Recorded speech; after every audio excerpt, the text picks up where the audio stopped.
What's up, everybody, and welcome to RiftAtlas Convergence 2. I'm Casanova, joined by Grenton. We have an amazing tournament for you today. $5,500 prize pool, 256 players, and there's over 100 more on the wait list wanting to get in, knocking at the door. Everybody wants to play Vendetta, and so we are going to have a hell of a tournament today. Grenton, how you doing, buddy? How's it been? I'm doing good. I mean, yeah, I wasn't surprised the tournament sold out, but I was surprised that we had over 100. It was like 150 players, I think, on the wait list. Yeah. Trying to get in, trying to play. So, yeah, great prize pool up for grabs. Vendetta is obviously a super fun format. There's so many different legends that you can play.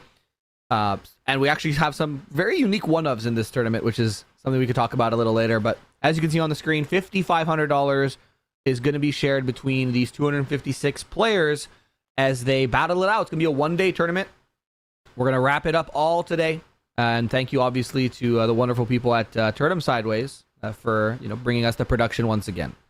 Hey, that's me. Hey, that's you guys. Hey, that's us. Hey, yeah. Well, thank you all for tuning in and watching. This is going to be a lot of fun. I think it's going to be a really great preview for RQ Barcelona coming up. Yes, we did have the showdown in Ottawa, and that also, I think, is a good preview, but that just gets to continue on, right? We had that big kind of Kennen Rek'Sai dominance at that event. Obviously, Priz won on Rengar, but, we had 3 Kennen, 3 Rek'Sai. Those seem to be the big stories of that event. We'll see if that continues. We do know Kennen is going to be the most repped. You said it was about 10%, right, of our field today is going to be Kennen, followed up by Aurelia as that next most played, which is, I believe, been kind of a lot of people's expectations as to what the Vendetta meta is going to be looking like as a whole. But that's where a lot of these other kind of decks that have started to prop up more and more come in.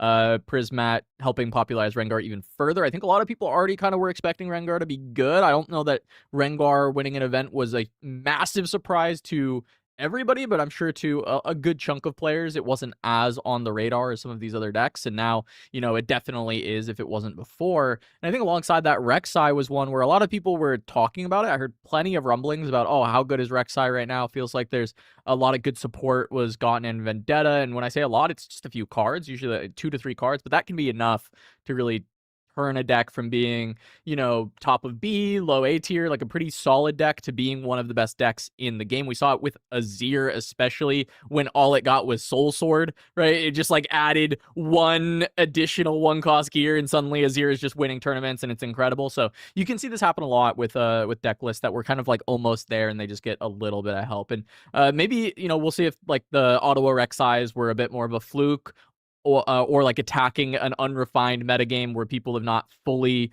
gotten their decks together, or if Rek'Sai continues to do really well. I'm kind of actually on the latter. I think Rek'Sai is probably going to be a staple of Vendetta, probably not to the same success as Ottawa, but I think it'll be a deck that you're constantly seeing at top tables. Yeah, I agree. I mean, Ottawa was...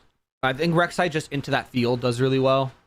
It's good into the top 3 decks, and there's less decks that counter it that are kind of floating around, which means that it can have some more success. However, if we look at the breakdown for the leaders in this tournament, Rek'Sai's actually, there's only 9 players on Rek'Sai over 256, so that gives us a 3.5% field, which interestingly enough is about 0.8% below Kai'Sa, which Kai'Sa has been a deck that has been very, very popular right now in China. Especially with the Frozen Fortress Brynhir tech that you could just lock out your opponents from playing the game, which, by the way, in Ottawa, I had a Jhin do to me 2 turns in a row. So I've been on the receiving end of not being able to play the game for a couple turns, and after that second Temporal Breach was revealed, I just scooped and I said, let's go game 2, because at that point, they've scored 4 points for free, essentially. So there's some cool different strategies. Very notable, like we mentioned, Rengar being popularized once again by Prismat is our 4th most played deck in this tournament, at 7% even. And then right under that is 14 pilots on Control Ezreal, which I can only assume is Control Ezreal because there's not really another version of that deck that's the having a lot of success. Pack, baby. No, it's the Rat Pack Ezreal. Maybe. No, who knows? Maybe. It's probably not. And then we have Draven, which is, risen from the ashes, so to speak, after Riot banned a lot of, his best cards. Took him out back is probably a funner way to say that. But yeah, so our top 6 decks are Kennen, Aurelia, Master Yi, Rengar, Ezreal, and Draven, and then followed closely by Azir. Yeah. That's really, really cool that we got all of those amazing decks. I think one of the other big things, right, of an event like this is there's no best ofs. So of course the metagame is going to shift in that direction. So we end up getting to see, you know, more Yi, more of these decks that maybe people wouldn't play, not seeing as much from the Rengar, right? Like a lot of people stay out of Prismat's lane. But we do have the games coming up very soon. But real quick, before we do, just want to shout out some of the ways that you can support broadcasts like this. We have Vegas Singles as a partner for Turn 'em Sideways all of August. This is a LGS in Vegas that runs some really amazing Riftbound events, and they also have a massive collection of singles as well as a really excellent buy list if you're looking to move some of your own cards. If you want to pick up singles in the US, you can use code KERN5 for 5% off your entire singles order, and they do free tracking on every order and free shipping on orders over $50 in the US. Check them out at vegas.singles. We also have some amazing new playmats. If you want a Big G Hot Pepper University playmat with Grenton on it, you can pick this up on shop.turnemsideways.gg. It is a pre-order item currently, and you can get 5% off if you are a judge or event staff. And we also have plenty more playmats that are coming out. Here's the entire new line on shop.turnemsideways.gg. We have a collaboration with Glitched Goober with all the ninjas from the set, as well as we have yet another gorgeous Iswardi Theriento mat with Mel and Mbessa. This time he's the same artist that did our Aurelia previously. And then we have our Bear Hug mat. We have 3 different colors of the Bear Hug, 2 at standard and 1 gold foiled mat with Prismaticism's signature. It is a collab with Priz. And those are serialized, only 100 of those Prismaticism mats. So check them out all at shop.turnemsideways.gg. With that, we should have game coming out in just a second. I believe our first match is going to be Mel versus Akali. And we will be jumping in there. This is, of course, RiftAtlas Convergence. We'll be jumping in with Mel and Akali in just a moment. So it's going to be Gjally versus Itah, and here we go. First things first, it is Voidgate and Ravenbloom Conservatory as the first 2 battlefields. Yeah, this is actually interesting because most Akalis that at least I've played against are running Akali Silent in their Chosen, so not running Voidgate because you're not really getting a ton of value. But with your Red Akali, that does open up a different window where she moves into that battlefield. Even if she isn't empowered, she will be doing too. Mel, Ravenbloom Conservatory, pretty standard battlefield for this deck. There's kind of a couple schools of thought here. You know, some people are running Ravenbloom Conservatory as their blind, and then something like Targon's going first and Abandoned Hall going second. But there are obviously some other options as well. Looks like from what we can see, I mean, Blue Mel in the Chosen Champion spot, and a Traveling Merchant coming down on turn 1. This kind of looks like, the regular Mel shell that we're used to seeing so far. Yeah, been pretty classic. I've seen a ton of Merchant to just help filter because this is a blue-purple deck that actually just ends up having less card draw on average than some of the other blue-purple. Often you're seeing it through like questionable Tome as a way to empower the Mel Legend and also just kind of get consistent card draw. So you're just like taking cycle turns where one turn you're getting a -2 activation on Mel, the next turn you're getting to draw a card. And you just kind of keep getting to activate that. Outside of that, just normal draw opportunities from blue-purple and being able to play things like Ravenbloom Conservatory in order to supplement that draw. But right now we're just seeing kind of slow play from both sides, and I think generally this is going to be more favorable to the blue-purple Legend when you just have these like, okay, we'll just develop back and forth for a second, right? Like Student Merchant, get the Vex online. Yes, it's going up and doing Akali and Kai'Sa, and yes, Akali is going to have some very big units that it can slam. It may be on Forerunners, it may be on Heron. It just depends on what kind of build of Akali that we are going to be seeing. But with those big slam potentials, this can open up opportunity for Akali to find space. If not, though, you end up in a bit of trouble as blue-purple then gets to untap with a ton of runes and a couple of units that can really leverage a deluge of spells, and it is going to be Heron Akali. Yeah, so Heron Akali obviously being very popular recently. The fact that we're not pushing up battlefields, while is obviously a good thing from both players, because a lot of these players are using, or both these players are using almost all their runes every turn to just develop, it actually helps Mel quite a bit. Mel, depending on the list that Gjally's playing, could be a deck that could just win from 0 if they're running triple time warp, right? They could just set up Empowered Applied Researcher and be on 11 runes and then just push both units up to battlefields, score 2 points, and then just present triple time warp. So you do have to be careful about that. However, now we finally see that Itah is going to be jumping up to try to contest and get that first point. We are going to see Shock Blast getting paid here, yeah. Yeah, that's just going to be a Shock Blast. I do think that this is kind of forced from Itah. I do think you have to start putting pressure on the Mel, because I'm with you. Like, if you're just letting the Mel develop until they just like have spells to play, especially just playing like Mel Newly Awakened, getting the Vex online, you've got everything to just kind of deal with it. So you are just kind of forced into this, and having the longsword means this is really nice. Like, you're insulated into the Shock Blast that you can kind of expect to be in the Mel decks. And with only a single rune up, there's not going to be too big of a punish. I suppose Stupefy is a punish with Mel on board, though. Yeah, she hasn't empowered. She has to be empowered. Yeah. That's right. Yeah, she has to be empowered before that actually matters. So there isn't a punish. This is actually just incredibly safe. Yeah, super safe play. Longsword coming out and doing work. I haven't actually seen many Akali lists running longsword, so I'm excited to see it get some action Heron here. Build.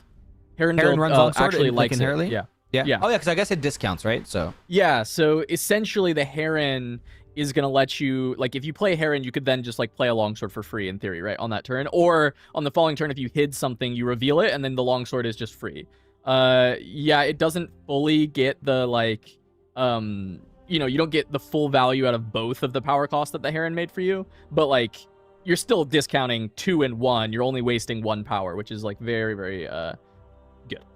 Now we do see a charm come out, getting rid of the chosen champion for our Mel player, and this is now a pretty solid board state here for Akali. You still got 6 runes available to develop and or insulate your battlefields, and looks like we're gonna fully tap out 6 and a power for a Ferris Forerunner. Very, very good.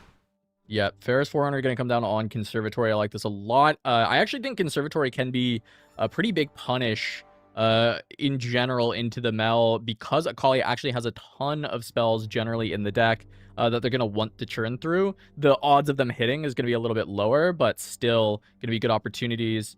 That looks to me like a singularity getting jammed down onto both the Akali and the Heron. Going to reveal the Zhonya's Hourglass. Is there an additional card that can get played on top of this? Because right now, both things are dying. I think you always just save the Heron, but is there a way to maybe save both in this position? It looks like that's not going to be the case. And we'll see if there's any additional spells that can be played with the Heron trigger that is now existing. Yeah, we're going to obviously discard that Up from the Deep. Up from the Deep, Dredge Up, such good cards to pair with Merchant, because essentially you're just extending your hand into the trash. But only getting a point here and then having to pass back, leaving that Ferris Forerunner to hold to 3. And there is a lot of might in that back line now for Akali. And all Akali really has to do is move up that chosen champion and kill the Merchant. But it looks like we're going to push the Heron up, which I can see this being obviously a better play. Now when you do play your first card, this Heron will be at the battlefield. So you will get that discount for that second spell that you want to play this turn. We're going to see the stack deck come out here from Mel, trying to at least find some answers for this pretty explosive middle game that we've seen come out of the Akali so far.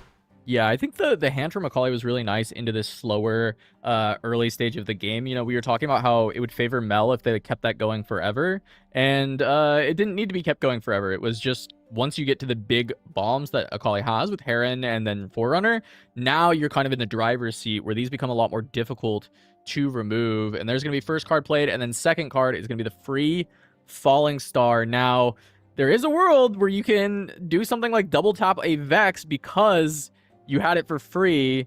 However, instead, it is going to get rebutted and tried to swap over to the Heron, but the Defy is there to answer. And Akali having just kind of like this perfect 0 available with only their last 2 cards in hand and one of them being a Defy to try and answer this.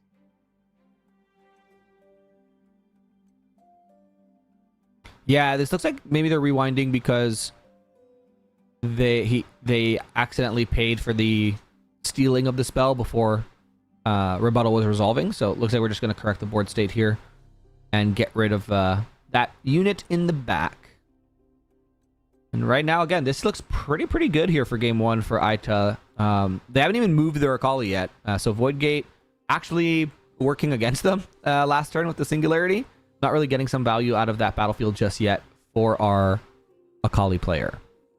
Yeah, now we're kind of at the stage where Gjally has to turn the corner, and it's become quite difficult to do so. Even though Akali has been taxed down to a single card, the fact is there's Forerunner Heron on the board, and this is going to be really tough to actually break through unless there are going to be some bounce effects for the Mel to try and slow things down. And even with the bounce effects, there's nothing else for Akali to be doing, right? There's only a single card in hand.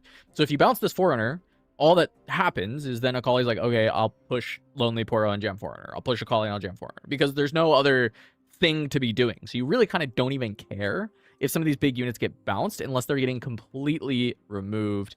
And starting things off with just an up from the deep. I mean, an expenditure of 3 energy just for 2 might, while this is very card efficient since it was discarded off of a Traveling Merchant, it's not very effective, right? This is a lot of energy being spent to kind of do nothing into a very large might board. Yeah, and again, we're going to be only on 9 runes, so we can't, if we are on triple time warp, we can't just win next turn, because we also have to clear the battlefields, and we need 11 runes with an empowered applied researcher to be able to triple warp. So taking an entire turn just to develop and then getting absolutely punished by another free falling star, so that applied researcher is going to hit the trash, and this just looks like such a commanding spot for our Akali. I don't know that there is a world where Mel will be able to come back into this, so we'll have to see what they can try to cook up here on their potentially final turn.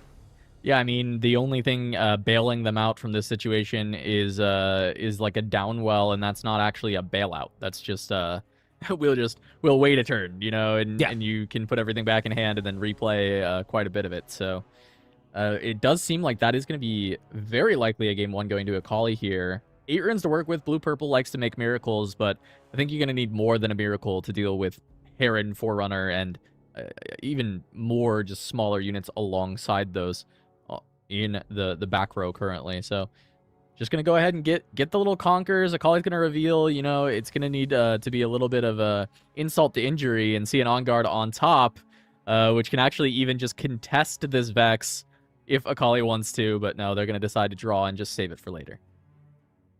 Yeah, I think the cheeky play I would have 100% ripped the on guard and just made you fight, right? Yeah, make you fight for that Vex, because otherwise, like, my Lonely Poro is going to draw me a card regardless if it dies or not, right? So that, based on the board state right now, I don't really need the on guard, so I'd rather just make him panic and have to fight my Lonely Poro to try to save their Vex. They have 5 cards in hand. I mean, the world where they have a Stupefy or something is very high. It looks like we're just going to have an up from the deep here, and it just doesn't look like we're really setting up for a hold, which doesn't That's just not enough. That's not really... I mean, it's kind of not doing anything, and this is not a jab at Gjally. This is just the fact of the matter is if you're down this much on board and your best line is to play up from the deep, your best line may be a scoop angle at that point, right? It's like very much like you're not having any action that's being able to actually play onto the board. Up from the deep has been a very good card for helping contest point tempo and aggro matchups specifically. But when you end up in more of a mid-range game, the card is extremely underwhelming, right? You're paying 3 energy for 2 might.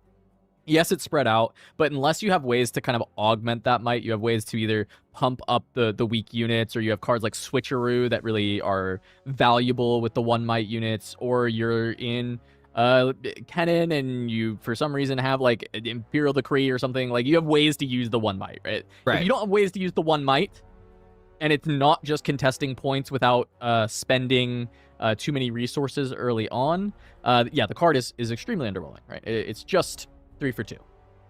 Yes, we're going to see a Stupefy come out here, bringing our Heron down to 8. We know there's an on guard in hand, right? So we know there is going to be a +2 swing. We're going to go down to 4. +2 puts us up to 6, which now trades with the battlefield. We know that we drew a Stupefy off the Ravenbloom Conservatory. Not sure if that's the one we saw, or if that's the one that, maybe is the second one in hand. So right now we're going to pass focus 4 to 6. We're going to probably see this on guard come out from Itah. That's exactly what's going to happen, offering a trade. And again, a trade's fine, right? You can just push something up, but it is going to get rebuttaled and stolen. Yeah, I mean, I guess you might as well. No other resources remaining, so kind of have to do so, but it's just going to be a +1. Correct. Yeah, this will just put it to now 7 against that 4 for that Heron. But again, if the Heron dies, you can also just slap the longsword on the Forerunner and push in, and then you trade to a Stupefy if they do have another one in hand, and that's all they could really have at this point.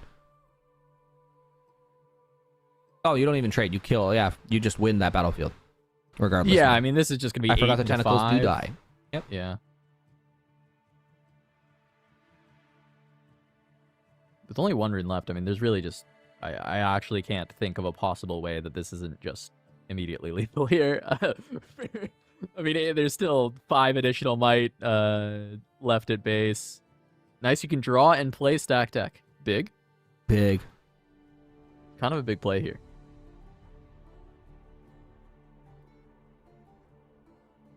And that'll be it. Yeah, we're scooping go to game 2. Yeah, I mean, that makes sense. I think we were just kind of... there was a little bit of praying going on here, just hoping that there could be anything to get out of this this moment, right? This was a bit of a stomp after that early game, and I think it really was a big kind of nod towards Heron Falling Star as a combo. This was a double star game, and there was a defy for the first rebuttal. The second rebuttal was drawn too late to deal with any of the big spells. So I think that was like a really big moment for Akali when she's able to find the Heron and the Forerunner. The Heron being a 3-of, so that's kind of expected, but the 1-of main deck Forerunner being found. So it's just kind of all of the big units that are necessary to run over this blue-purple deck and just make value out of a hand that was a little lacking on draw. Yeah, we're looking at the deck list here for the Akali. Crumbling Sands in the sideboard could be something semi-valuable against a deck like this. Besides that, I mean, main deck just works also against this this Mel. Like, there's not much you really do have to bring in here. Twilight Shroud, there could be an argument for. Crumbling Sands, maybe a Vile Maw or even a Bryn here to just finish off the game. But the main deck just looks really, really nice. And if we jump into the Mel's deck list, this looks like the one that we saw in Ottawa last weekend, running the double Z without a sound. And running Abandoned Hall, Ravenloom Conservatory, and Threshold of the Grey, which is the new battlefield, which is honestly my favorite battlefield this set. It's so fun to play. And this one here, there's... What are you bringing in here, Cass, if you're Mel going into the Akali matchup? Against Akali, it can be a bit tough. There's a little bit of gear destruction in the side, which you would theoretically want, but it's not very good gear destruction when it comes to longsword, right? It's gear destruction that deals with things like Aurora. Like, Turn to Dust is not very good against like standard weapons because you can't destroy them in combat as like a combat trick. So it often is just like too slow in dealing with those things. I think with some of the ways that this Akali is playing a little bit closer to mid-range, if Mel is needing to break holds, there is the opportunity to play Watcher alongside the Bellows, but it might end up being even too slow. It just depends how they feel the games are going, right? If there's still going to be these slower, methodical, develop the board, play towards an end game, you can look to play some of those like later game board wipes, because Akali's not going to recover very well if you do completely wipe the board. Yep, and a very big development turn. We have 3 2-drops getting played on the first 2 turns for Mel, so able to, and 2 of those are Ravenloom Conservatories, Ravenloom students, excuse me, which means you can actually contest some pretty high might totals. Obviously, there is the Forbidding Wastes on that left side of our screen, which kind of turns off any of these 2-drops when they're defending alone, but like we saw last game, both Mel and Akali are very patient about kind of who pulls the trigger first to enter a battlefield and start scoring points. Itah was the one who jumped in first last game, and it actually paid off for them as they did close it out just by having those 2 free falling stars were really punishing for Gjally. Now we'll see what Gjally could do here. We're seeing the stack deck on our 3rd turn. We're going to finally push this Merchant in. We're going to discard a Ride the Wind, which is kind of interesting here. Yeah, this is a board state where you often would really like Ride the Wind, right? Because you would just play it, you would conquer, you save all your material. But instead, it's going to be this Sprite Fountain as the 2 energy, 1 power expenditure to score this extra point, but going to be leaving the Merchant to end up falling. And I also want to note, like, last game we talked about how those falling stars were able to find their targets, they were able to get the job done.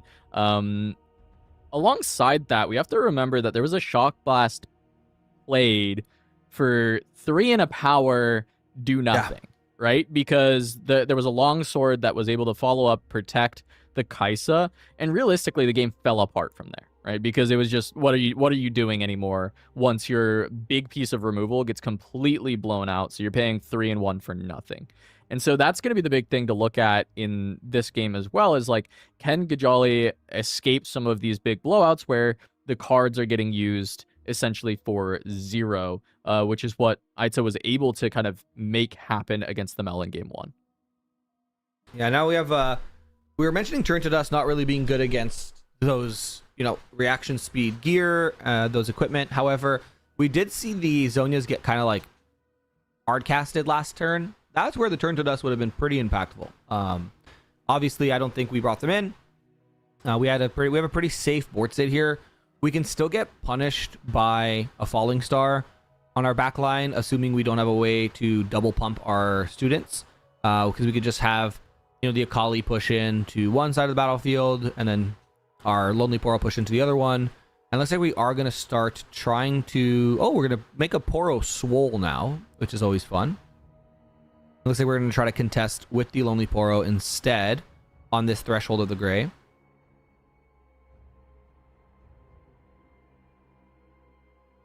And there it is. We're going to push in. And we're going to create... Both of us will create an energy, which is very good. Focus getting passed on to Gjally now, asking the question, do you want to do anything? And the answer is going to be no. The Merchant will die and got a point. So, got a point and threw away a Ride the Wind, and then died. Potentially not the best use of the Merchant, but we do have the Sprite Fountain that will pop also next turn, so this is something that the Akali player has to keep in mind, is that there will be a 3-might unit that is ready in that backline, and we are going to instantly kill this Sprite because of how Forbidding Waste works, and it looks like we are bringing the Akali home, perhaps?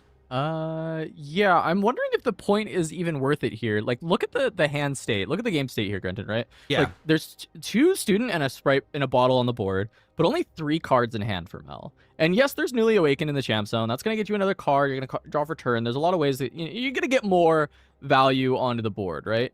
But for the Akali side, like, do you need to go to 2 here? Like, how necessary is it to go to 2? And I actually don't know that it's necessary at all. I think it's kind of okay to just preserve resources and play a little bit of a longer game.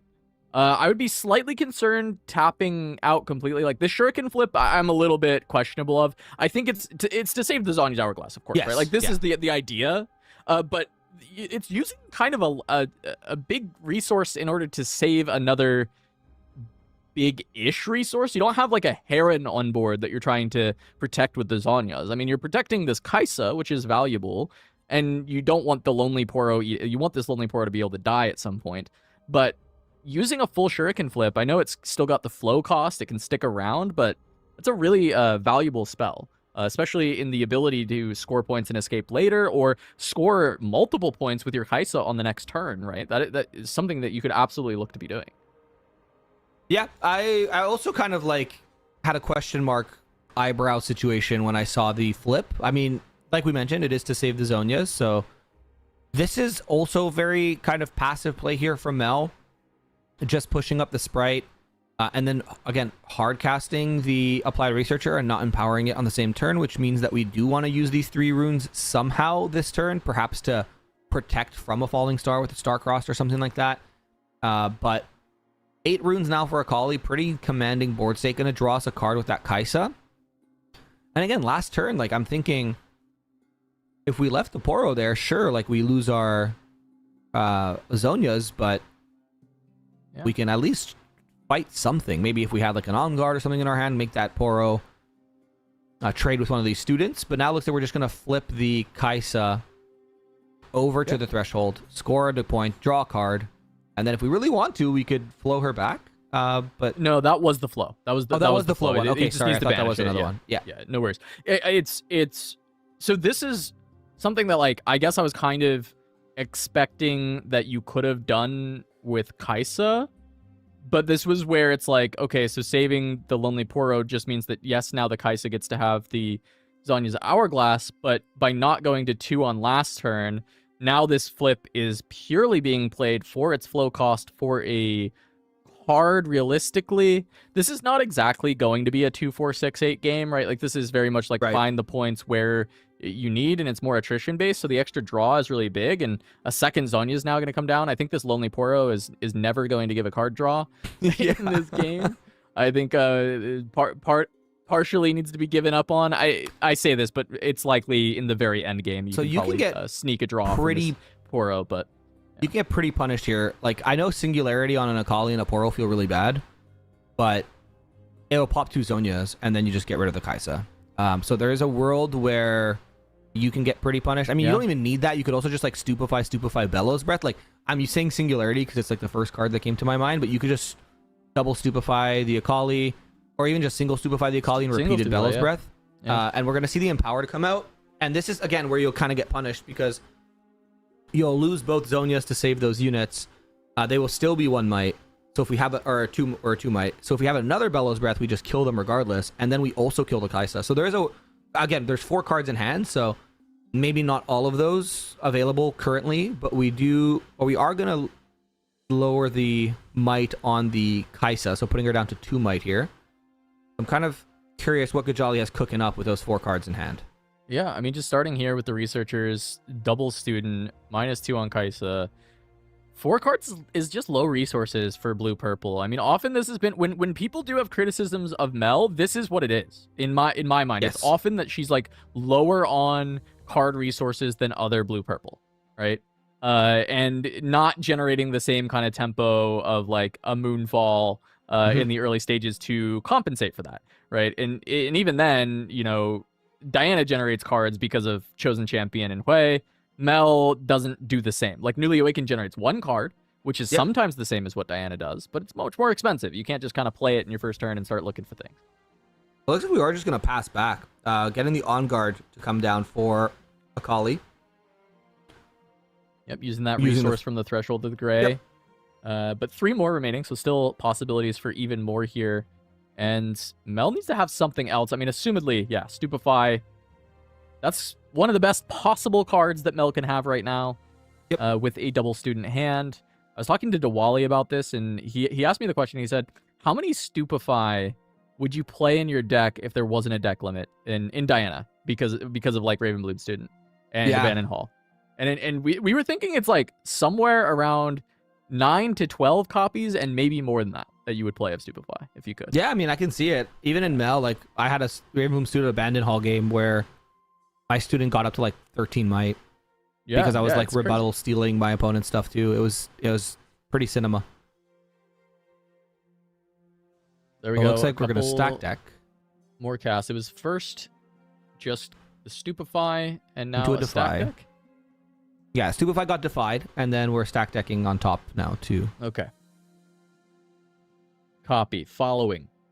I like Defy and Stupefy in this spot. Mel is at 3 cards after playing that Stupefy, right? So deny the cantrip and deny the Ravenbloom proc is very good. It is it's basically like 2 might draw a card, which is, would you defy a discipline, right?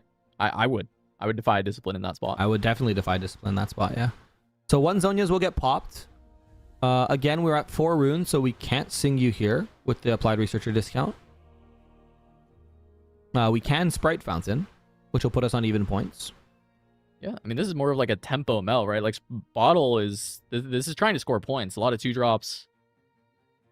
Actually trying to push the tempo of the game. So, with this being said, like, seeing kind of this in action more and more, that last game where it was slower paced, where often I would favor blue-purple, kind of seeing how both these decks play, I actually think it was just more favored to Akali. Not even like results based, it was just like, okay, we saw Heron, we saw Forerunner. Like obviously that made more sense for Akali to win that, but just kind of more and more we're seeing of these decks, I'm like, yeah, well, actually, Akali doesn't mind this slower, more methodical game over how this blue-purple is constructed. And I had not gotten a chance to watch that Mel in action from Twisted when he won the best of in Ottawa, so it's kind of cool to see how the deck actually can start to try and function. Yeah, I mean, I Twist is a local here in Montreal, so I spoke to him a lot about it.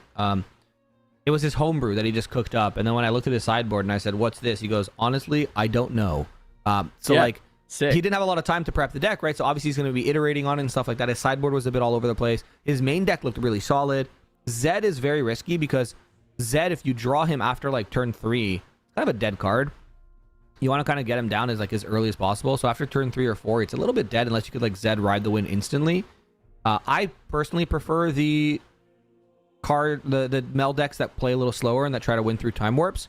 But this one, like we mentioned, definitely a tempo one. We will see the Bryn here come out, and then beautiful, we do see a Falling Star, which means you can't rebuttal now. I played Bryn here, so like I am completely insulated now.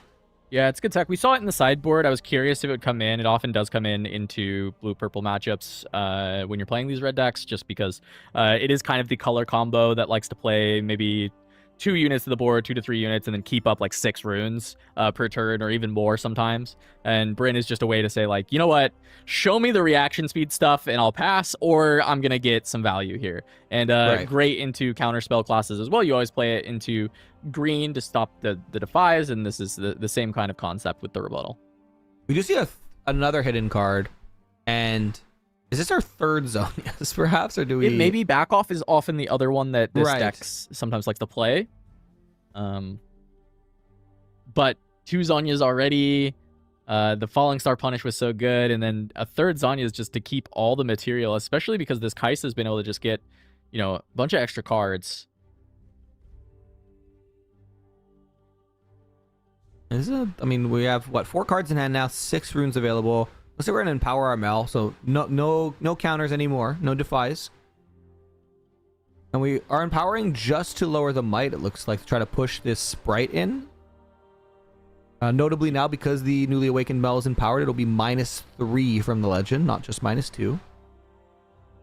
Yeah, I don't mind this. In general, blue Mel in the green matchups, I actually find it a lot more compelling to utilize the empowerment because you get to use both sides of the text, but it is going to be a back off, which is probably going to force the Ravenbloom student to get committed. I don't think you're allowed to just leave this Kai'Sa here.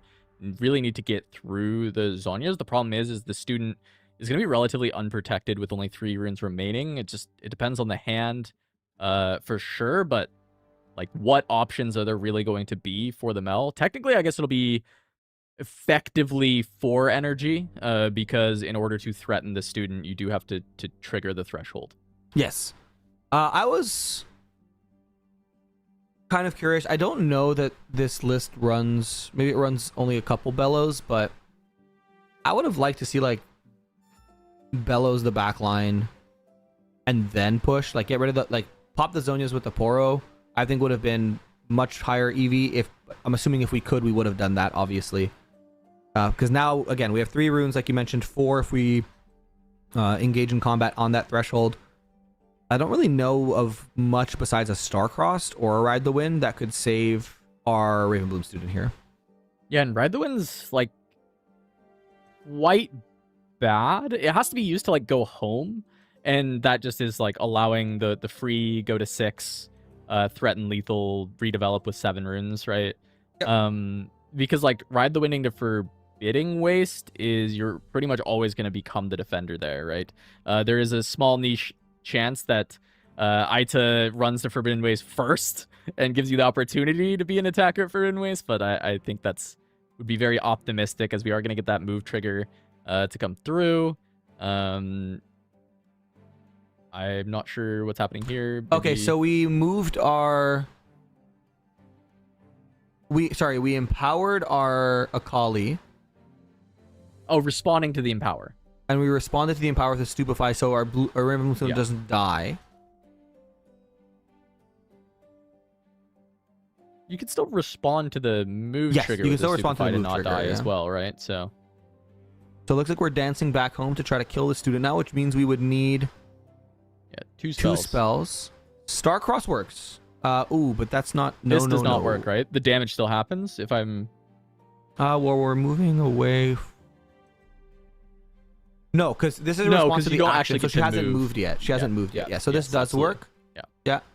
Which now we're at, but now again we're just kind of prolonging the inevitable, right? Because our Ravenbloom's now 4 might, which just dies to a Bryn here. Do we have another Stupefy in hand? There's got to be one more spell or you never make this play, right? Correct. Because Threshold will have to trigger again. So there has to be another 1-cost spell, even if it's stacked. Stacked is not ideal, but I think the position for Gjally on Mel here is like, that's the line, right? Is like, okay, that's what we have left. And it's really, I like this actually because it's asking the Kaisa and Poro to come together, or, I mean, at this point you could also just, this gets on top of 1. A Stupefy would trade here. Yeah, it has to respond to the Twilight Shroud with the Stupefy though. No, exactly. Twilight Shroud does make us untargetable, so we would have to like have responded to it. Now, But if we Stupefy our own unit, it doesn't do anything. Yeah, because the threshold energy was what was going to allow you to play the Stupefy in the first place. Twilight Shroud is played before you even enter the combat. Gets to defend against it. And now there's trouble once again. 4 cards left for Akali still, and plenty of energy to work with. Yeah, we do have the Chosen Champion in our hand still, so we could develop that to the base. Looks like we are going to charm. We have to charm it into the threshold, though. Yeah, because into Forbidden Waste. Yeah, that'll be an oopsie if we do that. Yeah, you actually, if you wanted to do that, would have needed to kind of charm into Forbidding Waste first and give them a point, which is scary because they'd be at 6. Yes. Which it wouldn't look. There's a world where that is actually like a correct play, right? Like there's a world where you do that. But this was not that world. And so we have to find a way to clear this entire board.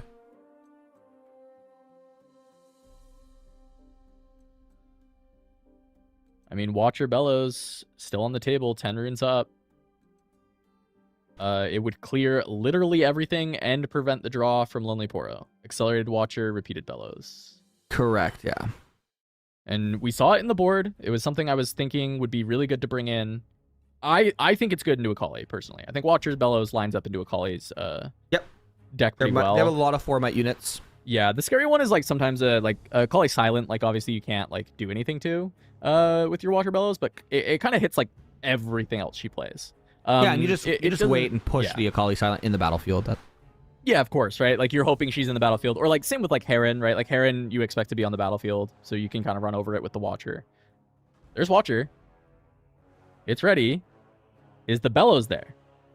Because that is the way that Mel wins this game.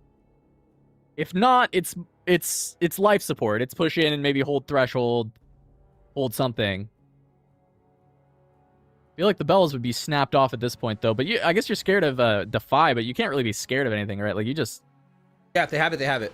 Yeah, I mean we are well past playing around, honestly, anything. Yeah. At this stage.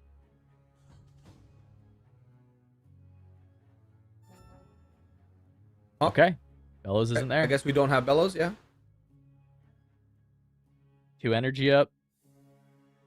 We'll get a 3rd from the threshold. If Akali has to force a combat, and knowing Akali decks, dealing with 7 might, probably have to force a combat. Yeah. If it's 6 might, maybe not, you know? They got Falling Star. That's true. 7 is a awkward number for the Akali decks. It actually is very awkward for Akali. 7 is a very good number.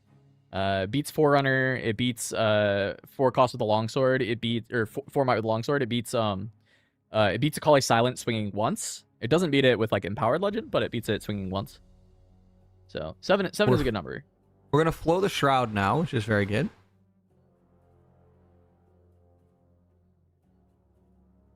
On the Poro. Is this just because Gust is like in the range? I wouldn't expect Gust to be in the range realistically, but maybe that's the consideration is like, hey, my Kaisa's ungustable, trying to hand read what is in the spot.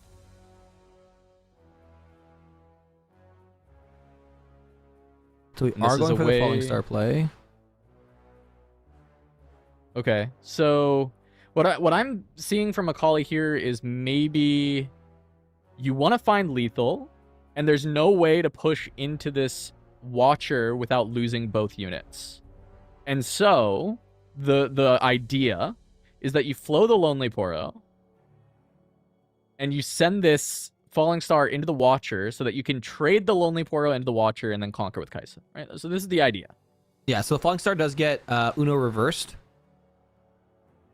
and it'll kill the Kai'Sa, which means unless we have a way to get over 7 might, we've just bought ourselves another turn for Mel. Correct. The problem for Mel, though, is how good is the deck at pivoting? We did see a Ride the Wind. Yes. Maybe there's a Fizz in our hand? Yeah, that would be an opportunity to get there, because currently there's no way to stop the Kai'Sa from holding on board, and only 2 cards in hand. You'll get a third on the draw. Correct. So we are going to just send our Poro to the Gulag.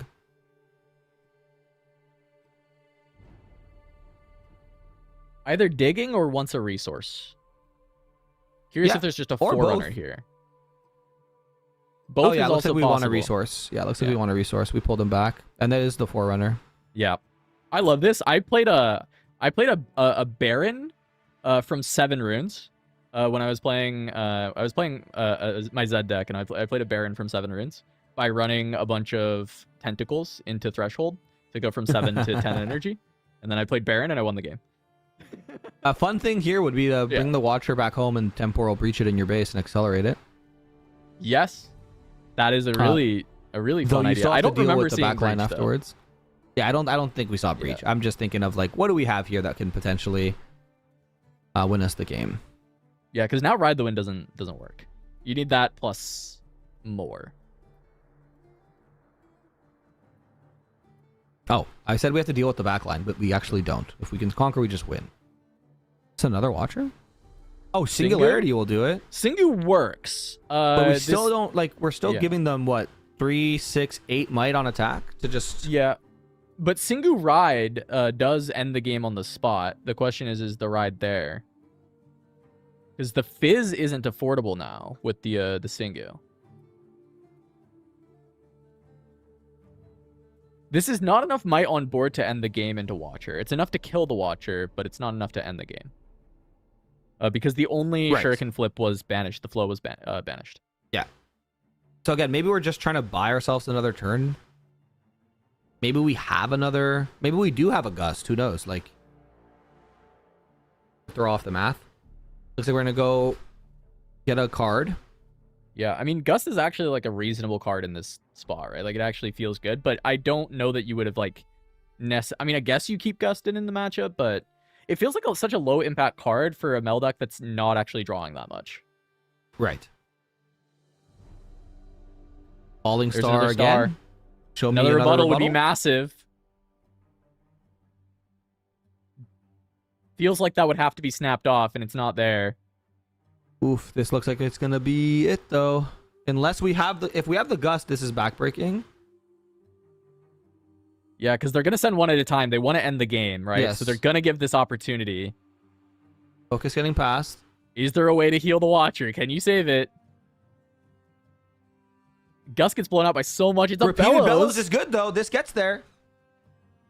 It loses to so many cards, but are any of those cards here? Not so fast. Also. Yeah. And that's it. All she wrote. Yeah. That's just gonna do it. I mean, the Poro dies. Is there an answer? There could still be an answer to the mech, but I doubt it. It would have been used already. Should just be the 2-0 converted for Itah. Let's see what the last card is from the Mel.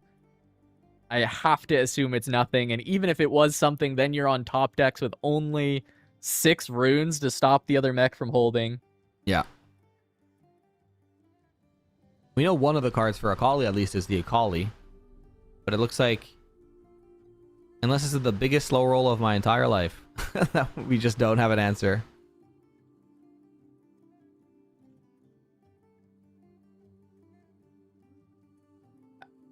Yeah, okay. It's the applied Reveal the researcher. hand. It's just the researchers. That is going to do it. Itah gets there 2-0. with Akali over Mel here in round 1 of RiftAtlas Convergence 2. This is a very interesting matchup to me, Grenton. I hadn't actually watched any Akali versus Mel specifically. I've seen a good amount of each of these decks. Not exactly Twisted version of Mel. I've seen quite a few different versions of Mel.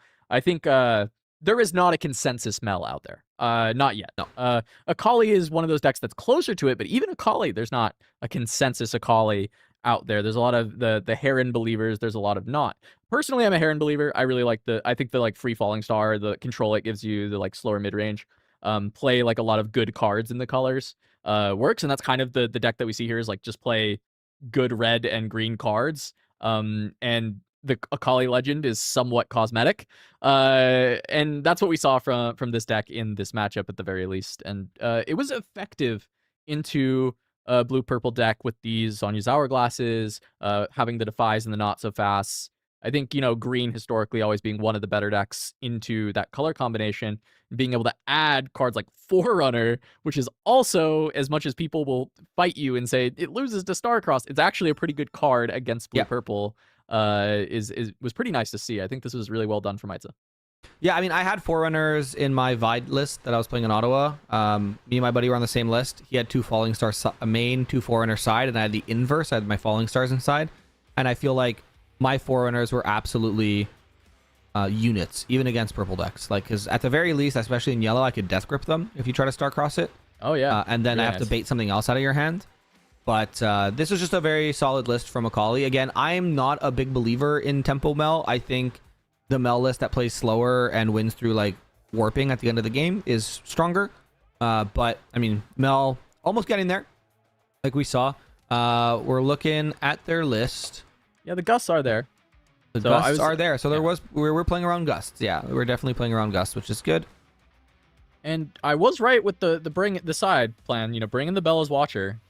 Just try and make sure, like, it's so effective into the Akali. So bring it in from the side. Sounds good.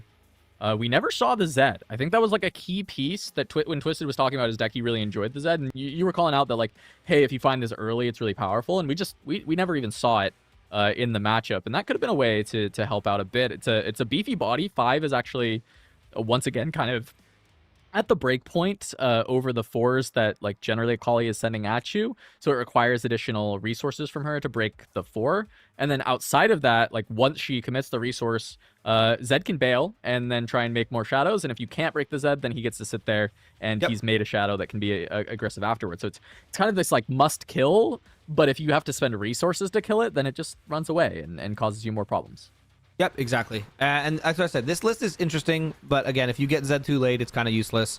The Ride the Wind getting discarded was an interesting thing because if we think about it, we discarded literally any other card at the beginning with our Traveling Merchant. Then we have the Ride the Wind for the end where we Singularity, right? So like, maybe this, Gjally goes back and watches it, goes like, oh, maybe I shouldn't discard my Ride the Wind. But again, there's no way of knowing that, in 10 more card draws or 12 more card draws with the stack deck and the stupefies that you're not going to see your second Ride the Wind.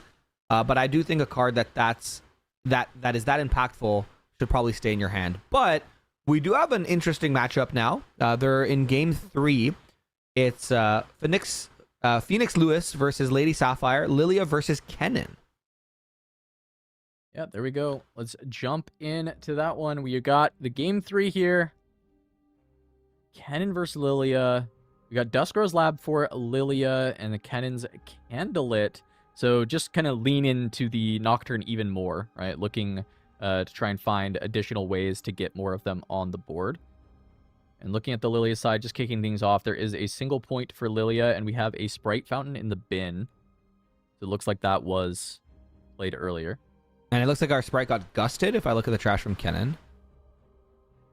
Yeah, looks like it. That denied one of the 2 sprites, it looks like. Just trying to read the board state, it looks like maybe turn 1 Fountain scored a point. On turn 2, the second one got gusted, and this Ravenbloom was played. That's how I'm reading this. And then outside of that, a Nocturne was found from either a Lightning Rush or a stack.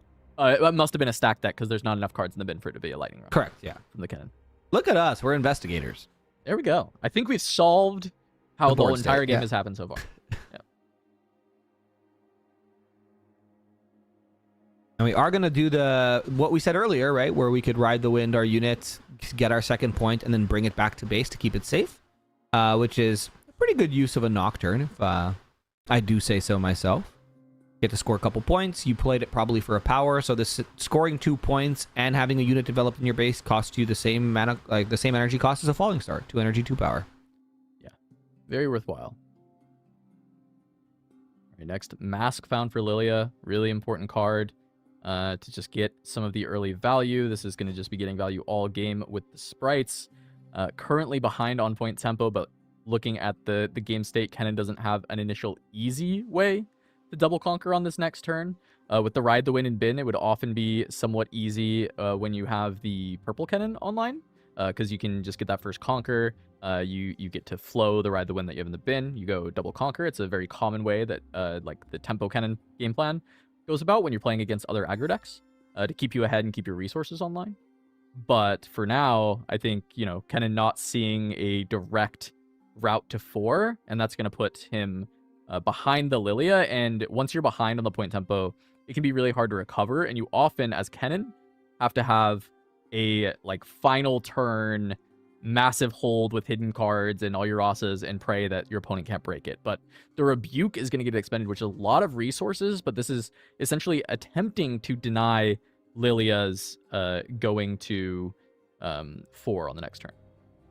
Yeah, it's a way to kind of... We're going to do the Ride the Wind again. Okay. Deramping quite a bit this turn, but again, we'll be on 4 with a unit safe in base, so unless we have a way to, at the very least, I mean, we have a way to make a Sprite, but if we have a Charm maybe to try to get rid of this Nocturne, since our Sprite will be defending for 5, we do have a way to score twice, looks like. Yep, bottle that's plus exactly Lilia. what's going to happen. Yep. The and if we have a thing Charm, is, it's backbreaking.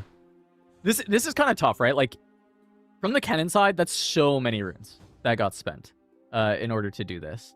Like, I want to say it's worth it because you need to keep up in tempo, but that's so many runes. And if there was anything that could have been done that wasn't the Rebuke, I think it would have been much better. Because going down to just 4 runes is really tough. Now you got 5 on both sides. Yes, the Kennen empowerment can be used to push the Nocturne over the top of a Sprite, but if there's a Discipline even, it's going to be too punishing. And you're locked into this race. The Sprite Fountain on board means that Lilia is going to 6 next turn. You have to go to 6 yourself. And because the attempt to keep up in tempo has been the direction that Lady Sapphire has chosen, you're kind of pot committed with only 4 runes, right? You're not really going to be able to slow down and then try and make one big hold. You kind of need to keep the edge. Yeah, this looks like it's going to be pretty rough for, I mean, Lightning Rush, stack decks, all this stuff. But, I mean, that's the thing with Lilia, right? Like, Kennen punishes you for holding battlefields by just creating a lot of might in base and then breaking it. And then Lilia just doesn't care because they just make sprites every turn. So, it honestly might be... yeah, it might be a little rough for Kennen to get back into it.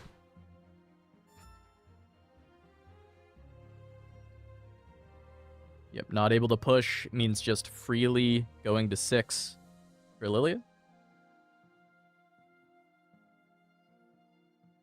As this is just an activation of Bashful Bloom, and then it gets there. Technically, a Gust could maybe slow something down, but it really won't.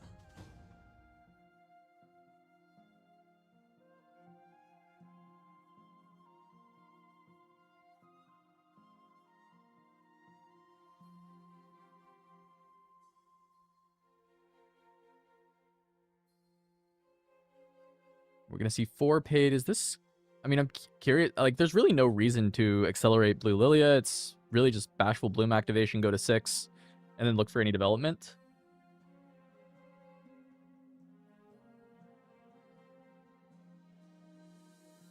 This is the downside with these, like, Kennen lists, and I think that's why a lot of these Kennen lists are running Seals, because it's very power hungry. And we're gonna play the Lilia accelerated here. I'm interested by this. I don't think it's like okay, mirrors, smoke and maybe? mirrors. Yeah. Yeah, this makes more sense now. yeah. This is like one of those things where it's like this is maybe unnecessary, to do. But also the resources are there, so I don't hate it. You are still gonna be able to find some good value from the Smoke and Mirrors. And there was no Bashful Bloom activation, so a little bit like technically it's like you're not using all the resources you possibly can, but there's 5 cards in hand. So you don't need to just use Bashful Bloom to get additional sprites. You can actually use the cards that you have in hand. It's not always just the value game, right? Especially when you're looking to end the game. And again, our Kennen player doing what Kennen does, looking at 3 cards and picking one. The namesake of the deck. And I think we've only seen a Nocturne this entire game for Kennen, if I'm not mistaken. We haven't really seen any other unit get played ever.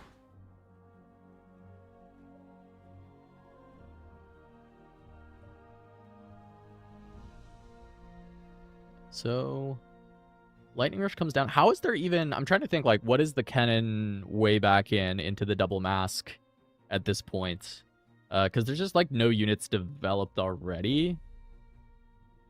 Part of me... No, there's... Currently, this is not going to be a double hold. But there's not enough energy to even, like, harrowing into a Baron and then attempt to, like, hold for a turn and then like reset and play from there, because that actually like would be a way here, because Lily is not holding Sanctum. Like they'll go to 7 but they can't score from there because of the Baron. But that, yeah, of course it's like out of range. Shovel, and I mean there's a harrowing that just we end up seeing get thrown out off the top, right? That would have been actually an opportunity. Yeah, we have the shovel. Oh, we did have the opportunity, but we're still, I think, what, two runes short next turn, unless we find 2 purples.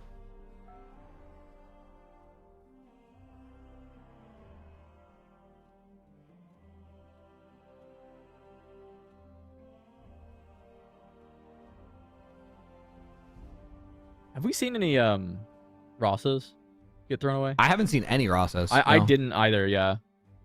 Because I think that's like really the way back in, is being able to just like dump a Rasa off this last rites and maybe another one from hand.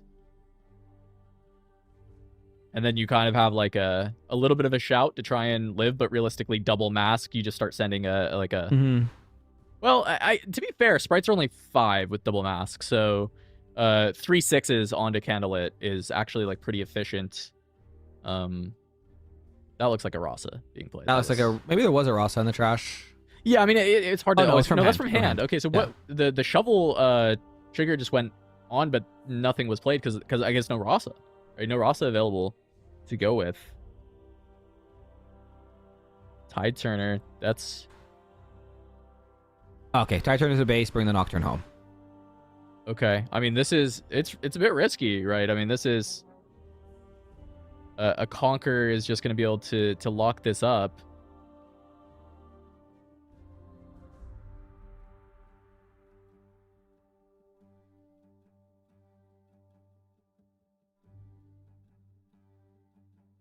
All right, pushing in for 4 with the masks. There's the discipline. That's a big be student. able to get above the Rasa already. Realistically, I think this is just going to be game. I have to imagine that out of the 5 cards in hand for Lilia, there is one additional pump. You don't even have to do anything, right? You just trade with the Rasa, make a sprite, and then push in, right? Oh, yeah, of course, that too, yeah. Lilia so Legend, the GG very called good. Out. Yeah. GG getting called out. Lilia going to pick up the win over Kennen. And honestly, this is a matchup I can see. So you were actually talking to me about this earlier. There's a large portion in the German showdown that's happening right now of the room that's playing Lilia. And that, to a lot of people, that would sound very confusing. And I think even to me, when it first hits my ear, that's a little bit weird. But think about the matchups that you're going into. Lilia does have a great Kennen matchup. The reason being, I mean, this was a 2-1. It's not like she just stomps Kennen. Kennen's a very good deck. You're not just going to stomp Kennen no matter what. But Lilia is very good at just going, okay, 2, 4, 6, 8. And it's hard to stop me, right? Like, there's a lot of might there. And Kennen wants a little bit of time to ramp up. He's an explosive early game when he can find all the Nocturnes. If he's playing a Nocturne build, like, he can get all those Nocturnes on the board. But Lilia can kind of get over Nocturne sometimes, right? Like she's still playing the Sprite for 3, right? Maybe you got a Discipline with it. Maybe you get a Heart of Dark Ice on the board. Maybe you get a Mask on the board, and your Sprite is 4. And even if you're not getting the points and going 2, 4, 6, 8, you're trading a Sprite for a Nocturne, and you're killing it, and you're setting up to then push, and you're not letting the cannon score either. So there's a lot of really good ways for you to kind of keep that pressure on and actually do quite well into the cannons. Yeah, and that's I'm looking at this list too, and the sideboard's pretty funky, right? 6 Decrees, Barbara, and a Lullaby. I kind of love it. It looks The decrees are a bit interesting to me. Decree of Insight, I totally get. It makes sense. Lilia can sometimes struggle with Master Yi, especially with his ability to just sit like a 2-drop on a battlefield, and you can't really sprite over it, right? And you have trouble kind of actually like breaking those might thresholds. Now, while it doesn't help you with the Lonely Poros, the 2-drops are like maybe the least of your concern of the Yi. It's more when they get like Chosen Champion, even a First Mate, right, or God forbid a Rengar on the board. So being able to just like 1 energy -5 it, allowing you to actually find your way over the Master Yi is actually quite good. And then the other orange matchups, it's similar in the sense that it's just a very powerful card. The Green Decree, though, being able to hit red decks, that one's a little bit more surprising for me. That was like I wasn't sure on that one. What's even more surprising is the fact that we have a Diana no longer human of One of in this deck. I don't get it. I don't get it either. I guess like because you stack deck and Lightning Rush and Fizz a lot, that Diana could get pretty big. So the idea is that this is probably not so much an ambusher and more you just find a time to play her, and then she just becomes like 40 might when you go off. Yeah, I mean maybe it's a finisher, right? With Baron, she's already a 5 might if she's out when you play your Baron, so that could get pretty big. So I'm actually curious on that. That's an interesting tech, yeah. Yeah, I'm most interested in the the reasoning. Like, is the idea that you set it up and then you just make it massive for matchups that you need to break, like big holds that don't have like very targeted removal, right? Like they're not switcherooing you, they're not rebuking you, they're not, they don't have their own bounces, or they don't have like stuns. It's kind of hard to like think about what deck doesn't have a way to answer a big unit right now, though. For the most part, yellow has like Hidden Blade, purple has bounces, green has back off, which is a pretty common card. So it's like hard to find the exact spot where I'd want it. But in the event that your opponent is looking for a big hold, they don't have a way to deal with one big unit. I mean, this thing is going to get giant. You stack deck into Lightning Rush, that's already +4. You're already a 7. Any more than that, you're gonna have a lot more than that anyway. So pretty cool. Pretty cool indeed. All right, so before we throw it to a short break, I want to show you some cool stuff as always. So if you want to support Turn 'em Sideways and you want to support even myself, if you look at the top left corner, the new playmats are dropping for Turn 'em Sideways. We have the Hot Pepper University one, which is my face as a statue in front of Hot Pepper University. 5% off all judges and event staff. So if you judge events or you help run events, DM me before you order, and I will hook you up with a specific code to give you 5% off. Additionally, the other playmats look super sick. We have Glitch Goober's Ninja playmat. We have the Mel Ambessa playmat. And at the bottom of your screen, you have 3 different Annie playmats, which the one on the left side is a gold foil playmat that is signed by Prismaticism.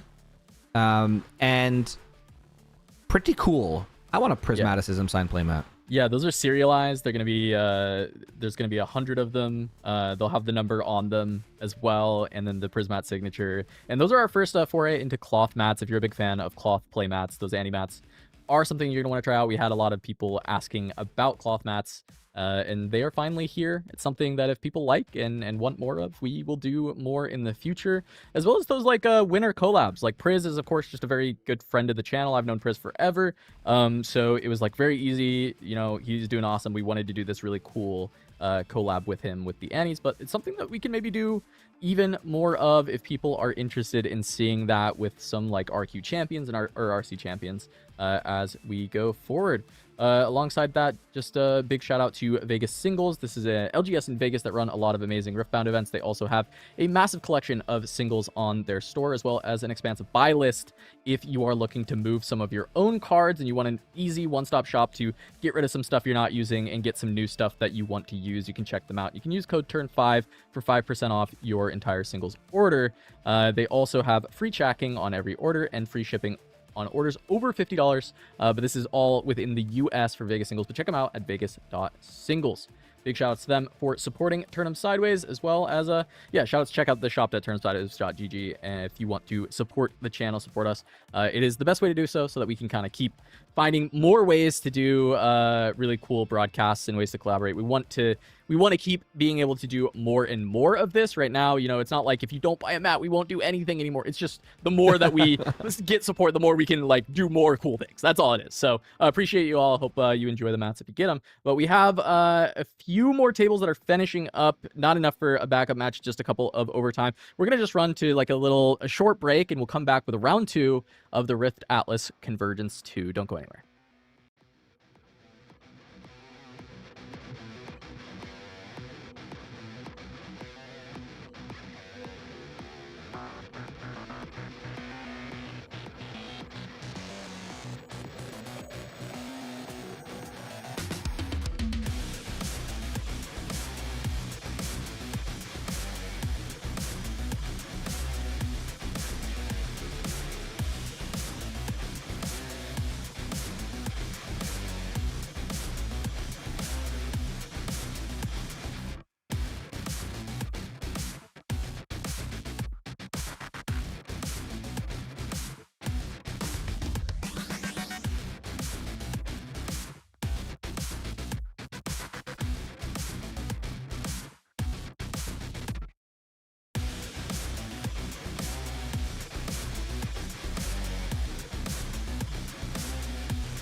Welcome back to RiftAtlas Convergence 2 with the broadcast brought to you by Turnham Sideways. I'm Casanova, and I've got Blevins now coming in Heyo. for round 2. Grenton will be back in just a little bit as well. We got a nice little rotation of casters for the day. Blev, we had a pretty fun first round. We had a Collie versus Mel, and then we caught the tail end of a Lilia take down a Kennen. But for this next round, we're going to be grabbing Kennen and LeBlanc for the matchup, which Should be a fun one. A little battle of order. Yeah. Order has been kind of picking up a little bit when it comes to Vendetta. Yeah. Now, people can argue that it's not actually order that's the reason that it's happening, but 6 of the top 8 at the last event were in fact the order decks, with Rek'Sai and Kennen doing so incredibly well, and Kennen being one of the best, if not the best deck in the current meta when it comes to win rate, play rate, etc. But what are you looking at as we come into Vendetta and as we're getting a little bit more of a taste as what this meta will look like going into the RQ season? Yeah, I'm looking. The order decks do definitely seem like they have risen up. Kennen is the early forerunner. Funny enough, early on in the Unleash meta, in the Chinese Unleash meta, LeBlanc looked like it was going to be the real deal and sort of fell off. We've seen decks peak early and then fall off. We've also seen decks peak early and then continue to peak until they rotate out of best of contention, like Master Yi and Kaisa. But we shall see here. LeBlanc Deceiver looking like a non-hook version. Yeah, oh, Cass, version. This is the smoke and mirrors. Yeah, this is a deck that I worked on quite a bit early on in Unleashed. I dropped it for a while, and then I started working on it again in Vendetta. Yeah. The big ruling change that this deck got back was the ability for Azir to pull tokens. However, that is not being utilized by this build of the deck. It looks like the sideboard is potentially a little bit bugged. We're only seeing 6 cards of it, so we'll see if we get the rest of that later. But I do like the inclusions of the decrees. I think Decree of Unity is incredibly powerful, and I actually think Yellow-Blue have some of the best, if not the best, decrees in the game when you talk about metagame. And specifically, this deck, you look at all the sources of Accelerate that exist here with the Lilias, the Mirror Images, the Vise, and the Watchers. And you know what card beats those Accelerates? Vex Apathetic. You know what just says 2 energy, 1 power, 2nd power for the, of course, the deflect. Kill Vex Apathetic. That decree does. So it's a really nice pickup. For LeBlanc to have. That Smoke and Mirrors build going to really juice the ways, allow you to dig through a lot of your deck. It's pretty aggressive, it's pretty fast, and it's got a lot of might behind it, and we'll see how it does against this build of Kennen. Looking pretty different than the last one that we saw. Very contentious topic has been the Harrowing Baron package for Kennen. It is not going to be in this version of the build, and instead a few extra cards from yellow, and also just a few extra one-ofs being played. Cards like Lacerate, not been as popular for the Kennen list, but it's another flow card that you can potentially utilize late in the game if you've been able to build a large rune base, as well as leveraging around the Call the Weeks to potentially play around some of the early game. But surprisingly, the 2 copies of Call the Week to just 1 copy of Up from the Deep. So not going to have as many tentacles to work with for those calls. Yeah, not as many copies of Up from the Deep, which is a surprise to me, but it's also in a way not a surprise. I do think that when you're running so many copies effectively of Stack Deck, you can run these 1-ups very easily, and this is a really great proving ground, really, to try out some of those 1-ups. Is Lacerate a card that you want in your main deck in a large scale, high stakes tournament?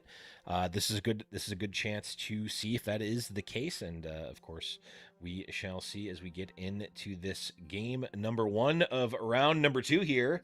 Swaggalot versus Serena Kerrigan. It's Serena Kerrigan. We'll get that updated in just a second. Serena Kerrigan versus Swaggalot.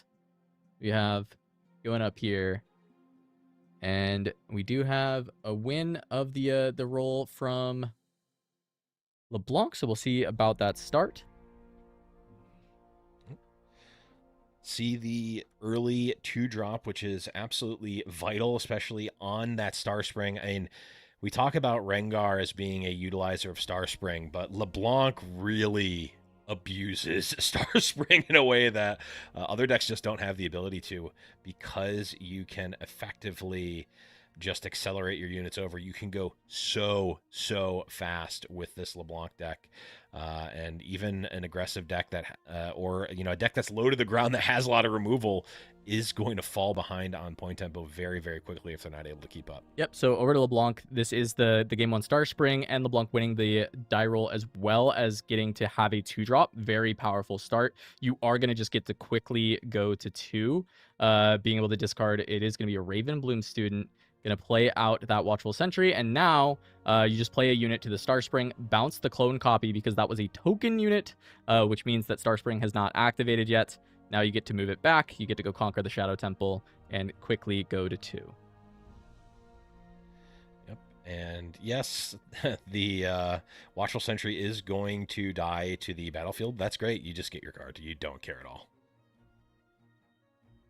All right, it's going to be a Lacerate, but this is, it's going to allow the Star Spring to be taken, which it wouldn't have just like regularly. But I think if you are playing LeBlanc and your opponent lacerates your Honest Broker, you're often just like, very cool. Like that is... Yeah, I would cast that for them. That's kind of whatever, like, especially if this deck ends up having a Lilia in hand after this turn. There's going to be a really nice free Lilia run to Star Spring, conquer, and potentially move back once again. So we'll see how that draw ends up going. Because for LeBlanc, you're definitely wanting to go to 4 up against the Kennen. You really want to push the tempo. Don't give them time. Kennen has this like fair bit of inevitability. They're, people got mad at me when I said slow to start, and I think rightfully so. Because there's not always slow to start. You find Nocturnes, you get Rasa online on turn 3, etc. But the best time to contest the Kennen is going to be that early game. When you start getting towards the late game, they're going to have, all the Rasas, all the Nocturnes, everything on board, every option available to the Fizz, everything there. And so often you really do need to be looking for that early pressure. And let's see if the LeBlanc is able to keep up the pressure they started with. There is the Lilia. That's exactly what you want to see. The only way that this is any better is Lilia and exactly a 2-drop in hand to go with it to the Star Spring. And we'll see based on the choice of where they run. Running to the Star Spring makes me think there is a 2-drop available for LeBlanc.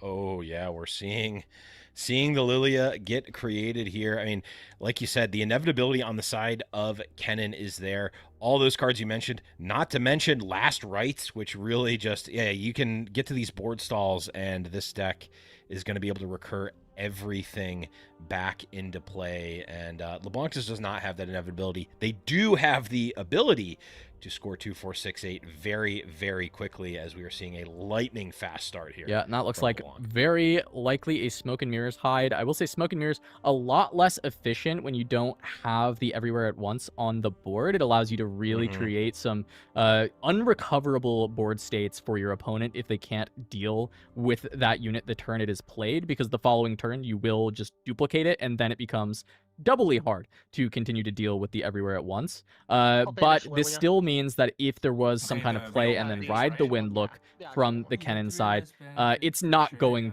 to realistically work. You're going to get completely run over by the Smoke and Mirrors, generating more units. So we'll end up seeing what it is, because right now the Smoke and Mirrors is stuck with just a single unit on the Star Spring, which honestly is going to be fine, because this is just... It doesn't need to be a copy. You can just leave the Honest Broker, start your turn, and then you just play the Everywhere at Once there, and you're able to move back the Honest Broker and send it to the Shadow Temple. But if a copy was wanting to be made with the hand of cards, then you might as well do it start of turn instead of on this Conquer instead. Yeah, seems fine.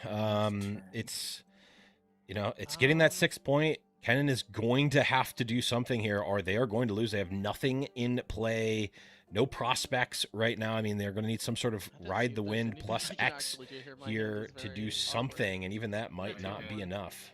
Yeah, 2 and 1 for a Flowed Lightning Rush with 4 cards in hand. So basically saying the 4 cards in hand don't do anything, which is a tough place to be for the Kennen. Does end up finding a Fizz off of this Lightning Rush.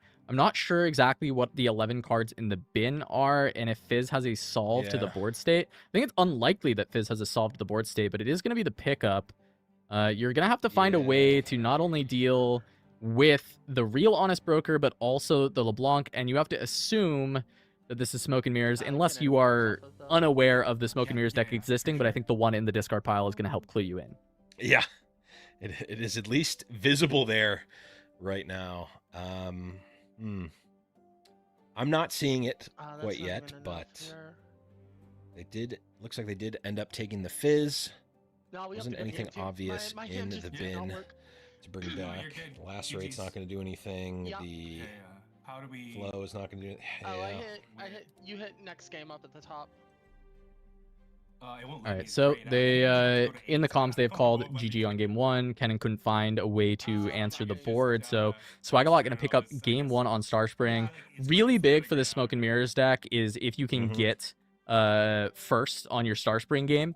It basically can sometimes act as a Hillock game, a second Hillock game. Right. And this deck, if you thought, Hook LeBlanc was punishing on Hillock, this deck is actually just even more so.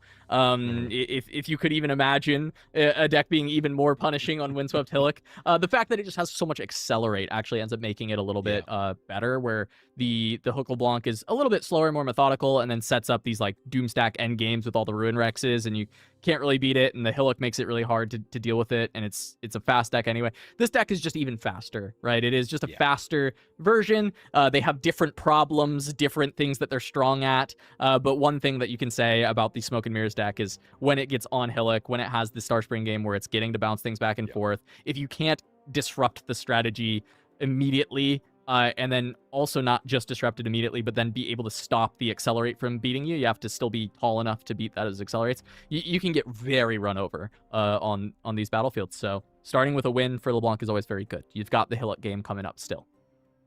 Yeah, we saw that one go basically exactly as planned, right? Like it was 2, 4, 6, 8. My opponent had a couple of removal spells. It wasn't like they drew nothing, right? There was a couple of removal spells, just wasn't enough. You're able to turn those cards in your hand into additional value. We saw obviously that additional value being in death rattle effects and also score on the other battlefield, and just one for wanting a deck that gets to play a card and then play a card for free by discarding it with the LeBlanc. That's just not a winning proposition. And yeah, we saw that come through here in this game number 1. And well, I mean, like you said, the Hillock game is even more devastating. The first time I played with Hillock with LeBlanc, I'm like, I don't really get what this is doing. And then I'm like, oh, right, it comes in ready. I can just attack. Oh, you don't even need the extra unit. Instead, you can develop backline, right? You don't even have to jam it at the battlefield, because you just go like that's the weakness of Starspring, or the weakness. It's the weakness of Starspring is you're actually forced the to fairness of Starspring. Let's be honest. to the battlefield as LeBlanc in order to push the unit back and then get the double conquer. With the Hillock, you just you send in that sentry, you make a copy, you send it to the other side, and you say, all right, kill both my sentries. That's fine. We'll go to the next turn, and I'll re-push and I'll retake, right? So it opens up a lot more safety in how you can play from the LeBlanc side, which is so now, I mean, looking at Kennen's side of things, how do you beat a deck that goes this fast, is this aggressive? The game 2, of course, they're not going to have the ability to like cheat to the other side, right? Like they have to actually play one side then the other. And I think that's where Kennen can start to try and look for opportunities to utilize the superior mobility of purple and set up a stack of, the Nocturnes, the Rossas, and then utilize their ability to shift with Tide Turner, with Ride the Wind, and try and make plays into the LeBlanc. But the problem that you always have to look at when playing against Everywhere at Once is if you leave it on a battlefield, it prints 4 might every turn. So you do have to watch out for that. And we even see that the way the third battlefield selection for LeBlanc is actually Amateur Recital. So even trying to have additional ways to look for pivots, even more so than just the Starspring and the Hillock, it just happens on the following turn. It doesn't happen the turn that you actually make the conquer. Yeah, Amateur Recital is one that when it first came out on Unleashed, I thought we were going to see a lot more. I thought it was going to see a lot more play. But obviously it has not. But it is still a very powerful battlefield, as you can, as we will almost certainly see in this one. I'm also keeping an eye on that one of Blue Kaisa. That is a card that it never seems good when it's not in play, but the second it's in play, it is one of the most terrifying things that you could be playing against. And here, taking a look at the sideboard, I mean, there's not a ton that slows things down. I mean, the downwell could get you out of a jam if there's a massive board on the side of LeBlanc. You can pseudo reset there with the downwell and then be able to develop a lot easier than the LeBlanc, which actually may end up coming in handy here if the Kennen is not able to get out in front of this LeBlanc aggression. I love Kaisa. It was a part of that initial Unleashed brew was basically us. I did it all on stream when I first made it, and I think a lot of people probably had similar ideas to me. But we went and we looked the keyword ganking for blue yellow. So it's like, okay, on the games where you can't gank or you have to conquer the wrong side, right? You can't get on Hillock. How do you get around that? It's like, okay, Otacon is a really good one, but sometimes hard to play. And then Blue Kaisa came up, and the way that it actually gets used when you're able to get it online and have it safe. Is realistically you conquer and you copy a mirror image that you had in the bin, and it gives you just another massive amount of might for no energy on that turn. And it's really good for finishing the game when you're looking to double conquer and you can get the first conquer down. When you play a card from hidden, it doesn't trigger Kennen. It does. Yeah, I mean, it seems like It's not being played from and at the very least, it is it's a lot of might. It is flexibility in a card. It's also one that we just don't see a lot. So if you're not playing around that Blue Kaisa, it very well may. There's like very 12 well may end up different things. As we jump in the middle of the game. A couple of Yeah. in. This is actually where the Amateur Recital can open up some pretty interesting playlines as well. This is a spot where you can ignore the hidden card, take Lilia to the Amateur Recital, copy Lilia, play everywhere at once at the Amateur Recital. That will then save, in theory, if it makes it to the next turn, it saves your Lilia copy, right? And then when you bounce the Lilia back, it makes a sprite that will be permanent because the everywhere at once is going to keep it alive. And then you can keep making even more copies, right? You can keep sending it back and forth to keep doing that. So playing everywhere at once to Recital and then hiding Smoke and Mirrors is often the most ideal start for LeBlanc, and that is exactly what I'm expecting we see here. Also, really big card from Vendetta I've been enjoying with this deck is the Dredge Up. Basically, this is banking the discard that you did for LeBlanc to instead be pay 2 to get your card later, right? Because you get to play it for its flow cost. Right. So instead of actually actively losing a card like you normally do, you are just kind of spending, committing 2 energy later instead of actually losing a card. Totally a card you want to see. Okay. Yeah, it definitely seems it's one of those deceptively strong cards in this deck where it's like, oh yeah, it draws you a card, you can pay 2 energy, but when you get that extra benefit from something that you're already going to be doing, which is discarding a card, definitely ends up being quite strong here. No, I We think you get first see action, the so I guess tentacle you come in. decide if you want to do anything. Yeah, I'm Are we gonna playing power here? I him guess to just 3. trying to trade with Okay, a for sure. Lilia. Yeah, I mean, That's 3 good. for the real Okay, Lilia is a yeah, reasonable that's good. idea. I gonna think kill there the is actual a Lilia. possible The real one, consideration yeah. to rip the Smoke and Mirrors, swap the Lilia with And the I'm just sprite gonna at slow roll and base. pass back. It would preserve the For sure, sprite okay, and let's make see. an additional sprite And Lilia that is- the Right. LeBlanc would be able to keep My alive. LeBlanc And keeps then alive. the copy Lilia, Oh, yeah, 'cause you're you know, blue would on, still that's be right. able to be used with the Amateur Yeah. Recital later, move Good. something back. Like, there's a lot of value that could be generated there. There's also a possibility that this is Hidden Blade instead of Smoke and Mirrors. And now though the everywhere at once has been able to be duplicated, and that's where things start to become very problematic in the sense that now you need to remove both.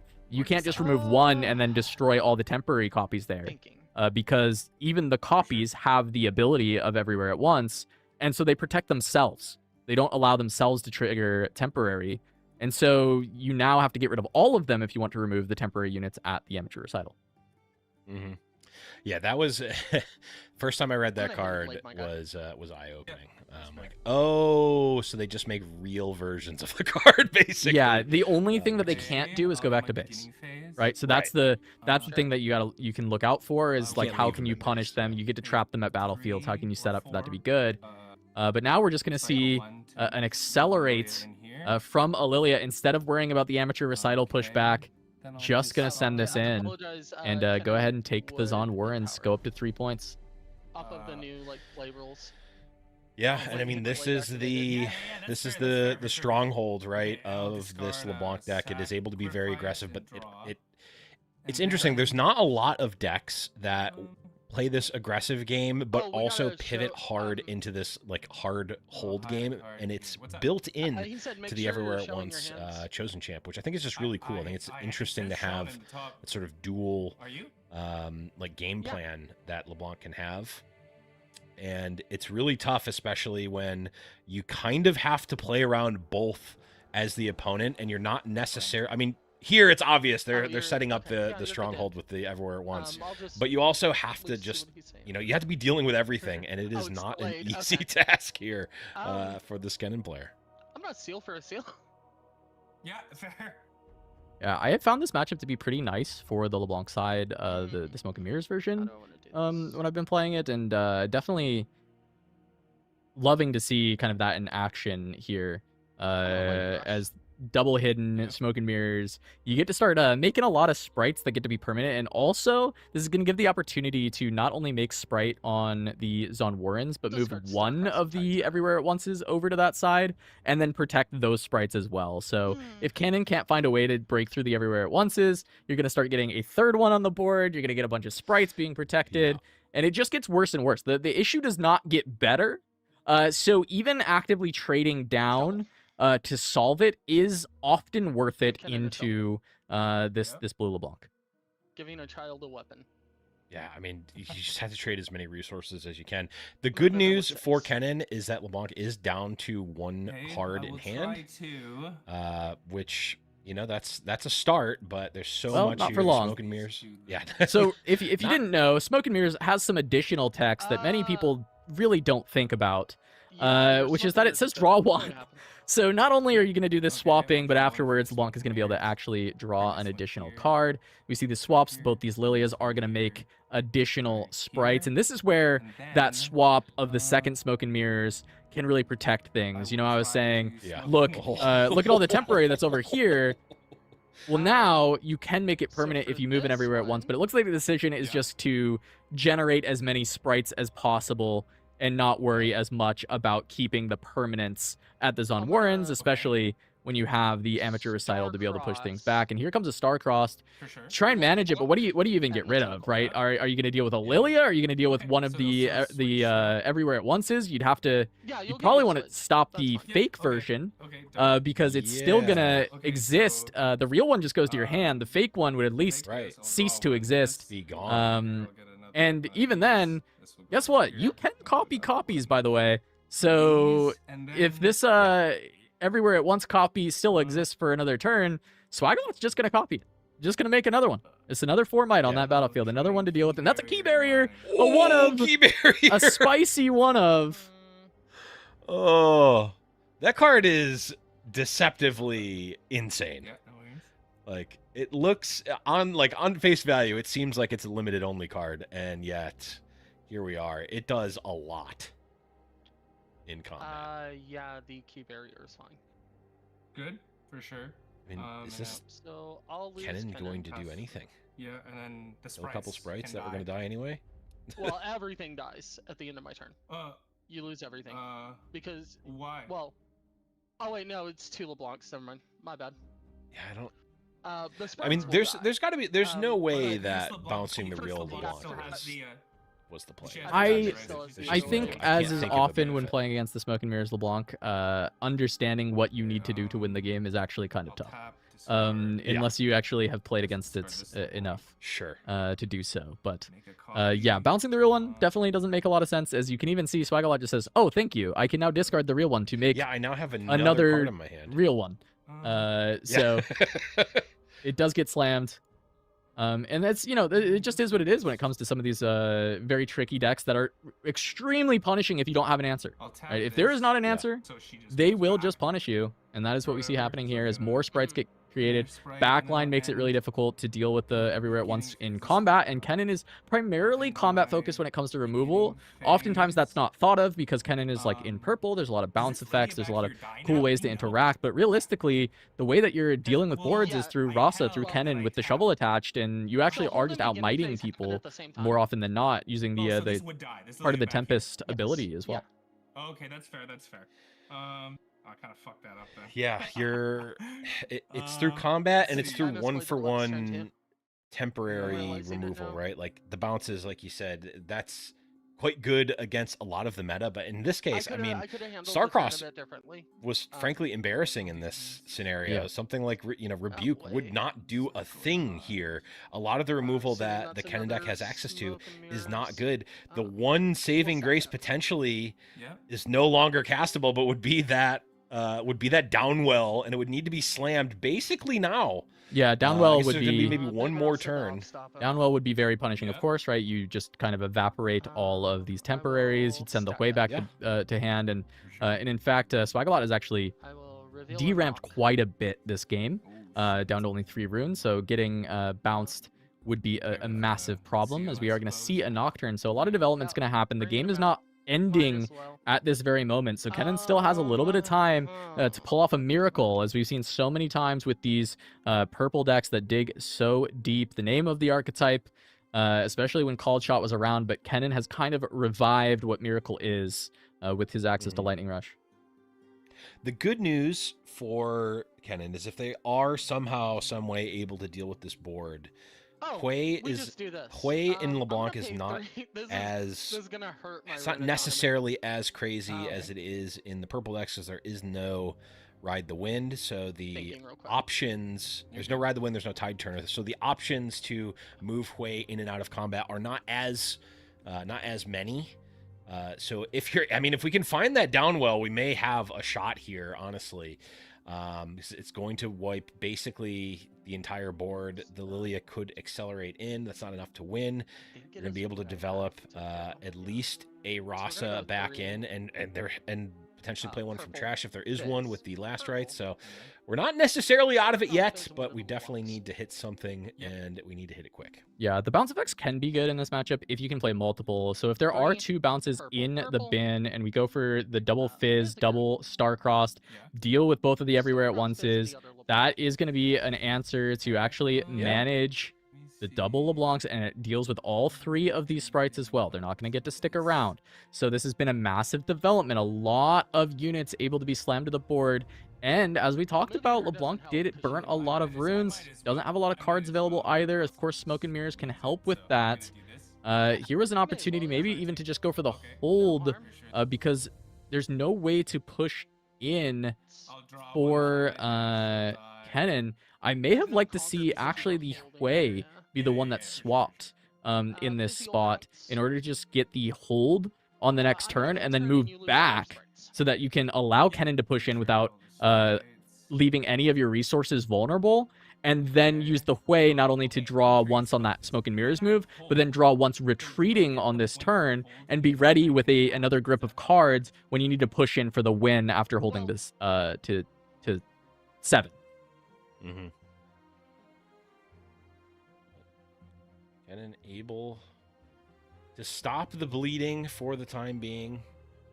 Yeah. Seeing if they want to do anything in this beginning phase. Yeah, beginning phase, do you copy the Lilia? I think there's a world, it depends on the hand, but you probably don't copy the Lilia, and instead you use the Amateur Recital trigger on the hold to move back. It's maybe not even necessary to do so, though, because I guess you're not going to go to Zon Warrens, right? Just sit at 6 and look for the double Yeah. conquer on the next turn after a development here. Kennen not the absolute best at defending, especially when they've just cashed in a bunch of their Starcrossed. Yeah, there's that nice dredge up from the bin. Mm-hmm. Was banked early on in the game. You know, we talk about, oh, the hand is dwindling. Well, one of those cards from earlier that was discarded is actually just waiting to be 2 energy later.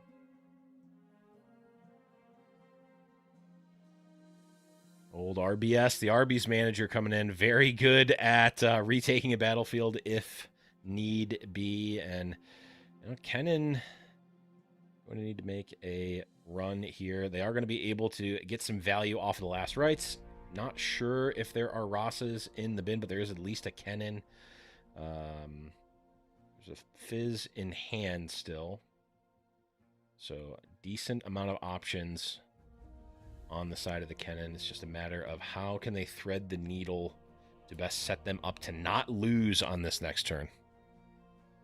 Yeah, and just running the Nocturne into the Sprite, but there's a Stupefy. That's going to force the Kennen, but realistically, I don't think Kennen minds using this. There's a world that maybe holding on to that Stupefy would make a little bit more sense, because this is a face-up Kennen activation, and Kennen activation is no longer useful for the rest of the game. It's Assault, and Swaggalot just has to double conquer. So Kennen making use of an Assault trigger is unlikely from here on out. Mm-hmm. Yeah, I actually really don't like the... Well, I guess it depends on the hand of the LeBlanc. If they are already planning to spend all of their resources next turn, I guess you might as well cycle, but it does feel like it could quite easily be a bit more valuable. Yeah, the big one Stupefy to look out at 7 runes would be Watcher, right? So if you're already just planning to spend 7 for Watcher, I guess you might as well. Because outside of that, I'm looking at a Ravenbloom student on board, which of course is not there anymore due to this Call of the Week, but that's what I was looking at on board as like, okay, you have a Stupefy with a Ravenbloom. I would want that for the attack, for the offense to try and finish out the game. Yeah, it does definitely feel like a Watcher, and not too much you can do about that. It'll be 6, 10. If we move over, it would be 18 minus 9. I mean, it's still not getting through a while. I guess actually you wouldn't lose to Watcher if you stack the battlefield. I don't know if you'd be able to double conquer. Now I think we're close. Knock is at 4.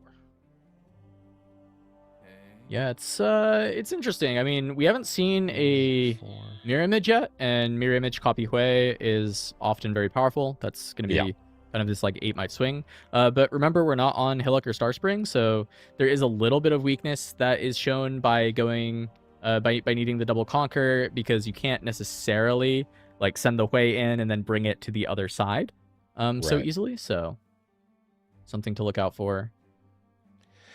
Yeah, Watcher doesn't actually win here. There's just not enough might for the second conqueror. So I had to decide, is it worth... Is there a line to get it on this turn, or are we just developing here? And if you're just developing, I mean, Kennen can have a very different looking board after just one turn going into this next turn with so much in the trash. Another Rasa, access to who knows how many stack decks, fizzes, etc. Oh, so that's the Watcher. Yeah, that is Watcher. And if my math is correct here, I think we're going to be one off. I know, I should have inverted there. Yeah, it's definitely short, right? Like it is not getting close. There. Right side is going to be 4. Left side will be 5, so we can conquer what we can conquer the Hui side. Move Hui in, draw. Yeah, it's actually kind of interesting. I wonder, I mean, if there's maybe a second Watcher, or if maybe playing the Watcher is a mistake. But you say playing, I say playing Watcher is a mistake, but that's also not knowing the hand at all. If there's nothing to develop, then of course it's not a mistake, right? You just kind of need to play it to try and get something done, get some removal happening. But with that, I mean, the Rasa is going to get a shovel trigger here, is going to be able to play another Rasa. And if there's a way to pivot, that's the big important thing. If there was a Tide Turner in the bin, it probably would have been played for the pivot. It was not, so I'm expecting there's a way to get this Rasa off the Zonwarrens and over there. Lightning Rush. There's a Lightning Rush. If it's not in hand, go look for it. Yeah. There's another Rasa. Flash. The Flash will allow the pivot. I mean, did we punt by not making a Hui copy? We could have an extra 5 might here. Yeah, not having the copy is definitely correct? interesting to me. I'm curious what the cards are that Swaggalot has decided Sorry, are it hides it when you better look to at my keep in cards, this but I have moment. this hand. No, you're totally Losing good. the amateur recital discard doesn't Rasa Flash. immediately lose the game in the sense that Discard- oh, Kennen okay, only goes yeah, to for sure. 6. Yeah, 'cause However, it was rushed. I do think if I Kennen mean- breaks here, likely Yeah, Kennen is just it winning. does lose the yeah, game. yeah, exactly, right? Yeah, it's like it I've doesn't- made the same mistake yeah. before where it's like, oh, I'm not going to actually lose here, but it's like you look at your board, you go, oh wait, no, I actually will lose. I will Yeah, lose I'm not next gonna be able to turn when they come solve and win. it. Now, the other big thing that could be the consideration is the rest of the hand is quite good, and this is a hidden smoke and mirrors that's going to swap the Hui and the Sprite when the loss is expected, and just then have Sure. Hui Thousand Tail Watcher for the next push in. Yep. Which It's is less likely might good than enough. swapping Lilia with Sprite, which will then leave ride the 6, wind an extra Rasa 3 to might on the amateur recital, but then you would have definitely copied the Hui if that was the plan, right? Mm-hmm. So this So, Yeah, I is mean, currently we 8 can to still 8. make that play into with the 8. Hui.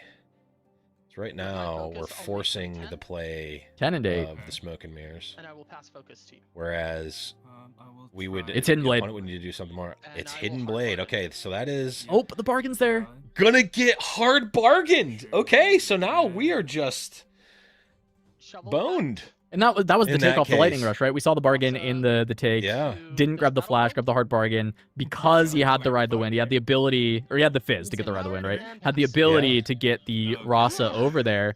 And now, no way, just a watcher. And what was looking like Swaggalot maybe running away with it, the corner has been turned by Serena Kerrigan. Yeah. Only at 6 though, so once again, a pivot will have to be found. But there is a fizz, and oh no, the ride the wind was played off the fizz. I don't know what's in the bin. If there's just an on-board pivot, then certainly fizz can get over there. Lightning rush put a flash, so there is an on-board pivot. You play the fizz, you can flash back 2 units, You and that should be flash. enough. And then I will. Yeah, it will definitely be And then, enough. I don't know. We're I at guess 16. We can get 8, 14, 20. Yeah, I mean it does 21 depend, with the right? There's 2 tentacle. cards left. 2 cards Yeah. left for LeBlanc. Oh, true. So there Hidden is blade in hand. certainly a There's- world. There's still outs. Yeah. So Amateur recital though, that's gonna be a trigger. You can push 7 might away Oh yeah. from the Warrens, and that's probably where this actually is a cooked sorry, I'm a little goose, in the tank here. as they say. Oh, you're totally fine. Push Watcher back. Play the fizz, Flash. get the Please flash. flash. Even with the I Kennen am- ability there, and Yeah, even with like a hidden blade, whatever, from Maybe LeBlanc's here, side, you're I'm probably gonna just make a getting very through. Risky move here. Okay. I'm gonna use shovel effect for 3 and a purple. yeah, Yeah. I'm gonna play Fizzy looks Con. like there's the I fizz. have amateur recital effect, so I'm gonna move Fizz back to base, and then. Oh, they're- with this fizz, Okay, I'm they're gonna moving the replay fizz back Flash to and move base those with Rosas back to amateur base. recital. Sure. Yeah, I think sometimes when people don't play this battlefield themselves, they don't think about or realize that they can choose You are their wrong. opponent's unit on the other side. Right. So I think the consideration was just, oh, I can get all of my might, right? I can get all of my might Sure. available and try and have the biggest push possible. Then I'm gonna However, Sure. of course, like pay mathematically, two moving the double Watcher back to base lacerate is going to your be Honest Broker. a bigger deal than moving your own Right. fizz back to base in this spot. Yeah, I'm gonna try and just. We're going to get a death grip Oh, death grip. to stop the lacerate. Okay. This would have been able to play around that amateur recital play. True. However, now it gets to be kind of like an extra So 2 that's might because this lacerate doesn't 16 actually get any value. versus But here comes Right. the cavalry. power. Cannon going to be tapped as well. +2 going to go on to the Rasa. A little early for that if there is a hidden blade 25. available for Swaggalot. Would be 15. Actually, the hidden blade actually would. It would have win won, here. but it's not there, and Cannon gets it and ties up the series 1-1, leaving just the Hillock game, which is certainly going to be a terrifying prospect for Mhm. Cannon, as this is LeBlanc going first on Hillock. But we'll see what he can do. Finding the up from the deep for turn 1 going second is a pretty nice pickup. Yeah, I mean, one of the strongest things you can do in the game, but also we have the 2-drop on the side of LeBlanc, going to be able to really get the engines going here, but actually ends up going for the lightning rush instead of the up from the deep. Yeah, just trying to dig, maybe look for the Nocturnes. Has a 2-drop to pair with it. Two drop can kind of match because you're playing Kennen. Turn 2, you might expect to just play your chosen champion, and so Honest Broker can then get buffed up by the Heart of Tempest and push over the opposing Honest Broker on the Hillock.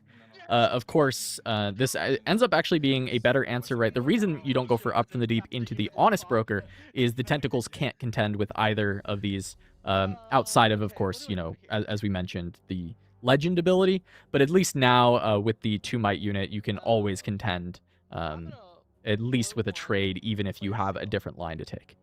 Right. Use the float for a stack deck. Seeing more stack decks. Yep. We can play the Seal first in case of a Nocturne find.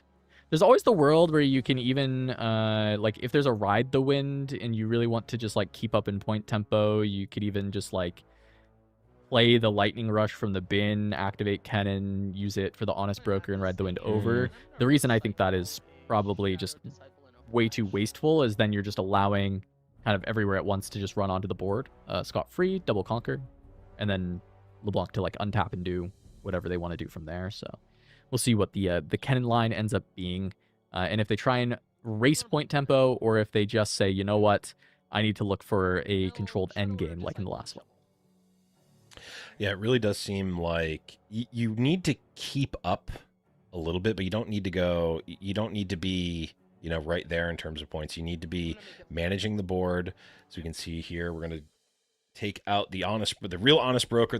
Obviously the other Honest Broker is going to die on beginning phase.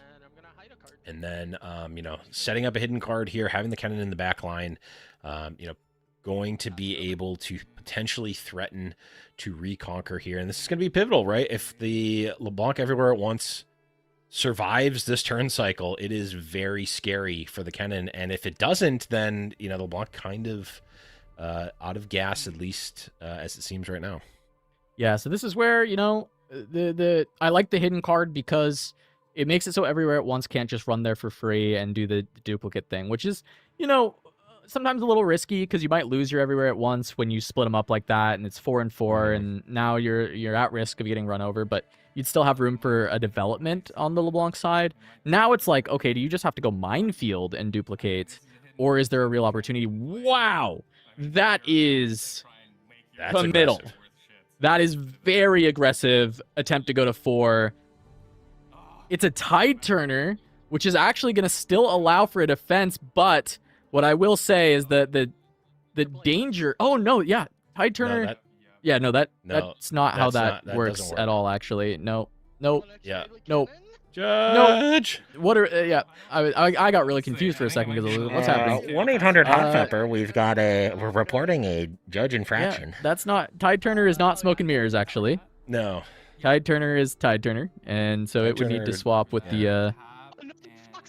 I know... He is the tide that needs to be turned. Sorry, Fox is like in my existence. Yeah, can we get a... maybe we can get a judge at that table. We'll see if we can. If not, we'll just keep going. We'll barrel through. But that is not supposed to be how that resolves, just so you all know. Tide Turner must swap with its target. It cannot swap to other targets. So the Honest Broker should be at the... Well, not at the win. The Honest Broker should be dead. And Kennen should be drawing 2 cards. Tide Turner should be at base. Kennen should be at the hillock. I didn't mean to say that. Yeah, but we've kind of continued with the turn, and it's going to go over to the Everywhere at Once. Is going to end up at the Minefield. And now Starcross to get rid of 1, and then it looks like it'll just be Kennen over the top is the plan, but a Death Grip is going to answer the targeting to just make the main copy an 8, make it a little bit harder to push over. Yeah, again, the gambit of I need this Everywhere at Once to survive. We need this to, like, this is the game plan. Continuing here, right? Like, if this Everywhere at Once falls, Kennen is likely going to be able to recover a bit faster.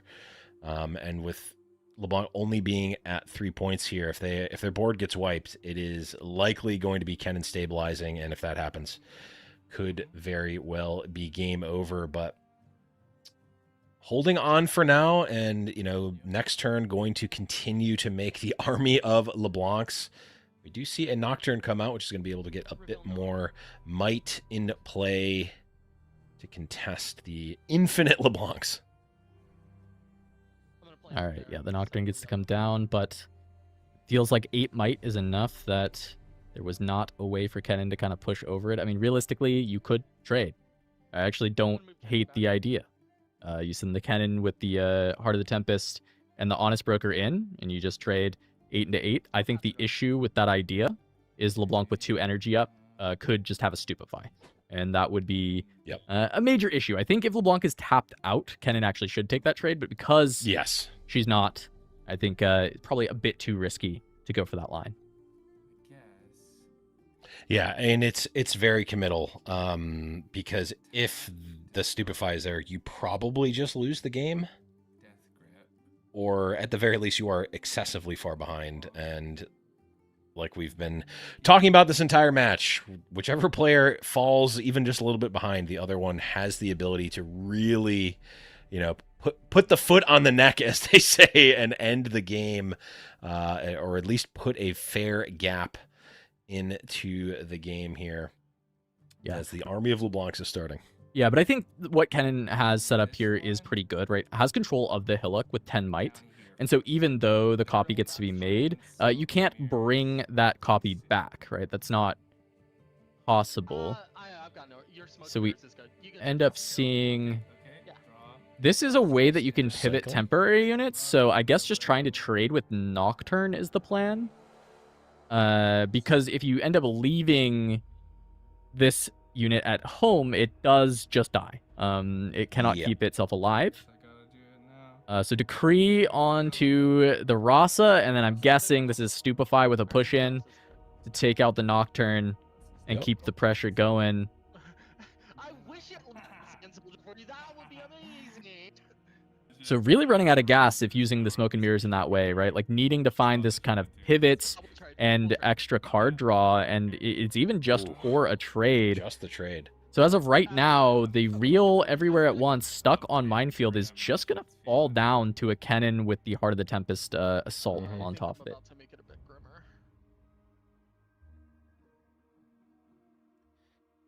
Yeah, not to mention the Kennen proc, the Conquer proc is going to be generating more value. We're going to have, this attack is not going to even cost any cards or energy here. Just going to be a free attack. So we're getting a full development turn here with additional value from Kennen. I mean, this is looking like nightmare scenario for the LeBlanc. Minefield effect. Let's go gambling. Invert timelines and hidden blade. All right, yeah, I'm not seeing an initial great way. The thing, though, that I will say, what's really going for Swaggalot, the build we talked about has a lot of Accelerate, right? We saw those multiple copies of Watcher, already at 10 energy going on to the next turn. Watcher onto Hillock is just sending 2 Watchers into the battlefields and going to 6. That's true. So that starts to put you in a position to then just finish the game, right? Because then either they can stop the Watcher on Hillock, and then you kind of just have to find second Watcher and you do it again, or they can't stop the Watcher on Hillock, and you just copy it at start of turn and end the game, right? So there's a lot of good opportunities for LeBlanc to still end when it comes to this build, but not a lot of cards in hand to dig towards it just yet. We'll see if this can be, that miracle. Kennen finding the win on the Hillock game. LeBlanc going first. Found an opportunity. Yes, there was a bit of shenaniganry. We did make sure that the judges were informed, so I'm sure there'll be some kind of discussion about this. I don't think they were able to get there in time. But we play on as it is with these events. Okay, let's go. It's up to the players. It's up to to catch things. So. Right. Yeah, absolutely. I mean, and again, these are potentially, complicated rulings. Obviously, Tide Turn is a commonly used card, but still a weird one nonetheless. But, given what you pointed out, Cass, with the Watcher play, I really hate developing to these battlefields. Like, just saying, if you have Watcher, beat me, instead of playing to the back line there and potentially playing around a Watcher being drawn there. Didn't end up getting it. We see the Hui and the Honest Broker developed in the backline instead. But again, like Watcher, very, very live draw here, and potentially even going to have an extra look at it with the Hui movement as well.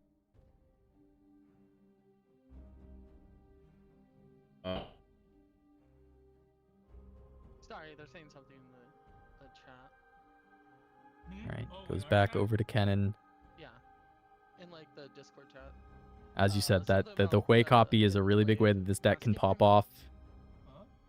They can find another Smoke and Mirrors. If they can dig through the deck with the Hui on the next swing. It really comes down to how much can Kennen develop. Because if it's a lot, it means that it has to be Watcher. There will be nothing else that can actually deal with the board. No, I know. I Oh, moved in error. and That's even fine. then, Oh, my bad. Kennen hit 6. You don't need to be on these battlefields anymore. In fact, I would say you absolutely do not want to be on the battlefields right now, because Watcher is a very large lose condition right now. Not to mention the fact that you just get a free +2 from Kennen's legend ability. So if Kennen just backs off and develops in the backline, what is LeBlanc doing against that? The Watcher all of a sudden does not look very good.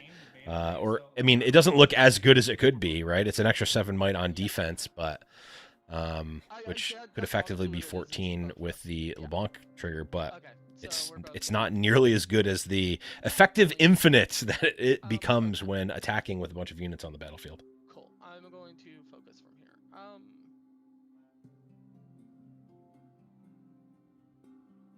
All right, let's see what else Kennen has, but 5 cards in hand. Not a lot of runes to work with, but Kennen can leverage hidden cards. That's going to be the real backbreaker in this spot, right? If Kennen has some hidden cards to set up, it could be completely unplayable. There's another way that this could go. Call the Week. We've seen a bunch of fizzes. Call the Week into Fizz in this spot to play the Call the Week again to just deal with the Hui and empty the board. I think is a very viable option. It will completely tap out and leave the board open to getting Watchered and actually potentially losing the game on the spot to a Watcher. However, if it's any card except for Watcher, it probably wins the game on the spot if this is Fizz Call the Week. So And there's if you just a bit of move a your flip. units off of the battlefield, it also still beats Watcher. That is true. It effectively beats Watcher. Yes, it does. Because of the last rights. I was gonna say it doesn't quite beat Watcher, but it does because of last rights. Exactly. Yeah. The believe me, when I know a good weapon cascade, equipment cascade when I see one, but not I'm gonna pass. looking like that is going to be the play here. Okay, let's see. Okay. We're given a chance here, and there's a decree. Okay. Decree is an interesting start, right? Kills the Ross. I actually think maybe the shovel was actually the right play here. If you kill the shovel, as long as there's a unit for Hui to discard, he becomes 8 over the Rasa. Kill the Rasa, and then you move to, you make the copy, send it to Minefield, also discard a unit. It's 8, trade with the Kennen and the Nocturne, and there's no last rights on the board. Like, these are maybe some of the plays that you have to make in this spot.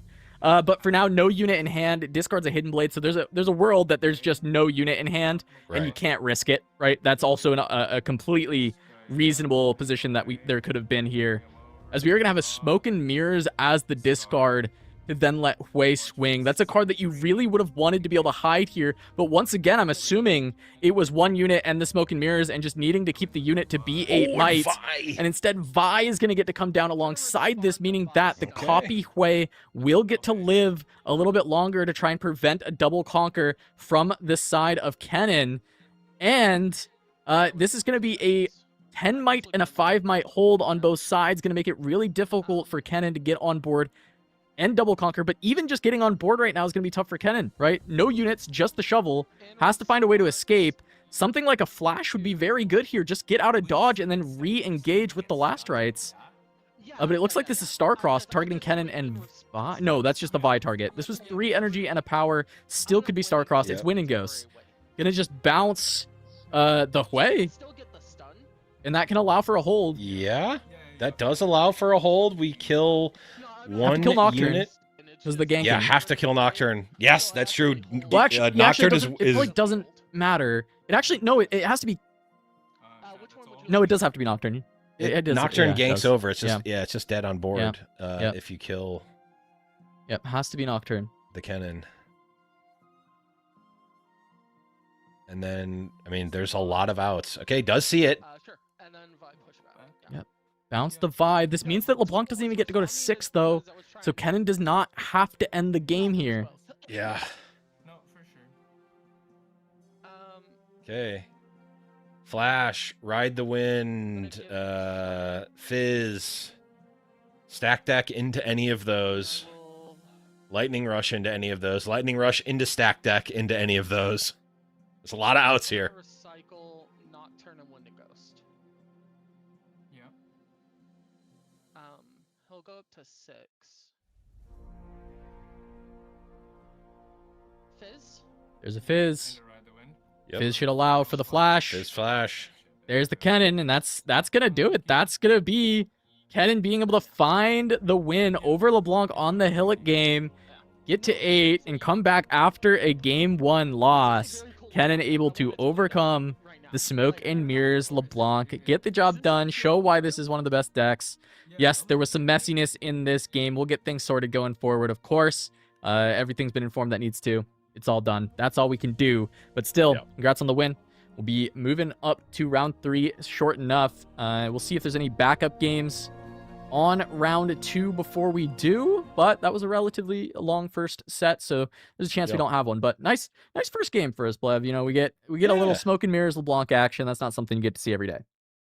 No, I think unfortunately there was potentially some possibility to win at least one of those games, but not sure. And then obviously the misplay in the misplaying of the Tide Turner. I honestly don't even think that was necessarily better. Like it was almost like a neutral change, right? Like saved the Honest Broker, but didn't draw 2 cards. Like I don't even know if that's necessarily better, but in any case, it was only better in the sense that there was then 6 might at that battlefield when there should have been 0 might at that battlefield.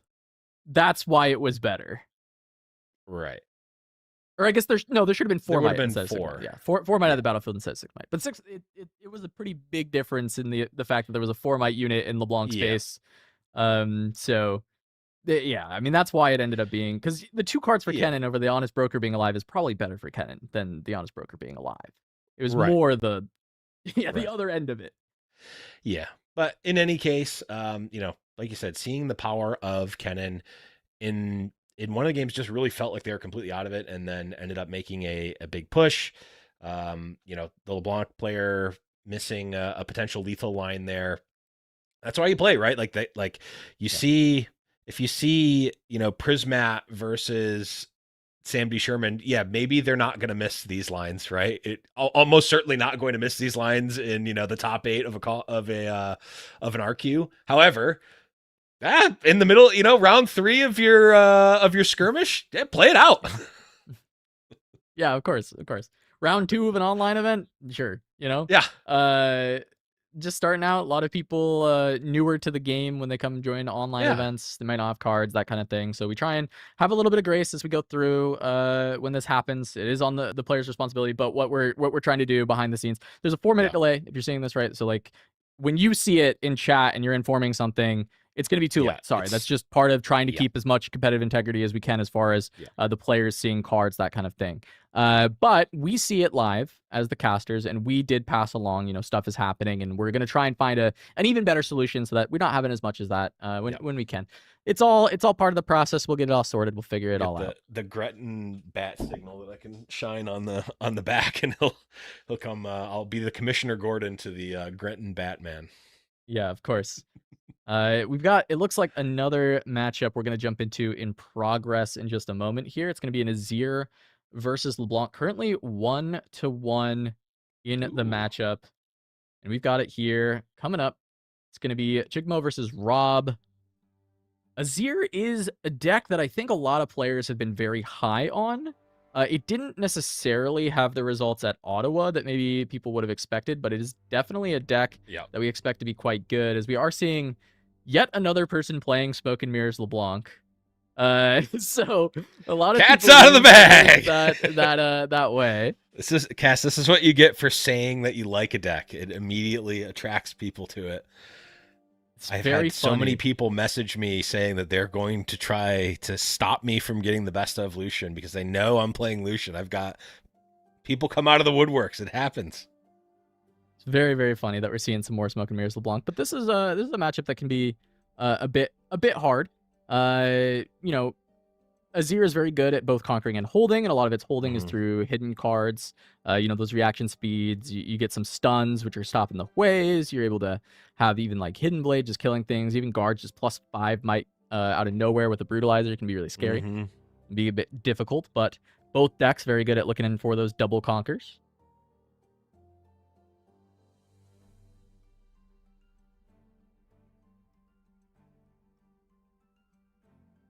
Yeah, and also, you know, LeBlanc, even with the many, the Everywhere at Once, being able to have these large battlefields, it is generally spread across multiple units.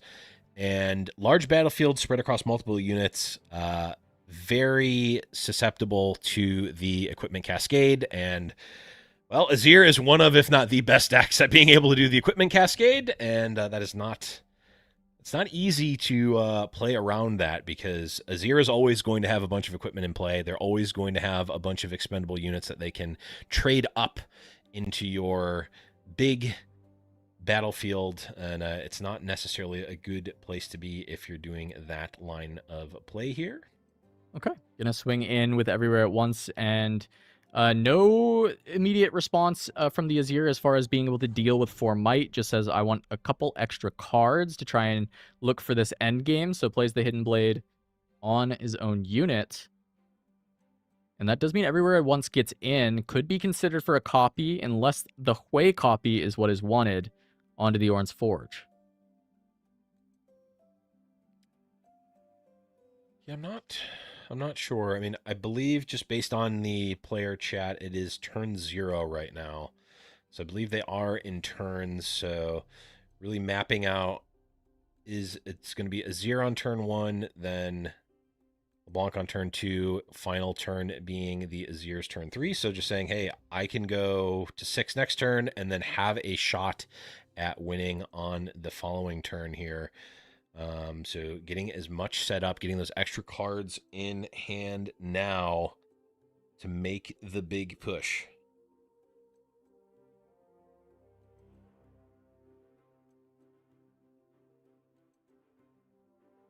All right, gonna copy the Hui. Now, I'm curious if there's a Smoke and Mirrors to hide in this spot. There's the opportunity at 6 where you can kind of actually move the fake Hui back to base and then hide the Smoke and Mirrors and utilize it to rescue the real Hui on defense and then still leave 8 might remaining. But with another Hui develop in hand, feels reasonable that just leaving 10 might at the board is going to be, you know, enough of a deterrent to at least potentially get some amount of trades. The worst case scenario is that Azir can pump something up to like 11 and push over the top, or maybe an even worse scenario might be just a rise. Always, it's always the worst scenario. That is always the worst, and they always have it. You know, I'm a little surprised that the Arise is being expended prior to conquering one side. And the reason I say this, right, is the ability to play those additional Sand Soldiers to hold seems valuable in this spot with LeBlanc at 6 points already. And very good point. You know, by doing this, you could have sent, you know, this Brutalizer equipped unit over the top of Duskrow's Lab by equipping it to the ready Sand Soldier that was already at base, and then Weapon Master the Brutalizer away with the Arise to a new ready unit. Now, of course, not going to matter so much because the Azir sitting on board, right? This is going to allow you to pull everything, but it would have allowed a little bit more control as to where you're putting each and every unit. Right, and now we've just got 2. Oh no, okay, we're sending it all. That's fair. Which I don't mind. Although we are not going to have anything on the left side here. Key barrier. How does that change the... Oh, it doesn't matter. There's a Defy as well. But that does mean that there's not going to be a develop of an additional Sand Soldier. in base here, so we are going to have to find another way to conquer that other battlefield. Otherwise, we are going to end in a draw.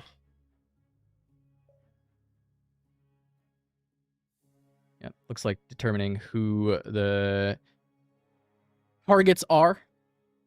All the pings of who's getting removed from that initial 10 damage.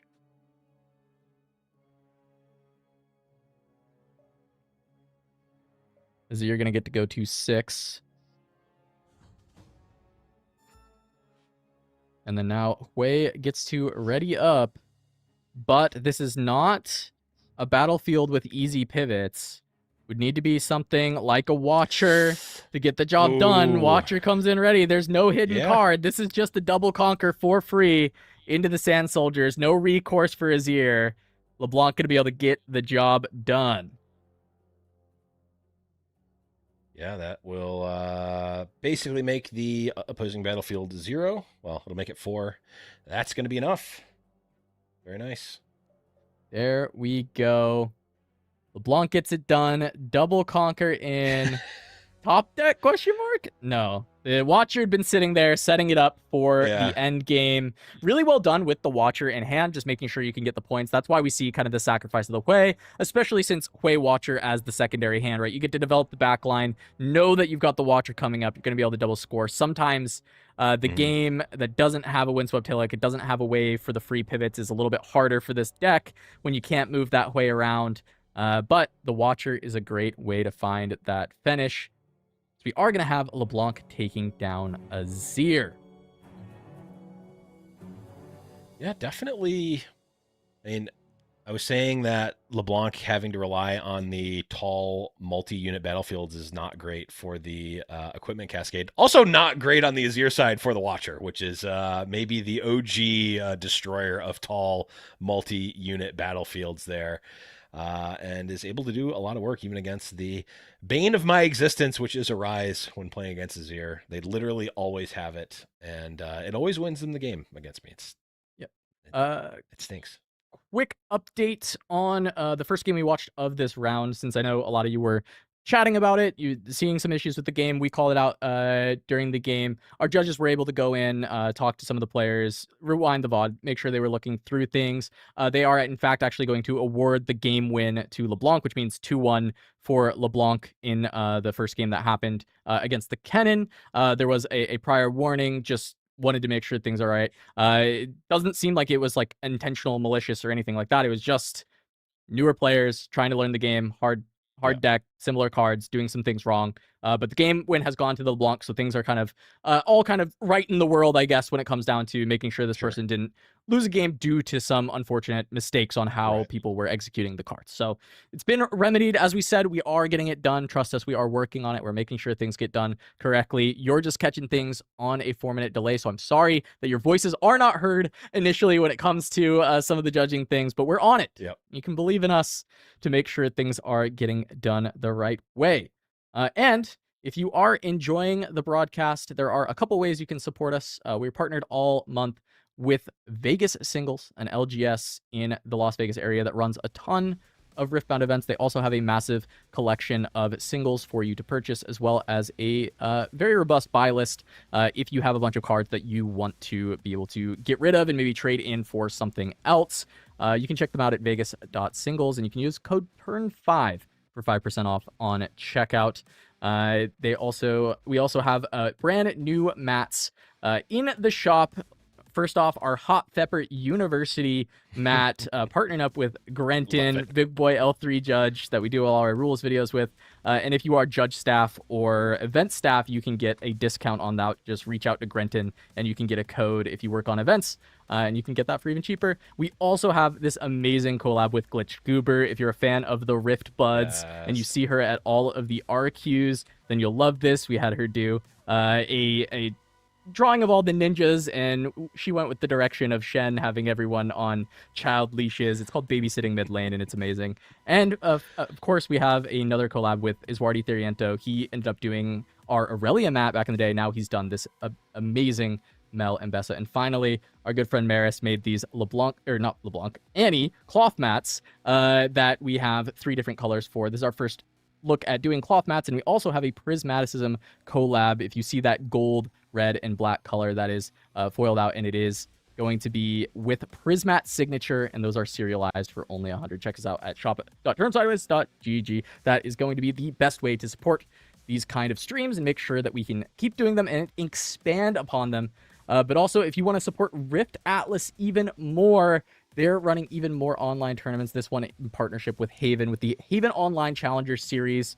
This is going to be a bi-weekly tournament. It is 100% of the entry fee going into the prizing. So it's $10 entry, but that's just going directly into the prize pool. Prize pool will be whatever that pot ends up being based on the amount of signups. That's happening August 23rd is the next one for 9 a.m. PT, 12 p.m. ET. So if you can't make it out to RQ Barcelona, you can't make it out to the showdown in Milwaukee, there is still Riftbound that you can play at home with that Haven series, which is really great. But Love it. with that being said, all the rounds are done for this first one, Blevins. We're going to go to a quick break. We're going to get our boy Grenton back on the mic, and when we return, we will have our next round of RiftAtlas Convergence 2. See you in a bit.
Hello and welcome back to RiftAtlas Convergence 2. I'm Blevins, joined with Grenton. 1-800-HOT-FEPPER has been dialed, and the boss is in. What's up, buddy?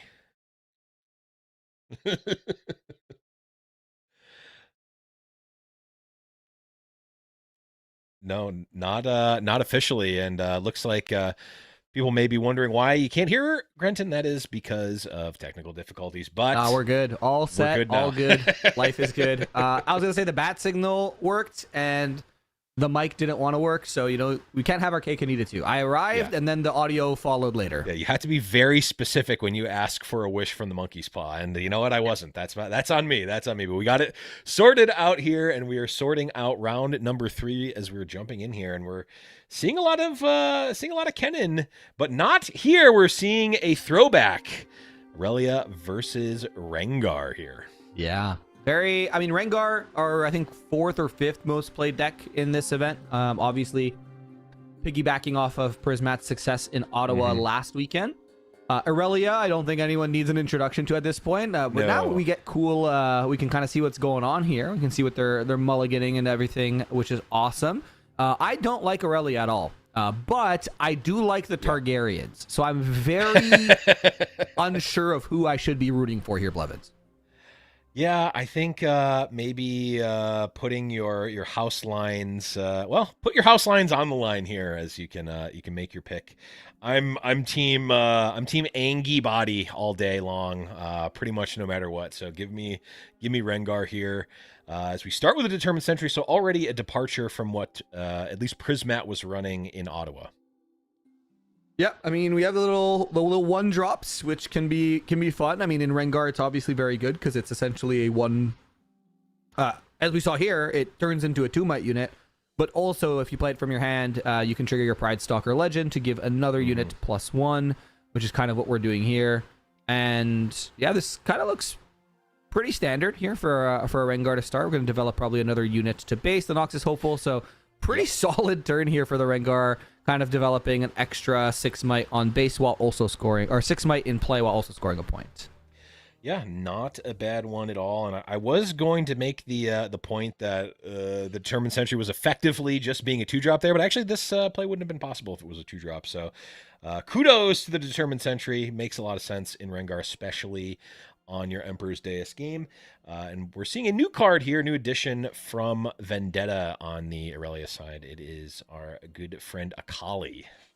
Yeah, this is a very annoying card to deal with. It's a Ruin Runner until she's in combat, which just goes to show you how strong Ruin Runner is. But she also gets to get a little pump of 2-might when she moves to a battlefield, which obviously in the Akali deck, very strong because you can kind of move her out and in. But also with Aurelia, the fact that you can ready her with that legend, with that Blade Dancer legend, also is a pretty crazy unit, especially when you pair it with cards like Defiant Dance. So that's going to be a try to kill on sight sort of unit. And now Aurelia kind of got some love in this set because not only is the Fervent kill on sight, the Stellacorns also kill on sight, but now also this Akali.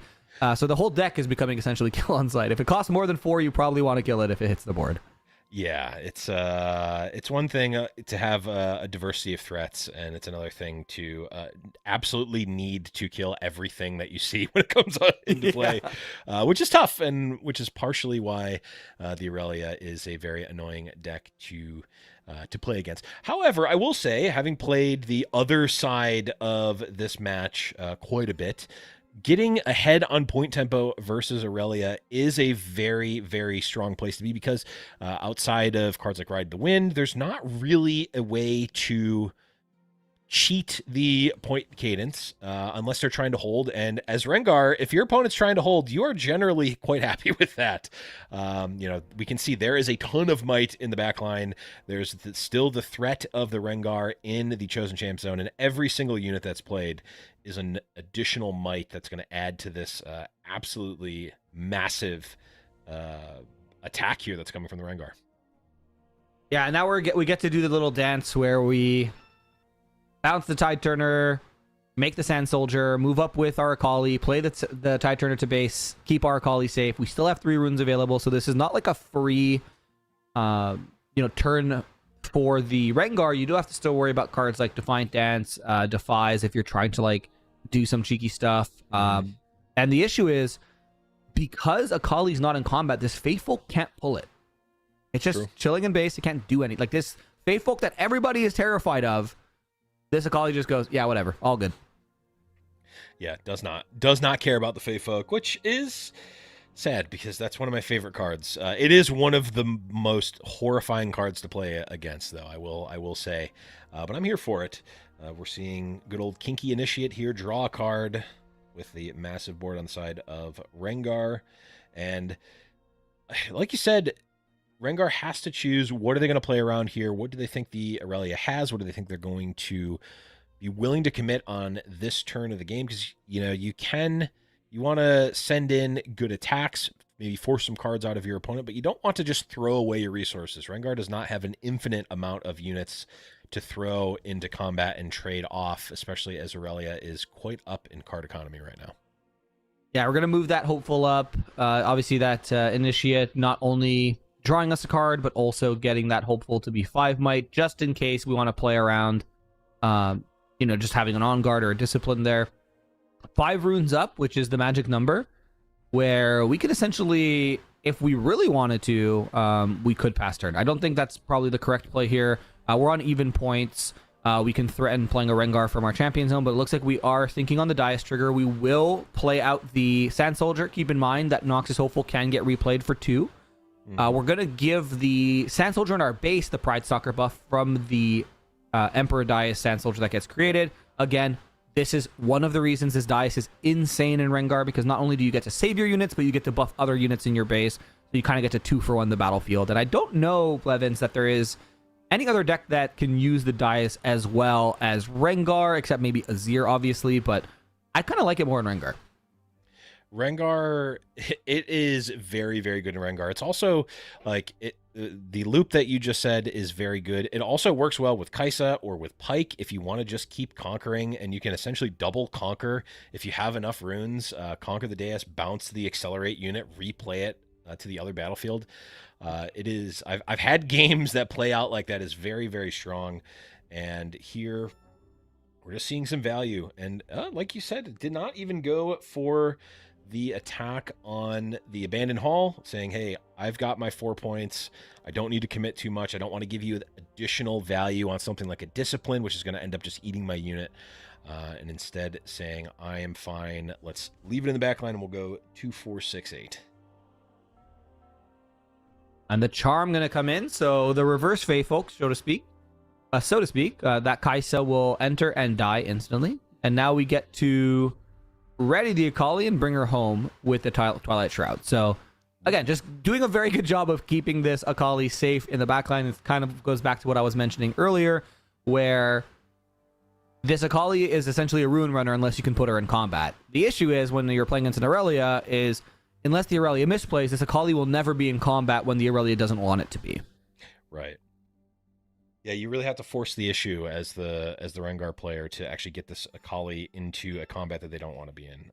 And here Aurelia is saying, yeah, you can have these 2 battlefields go to 6. That's fine. I've got my game plan. I'm not even going to play my chosen champion.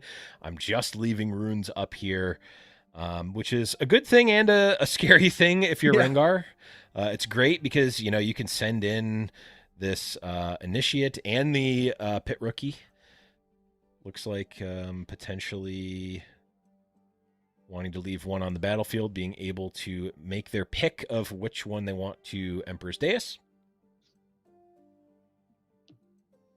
And it will be the Kinku Initiate, obviously, looking for more cards. We can play that back to our base. Our Noxus Hopeful is now 4 might. I mean, we could all obviously use this Fae Folk to pull in the Tide Turner if we really want to. We got to be careful. I'm trying to think, I don't believe Akali really plays any ambush units, so we're just kind of trying to play around spells. 4 cards in hand. What we were playing around there, because Ride the Wind is one that comes to mind here, and we're not. I mean, maybe there's a combination of cards in hand that sending in that Pit Rookie does play around the Ride the Wind, so I'm willing to concede that possibility. But yeah, on board, it did not seem like there was much to it there, but we're going to conquer both here, get to that 6 points, Probably going to start with the initiate here, draw a card. No, we're going to first mate back the hopeful. Makes sense. We're going to give the Feyfolk the Rengar buff, so Feyfolk went up to 3 might this turn. Okay. This is kind of shaping up to be, I'm at least trying to get rid of the Tide Turner here. We'll have to kind of see how they go about it. There is the Kinku in hand that we know of, and I believe the other 3 cards are not public knowledge for us. Yeah, the Kinku, I'm very curious what else we're going to play. Okay, Grim Apothecary. Okay, now the Pit Rookie starting to make a bit more sense here. Yeah. Just want to get it back into hand here to be able to replay it. I like it.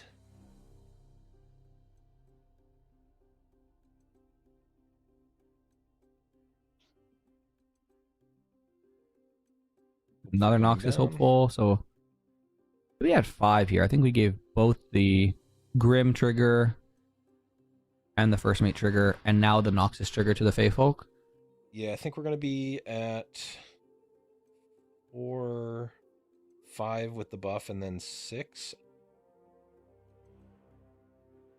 Possibly. I'm not sure what we're trying to do. Okay, just passing. Just for posterity's sake, saying, hey, this Feyfolk was this big. Just remember that. Yeah, just remember how big my little... Was it a rabbit? Bunny? Who knows? It's a Fey, which is kind of the answer to what is it is yes. Yeah, okay, that's fair. Funny enough, the full art of that card, which is a Legends of Runeterra card, is actually very cool. It's actually carrying a flower, and that flower has a gigantic mouth and teeth that you can't see in the art of the card, but you can in the full art. Oh, this explains everything. It is, yeah, it is actually a really sweet art that they cropped in an unfortunate way. But maybe we'll get we've seen cards, Legends of Runeterra art actually be chopped into multiple cards, so maybe someday. Maybe someday, yeah. What we're seeing now is Aurelia has to kind of set up a hold. Otherwise, we just lose next turn.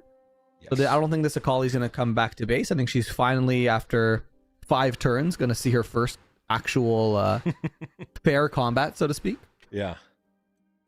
Well, here, I have a couple of questions. One is... Oh, this is good. Okay, yeah, Vex is certainly a good start. And we're actually just not even contesting the Abandoned Hall. I am curious why we're making this, we're having this last stand on not the Abandoned Hall, because Abandoned Hall is one of the most broken battlefields for Aurelia specifically. Yeah. So if I'm Rengar, I am very happy to take this fight on any other battlefield in the game than Abandoned Hall. And yes, the Vex is inherently quite good against Rengar. However, we can stagger these combats, and like first step of this turn is kill the Vex through any means necessary, and then we get to start playing our actual turn. Yeah, and we can still play the Pit Rookie. The 2 might. This can't enter ready anyway, so anything that doesn't enter ready, you're okay with playing now, just to get some Pride Stalker buffs, to get some more information. Pit Rookie gonna buff one of the hopefuls, the other hopeful gonna get the Pride Stalker buff. Now the first mate is gonna get the second Pride Stalker buff. We're gonna draw a card, and 4 cards in hand for Aurelia. Like, the most punishing thing would be like double dance or triple dance would be like obviously the most punishing thing that they could have, with a Defy for some protection. Obviously Thrill of the Hunt is turned off right now as long as Vex is still there, so the entire deck right now it gives +1. Yeah, it gives +1. That's true. Yeah, well, potentially +2 with the Pit Rookie. Yeah, and it looks like we're just gonna set up maybe a full swing. We still have a Rengar, which we've tapped a lot of runes, but we had 12 runes this turn, so we still have a lot of we still have a Rengar. So I don't know that there's maybe a world where we just push everything in here, except everything in. We leave the Feyfolk because in case the Tide Turner or something lives and the math is weird, we could just pull the Tide Turner over to the Abandoned Hall. We just don't care. Right. And then in response to the Feyfolk trigger, we could just ambush in the Rengar. For whatever reason, the last unit there is the Tide Turner. Yep. Deck's pretty good, isn't it? It's not too bad. That's number 1. Yep, so that's going to be a big swing here. Not as much, as there is not an Aurelia in play. So we're not quite getting as massive of a swing, and we're also not on Abandoned Hall. So So this means that we can only see one more dance. So we're still 8, killing everything at this 10, battlefield, if my math is 14, correct. 4, 8, 13, plus 3, 16. I think we are plus 2 on the side of Rengar. Yeah, it looks like that's it. Yep, there we go. Game number 1. Maybe I was looking for Going- another dance, but even the other dance, we're just full trading, right? Which I think doesn't really help us there. It would be -2. We'd go to 16 to 16, right? 'Cause we're Plus at 2. Oh no, sorry, we're at 14 to we would've been 16. So yeah, we do +1. win. Yep. But then we just move the Fey folk, and we do the Rengar thing I was talking about. So we still had the win there. So very well played by Rengar. Just going to show you how much Dais can do. Pretty simple deck list. Pretty aside from the Kaisas here and the now Thrill of the Hunts. If you built this deck like 2 weeks ago, I mean, this is a very cheap deck to build. Obviously, ignore the one Elder in the sideboard. But I think that's more of like a vibe choice than anything. Yeah. I don't know how many decks are actually playing that Elder in the sideboard, but now obviously with Thrill of the Hunt spiking, Kaisa still being a pretty expensive card. If you don't have the red Kaisas, it is kind of pricey, but this deck looks fun. It's, as you can see, many units, not many spells. With 7 spells in this deck, it looks like, in the main deck? Yeah, only running 2 Punch First, which I think most of the Rengars I've seen have been on the full 3. Rampage has really taken over as the fight spell of choice over Challenge, which I've quite liked. I did not think that was going to be the case. I thought good old Challenge was going to rule the day, but here we are. Being able to give +2 is very, very strong. And taking a look at the Irelia here, also relatively standard. Only 1 Vex, which, I mean, from the Rengar's perspective, you love to see that. Granted, another one in the sideboard, but just one of the most annoying cards to play against if you're Rengar. What are you bringing in here if you're Aurelia against this Rengar? Obviously, you're bringing in the second Vex. Second Vex for sure. Pass. Honestly, maybe maybe the Akali, but I mean, honestly, the Akali is not really that strong into Rengar. You know, you're not really, with the exception of Fey Folk and I guess technically the Rampage, you're really not trying to kill like you're trying to punch the Akali in combat with Rengar. You don't care about any of these tricksy spells. It looks like we brought in the Mind Splitter. We saw it in the opening hand, which is interesting. We're going to start with a pretty good start, obviously. Scuttle Crab, the MVP, 0 might unit. And a raw casted first mate. Less than ideal, so I'm wondering what the rest of the hand looks like for our Rengar player, if that's what we chose to play on turn 1. We don't have a way to put it back in our hand unless we Grim... Well, I mean, maybe we have a Grim Apothecary that we can do some funky stuff with.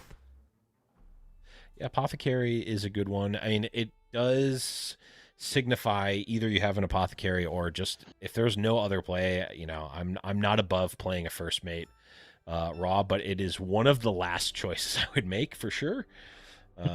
Certainly not one that you want to, as you know, especially, you know, in these early turns and against Aurelia too. Like if you can get ahead on point cadence early, that is just a really good spot to be in. We saw Rengar was just that like half a step ahead the whole game, and it got to this final battle, and Rengar had the luxury of being able to build up their back line and just have this really massive attack to end the game. Yeah, now we have obviously the 5 runes ready here for our Rengar. Obviously, the first mate can just take Targons more or less uncontestedly. There are 2 runes available, so that could be, you know, a dance or a discipline. You would need to dance to get on top of this, but if that's the case, then there is a Rengar, but then your entire turn is just killing a crab, which doesn't seem very good. So, looks like we are going to push, though. I do like the push, if only because it's forcing opponent to make the first move. If they want to dance here and force out the Rengar, or even like a Nidalee is good enough. Yep. Like Nidalee, if they dance and you Nidalee, that's fine. Like I'm always looking for an opportunity to get the Nidalee in play to justify spending the power. And if I can draw the card back from Nidalee right away, I'm here for it. Yeah, 100%. Yeah. And the onboard Rengar, certainly, like, it's not ideal, but, you know, trading, you know, if Rengar said your opponent discards a Defiant Dance, I'm slamming that card every turn that I can. So yeah, I'm happy with that too. We're just going to see the Kaisa developed, and it looks like maybe a shortcut here for the Targon's Peak. Yeah, it probably looks like that's what we're doing. Just tapping 2. Yeah, pass turn. Okay. Makes sense. And now we have what I like to call a very scary board for Aurelia. You have a GA in play, and enough runes to do some crazy stuff if you play an Aurelia, or literally any unit. Be a Stellacorn. You got to be careful of. Yeah, the scariest part for me is if they can conquer and then move the Aurelia back. Yes. Because Rengar, for the most part, going to be able to recapture. If they leave the Aurelia on the battlefield with the GA, that's also quite scary, considering that the Targon's Peak will likely have been taken, and that means minimum 2 runes are going to be up. And I have made the mistake of trying to contest Aurelia with runes up, and it's not a good idea. If you could avoid it, I would say maybe try to. Unless you're playing Mel and you have like rebuttals and stuff, then by all means go crazy. But yeah, if you're playing a deck like Rengar, which doesn't have a lot of interactions for spell, probably not the best idea. Yeah, if you're playing a fair deck, like we had Brittle Rengar. Steel in the sideboard, and I wonder if we bring it in this matchup. I'm not entirely sure if I would. I don't really play Rengar, but in this spot, Brittle Steel would go absolutely crazy. But we do get to bring our Kaisa home with this first mate, which is obviously good. So Kaisa getting us a card, getting us a point, and getting us home. And it looks like we're going to give it to the first mate here. Not sure that matters. But in game 1, we saw a lot of times where Claedeusfr was giving the buff to like unit X, and it didn't actually matter. He was just putting it somewhere. And it looks like that's going to be the case. We're going to develop a Noxus Hopeful, perhaps. Look, I like building the habit. Like, it helps. If it helps you remember your triggers, go for it. Now, if it's ending up taking extra time at the end of the turn, maybe shortcut that, but that's fine. Like in this case, maybe just pass the turn. Yeah, I mean, you have to, especially on online clients, because it's a trigger, you do want to be careful about just rushing through it in case your opponent's like, well, I wanted to, do this one. I wanted to, I don't know, reaction speed this, Very good point. And there's the Mind Splitter, so we did keep it in our opening hand. Yeah, I don't hate the thought process of the Mind Splitter, right? Like, you want to have a body, right? You want to have might. It's good, might for energy here. And the Rengar doesn't play a lot of spells, but they do play a lot of tricks. It just happens to be that those tricks are oftentimes units. So knowing the lay of the land before you're setting up a big combat, or potentially having to make a risky move, having that information is really good. Potentially would have liked to we brought the Elder in. Okay, the dragon fight. I would have liked to maybe play the Mind Splitter before making other actions. This is a classic get the unknown information before you make your plays, but I doubt it would have made a difference. Yeah, interesting. What we can't, unfortunately, there's probably some tech thing preventing us, but we can't see when they reveal the hands, but it took a really long time for them to decide on Elder Dragon, so I wonder if there is other scary things in the hand here for Rengar. I'm wondering if we did bring the Brittle Steel in, because obviously you don't want to discard a Brittle Steel with Mind Splitter, because they could just flow it. Right, exactly. So getting rid of the Elder Dragon's probably good, if I had to guess. Probably a pretty good one to get rid of, because it just one-shots everything if it comes down, and we were 2 turns off it. So it was coming down before the game was in lethal range for the Aurelia. Right. Well, it's interesting too, because if Aurelia has something like Defy, for instance, even if you have the cover for the Brittle Steel, you don't want to just slam pick the dragon, just from a strategic mind games perspective, right? If you just immediately take the dragon, they go, oh well, okay, they might have a Defy there, it might trigger. You gotta Hollywood them a bit. Yeah, you got just a little bit. Now, you don't need to put on the full theatrics, but I think playing to it a little bit is definitely there's value there, and not just immediately making the pick. All right, we're gonna see the Aurelia special where we discipline, ready, and give a 3 might swing. Actually, should be 4. No, am I correct? Yeah, should 2 for discipline, 1 for choosing, 1 for reading. So it should be 4. Yep. I can do arithmetic. Let's go. I played Aurelia for a couple of weeks in preparation for casting Leal, and I got quite decent at doing Aurelia math, but doing it on in client is definitely a whole other level of button clicking. That I like just having the die there.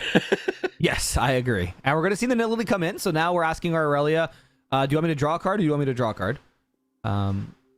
Which is obviously good. Now, there is a pretty hefty backline for this Aurelia, right? You got 12 might, and 12 might is the floor because the Fervent can just do crazy things.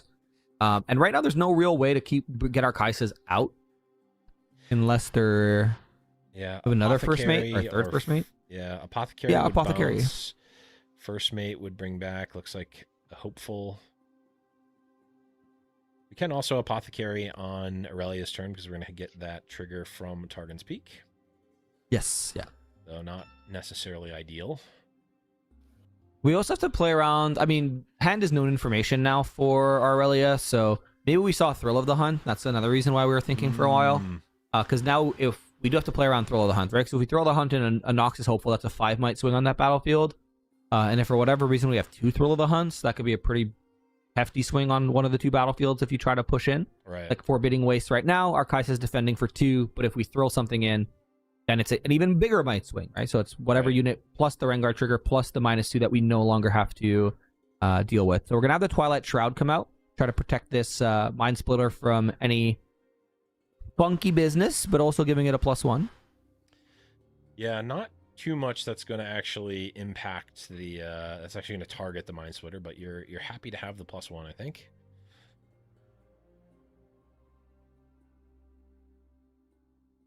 I wonder if we did see a Thrill of the Hunt, because that would make sense of why we're doing this specifically. Well, one thrill of the hopeful end would actually still be winning this combat. Yeah, and then perhaps if we have a discipline, then we are up by 1, right? On that math, it would be 9 to 10 if we discipline the Mind Splitter. Let's see. It would be 9 to yes to 10. Maybe that is the line that we're seeing here from the Targaryen Team Black for the win. By the way, just throwing out these political statements in the middle of the cast.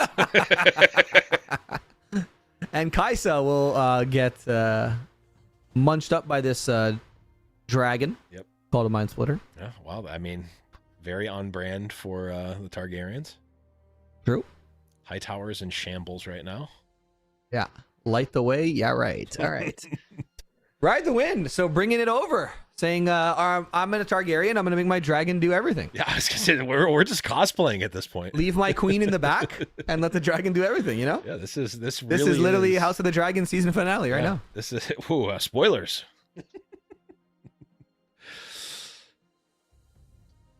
Now, if we have the Thrill of the Hunt, we can do the old JK. There she is.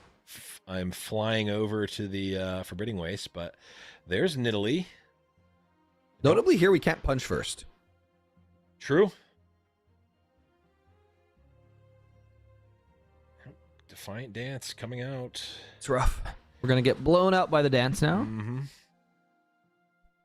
Yeah. That's a big dragon. That is a very big dragon indeed. Looks like 10 to 8, and that is not good math for the Rengar here. The good news for the Rengar is that they are on the front foot in terms of point cadence. The bad news is that they're going to lose 2 key units, and this Mind Splitter is going to be able to back out because, for whatever reason, Ride the Wind also readies the unit. Good card. Don't know why they did that. Good card. I remember in Origins, I was a MF Aurora player, as I was, and I was on Mountain Drake since day one China, when the game came out. And Ride the Winding my Mountain Drake into a battlefield and then giving it ganking with my MF Legend to then gank over was cinema. Yeah, that's pretty good. 10 might in Origins was a big number, let me tell you. Yeah, that's before Aurelia threw that number right out the window. That's true. I don't want to talk about Aurelia. Yeah. Well, unfortunately, we're in the middle of casting a match with her. Seeing. We're going to go to 7 with the Kaisa Yeah. and get a card. Pretty good. Yeah, get a card and effectively drawing a second card on next turn, right? Because if we're going for the double conquer, Yes. the first conquer will draw us another card. So if we are low on card economy, we're effectively drawing an extra card here. We're going to be readying the 2 runes from the Targon's Peak, which means with the Sentry here, we're actually going to be at Rengar runes if we would like to be. And the good news about all of this for the Rengar player is that Aurelia is relatively choked on the rune side here. Only 6 on the side of Aurelia, needing to double conquer here and hold. It's going to be a tall order with this amount of runes. Yeah, and we have a pretty hefty backline, right? We got 6, 10, 11 might plus a Rengar that's, let's call it 16 because of the trigger. And if we have Thrill of the Huns, then that could be an additional, 2 or 3 might. If we have a punch first, there's a pretty big backline that you have to worry about. And if you have to break both battlefields, you have no choice. You have to push Aurelia in and you have to push the Mind Splitter in. Unless you push, an Aurelia in, you kill the Kaisa, for example, and then you can charm the Pit Rookie. But using charm on a Pit Rookie seems kind of not fun. But we are going to, is this flow? Yeah, flow the Twilight Shroud. Okay. Which again is interesting. Luckily, we're not having to recycle for this. Pretty good flow cost, just 2. Yep. And Aurelia, okay, yeah, should be 7. Yeah. 7 from the ready.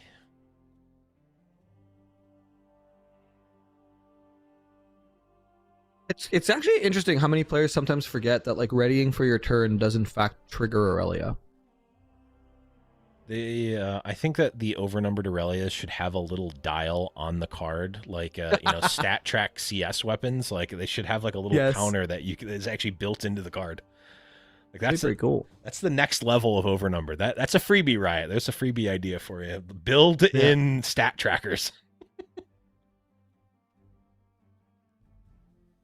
Yeah, it's like maybe boots. This looks like maybe I play boot. Oh no, why are we putting our Aurelia? I mean, our weakest unit on Forbidding Waste, sure, kind of makes sense, but it's also our like big bait unit where it's like, yeah, it's just 2 might on defense, I promise, and then you like, play 3 buff spells, and all of a sudden it's like 12. Right. Here comes Rengar. See, I like playing Rengar. I want to play Rengar to the other battlefield here.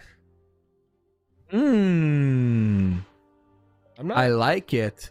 Someone just said GG. Ooh. Calling. I'm assuming that's Targaryens. Yeah, it certainly does look like GG.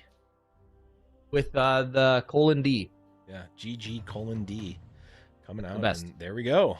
Rengar taking it down. And this was the general gameplay loop of that matchup is pretty much exactly how we saw it play out. It is whatever deck takes that initial point cadence and can keep that up is obviously in a favored position. Both of the decks are very good at conquer battlefield, develop in backline, and that really benefits you if you're ahead.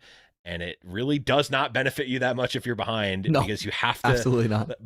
Aurelia, a little bit better so than Rengar, but having to either hold or cheat a point with either Ride the Wind or Thrill of the Hunt on the side of Rengar, like picking those spots can be very tough. It's much easier to go, conquer 2 battlefields, develop in the backline, pass, make you do the thing. Like math is for blockers. That's just how it ends up being. That's our version of that. Yeah, it's that version of that. And as the consummate Angie body, Fury body player, that is how I like to see that matchup play out. But it's not always how it plays out. Sometimes the Aurelia either gets ahead before or has a crazy Ride the Wind play or just has 500,000 might on Abandoned Temple or Abandoned Hall because for whatever reason the choosing the unit to get +1 also counts as choosing Aurelia. Don't know why that's the case. I mean, I know rules wise why it is. I don't know why they made the choice to make it that. But anyway, Gretton, we see Rengar here take it down 2-0. Yeah, Rengar taking it, which is awesome. We do have a backup game that we're prepping to jump into as Zerk jumping into game 3. obviously the cheeky Elder Dragon Thrill of the Hunt shenanigans we didn't see get pulled off, but I mean, it ate a Mind Splitter, right? So like Yeah. at the very least, you brought in a sideboard card that you didn't play, but the rest of your hand was kept safe because Aurelia saw that Elder Dragon and was like, no, I don't want to deal with this. Put it in your trash. So it definitely helped out a little bit. On my side, when I'm looking at matchups like this, I'm just happy when an Aurelia loses. That's just how I am. Aurelia and Yi, if they lose, I'm happy. But then I also am the one who plays like combo decks and Aurora. So like I'm the villain to everyone else, but in my headcanon, I'm the hero. You know what I mean? No, I hear you. If you're not playing Aurelia, I think you're the hero. I think that I agree. No, I do Yeah, know that let the you are record the Lux state. player, so Yeah. Well, not anymore, but okay, that's fair. now I'm the Mel player. Okay, yeah, you're definitely the villain then. Yeah, I think that's there's no doubt in there. If not now, certainly I think after Barcelona we may be declaring Mel as the villain yes. here. But we're gonna jump into yet another LeBlanc versus Kennen matchup here, and it looks like we are nearing the apex of this game as it's 7 points on the Yes. side of LeBlanc, 6 on the side of Kennen. Yeah, we're looking at the battlefields. I'm seeing the windswept, which means our LeBlanc won game 1, lost game 2. We're gonna smoke and mirrors. Oh, this is funky. I like it. Bring our temporary watcher over to the windswept hillock, Okay. and bring our real watcher back to the minefield. We have a hidden card as well, which first I don't like. What is this? A second smoke and mirrors? Is maybe a hidden blade? Could be Hidden Blade. I mean, it could be like Consult the Past, so that's not really a common one. This is, I believe, Yellow the player Kennen. we saw. I believe that this is the player we saw from last round, so I don't believe it has any other. Does not have any other hidden cards.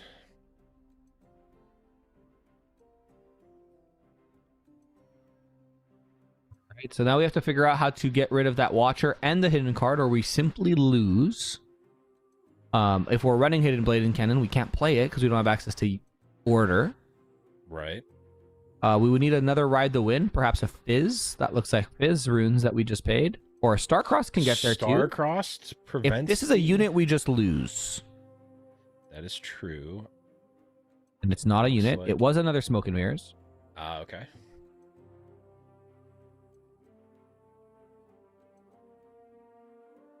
I'm wondering here, what is our out for LeBlanc? Mirror Image can trade.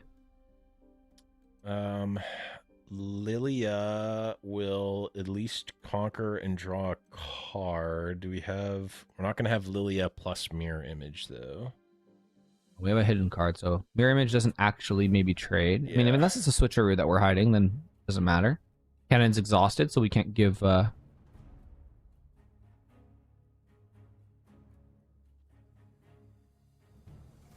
Oh, looks like we are... Oh! Tornado Warrior. I love that card. The card was absolutely insane in the pre-rift. Being able to empower Kale at reaction speed was insane. Oh. Looks like maybe this is a GG and the players are Yep. discussing there as the Kennen is going to take down the LeBlanc. Yeah, we have our little, side chat there, and Casanova, the resident LeBlanc Smoke and Mirrors player that I know, goes, Mirror Image Stupefy is the nuts, but the hidden card is rough. And you are correct, because Mirror Image Stupefy would not have got over a 3-Might Tornado Warrior. So, didn't matter in the end of it. Our Kennen player taking it 2-1 against the LeBlanc. So, who knows? Maybe if these LeBlanc decks don't have a lot of success here, then Casanova and everyone else who's playing LeBlanc has less competition. There you go. Yeah. I do think that just from the games that we've seen, there are a lot of different lines, and needing to very carefully play around what your opponent's range is, what your opponent's win cons are. Like, it is not just a, I'll use Yi as the example. Play dude to battlefield, pump dude, win game. It is not that. Yeah. It is very much a very precisely sequencing your plays, lining up your turns, and being able to thread the needle a lot of the times, but not just an easy win for these LeBlanc decks. So I think maybe we'll see a small number of players do really well. Hopefully Casanova does well in Barca. But I think we may see a lot of players playing the deck a few times and then dropping it.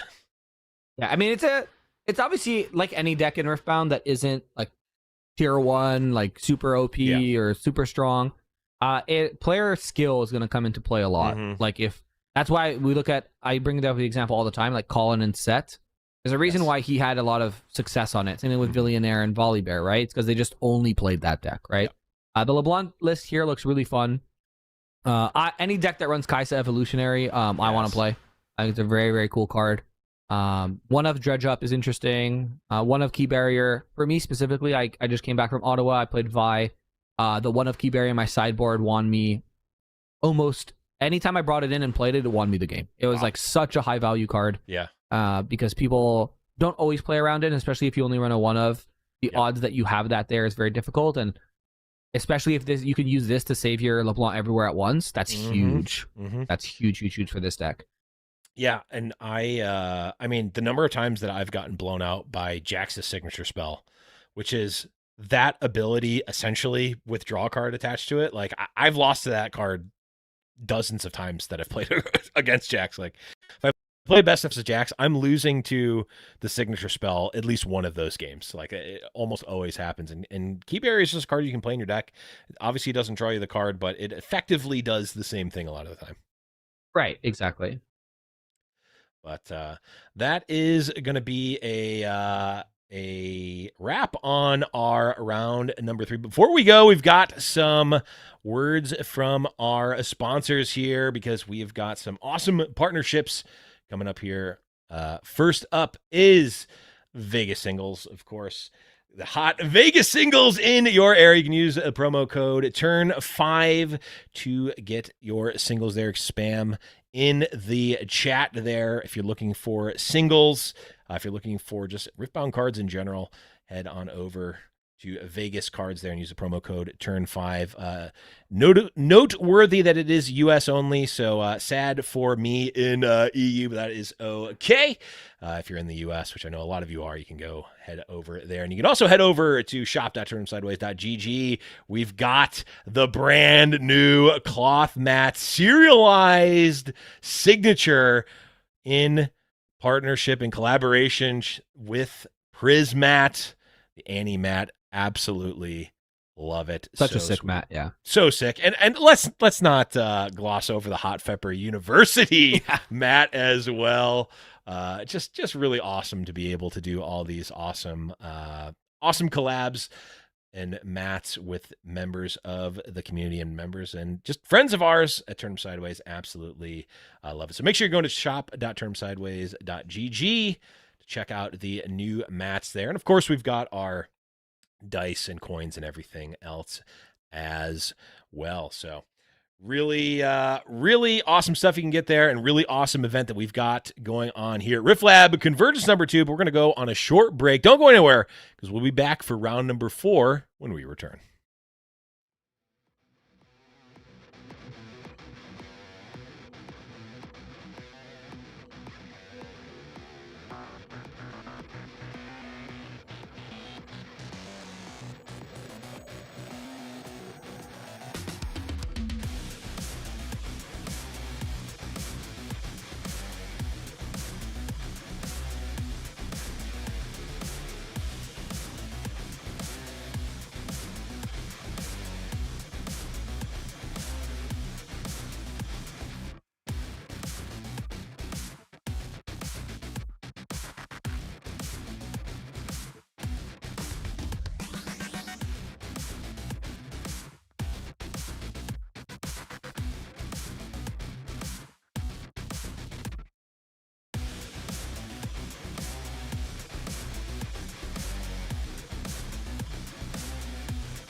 Welcome back to RiftAtlas Convergence 2. I'm Casanova with Grenton here on the Turn 'em Sideways channel. We have round 4 still ongoing. There is a long time extension that was given to a couple of players because there's a major technical issue trying to play from Spain right now due to a football match apparently. And it's messing with Cloudflare. It's messing with a couple other things, and because of that, RiftAtlas wanted to be fair to these players. It's not exactly their fault, so give them a big time extension. We're not able to jump into that match, unfortunately, still due to those tech abnormalities. But we wanted to check in with you all at home. It's 4-minute delay, so I can't talk directly to you. But how's it going? How's the family? How's the wife and kids? How you doing? How you doing, Granton? How's your day been? Good. I'm chilling. You know, I'm looking at some standings, looking at some legends that are performing. Obviously, they take football pretty seriously up there in Spain. So I hear. So I guess they're just using all the bandwidth for their football match, and the poor players are struggling. So hopefully they get that sorted. But we do have a lot of 2-0s. Obviously, 3-0s now going into, since we're wrapping up round number 3 here. But some notable ones that are currently still undefeated from what I saw is we had a Kaisa. So we had 3 Kaisas who were 2-0 going into this round. One of them did win, so we have at least one of them who is 3-0 actually. Yeah, one of them is 3-0, and then the other 2, I'm just checking their results here for round number 3. Yeah, so we have 2 3-0s and 1 2-1 in Kaisa. And again, we talked about it a little earlier. Kaisa is pretty popular now in China because of the whole Frozen Fortress, Brinier, Temporal Breach shenanigans. Notably as well, we have Ezreals who are also undefeated in this tournament. Friend of mine, J-Rad, he unironically had a bye in round 1. It's kind of crazy. And he's won out since, so he is currently 3-0. And the other decks that we were expecting to have undefeated at, Kennen, Aurelia, stuff like that. Yeah, Kennen, Aurelia, Yi, a couple of Rek'Sais, even though there's not that many in the tournament. A couple of Rengars, like Jace, quite a few Dravens actually doing really well already. Which is not unexpected. I mean, I think Draven is a deck that's definitely kind of come back, has a chance to show again. I've heard kind of both sides of the spectrum where people are like, oh yeah, Draven is fully back. And I've also heard that not Draven is just bait. You're deluding yourself in believing that Draven is back. So I think it's likely somewhere in between actually, where this deck is pretty good, not insane, does some good stuff. And I think there's enough people playing Tentacles and playing some kind of suspect early games that are going to allow for the Dravens to punish. So as you can see the standings here, of course, this is just with round 2. Round 3 finishing up. Has to wait for it to completely finish before we can get the full update push to see where everyone won, even though most of these matchups are done already. But yeah, it's been kind of a cool set of games for some reason. I'm casting this tournament, so people are like, we must put all of the smoke and mirrors, the ones on the stream, which has been pretty funny to watch, but cool that multiple people are on the deck.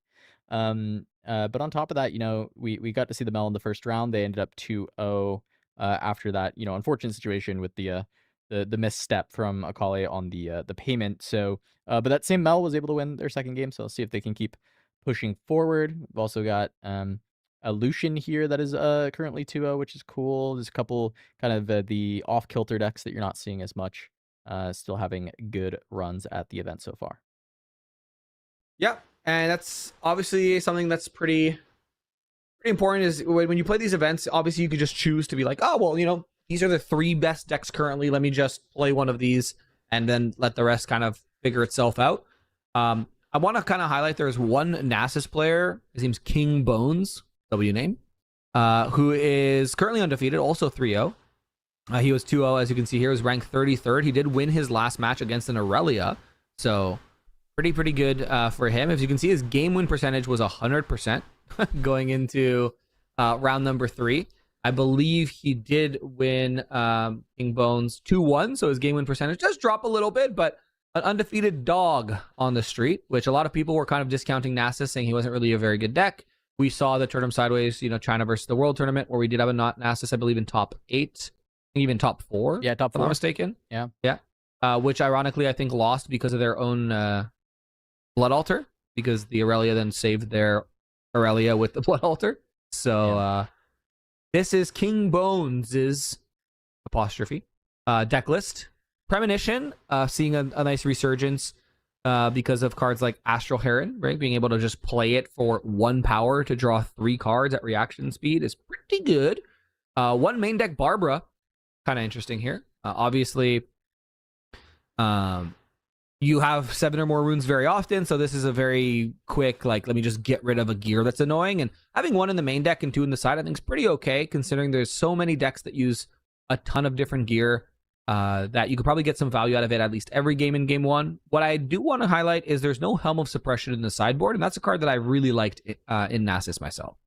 Yeah, very cool card. We saw it pretty dominant in the 2v2 setups because, one player can spend the time putting helms on the table while the other player is actually like playing towards the board, so it can get a lot more value there. But Nasus is the kind of deck that can kind of find space to play it, right? You like have a, turn 1, you just get out like well, I guess there's not that many 2-drops in this deck, but Raven Bloom or something like that, Yeah. Turn 2, you just get your helm down, and then from there you're starting to kind of ramp towards your 7 runes anyway. It doesn't actually reduce the turn that you get to 7 runes by deramping just the 1 if you went first, right? It would slow you down, of course, if you went second. Instead of going 3, 5, 7, you slow you a little bit, but yeah, it can definitely feel like a decent sideboard card into, especially, like the blue-purple decks where you can really slow down what they are able to actually do. So kind of neat. I think Nasus was one where a lot of people thought it'd be bad because it's like, oh, you're just playing a lot of the like the Timmy cards, big cards, like Valmaw we saw on the list. Like a lot of people thought Heron was going to be not that good, but it is proven to be a pretty big house. But I think like a lot of thought was like, yeah, I mean, it's just like, yeah, you get your 2 runes back, but you have to play this like giant card you don't want to play. Well, it turns out like green blue is very good at leveraging 2 runes to try and like protect that big thing that they played, right? Just being able to get like your 2 runes back for a Defy or a Discipline or, not so fast anything that you're trying to get down. Really, really valuable, and pretty cool that Nasus has actually turned out to be like a good deck, I would say, like actually a pretty solid deck, especially because blue-green has had its issues long-term, kind of been the color combo that maybe, I mean, arguably has just been the weakest, I think, of anything. Yeah, I'm trying to think about it too. I think Ari was Ari the only and Lilia, blue-green, right? So yeah, and then Or and Lilia, yeah. And none of them are like particularly insane. I think Lilia has had a couple decent results. I think Ornn flopped. I think a lot of people thought Ornn was going to be pretty good, and then it just kind of didn't really do that much. So, yeah, it feels like maybe the best that blue green has had is this this Nasus build. But I mean, we even brought up Lilia earlier as like this is a meta that finally kind of shows some decent promise for Lilia into these very aggressive decks. It's kind of good into the Rek'Sai, kind of good into the Kennen, right? So, that's why we're seeing a lot in the German showdown going on, as well as seeing a few in the tournament today. Yeah, Lilia has always been a very interesting deck. A lot of people were complaining about combo Lux, and I just say you play Lilia. It's unlosable because you just play Lifting Lullaby, and then they can't combo off that turn, and then you just win the next turn. Lifting Lullaby, probably one of the strongest spells into these combo decks or these late game decks, and the fact that Lilia is also one of the best aggro decks where you can just go really fast with her is also conducive to just being very tricky to deal with if you're playing any sort of control list or late game list. But like we saw earlier today, a pretty good matchup into Kennen as well. And Kennen is kind of this like amalgamation of different archetypes in one, right? You have a really strong late game, but you can also just absolutely pop off early game. So Lilia having these temporary units that you can just create every turn, where you're not really losing like actual board presence because you can just make them again next turn, is a pretty strong legend going into a Vendetta. So I'm actually curious to see how she does at a really big tournament like an RQ or something. I'm curious to see next weekend in Barcelona how many Lilias are playing, how they do. Do we see Lilias in top 64? Dare I say, do we see a Lilia in top 8? Because if it has a good bracket, it could just run through it. Who knows? I mean, there's one that made a very deep run in Sydney, right? Like, it's not like this deck has never been kind of close to having that top 8 performance, having that really solid performance. So there's a world that we could see a Lilia make a very deep run. But we will be getting that round 4 soon enough. We're just going to run back to break for a little bit, not too much longer. Should hopefully have round 4 coming up in just a sec while we get that final match of the round through. They should be at time now, so should be any moment. And we'll just be back in a sec, and we'll have that round 4 starting up. See you in a bit.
Welcome back to the RiftAtlas Convergence 2. I'm Casanova with Grenton here on the coverage provided by Turn 'em Sideways, and we are going to be jumping in to round 4. It's going to be Ezreal versus Kai'Sa for this round 4 pairing. Kai'Sa being a deck that has been on the rise, especially in China. We brought it up earlier, that Temporal Breach Bring Here combo on the Forgotten Monument being something that is played quite a bit recently, or not Forgotten Monument. What's it called? The one.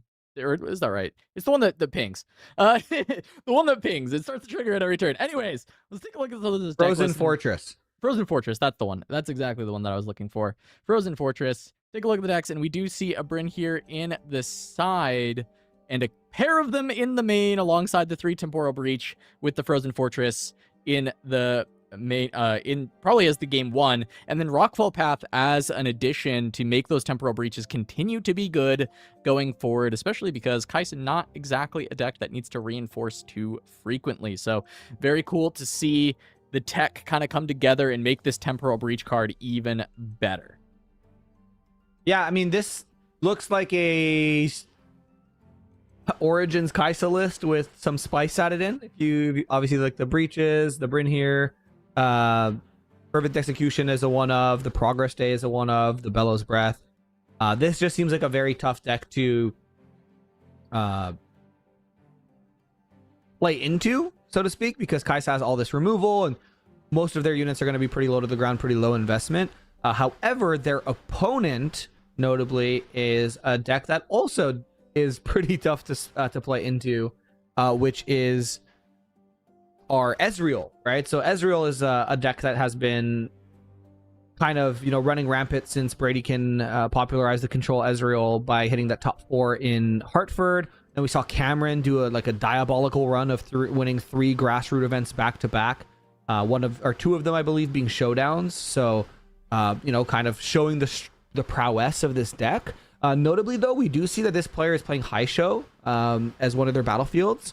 They're also on Frozen Fortress, so if we don't mirror the Frozen Fortress, that gives the Kai'Sa player another game where they could do the Breach Bryn here shenanigans. And then the rest of the list seems pretty standard, right? It's Pack Ezreal with the Bewitching Spirits. The sideboard is 10 one-ups, which I love to see. Yeah, absolutely insane. Just 10 different cards like, these are good in these matchups. We'll find a slot for them. A lot of one-ofs in the main deck anyways to go along with. But let's go ahead and jump on into this game straight away. We've got Wizardspartan on Kai'Sa versus Kanev on the Ezreal. Bit of a kind of control. It's kind of a control mirror, but the thing is Kai'Sa has always been more of a tempo deck than a control deck, and we're jumping straight on into it. We had a turn 1 treasure trove from Ezreal into a lecturing Yordle from Kai'Sa, and now we have a Bewitching Spirit that has been played, and we'll see what the discard is from our Kai'Sa side. Yeah.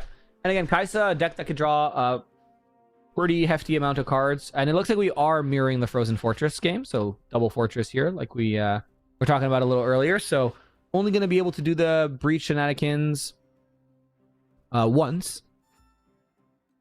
But again, this is a textbook Kai'Sa. Yordle, and then, I play 2 units past the turn. And then you have to kind of figure it out, right? I could have a Hextech Ray ready to go where I don't have to deramp because of my Kai'Sa Daughter of the Void Legend. Obviously, our Ezreal doesn't really have to enter combat because of that Frozen Fortress. We could just stupefy, which is exactly what we're going to do. Get rid of that Lecturing Yordle. We've now chosen a unit once. And then if we, do anything to any other unit, then we'll be able, like a Flourish, to the Noxus Opal will draw from Ezreal, and we can stupefy against... we could just the list as well, which works here probably a little better. Yep, very efficient removal. And going to get an Ezreal trigger on the turn, right? So establishing the list with Noxus. Noxus is going to be valuable for any future Noxus hopefuls, of course. It also hits Ravenbloom Student, if that is something that we're still seeing out of the Kaisas, right? There's a few things that it can find. And if not, just looking for a pack and being able to get that nice piece of removal out for the Ezreal is kind of all he wanted, as he already has the Trove in play, he has the list in play, he has the Spirit in play. All that is missing is that Pack of Wonders from having the full deck online. Yeah, now we have the Kai'Sa who has to kind of rush this, rush the points, because that's what Ezreal just will play the game, get rid of the cards in your hand, get rid of the units on your board, and then when you literally have nothing to do, that's when they'll start winning the game, right? They'll use Watchers, they'll use Sprite Burst, they'll use stuff like that. Kai'Sa, though, is a deck, because it has so many low-to-the-ground units, could go pretty quickly. And that's what we're seeing here. We're trying to just rush the points. We're essentially saying, like, hey, our Kai'Sa will, will die here. But at least we're able to go to 3 points. Next turn, we do have a couple deflect units in base, which might set Ezreal back on runes, because the dangerous part of Ezreal is when you let them get above 10 runes. That's when they can start really doing some crazy stuff every turn and refilling their hand with Ezreal. So I like this play here from Wizardspartan. I would like it even more if we were on even points, but I mean, we can't really, beggars can't be choosers here. We just got to find the points that we can against Ezreal. Yeah, still utilizing that, recognizing that it's very unlikely that if you just develop the Kai'Sa to base, that you're going to be able to just go from 2 to 4 on the next turn. That would just require Ezreal to do basically nothing. And so by getting the point now, it means that next turn, all you need is for this Pouty Poro in the back to live in order to go to 4. Right? You don't actually need any more than that to be happening. And so we are going to get a Bellows Breath coming out. Another list going to come down now. Going to be picking, I presume, Kai'Sa or Void, I guess, is fine. I'm not sure if, I don't think there's any like really optimal selection for the Kai'Sas that can help you with other cards in the Kai'Sa deck, but it's going to be Name of Void. And then a new Treasure Trove getting played. So still not finding the pack just yet. However, finds the removal necessary and is even going to start looking for points of his own, extending the Spirit, not having a way to bounce it, maybe just considering that, he's just going to have to extend it now. But we are going to get a Falling Star, no answer. I was wondering if there's maybe a Starcross, but Starcross with only a Poro, especially a Pouty Poro as the other target, feels really unappealing. Doesn't make sense. Yeah, now we're going to be able to, again, just redevelop here for our Kai'Sa. And now we're on even points, but again, this is kind of where Ezreal doesn't hate being. We have a pretty wide amount of list targets. Obviously, Void's only going to hit the Kai'Sa, but Noxus does hit that Hopeful in the backline, so we can list Bellows to clear that backline if we want to. We're going to stack deck here to start things off. Try to find... Yeah, Fizz or Bellows. Yeah, Fizz or Bellows is good here for sure, because we could get very creative. The hidden card, I'm assuming... Breach? I don't know if there was any other hidden card in the Kai'Sa list. I could be wrong. I don't remember seeing like a Consult the Past or something. But this could be just a development turn for Ezreal. But it looks like we are going to repeat the Bellows on the back line, and knowing that we're going to have to exhaust that list anyways, which is exactly what we said. And this is what's terrifying about Ezreal, because yes, you're going to be going to 5 points. You only have 1 card in hand. Unless that 1 card's your 1 of Progress Day, this is not looking the best for you. We are going to breach our... Pouty Poro, which is great here. It's going to clear the 1 damage that was marked on it from the Frozen Fortress, which means Stupefy is just going to resolve, put it to 1 might, and then that's all she wrote. And even then, it's a new object, right, Grenton? So the Stupefy doesnn't even get correct. Yeah, Stupefy won't be able to target right? there. Yeah, it does draw, of course, but yeah. And there's the perfect execution. We were talking about this one of. Here's a great way. This is the only opportunity that Kai'Sa ends up getting to go to 6. And the question is there any way to then convert from there? Because a single card in hand means it's not like you can play, Bryn here, hide another Breach, and set up for that to be your end game. And it was just a Bellows Breath. Pretty useless card in hand. So what are the outs now for the Kai'Sa? Getting to 6 was good, but how do you actually finish? Yeah, that's exactly. You have to like literally top deck your 1 of Progress Day. And then you'll be able to kind of find a way to win here. But besides that, I don't know that there's going to be a way out for our Kai'Sa player. Well, I think if it was a Progress Day, it would have been jammed already. So I'm curious what pickup actually is. If it's a unit, you just got to play it. I mean, there's the Pack Spirit. I mean, if it's a spell, you got to play it. Really, no matter what it is, you kind of have to play it. And it is just going to be a hopeful. But unfortunately, for the Kai'Sa, there is going to be that list to allow the removal of this later. So actually just going to use the perfect execution. Now I like this. Go to 7. What this does open up is any future accelerate type options can then draw you another card. So you can theoretically go like run a runner, pick it up, right? Correct, yeah. And really, this would work via the 3,000 Tailed Watchers in the deck. That's kind of what is being looked for now, right? Has to be Watcher, get in for the Conquer, but there's not really a way to pivot from there. It would just give you another card so you can get more stuff on the board. Meanwhile, Ezreal busy drawing the entire deck to make sure that the answers are there.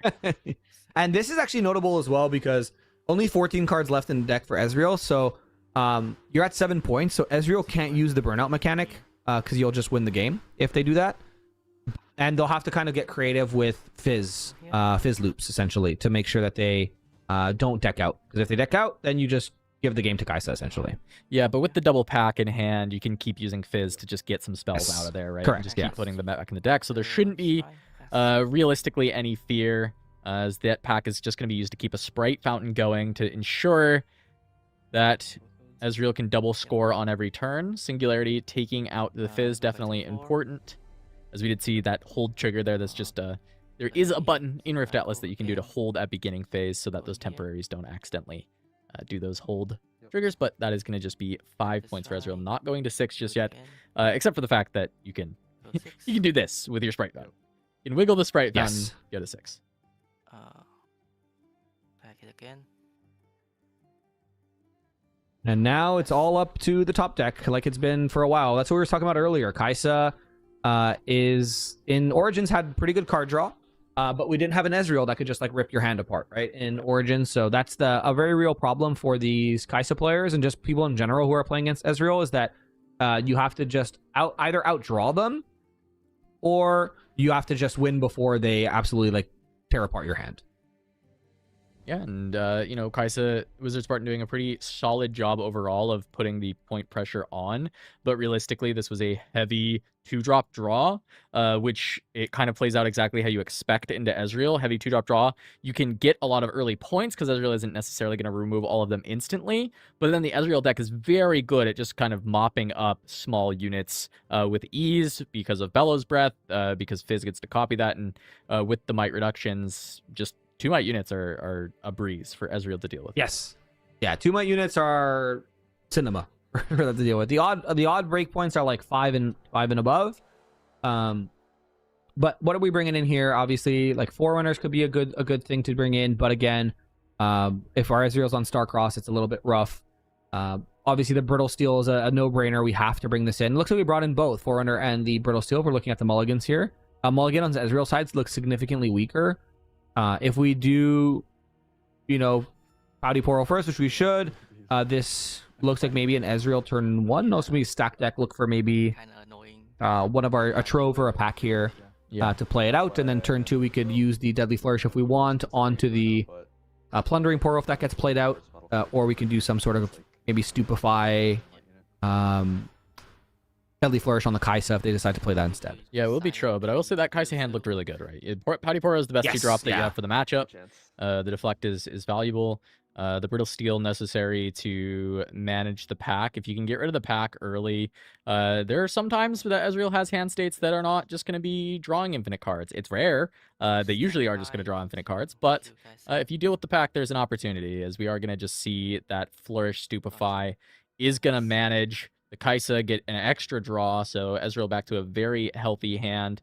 And yes, the Pouty gets to live and hang out on the Rockfall path for a little bit longer, but yeah, realistically, just going to go to 2 this turn, look for a redevelopment, and going to look for opportunity. I mean, really, that Progress Day is such a big card, actually, for the Kai'Sa. It was just a one-of, but it's really something that she's going to be wanting to find playing against the Ezreal. Yeah, it's probably the biggest card because, again, Ezreal will only struggle if you can continue to drop resources. That's why, you know, decks that either can go too fast or decks that just have a lot of card advantage are the only real decks Ezreal kind of struggles with. So if we find the Progress Day and we can keep our hand healthy, especially now we see the Spirit come down, then this is going to be looking pretty good for our Kai'Sa player. Obviously, the Forerunner getting dropped now means that there's potentially 3 bodies that Ezreal has to deal with. Or just find a way to maybe Starcross and get it to be the last card that we're discarding from the Bewitching Spirit. But again, this Forerunner is going to be a pretty hefty little mech Yordle for our Ezreal here to try to clean up. Yeah, but to kick things off, it's just going to be 4 energy available for Ezreal on the pass. Still no Pack of Wonders on the board. Now, of course, we know that Kai'Sa's got the answer available, and we'll be honestly very happy to see the pack to be able to just deal with it. But it is going to be a wages, paying the deflect, gets a little bit of a refund here by making the gold afterwards. So it's not exactly a refund because you are going to be day ramping for the next turn. You will have one less energy, but the gold will kind of buy it back in the long term. Yeah, this is as good as it could be going, I think, if I'm Kai'Sa. So I'm just kind of just try to flood the board as much as I can, make the math awkward for this Ezreal to try to deal with it. Again, next turn is where Ezreal, if he doesn't deramp too much this turn, next turn is where Ezreal can really pop off. So I'm very curious to see if we, no deflect units in play right now for the Kai'Sa, but if we can stay above, that 10-11 rune mark, then that's where Ezreal can kind of go a little crazy. So we're just gonna push in our Bewitching Spirit, which is interesting. Just getting rid of the Yordle. And here's an Ezreal to draw some cards. I'm surprised that you wouldn't Ezreal first in this moment if you're planning on getting rid of the Spirit, because what if you found, something like, for example, a Star-Crossed instead? Maybe using the Star-Crossed with the Spirit would have been quite nice to be able to manage from there, but it is going to be a Bella's Breath to go alongside the list. This is actually the downside of when you're against Ezreal. It's damned if you do, damned if you don't sometimes, right? Because flooding the board is extremely risky into this deck because of Bella's Breath and all the might reduction that it runs. If you don't flood the board, you do risk getting your hand completely shredded by a bunch of spirits, and then you just never get value out of the units you use. So it is a delicate balance on when to flood, when to hold back.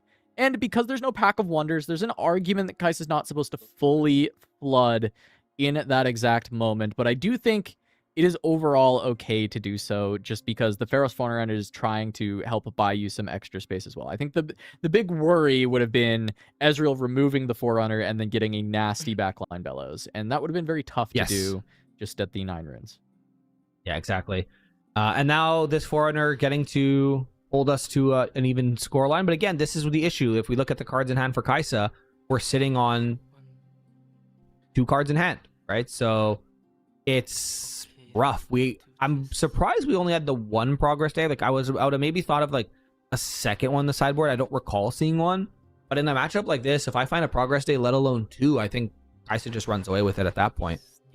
Yeah, it's often quite winnable because you can just keep throwing these like terrible units on the board and just trading like a point for a card advantage. But with the progress day with the refills, you can sometimes just get there. Ezreal tries to get to that end game spot where you can't actually find the win because they just have way too much locked up and you're not even getting that first point from playing the units out. But it's not always the case, as we are going to see a stack that come through from the Fizz, probably just looking for the Star-Crossed at this point, I would imagine. Seeing as how the Fizz is on board, Star-Crossed Fizz is a very powerful thing to be doing.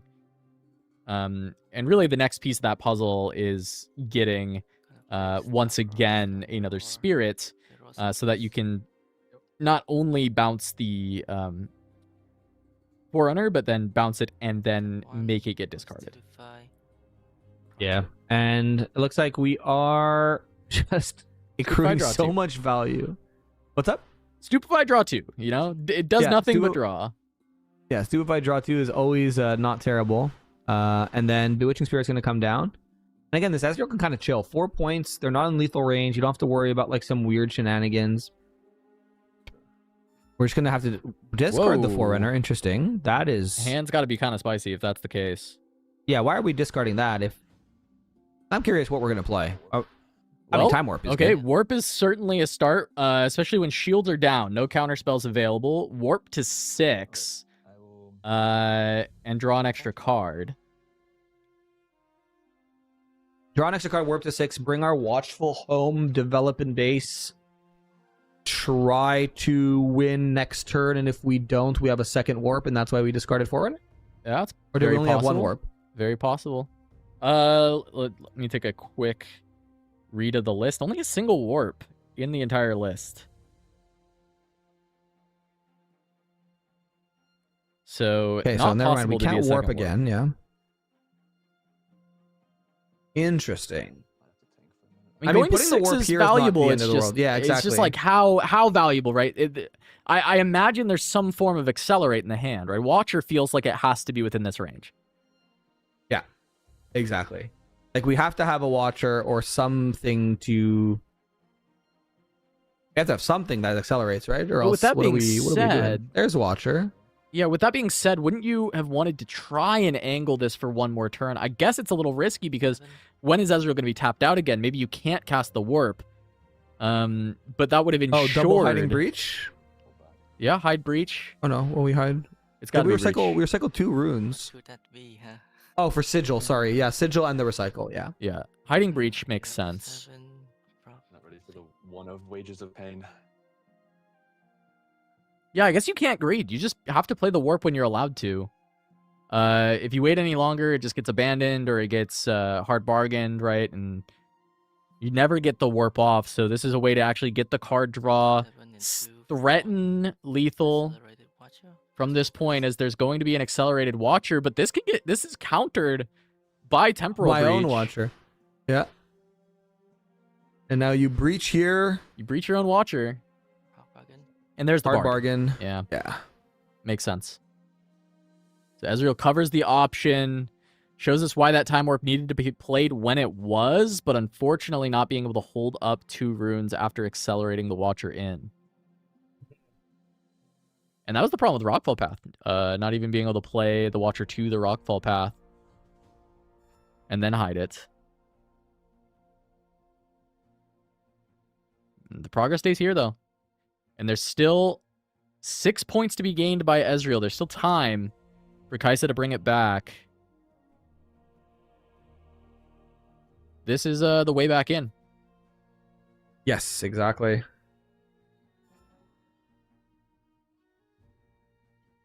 You have found the progress day, or as I like to call it, Poggers Day. Augur's Day.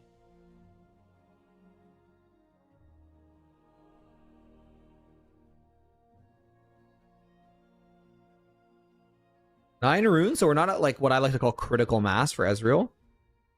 So we can't go absolutely bonkers, but I mean we don't really have to because there's only a Watchful Sentry in base. Trying to think like what wins us the game next turn. Don't think anything for Kai'Sa.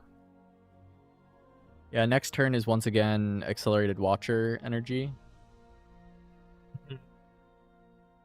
Which is not Here. really... It's probably not ever winning the game in that moment. You would need to have another spell to follow it up, and then somehow this Hex Tech sentry Ray. would need to have nothing happen to it, right? Yeah. Yes, yeah. We need a world of unicorns and rainbows, essentially. But Yeah. like there is a world where we accelerate a Watcher and then we... Okay. Oh. No Bryn is a theoretical way to win, but from only 3 runes, that What? doesn't Okay. work. Just stay there. Because of Bryn here, you can't replay it. Oh, Bryn, never mind, it does work. It absolutely works. Bryn! Oh my god! My brain, yes, I what are we totally forgot saying? about this. I totally forgot about this for him. I'm so silly. I was like, this does not. It absolutely works. That's Bryn, the whole point of the Only deck over cast. temporal this is the path entire here. reason we do this. Yeah, Bryn onto the, and then the temporal breach on to the Watcher to get rid of it. The problem is I don't. It's not lethal Hex Tech again. Ray. It's Hex not Tech lethal. Ray. It's just Yeah, it's it's not just a lethal. draw. But it gets rid of a Watcher forever. I mean, need to find like another Bryn now. Find a lethal off the second Bryn, but like Bryn plus an accelerator, there's like not any. It's only Watcher. Need a unit to stick. Bryn plus public execution. Is that in the trash yet? Perfect execution. Here. Yeah, public No. is that's the Embessa spell, right? Perfect execution. Thank you. Wait, isn't perfect execution? 1 to float 1. There's too many executions. Yeah, what perfect I'm is the red spell that readies and gives Yes. assault. And public Is Embessa. Embessa's signature spell. Yeah. No perfect in the bin. Cycle 1 for repeated battle breath.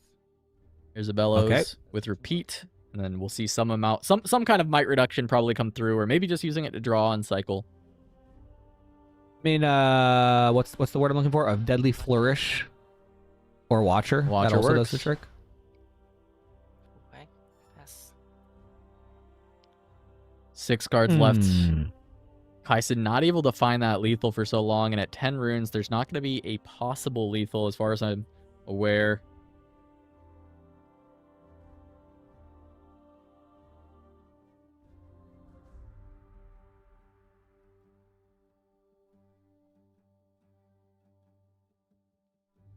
So what is the play? What is the out? I mean, if you can wipe the board. 6 cards for Kaisa. Yeah. Can you wipe this board? Cathian Rain. Nope, that doesn't do it. I mean, technically, what? Singu, Falling Star, and a Stupefy. Singu Falling Star. There's the Falling Star. All right, show Singu me and the a Singu. Stupefy. Watcher. Then repeated.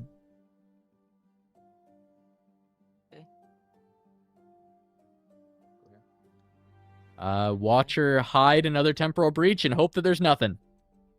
Yeah, I mean, that's probably it. I mean, that's best case. And that's, I think, where we're at. I think that's what's going on. But I mean, Maybe Ezreal does recycle have from 7 the cards. sigil. Don't know.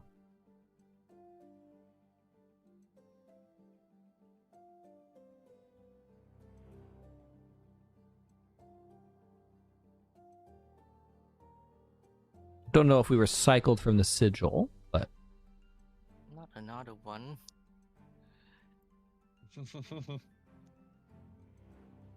they have to beat a breach. Okay. That probably beats a breach. Yep. It, See what happens.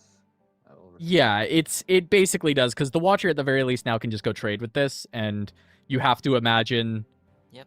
that Can't trade. Ezreal... Goes to hand. Yep. And then you're Oh, you're right. Watcher it can't gets trade. replayed Yeah, and it gives can't a trade. -3. It can't So you trade. just go to 4, the other yeah. battlefield, That's I true. guess. No, you're right. Well, you can't go to the other battlefield because Kai's at 7. Oh, You there's actually- that 7. Yeah, this does have to be stopped. Think for a second. Man, I will get used to these breach things. It just take. I needed a game. This is the first time I get to cast this. Breach is I've your like, Vex. I've like played it, but I just need to get used to it. There we go. So here's 7. That's enough for the trade. And a And that's Stupefy enough is to win. enough to Or at least to- break it. It doesn't end the game on the spot, but we know it likely does. So I go in with 7. You have 6. Okay. There's the take.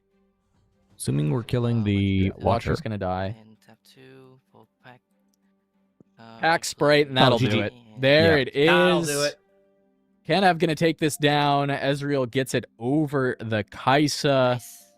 The Kaisa build is cool though. I mean, I'm getting why people like this. I'm getting why the idea is pretty sound. Temporal Breach Yeah. actually just kind of functions extremely well with the battlefield layout that already makes sense for Kaisa. It's not a battlefield layout that didn't make sense. It's not like you're shoehorning this into some weird battlefields. They're battlefields Kaisa already liked or already played. And then the units, the Brynn is the one that's like a special case, but it's not like Kaisa hated Brynn. Like Kaisa would play Brynn in the past. In set 1, Kaisa had Brynns in the sideboard from time to time. It's not that weird of a card to include. And in fact, like against decks with so many counter spells nowadays, Brynn is maybe even more reasonable in more spots than it would have been before. And now it's just kind of this cool addition that you get of the Temporal Breach in response in your game 1. And then in later games, you can still set up for like you've played a Brynn, you go conquer, and then you breach it to allow you to conquer the other side. There's some cool stuff.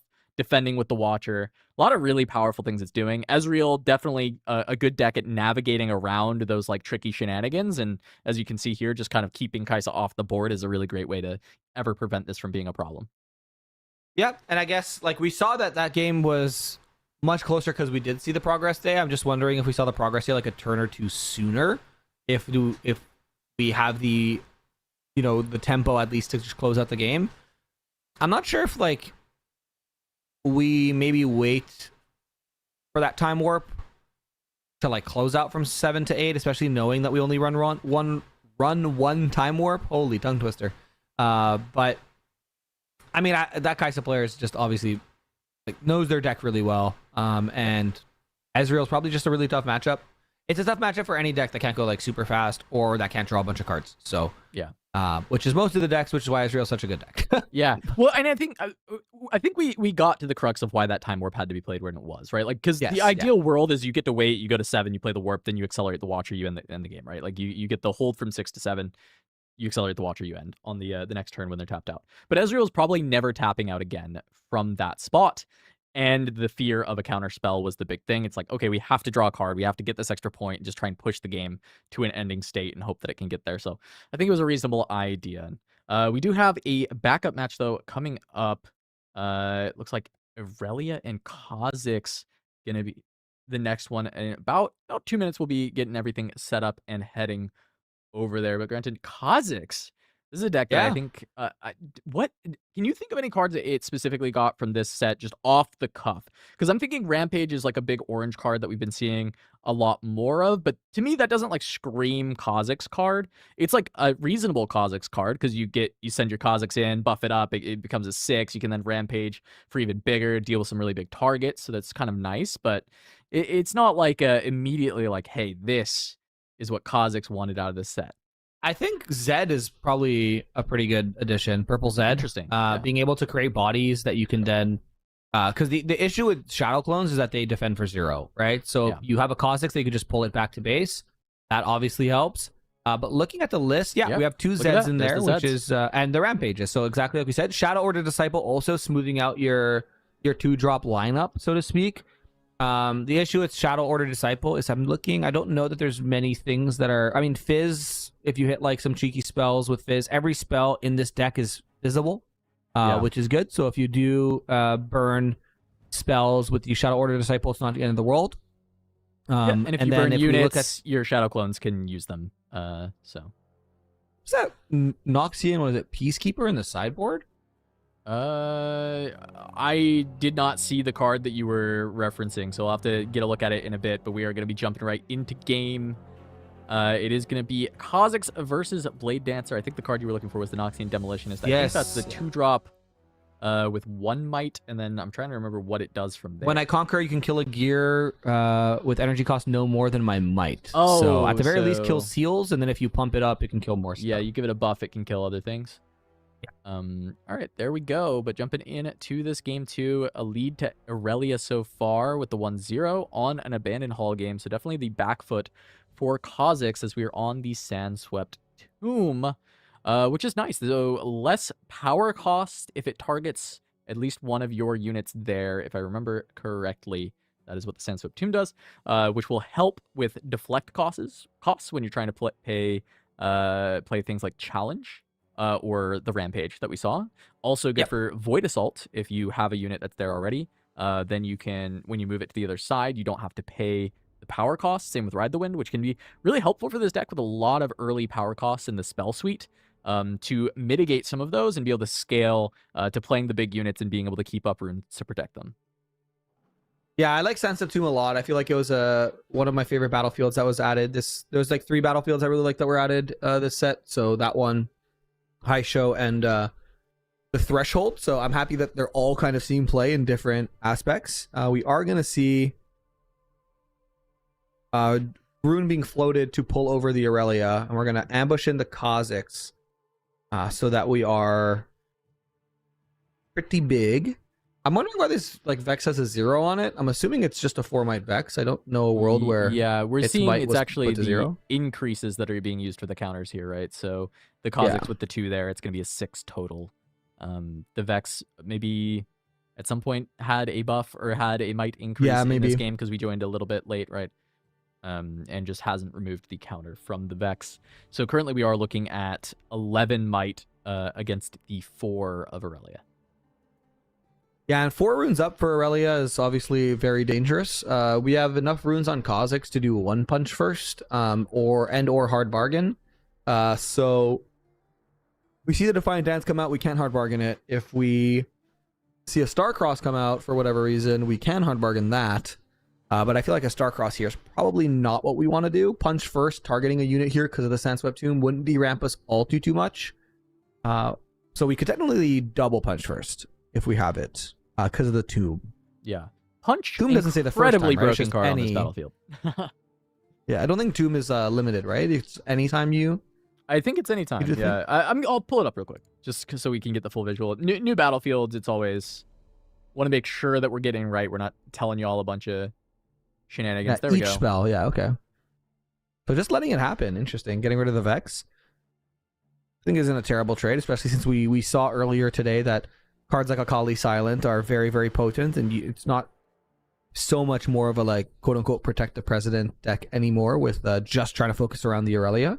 Yeah. So trading the Aurelia off for the Vex, maybe not the end of the world here. And we're going to leave the Fey Folk at the battlefield, which means that Fey Folk surely will die Yeah. as we tap out to play the Shadow Order Disciple. I would say like the trade isn't horrible, but with 4 runes up, there's a lot of wasted energy from the Aurelia side on that turn. Yeah. By not like spending anything, not even looking for the Fey Folk pickup. So I'm with you. I assume there would want to be a pickup of the Fey Folk, but the fact that the Crab is going over to the Abandoned Hall means either something's got to be accelerated out to go to 4, and now that the Vex is dead, it absolutely can. Or this hand is very bricked Oh, for Akali. that's or not not what we a want to call do if for we want to Aurelia. accelerate a unit. Oh, That, however, does work. wait, that works. Yeah. Never mind. That works. Yeah, so Siren to get the move and then send that in. Still a little bit funky of a setup now because this is going to be a solo Stellacorn with only 1 rune up and the solo Crab.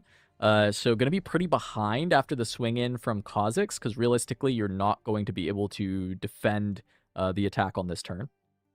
Yeah. We're going to Hidden hide a though? card, it looks like. Yeah. Switcheroo most likely. So then. either Switcheroo could be a Zonia's. You put it there because you could actually I see. react to your Death Knell. So you don't have to save the Scuttle Crab. You could just let the Scuttle Crab die there, react to the Death Knell, flip the Zonia's. And at the very least, it's threatening a Switcheroo as well. So I like it hiding there instead of hiding with the Stellacorn. So we're going to exhaust 3, and we're just going to Rampage the Yeah. Stellacorn. It's really good. Don't even want to worry about Or anything. is it He's the going r- to send it at the Crab. Oh, okay, yeah. So this is just clearing the Switcheroo option. Because I think Yes. the consideration is Kha'Zix can always eat the Stellacorn. That's not a concern. Defiant Dance, but gonna This is defy gonna it. So this has to be a switcher, right? Because and we're gonna hard bargain. Okay. So we did have the hard bargain in hand. Okay, so Defy gets bargained. It was That a is a tide turner. Tide Turner. Well, this board is still just going to get completely cleared following Yes. all this happening.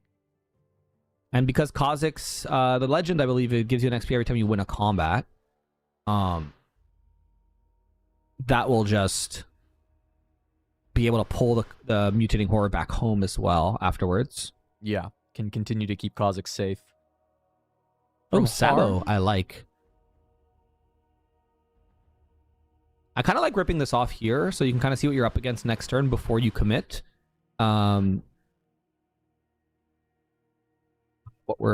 We revealed the hand. We just don't have we don't see it, Certainly unfortunately. before deciding on if you're going to pull back Mutating Horror or not, because there is the option to just give buffs. If you don't need to bring him back, don't, right? Like, get a buff, get extra might on the board. So figuring out what this next turn is going to look like, how many units, etc. We're not going to see the choice. We're not going to see the hand. A rebuke did was put to the remove a bottom of the rebuke, deck. yeah.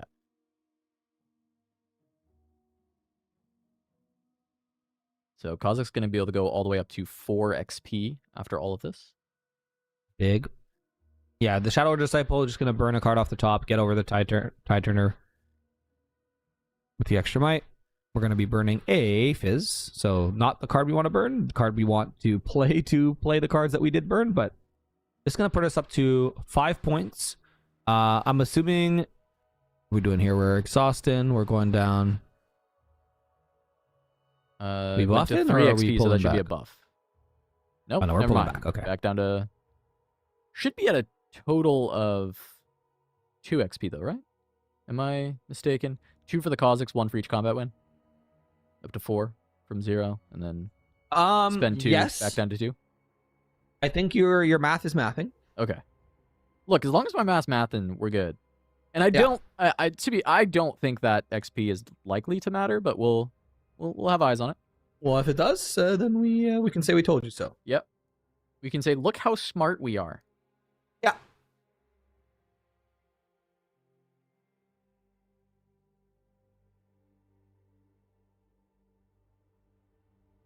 And the discipline to send the Tide Turner in. Like, we're doing this to kill a disciple, unless we're pushing him into the abandoned hall. But then why are we doing this? Because if we don't send it into the tomb, then we just pull the disciple back. We are going to go fight the disciple here. Yeah. So I guess this is the reasoning. Maybe seeing the hand, the Kha'Zix actually could have died, even after removing the rebuke. Because other than that, I don't see much reason to have pulled the Kha'Zix back, right? Maybe the ability to pivot is feeling important here as well, but the opportunity to double score would only happen from a hold situation. Or a Void Assault draw, of course. Oh, so we are going to ready the Aurelia, use the Siren to pull it back, and then recycle go to to 6. get a second point. Yeah. Might as well threaten the game point off of certain draws. I imagine Aurelia has draws here that can actually end the game next turn. And just putting that threat on Kha'Zix to not allow them flexibility in their game plan. And to be fair, though, there's no flexibility available for Kha'Zix's game plan at this point. He has one Kha'Zix and no cards in hand. So realistically, it's there are two initial choices. Which battlefield would you like to go to? And then a third choice on, are you playing this card or not? And maybe, if you're lucky, that card will give you an additional choice or two to work with. But realistically, not many, as we're going to get the Gust on the Tide Turner. And that is that kind of opportunity to look for the Double Conquer again, right? Tide Turner with some kind of buff can look to go to both sides because of the Siren, and the Siren paying dividends in the ability to quickly Yes. score.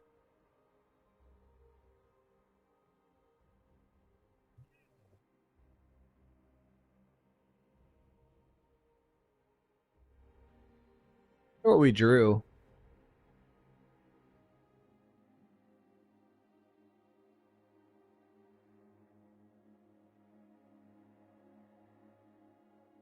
I mean, certainly it Cooking is here. illegal to leave the abandoned hall. Correct. Yeah, I think leaving the abandoned hall here is no bueno.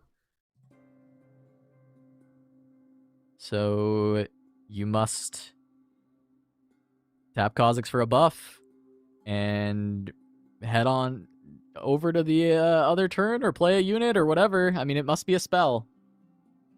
Punch first. It would probably be the best possible card for to be in Kha'Zix's hand at this moment. Yeah. At least for this turn. But if Tide Turner goes and pushes into Sandswept Tomb, then the best possible card is either Ride the Wind Fizz or Void Rush. Correct, yeah. Not Void Rush, Void Assault. Different Void something. Different Void. Okay, another discipline.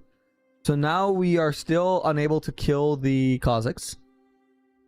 Because we'll be at 4 to Kha'Zix's 7 with the buff. We're just going to go to the tomb, it looks like. Hold up maybe a Defy. Maybe a Dance or so, or an On Guard for when the Kha'Zix notably has to come over. A Rampage could be tough here too.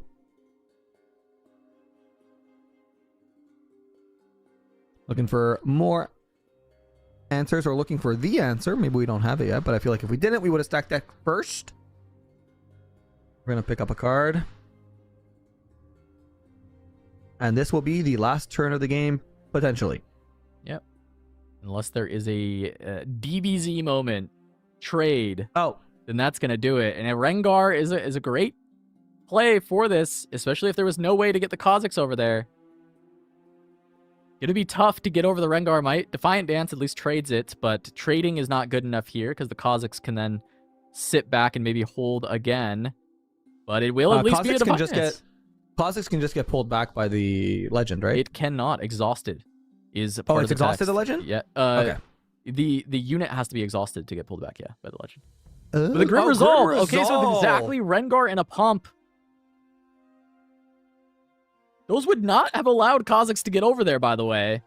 So No, yeah, realistically, they it needed to be something like this to get the job done. Needed to be Rengar. I wonder where we drew the Rengar in this, like, in this amount of cards that we drew. Yeah. Well, it was the last two draws, right? It was what the last one was either Grim Resolve or Rengar, and then the final one was the other. And realistically, either of them would have been held back for that Abandoned Hall, right? Because if Aurelia did pivot the Tide turnaround and tried to commit to Abandoned Hall, you would have played either of these cards in the same way. Why is Tide Turner 6? It had the Discipline to ready it, and then... Oh my god, we thought it was just cooked, but there's more? How does Aurelia just have more buffs still? So Discipline... No, Discipline was last turn. So this should have been 4 from Dance, now 6 to Discipline. Rengar would have been at 4. Is Grim Resolve +2 or +3? +3. Rengar should be 7. Yeah, so we're still... Okay. I was like, I don't think the math is mathing here for Aurelia, So but... yeah, Discipline was last turn, so the Tide Turner was just... Yeah, the Tide Turner was just there. Okay, yeah, Tide Turner was just there. It was just Defiant Dance to bring it to even, and then the 6. Yeah, okay. Not enough. But every pump spell in the world available. It's currently 1-1 now as Kha'Zix picks that up.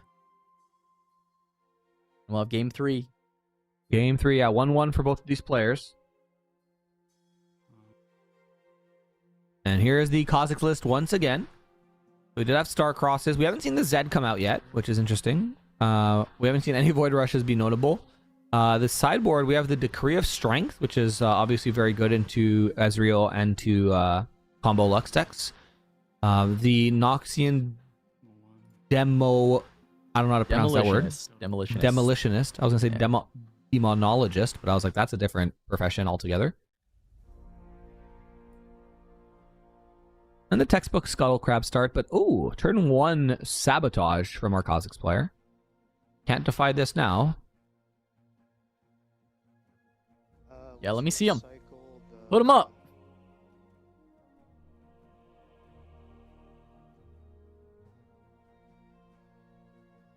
At least see how many pumps this time. Last time that Sabotage must have seen so many pumps, but picked the Rebuke, figuring that you could find a way around it.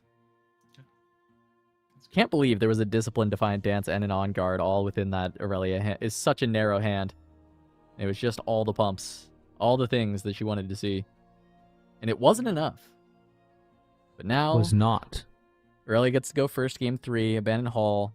Crab on turn 1. Gets to conquer the Peak, which does open up a really nice Stellacorn play if it's there. Or even Vex is even better. Vex ready 2 runes. Turns off the ability for Kha'Zix to come down on this turn.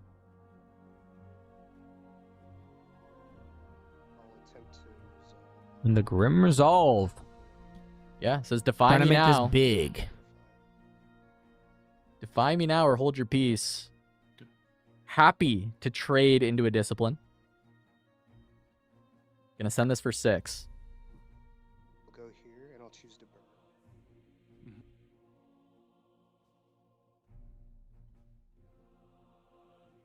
Now we see a Zed as it gets burned off the top. No! In the trash. Defiant, Ride the wind to get the Hard Vex bargain? away. This is risky though. Okay. Where's the target? Or what if we have our own Ride the Wind and we just go absolutely bonkers here? Yeah, it would be absolutely horrible. Backbreaking for Aurelia if there is either a Void Assault or a Ride the Wind. This is an incredibly risky Ride the Wind. The Void Assault still lets Aurelia go to 2 points, but realistically, I think if you're Kha'Zix, you are very happy with the outcome. Oh, we missed the XP from Grim Resolve. No. Oh, no, we don't have it. Okay, so Just not a 2 punished. drop. No punish, but that was so incredibly unsafe. Yeah.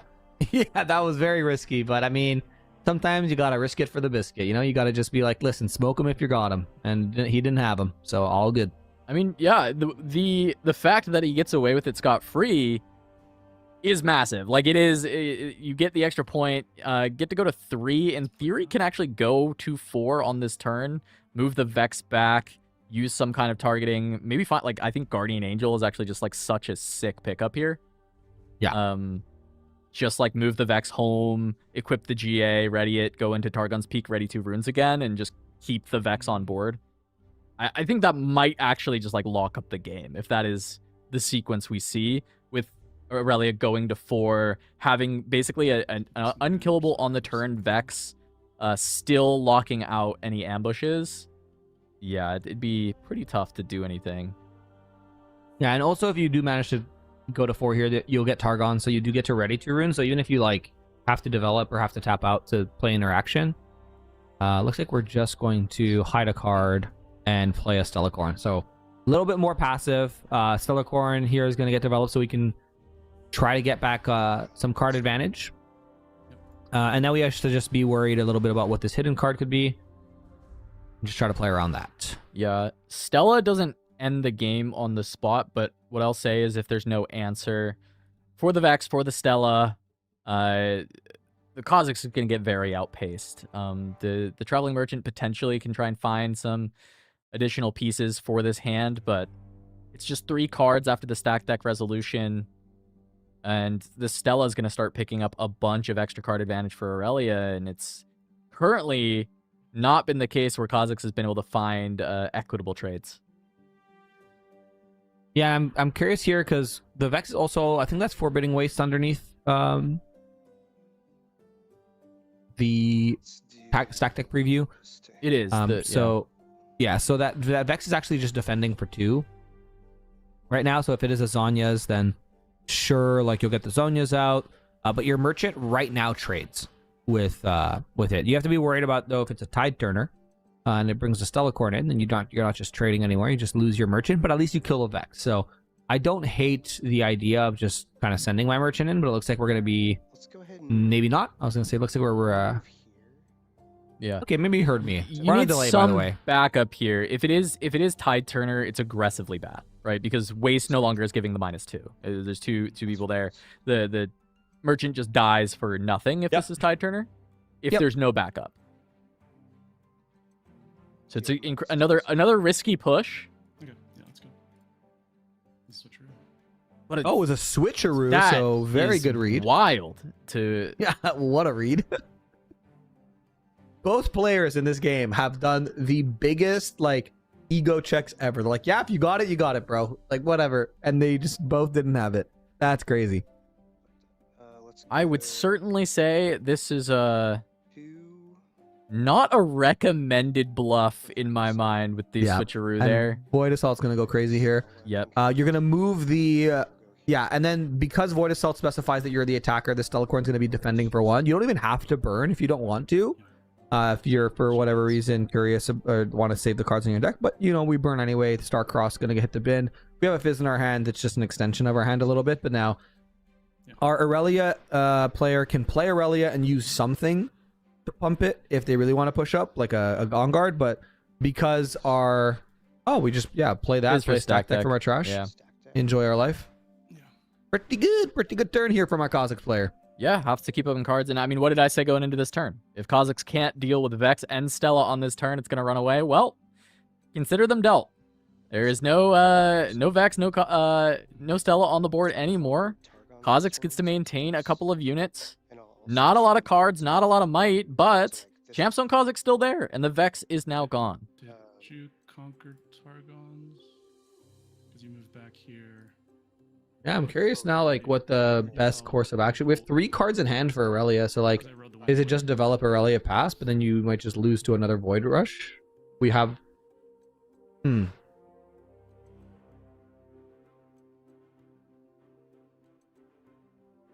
Interesting spots. This, I think, is... I think the gamble that our Kha'Zix player Let's do this. did was... Boots. Jin Boots? Accelerate.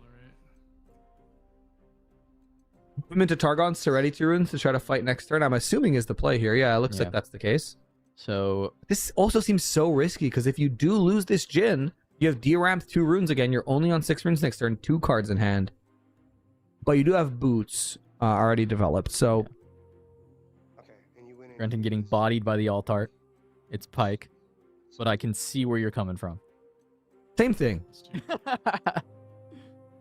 I am getting bodied. That Altart looks exactly like the Jin Altart a little bit. The red gen alt-art. Yeah. Let's see. I mean, breaking 5 is just very easy for Kha'Zix here. There is just the Evolving Horror and the Champ Zone. Even with 2 runes up, I mean, you can threaten to just put 10 might on this. 2 runes is very hard pressed to ever beat 10 might. It would have to be double dance gives exactly you 4 yeah. and takes off 4, right? Yeah, it would have to be double dance. And even then, does that put you to 9? Kha'Zix will be 2, 5. Choose to burn and I'll pass. Yeah, it's 9 versus 7, 6, but 8. you could just get punched. I mean, no, I think even if you pushed up, it would have been, you would have go to 9. Kha'Zix will be 2. Yeah. If you, and then Fizz is 4, and the other thing is 3. Oh, you're That's saying still if they a shove trade. everything. Yeah, okay. Yeah. If they yeah, just no. print everything into that battlefield. Yeah, if they shoved everything, double dance doesn't even, it just trades. Yeah. You get Grim Resolved and you cry. I'll go here. It looks like we are going to be sending in the fish and the bug Trigger. into Pike, not Jin. I'll flash. Oh, we're going to try Flash. Okay. Hard Bargain would go bonkers right now. Nope, no Hard Bargain. Not there, though, so And then I'll Kha'Zix and Fizz now just going to be stuck there with the Void Assault! The Void Assault to just get the Pike again. Come back, he says. Oh, I like this a lot because now this Pike's going to be 3. Can only kill... It's still The 5 because, so, they don't get to be the attacker this time because the Shadow Order Disciple is already there, right? Like, because it's I guess you're right, controlled yeah. by Kha'Zix already. Yeah. So your turn 0. Let's Still gets to remove there. Yeah. Oh, but Kha'Zix is still too big. Yeah, that's true. Yeah, Kha'Zix is huge. G'day guys, we're going into over to Dude, Void Assault is kind of just a removal spell, isn't it? It is. Oh, absolutely. Yes, thank you. Going into turn, so there should be a turn 0. Yep.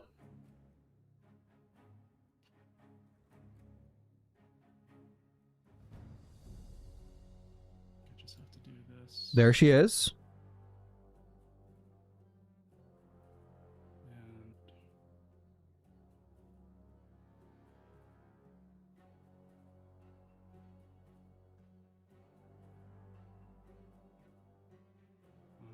And pass. Okay, turn 1.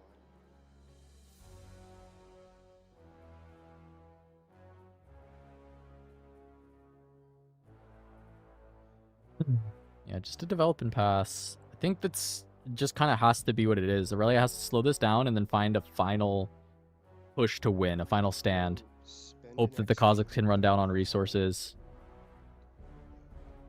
But there's a lot of cards in deck that Kha'Zix can use to really come out on top in this spot.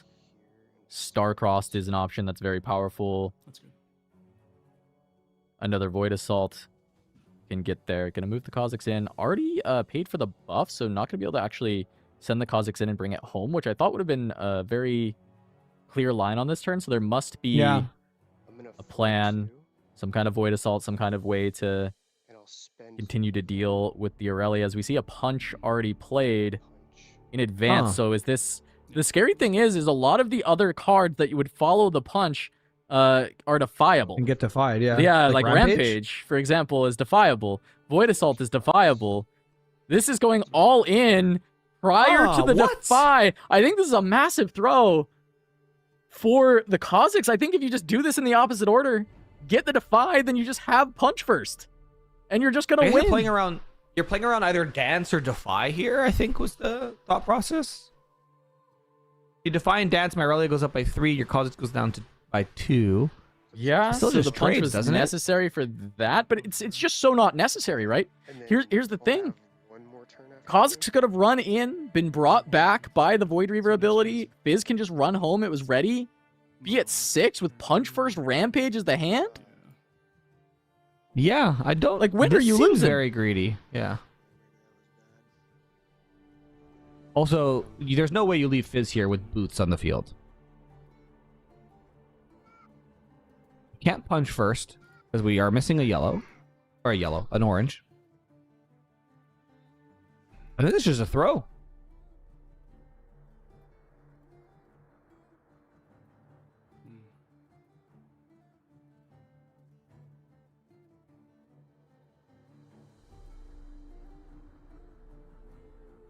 I mean, this Kha'Zix is just going to get gobbled up. It's on waste. This is the last place it wants to be. Aurelia runs in, equip the boots, ready her. She's just going to be bigger. It doesn't even matter about the trigger. Yep. 2 energy. Ready.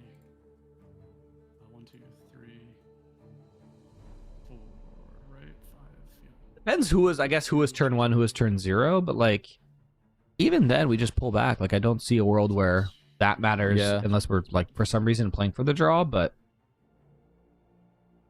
yeah, I guess it is overtime. So I guess if this is the turn, if this pass is just going to be a draw, then I suppose Kha'Zix had to go for it, and maybe that ordering, like you never never beat Defy anyways, but at least that would beat Defiant Dance. But if that was not turns, yeah, if this is turn 2 or turn 1 and not turn 2, then that was a big blunder. But if this was turn 2, I could see the line where you're like, I just need to win by 2. If this is just pass to draw, then I can see it. Yeah, I'm with you. Oh no, yeah, this is, if this is turn 3, then everything makes sense in the world. But we'll have to see. Even then, Kha'Zix would have because this you turn have to do just, it because like, win the otherwise, game, right? Yeah, I guess you have to ask yourself, like, can my punch first and rampage beat their hand when they have full runes? And if the answer is no, then you have to kind of risk it. But yeah, I don't know a world where the answer is no.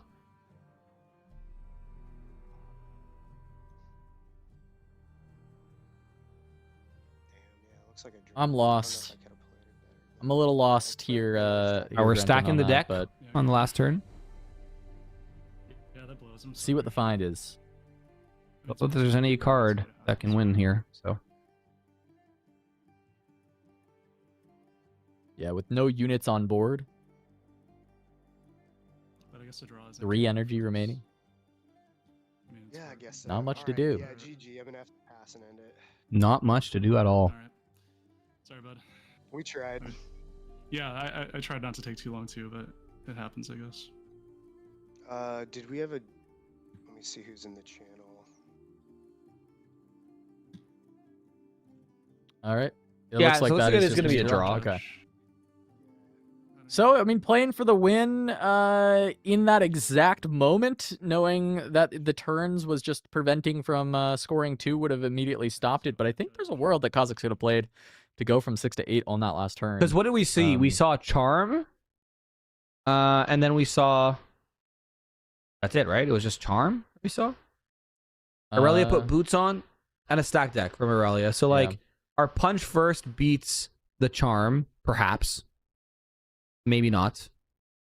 They go to Targons.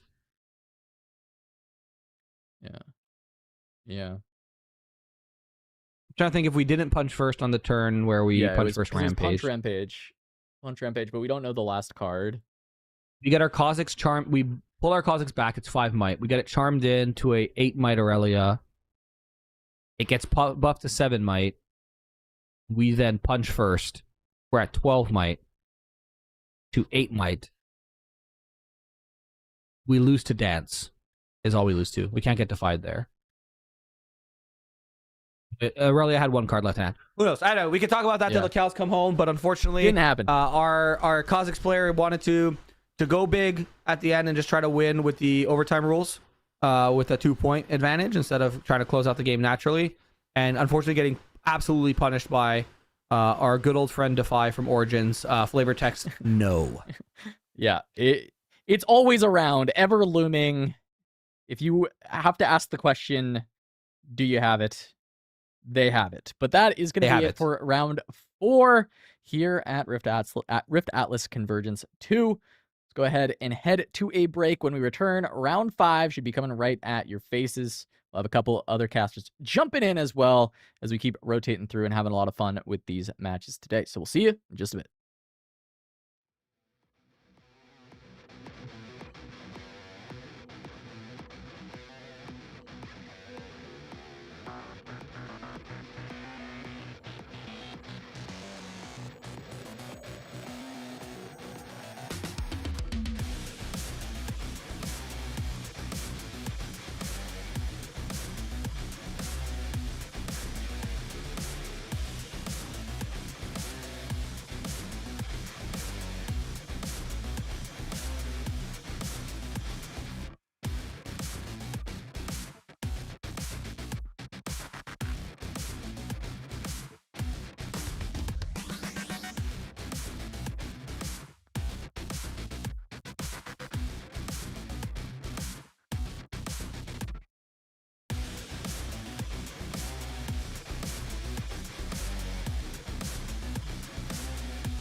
Welcome back to RiftAtlas Convergence, round number 5 coming up. I'm Blevins, joined by Charmer. What's up, buddy? Wonderful Riftbound games, hanging out, waiting to spend some time with my good friend Blevins.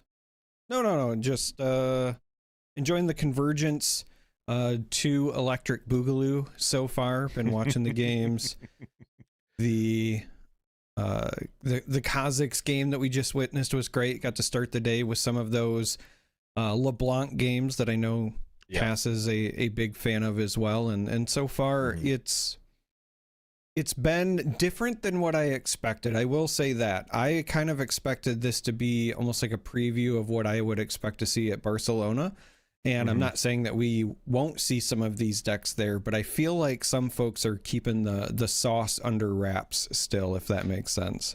Yeah, I mean, this is definitely a high stakes tournament. You know, 5,500 prize pool here. Like it's nothing to sneeze at. So people are definitely trying to win. But yeah, there it is, 5,500 total prize pool. So you're definitely trying to win this event. But if you're going to Barcelona next week and you have some secret sauce, you might not have brought it to this event. But if you are going to an event in the future and you want to have the best singles for your deck, make sure you head over to Vegas Singles right now. Use the promo code TURN5 as we are partnered with them for the entire month here. You can get your singles there. It's a great local store in Vegas. Cass and I, actually, we all know the owners and some of the guys that work there. Really great guys there, and you can get all of your Riftbound singles needs there. 5% off with the code TURN5. That's US only, so sad for me. But what's not US only is the Prismat new cloth mat, the Annie mat. Out of 100 serialized signed Prismat mat there. Hold on. How come we didn't call this the Prismat? Hold on. We need to work on this.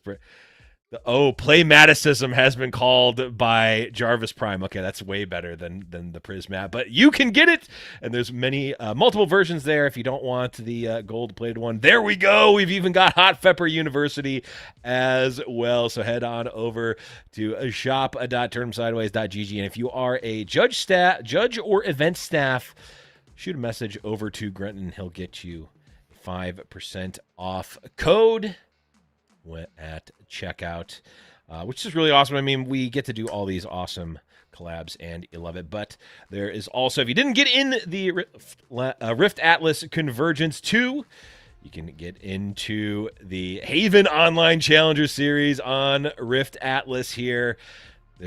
It's really amazing seeing the growth of the online community, the growth of the Riftbound community in general. And we're going to see even more events coming here. Haven Online event coming up on RiftAtlas. So, Charmer, we're back here. Round number 5. Round 5. Going on here. Yeah, which is the same number as the code for our Vegas Singles collab, right? Turn 5. Now we're in round 5.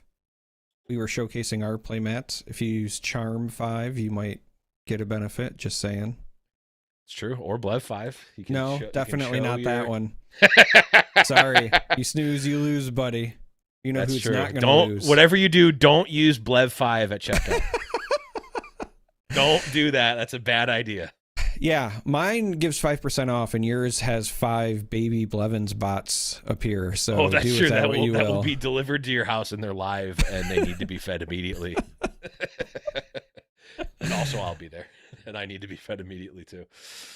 Oh, so you know who's not going to lose? The viewers, because they have some games coming up here soon. Do we know what our matchup is going to be yet, sir? The Magic 8 Ball says coming soon, and by Magic 8 Ball I mean Jarvis Prime. So like you mentioned, we've seen actually a decent amount of LeBlanc, which has been interesting. I think LeBlanc was one that at the beginning of Unleashed was very popular, especially in like the Chinese city challenges, was massively popular, was actually the most played deck in Unleashed in the new meta fell off of a cliff. I think really only a select few number of people had any sort of success with LeBlanc. I don't know that we saw a did we see a top cut from LeBlanc? I think maybe we saw one top 8 early on. There was one point in time where I remembered all of the top 8s for all of the RQs, and that time has long since passed. Yes, but I don't think it was for a regional. I thought it was just in the China events, or if it wasn't a regional, it might have been one of the European ones, but none of the North American ones. Yes. Cass is confirming Daniel from Challenger TCG did get a top 8. That was what I thought, but again, like it all blurs together for me. But in any case, we have not seen any recent success from LeBlanc. It was mostly running the Hook version previously, and now we're on the Smoke and Mirrors version. At least that's what we've seen. And it's been very interesting. I think there's a lot of play to the deck. And a lot of decisions to be made. So, you know, higher skill cap there, but also I think there's a lot of bad decisions that you can make that may seem good if you don't understand the matchup, which is an interesting place for the deck to be. Yeah, I will say, if I'm being entirely honest, I would have expected us to see Smoke and Mirrors LeBlanc show up a bit sooner.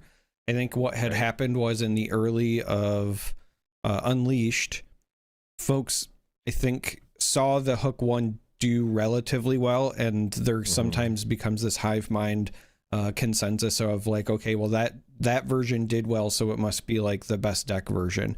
Right. And I think Smoke and Mirrors is incredibly powerful, especially when you pull it off. And I think that there's a lot of things just inherently strong with LeBlanc in general that have nothing to do with Hook. Like Hook, I think smooths things out, and I think that it's a fine game plan, but just jamming Hook into any deck is not always the way to go, because there's a deck building cost to utilizing Hook as well.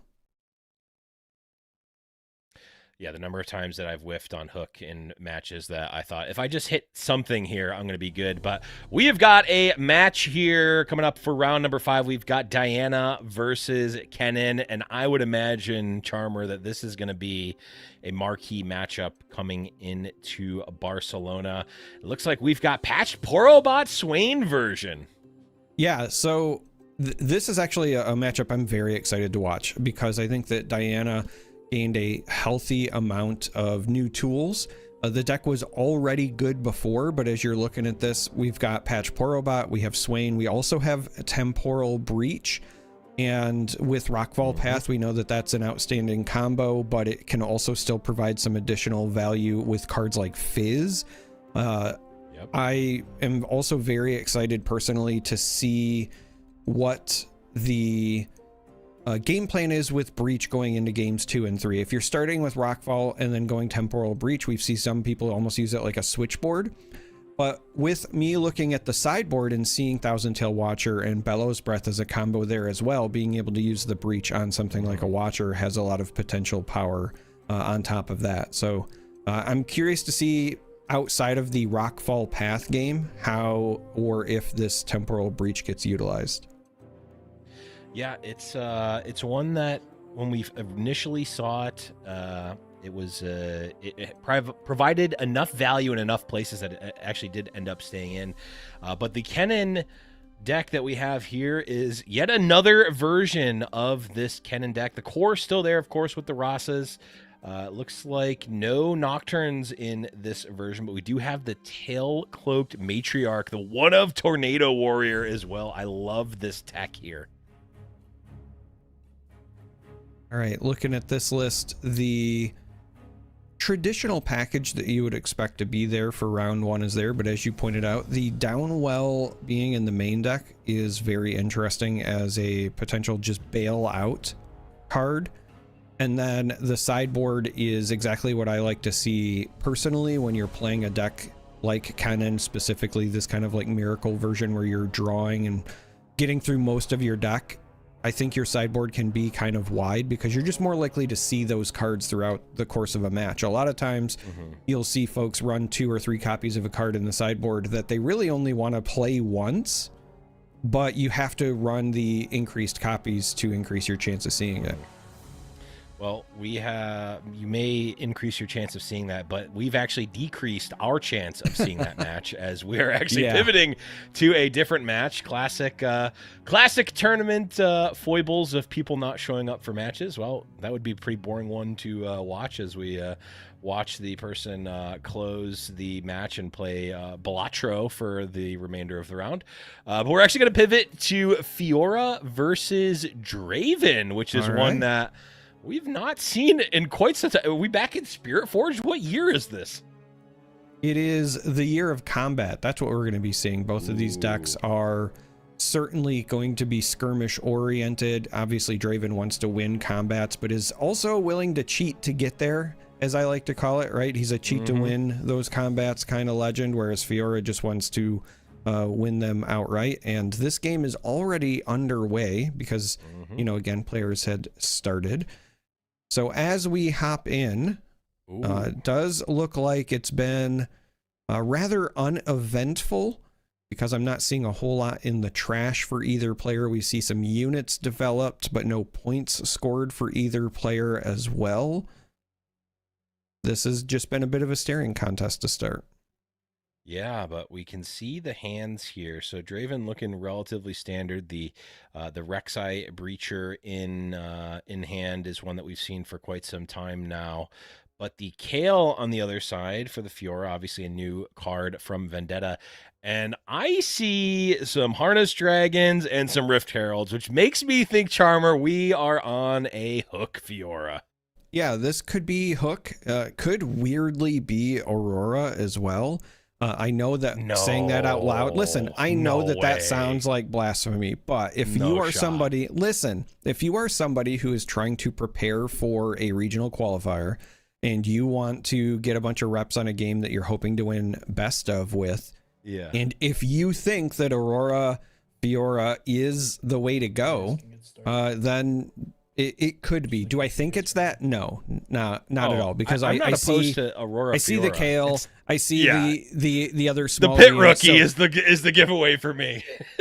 But it also wouldn't surprise me, right, if there was some version of Fiora that was floating around that was a switchboard. Because again, we've kind of heard that with the increased sideboard, some players are toying around with this idea of using a true switchboard, and specifically with either Hook or with Aurora, because if you you can either present at game one when people don't have their gear hate in, or you can play a normal-ish game one and then bring it in for game two because they will be sideboarding for whatever it was you played game one, and then maybe squeak out a victory there.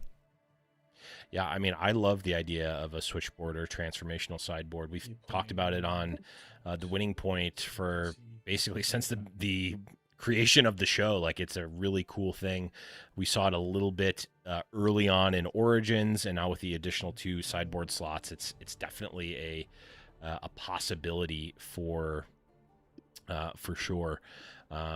Looks like we may have seen one of these players disconnect, so we may be jumping, maybe refreshing the game at some point. But we're Charmer. It's classic us. We've cursed the broadcast somehow. Yeah, it's just me. I really feel like the last 3 or 4 shows that I've worked, it's been nothing but technical issues, and I take full responsibility for that. But it does give us time to look at the deck list, because we were just jumping right into the games. Yeah. And now that we actually get a break, we can follow it up. The Draven looks, I think, relatively standard. Nothing really jumps out to me as being questionable. If anything, the real story is just numbers of copies of cards, because all of these are cards that I would either expect to see or I'm not surprised to see, right? The only thing that I think maybe jumps out is the Jhin and the Blighted Battle Axe, because yes, those two have been paired together very successfully in the past, but it's typically with other decks. A lot of times it's with Vi, but it also just works fine in Draven as well. Yeah, I mean, this is not uncommon for Draven and a lot of purple decks in general, but a wide variety of hidden cards. So Switcheroo, Tide Turner, Pike, Evelyn, all there as hidden cards and all sort of doing a slightly different thing. So if you guess wrong on the hidden card, you can really get punished. And it can really swap the we game. were both wrong, sir. We were both wrong. It's just that was a big quick Fiora. look because they are back and playing, but this is just like tall mid-range Fiora. There's Rift Heralds, there's Harness Dragon, there was the one of Elder, but I saw no hooks and no Aurora. So this is just do the thing.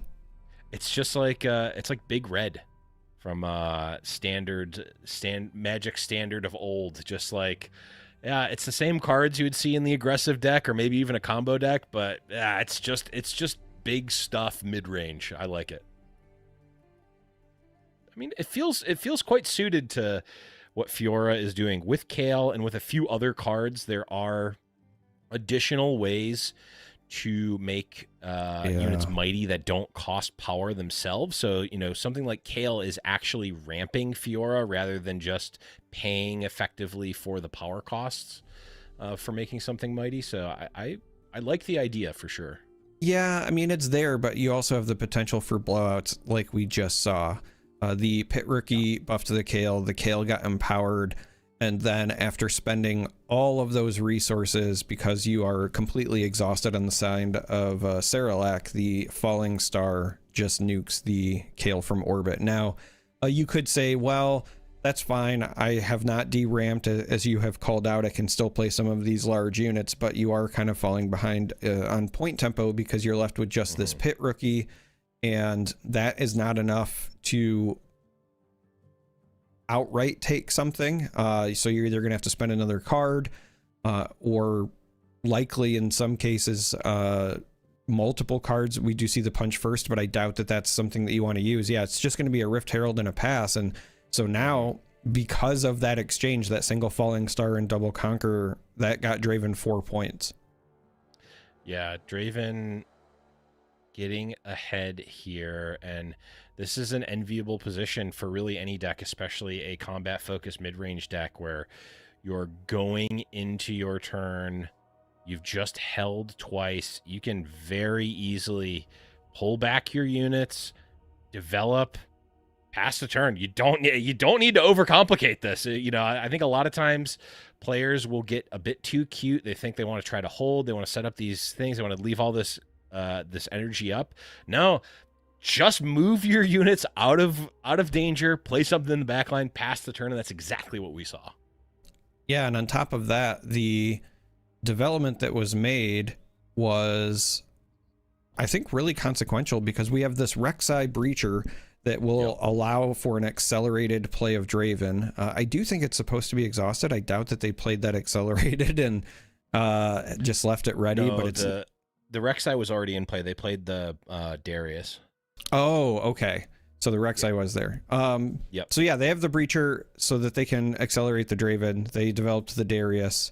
I was just thrown because Darius cost 5. I see 5 exhausted, and I don't know where the power went, but maybe that's why my brain fried.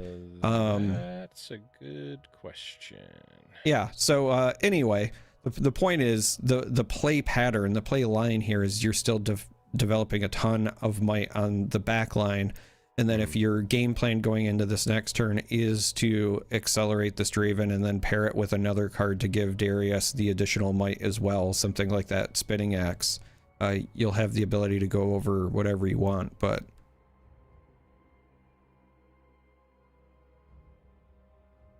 and we see the first mate bringing back the Rift Herald.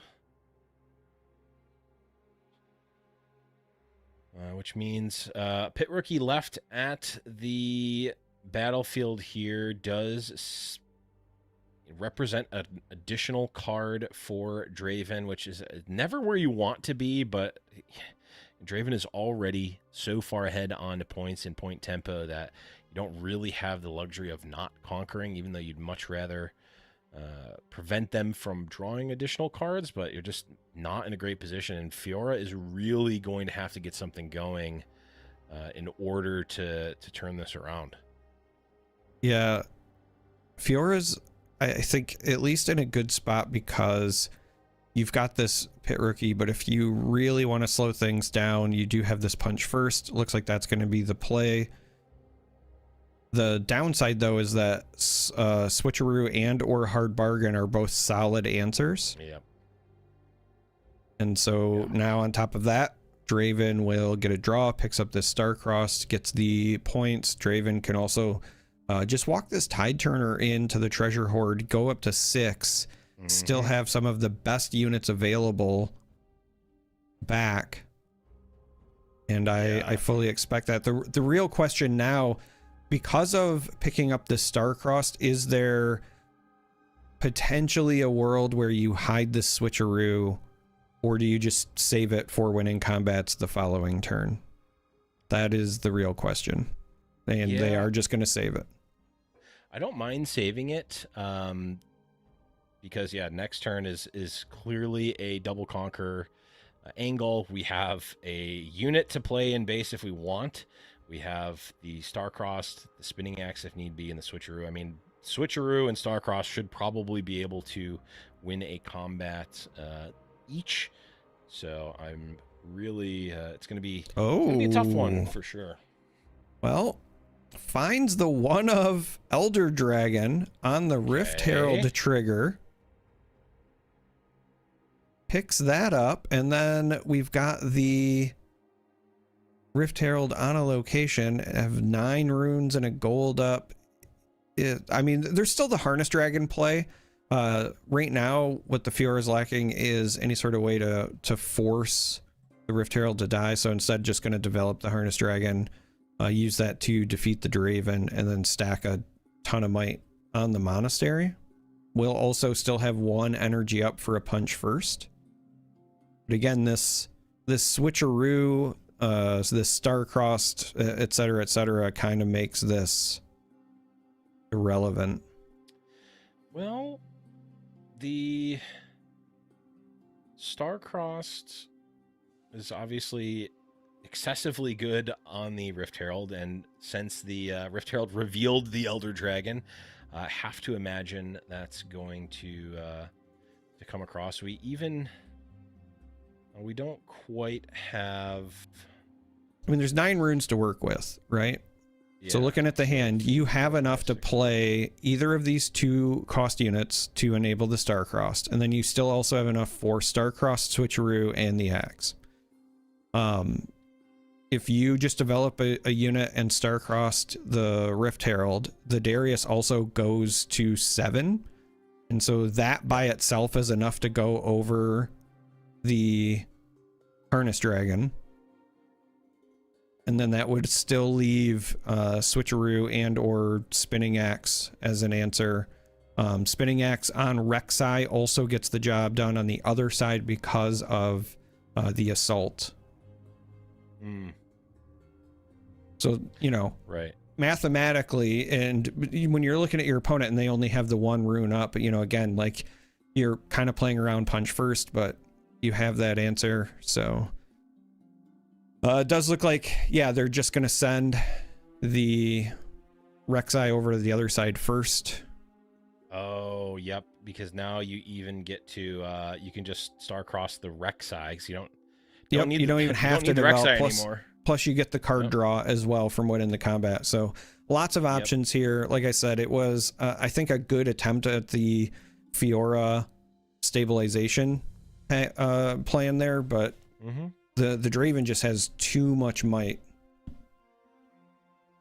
Yeah, and honestly, if it weren't for the well, actually no, even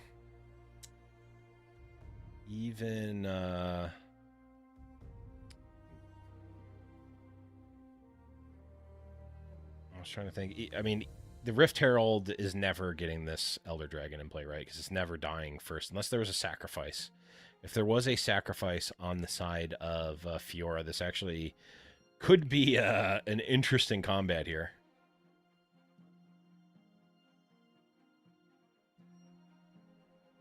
Yep, here comes the Star-Crossed, as we expected.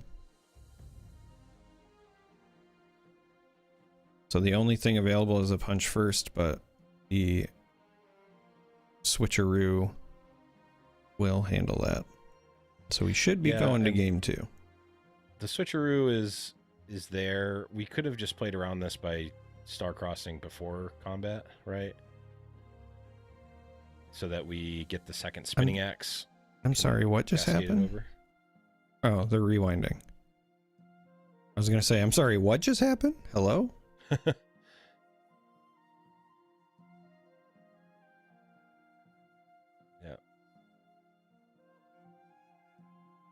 There we go. The old switcheroo. I think it was just an interface thing. That's the only thing. And I still get caught by this as well, trying to go through the timing of you have to let the punch first resolve first and then do the switcheroo. But sometimes when you're trying to let it resolve, it passes the full action. It's just an interface thing and it happens. But Draven, I think looked really good there. Like I said, the opener of being able to get on both locations, use that falling star to set behind the Fiora substantially and then go immediately to 4 so fast was kind of the backbreaking moment, I think. Absolutely. The Kayle play, I mean, putting yourself at 6, I mean, if the Kayle was at 7, the play, it makes a lot of sense, right? To put some eggs in the basket of Kayle. She's not likely to lose a combat, especially if you can get her empowered fully the next turn. She is ramping you, so now you're going to have this big unit in play that effectively ramped you and also got you into your Rift Herald, your Harness Dragon, and eventually even potentially an Elder Dragon. Like, the game goes a completely different route if that Kayle survives there, but as we saw, obviously did not happen in that case. We get a little bit better of a look at this Fiora list, and yeah, this is tall Fiora. No shenanigans here, just combat tricks and big units. I've not seen a build like this in quite some time, and I'm kind of digging it.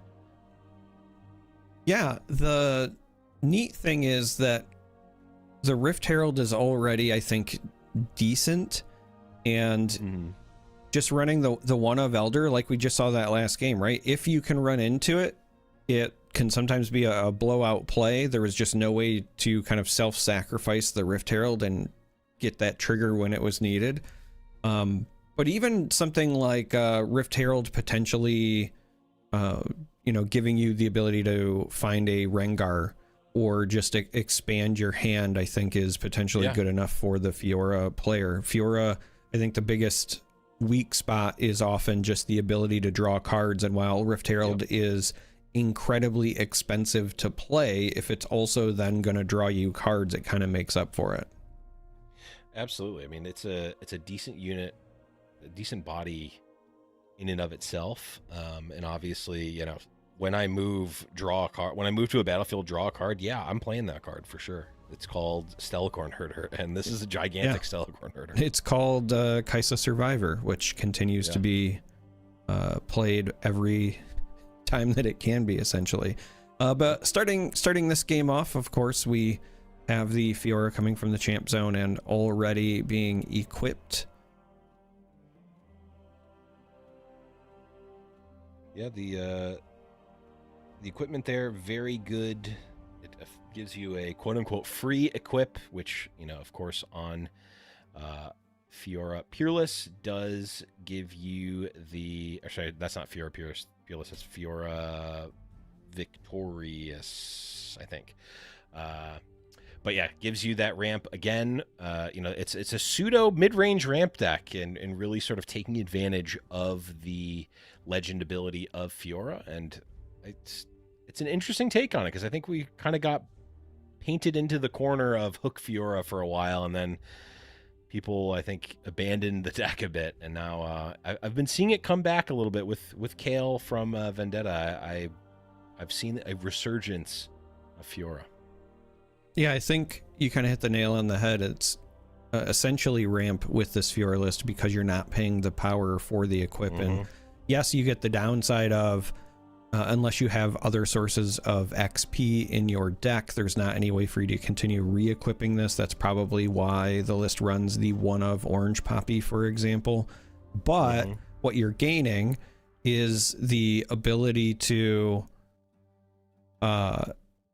get that mighty without spending the power, so then it does become ramp from your legend ability. Also, you know, if you had an action, right? If you had a spell that just said give this unit +2 might, you know, permanently, just as an action, you would consider playing that, I think, in some lists. Yeah. And I think that the you know, that Shepherd's Heirloom is a card that I've grown more and more fond of the moment that I just accepted, like, once is enough.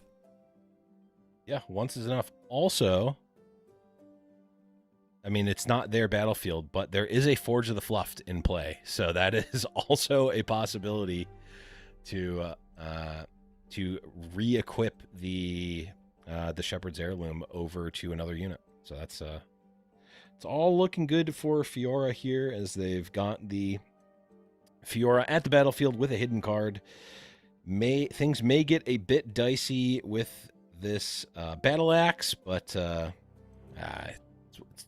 card's no good. Don't worry about it.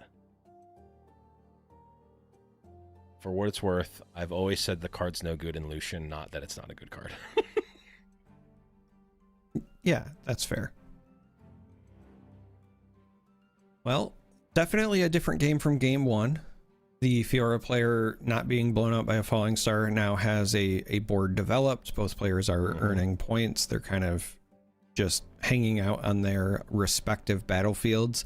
Because the Draven player does have the axe, however, there will at some point need to be something to either move that hopeful around or you know, give it a temporary bonus in order to keep it alive. Now, the good news is for our Draven player, there are multiple options in hand, right? Ride the Wind can get the job done, but even on the next turn, flashing it back to base and then sending it in the other direction is helpful.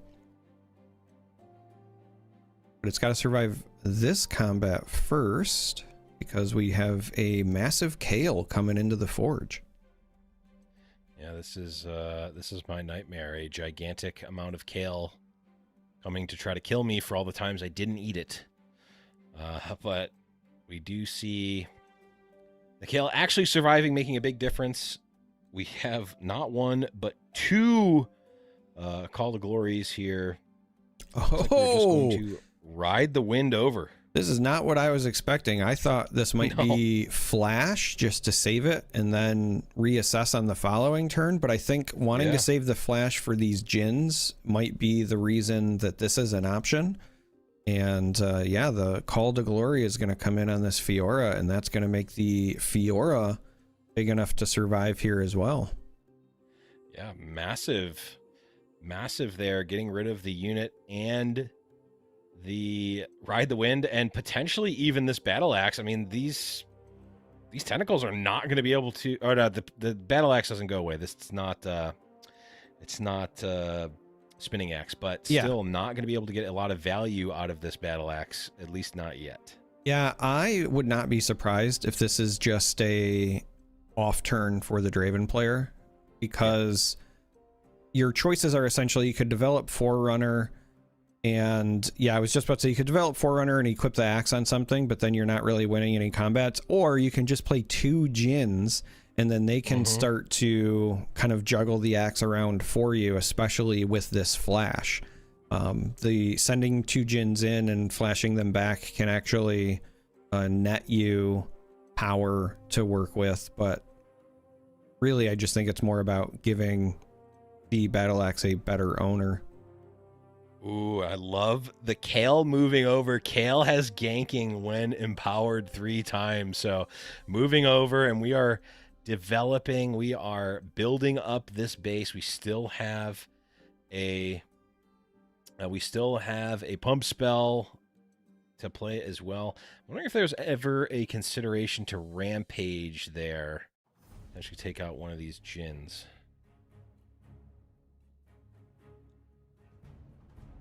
Yeah, the only thing I can think of is that they maybe didn't want to deramp because they do have the deflect.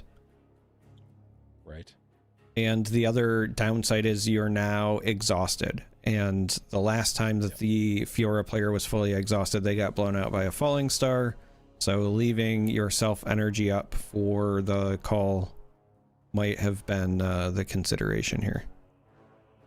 Yep. You see the Jhin going in and attacking. I mean, this is not even really that good. I mean, this is going to trade with the Fiora. Oh, actually just going to pop the Call to Glory now. Yeah.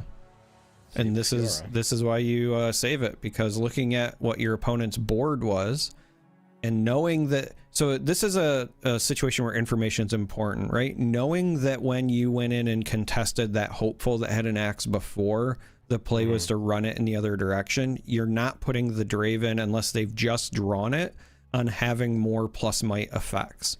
So using this Call to Glory here, saying, okay, now you have to either just lose this combat or run it away or whatever, you're just kind of calling their board state. Yeah, I like the read. It's going to be Jhin falling here.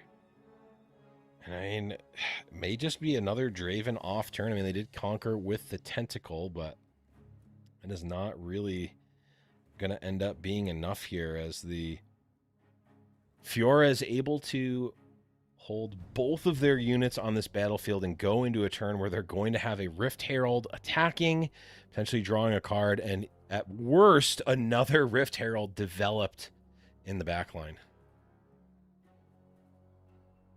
Well, and like that's all the Draven's going to be able to do. Yeah, using the energy and power generated from the Jhin. So Jhin was equipped from the Forge effect. That's why Tentacle went in first. And then the energy and the power meant that there was 9 and 1 power. That results in the Ferris Forerunner and the Rek'Sai being developed in the backline. That is probably the best shot you have if you're this Draven player, but knowing, as you said, right, that you're likely, oh, interesting, they're going to run the Fiora over. I thought this Rift Herald would be the one to do it just to take a peek at the cards like you were talking about, but yeah, you do get it on move. Yeah, it's just on move to battlefield. So it's like the weird intermediary. It's not quite only move, and it's not quite when I conquer. It's in between. Yeah, I guess in my mind, having the Rift Herald on the other side, if you were going for a hold, and I kind of figured that was the game plan because you're at 7 and you only need to hold 1 location. So I thought leaving Kayle and Fiora on one side, putting the Rift Herald on the other, forcing your opponent to have to go through both, but one of them is also, you know, potentially going to do weird Elder Dragon things or other shenanigans, made sense to me, but I think Fiora is just going to play it safe. Yeah. I like taking out the Rek'Sai Breacher. A lot of shenanigans can happen with a Rek'Sai and a Ferris Forerunner with a cascadable equipment as well. So I like taking that out and effectively getting rid of a lot of might. Getting rid of a lot of effective might, rather. And being able to slow that down, stop the Draven also from being accelerated from Champ Zone 2. Granted, he's not super big, but still a threat potentially here. And it's going to be a tough one from here through the riposte. And even just the units that are in backline now and the known Rengar, not really going to be able to get through it here. Yeah, the Fiora player should still have this in hand. Even if the Draven is able to conquer both battlefields. And given that the Fiora player does not have enough energy up to play the Rengar, there is potentially a world where the Draven can do that. The problem is that the double conquer is now available from the Kayle and the Poppy. The only thing I could come up with is perhaps Kayle wanted to still have this double conquer route available. That's why they pull the Kayle back. Play the Poppy. Like I said, just play it safe. You're not going to get blown out by like weird star-crossed plays or anything. Right. We see the Jin taken out with the Hidden Blade.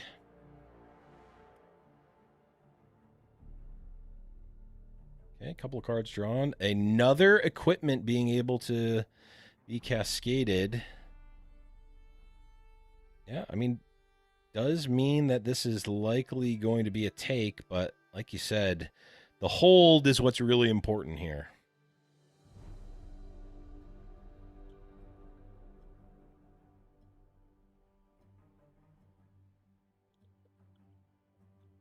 Okay, the equip from the energy and power generated from Jin.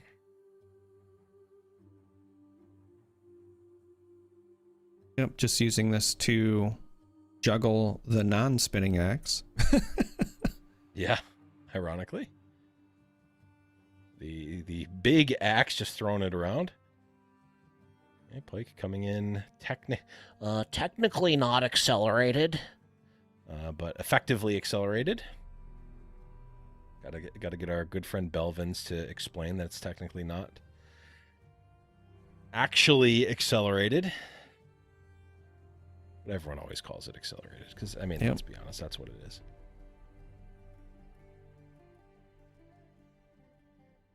Using Forge to equip the axe. Might Pike here.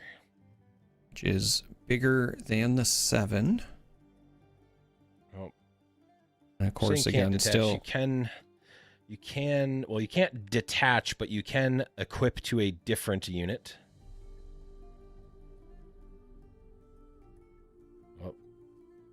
Oh. Judge? Yeah, well, so I'm pretty sure that the reason that this works is because it's attaching, not equipping. So the Forge's text specifically says friendly legends have exhaust, attach an equipment you control to a unit you control. Yeah, you absolutely can attach to a different unit if it's already attached. Yeah.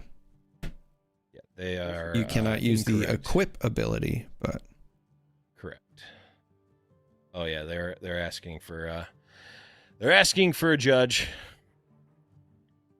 Someone shine the Gretton bat signal in chat. Yeah, so yes, you are able to move this around with the Forge of the Fluffed. And we can see that's likely not going to matter, but just for your reference at home, you got the Forge of the Fluffed. You can move that equipment as you please.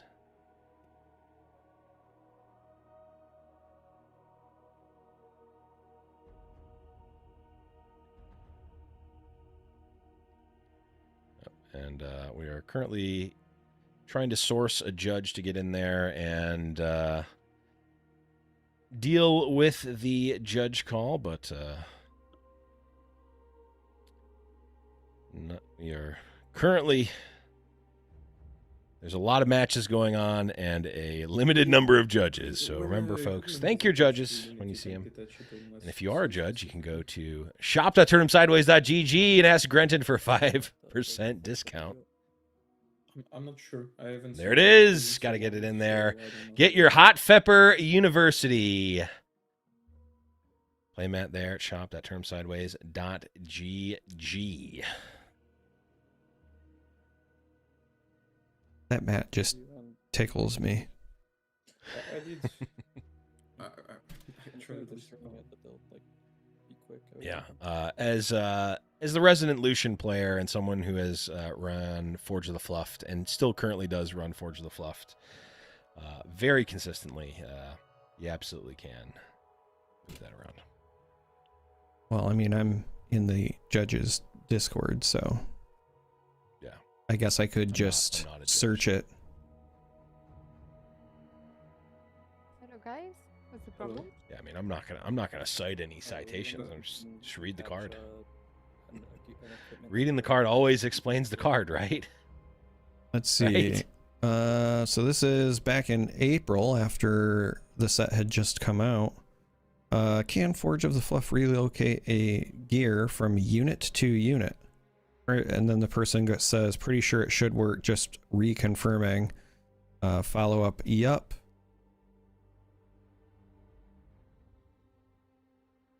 There we go. All right, enough said. I trust the judge Discord. There it is. Got to always make sure you Because I'm a level 0, whatever. Ooh, level 1. Oh, we're getting a judge call now. Yeah, you can do that. Yes. Yeah. All right. Yeah, keep going. Yeah. Well, there we go. Okay. Sure. There's the judge call. Yes.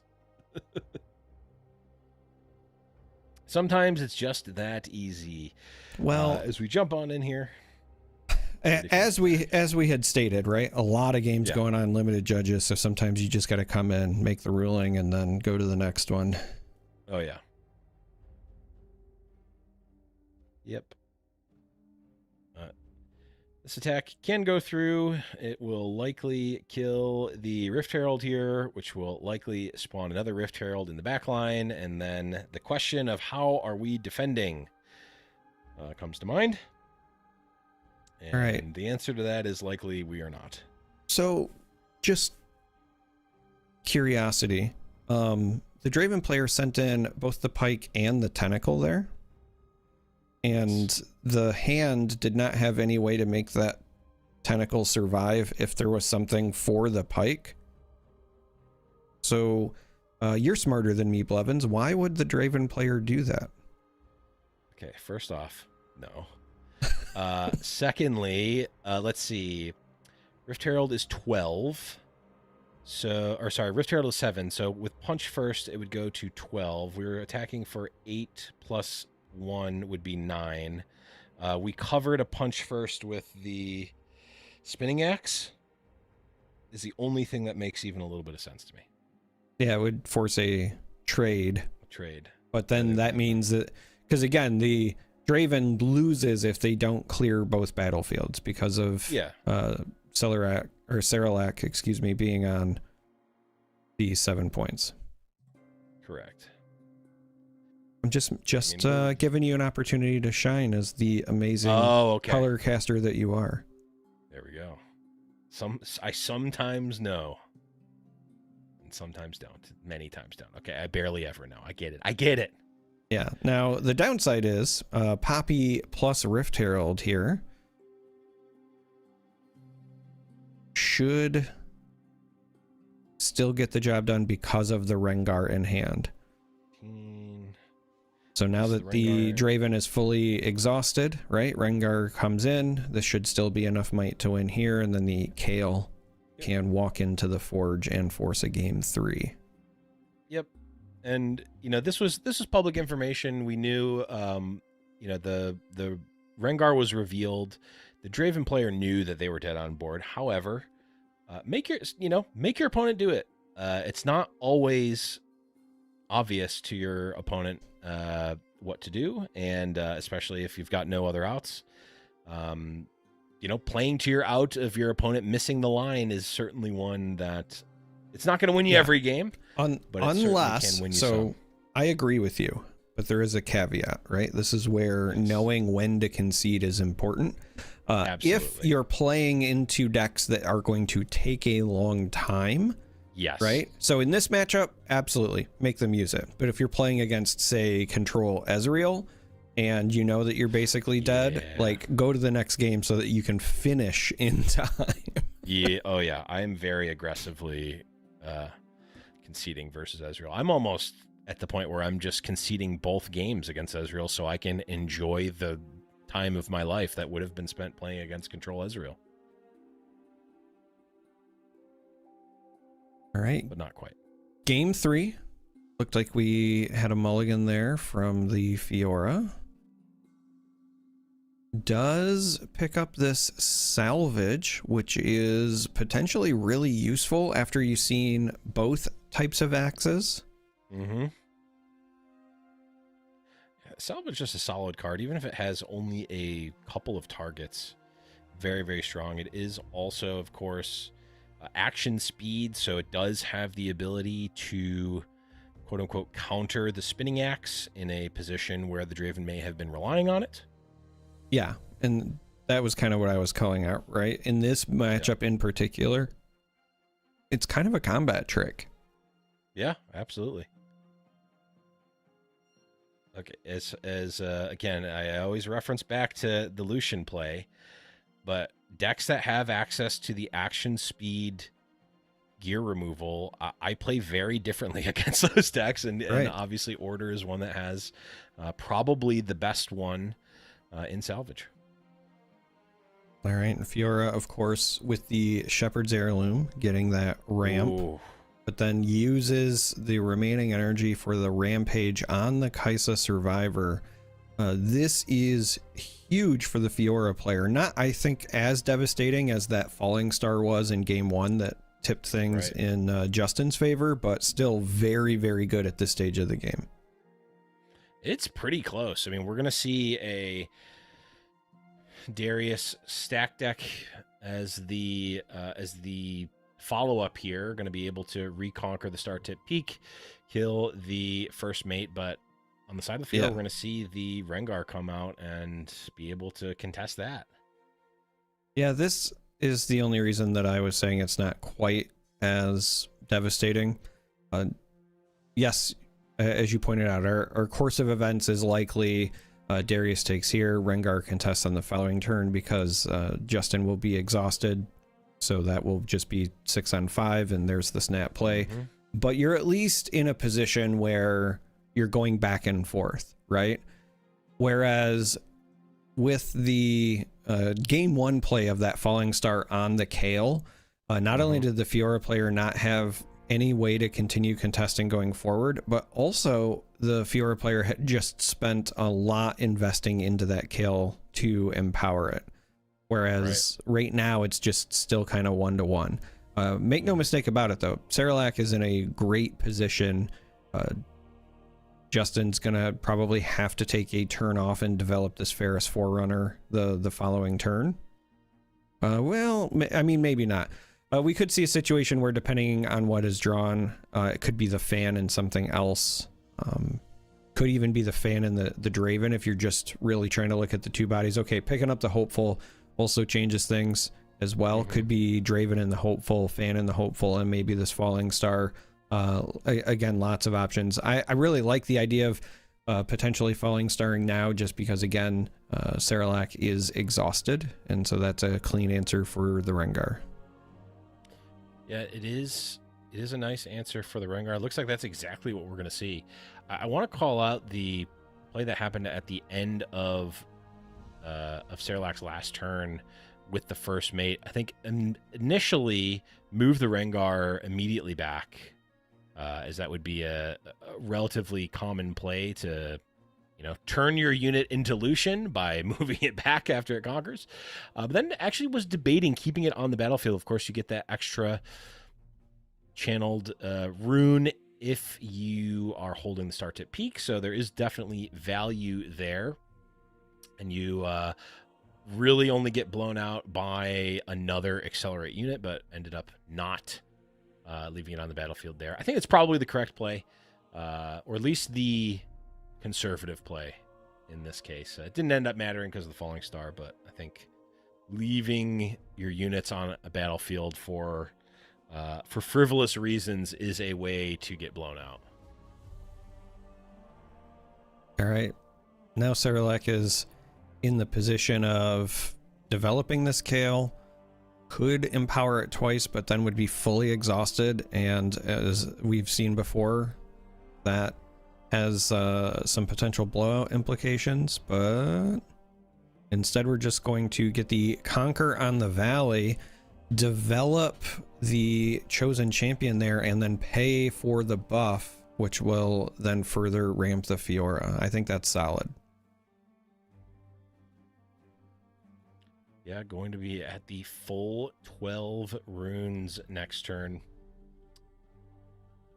With one up, you are representing Punch First, and the game is in a close enough spot where I think if you're Draven, you have to respect the Punch First here.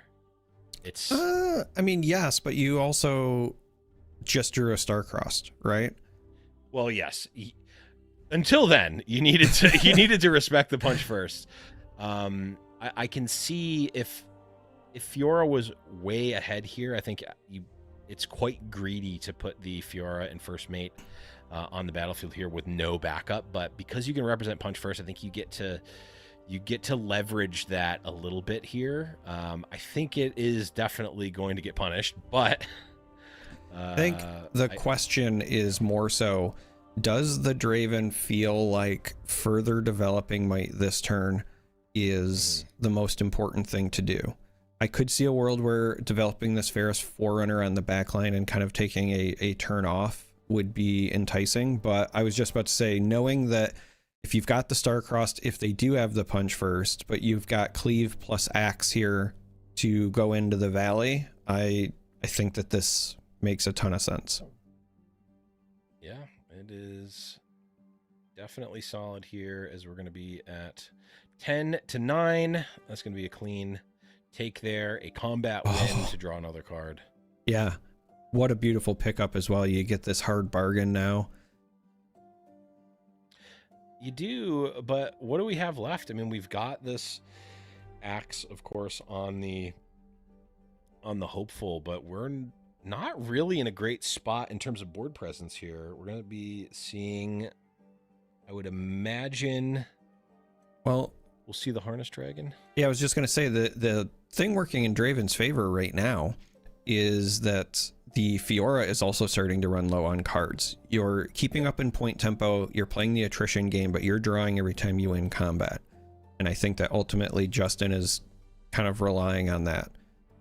The hard bargain is potentially a good pickup, because if there is an attempt to salvage, you either get a blowout at stopping that, you get a blowout at stopping maybe this call, or even if you just make them pay more because you're currently ahead as the Draven player, you slow down their tempo as well.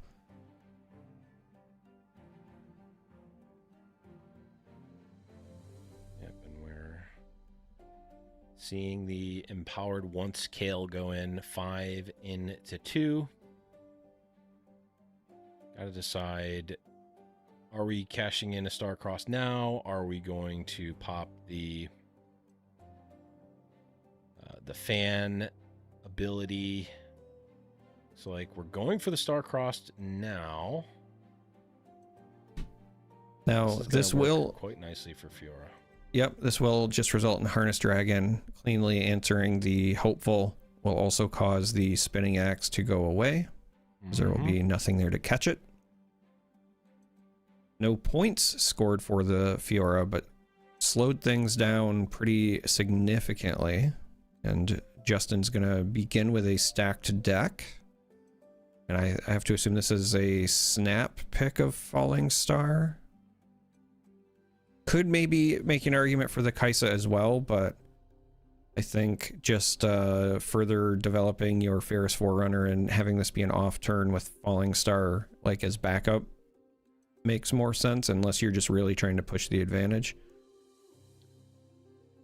Yeah, Falling Star is enticing because we don't have Riposte mana up now. However, just playing a fan here feels quite weak.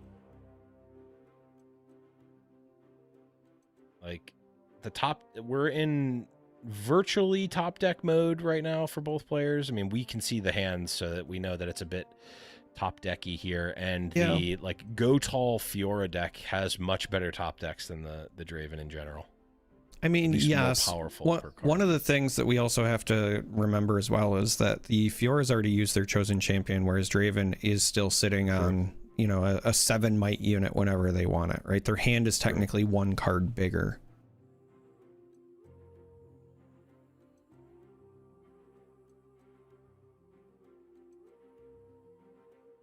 Looks like we're going not quite all the way up with Kale. And again, I like this. If you go all the way up, you don't want to get blown out by like a Starcrossed. Yes, the deflect would make the Draven have to pay a ton of power for it, but setting them back to net 0 would probably be worth it. Yep.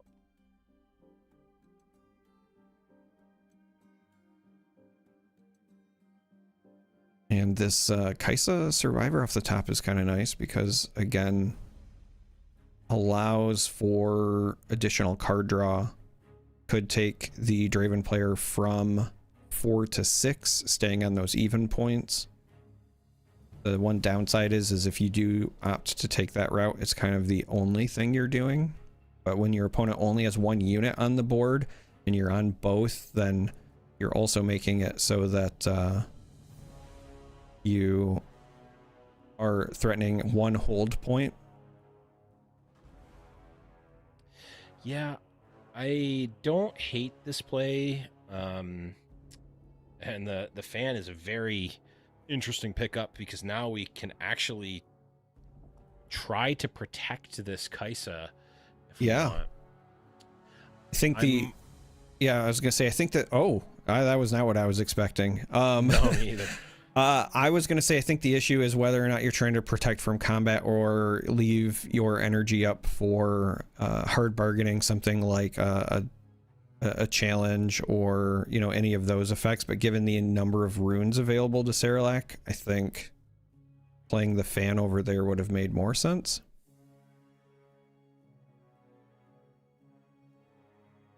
Yeah, I mean, if they're not able to deal with the fan or the Kaisa, like you actually just win,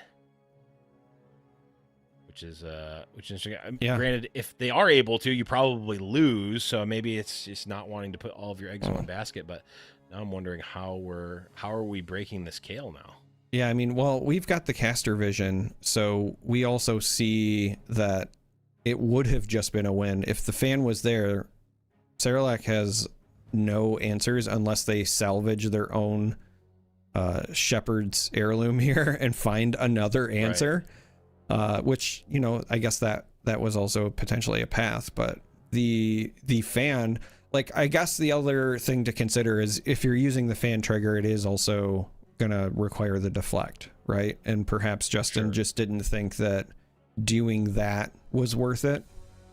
But again, we get the benefit of seeing that it would have just won the game on the spot. To answer your question, though, technically you don't have to pop the Kale. And they are actually going to just do this on their heirloom to dig, it looks like. I was about to say, technically you don't have to pop the Kale because you are in a position where holding just wins you the game, and you could double up your fans, but then they also have that pit rookie now. This could just be a pull back and pass and then develop Baron next turn. That Baron draw is spicy. It is. I don't know. We're at 7. The Baron play is spicy, but you still need to get over a Kale. No, you don't. You just have to hold. So hear me out. Right. If Justin decides to pull back the fan and pass, next turn they could play Baron, goes to the Baron pit, and then the fan, one fan goes to where the Baron is, the other fan goes to one of the other open spots, because that's likely to still be available. And even if it's not, it's just with a pit rookie, but the Baron will be buffing your fan anyway. So you'll still go over the top. And now they're in a position where they have to go over everything, right? I think this is going to be the game plan. I don't love this plan, but I can understand why they went with it. Okay. Double pit rookie here. So now a single fan does not go over this. Yeah, I am wondering what series of cards they would need.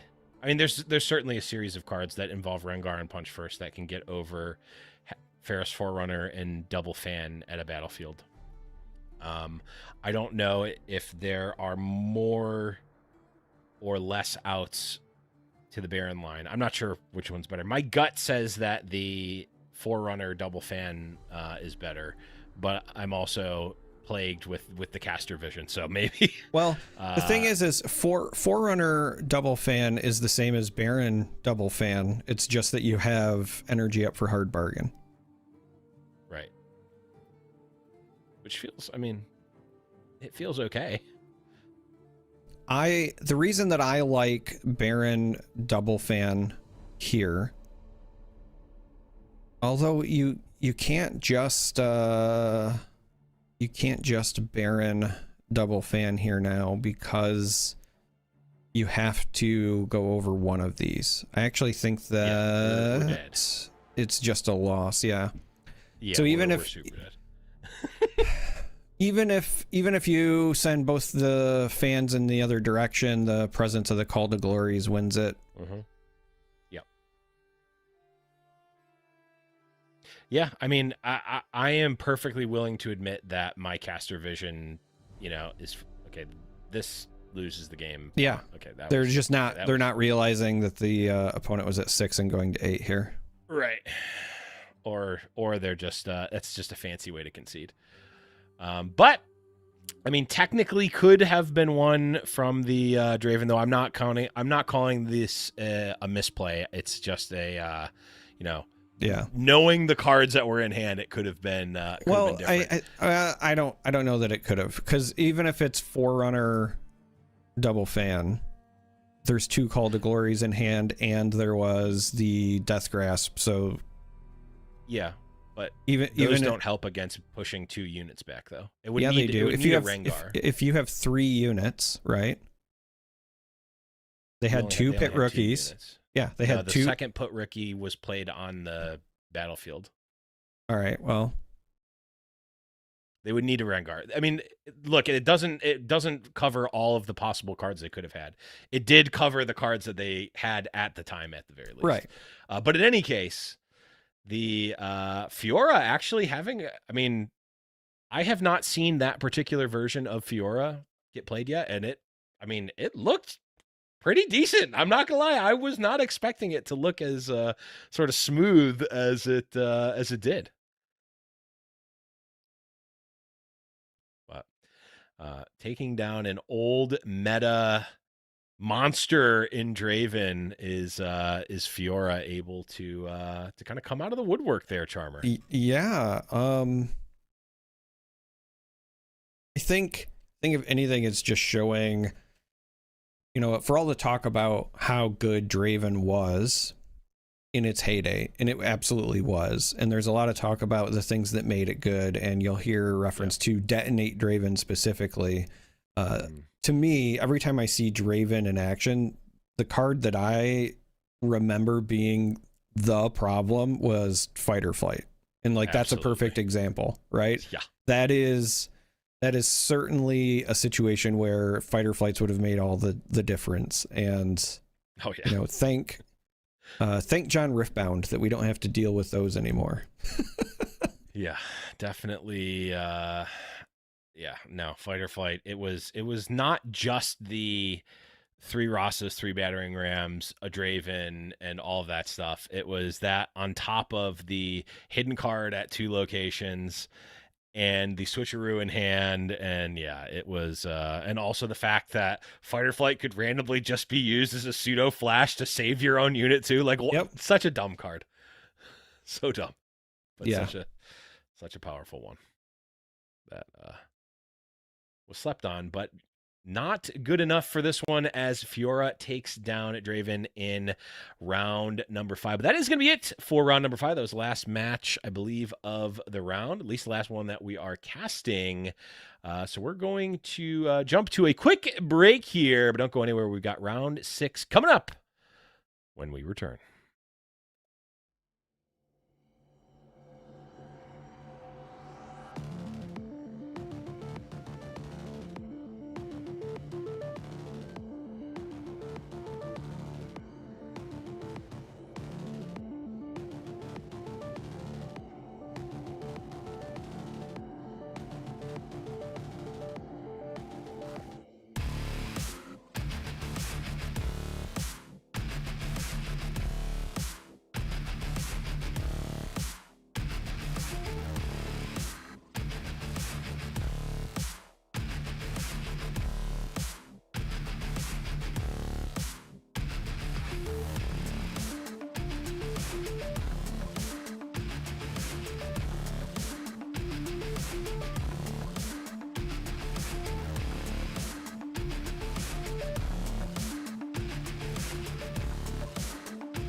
Hello, Welcome back everybody. to the RiftAtlas Convergence number 2. My name is Grenton, and I'm joined alongside Charmer, and we both didn't know who was going to take us in, so we just both did it at the same time, and I didn't stop. So, Charmer, how's it going, buddy? It's going better now that you did the take-in, because yeah, you hit the nail on the head. I did not know who was going to do it. Our producer didn't tell us. Yeah, blame Sam. That's the least important part of the broadcast anyway. That is true. We did have some really cool games last round. I was taking my little break. I was on the couch, had you guys up on the TV. It looked like a lot of fun. I also love that anytime that there is a judge call, Blevins tries to shine a Grenton bat signal on his wall to try to summon me. It didn't work though. But that did wrap out that round. As we are pairing the next round, we do have some pretty cool stuff that we want to show you here on the standings. Right now, Rengar currently our top seed. Again, who would have thought? And then the rest kind of look semi-normal, right? Aurelia, Master Yi, Rek'Sai, pretty expected. Kha'Zix, though, currently our 5th seed, which is, in my opinion, a bit of a story that we could talk about there. And then we have another Rengar in that top 8 currently. We have a lot of Rengar on this page, if I'm being completely honest with you. Yeah, I'm seeing a healthy amount of Rengar, a healthy amount of Kennen. Yes, it's down at, I believe it was 6 and 8, but still 2 currently within the top 10. And then Rek'Sai and Irelia as well. So as we kind of look toward the future, it looks like we're potentially in a very proactive meta. Decks like Rengar, like Rek'Sai, Kennen, etc. They like to play units, mash them into battlefields, and kind of rinse and repeat. And it's interesting to me because we hear grumblings, right, of maybe the Lux combo is a lot better now. We hear grumblings about maybe Mel has been solved, etc., etc. There's all of these control decks. I keep also hearing, and I don't disagree with it, but I keep hearing that Heron, specifically with Nasus, is opening up a lot of control lanes as well. But we're not really seeing them in our, pre-Barcelona events. And that makes me wonder, I said at the start of this broadcast, there's a lot on the line for this event, but it does make me wonder if some people are still trying to hide the sauce a bit. Yeah, and we're so close to Barcelona, right? And the only kind of bigger events that we saw were showdowns, right? And the showdowns, you just get the prize wall medal, where if you're really convinced that you've solved this deck, if you're like, hey, I have solved Mel, and I've solved Nasus, or I've solved Kennen, or whatever the case may be, do you really want to be one of the first prize wall plateds in circulation, or do you want to be the first best of plated in circulation? That obviously, if you are looking for the value, the EV, it's much higher. So I am curious to see. I know I've seen some deck lists come through in my DMs and stuff that I'm sworn to secrecy on, on some of these legends. And I will say, people are cooking. There is some spice happening behind the scenes where the Mel list that, even the one that performed really well in Ottawa last weekend is a friend of mine, is James, Twisted TCG. He cooked that up the week before the event. And he was like, I think this works. And I was like, yeah, I mean, you're a good player. You could probably make it work. His sideboard wasn't really a real sideboard. So even that list that performed really well, that went essentially X1-1, if I'm not mistaken, and bubbled out a little bit of the top 8, has a lot of optimization left. So that's why I like, as we proceed into more sets where we have more cards that are legal, the format doesn't get solved in the first few weeks. Like we saw the Origins back in China. We saw Spiritforged here where, everyone was like, well, Miracle Draven's broken, so everyone's just going to play this. Then it got banned and the format got solved again. But now, since there's so many cards in circulation, there's so many different avenues that you can take your decks. And we're seeing it here, right? We're seeing some, even the LeBlanc list. There's a lot of smoke and mirror LeBlanc lists popping up now all of a sudden, which is not how she was played last set, right? She was a hook list last set. So it's very cool to see, and I'm excited to kind of see who wraps up this weekend. There's a lot of other tournaments also going on this weekend. And speaking of some spice, though, Victor is making his reappearance against the dog, Mr. Nasus. Yeah, I was just saying that, we've been hearing some discussions about Nasus, so I'm curious to see what's going on there. But Spice, let's talk about Spice. This is not what I expect to see when somebody is playing Victor, because I see 3 blue Orns, I see 3 shady spectacles, I see Rift Heralds, and Trove Golem. Yep. Some people are probably Googling Trove Golem right now just to remind themselves of what this card does. Not only that, you have Convergent Mutation as well, which is a nowhere's no. If you know ball, you know this card. It was usually paired with Teemo decks and Mundos and stuff in set number 1. But this list is spicy. I mean, we're running Rockfall Path, Candlelit, and Treasure Hoard, so we have the Temporal Breach for not only our Watcher, not only Rockfall Path, but that Trove Golem, when you play it, you get 4 gold tokens exhausted. Yeah. And when you're running Blue Orn, to just go, oops, +4 is pretty good. And then when you have Shady Spectacles, you can turn a Soaring Scout into an Orn if you really want to, right? You could turn a Soaring Scout into a Rift Herald for all we care. So this list is super exciting. I have PTSD from Victor from set 1 because I was an Aurora player. But let's take a look at this Nasus list here, Charmer. Yeah, this Nasus list is, if I'm being entirely honest, also not what I was expecting to see. Only 1 Siphoning Strike in the deck. Does still have a healthy number of cards at 7 that you're kind of trying to ramp into. We see the Thousand-Tailed Watcher, but instead seeing this Sprite Queen here as a way likely to want to just continue to retake and win combat through, you know, good old-fashioned combat tricks. Of course, we see the disciplines. We also see some Sprite Bursts, some smoke screens, etc. So interesting, because this is not what I was expecting to see out of a Nasus list, and not what I was expecting to see out of this Victor for sure. So let's jump into it. Yeah, jumping into it right now. We do have Victor on the play. Has that Soaring Scout. Again, Victor needing to find a true 2-drop is not super important, because at the very least, you could just exhaust your legend and make a body. But we do have some two pretty late game units in our hand, right? Double Rift Herald in our hand right now. We do have a Blood Money that we could technically use on our own unit if we really wanted to not only ramp ourselves a rune, but make 2 gold, which would make our Orn even bigger when it comes time to play him. But curious on this turn 2. We might just come out and see the Victor get played out, or just make a recruit and pass the turn. Yeah, you say, hey, a couple of late game units. Yes, obviously we see the Rift Heralds. We do also see the Orn as well. I happened to kind of take a look at the Victor list, and I was doing some quick math. It's more late game than not. Like, if I was counting the cards that costed 5 or more, counting Decree, or even 6 or more, there's a lot more of it. But when you have a legend that can just pump out these recruits, it makes sense. And you were right on the money. We do see that Blood Money, pun very intended there, go on to the bird, so that we can not just get the gold, but also see that rune get channeled as well, and that will fast track things to the blue Orn in all likelihood. Yeah, we're gonna retreat. We're also just ramping here, right? That Nasus deck that really comes online when you get to that like 8 to 10 rune area, where you can play something that's 7 or more, ready some runes, and then also follow it up with something else.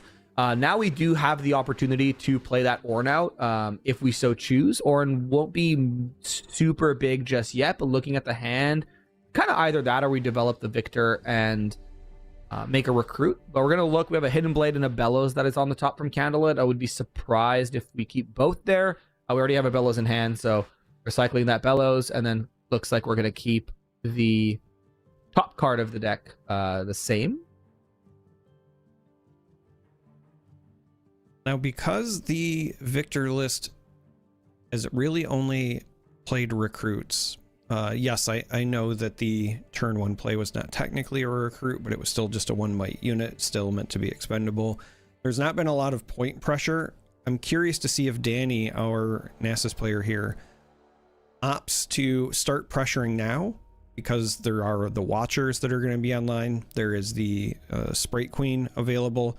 Or if we see the Nasus Champion enter play and then try to set up some catch-up mechanics with the additional points.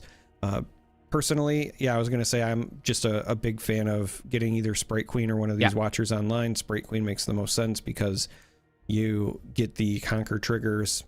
You also want to get value out of these Watchers, and you were already winning any combat you wanted to get into. Also, you have to note that the having that Defy is very important here because our Victor does have the what I call Control Lux Wombo combo, which is Decree Bellows, which could be very, very painful for our Nasus player if there's no way to protect it, right? So we do have that Defy, so we want to make sure that we keep that Defy active, which seems to be the case. We do have a Hidden Blade that gets drawn that we left on top. Maybe going to try to push our recruit up, Hidden Blade that recruit, get some card draw in before we try to commit anything more. But this Sprite Queen's going to be pretty annoying for our Victor to deal with because it's just going to be creating a 3 Might Body every single turn, and with that Defy to protect it from that Bellows Breath, unless we find another Bellows, which we know we sent one to the bottom not too long ago, it's going to be pretty difficult to have that backline pressure. I will also, this is an incredibly minor nitpick, but I will also say the Nasus player, they played Sprite Queen the previous turn, and they could have used their legend and readied 2 extra runes. Now we look at the hand and we know that it's not necessary, but your opponent doesn't know that. And so instead of giving away free info, I would have liked to have seen that done from the Nasus player, just because again, you don't want to like give free info away. I wonder what our Nasus player is thinking here.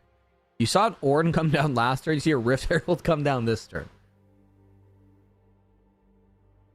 I legitimately don't know. Like, I cannot imagine playing into a Victor and seeing, one, the plays that the Victor is making early, right? Just sacrificing the units and trying to ramp up, etc., making these gold tokens. But then when the Ornn comes down and then a Rift Herald, all bets are off at this point.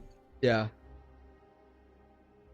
So Rift Herald will play a Rift Herald. Unless we maybe hide our Hidden Blade here.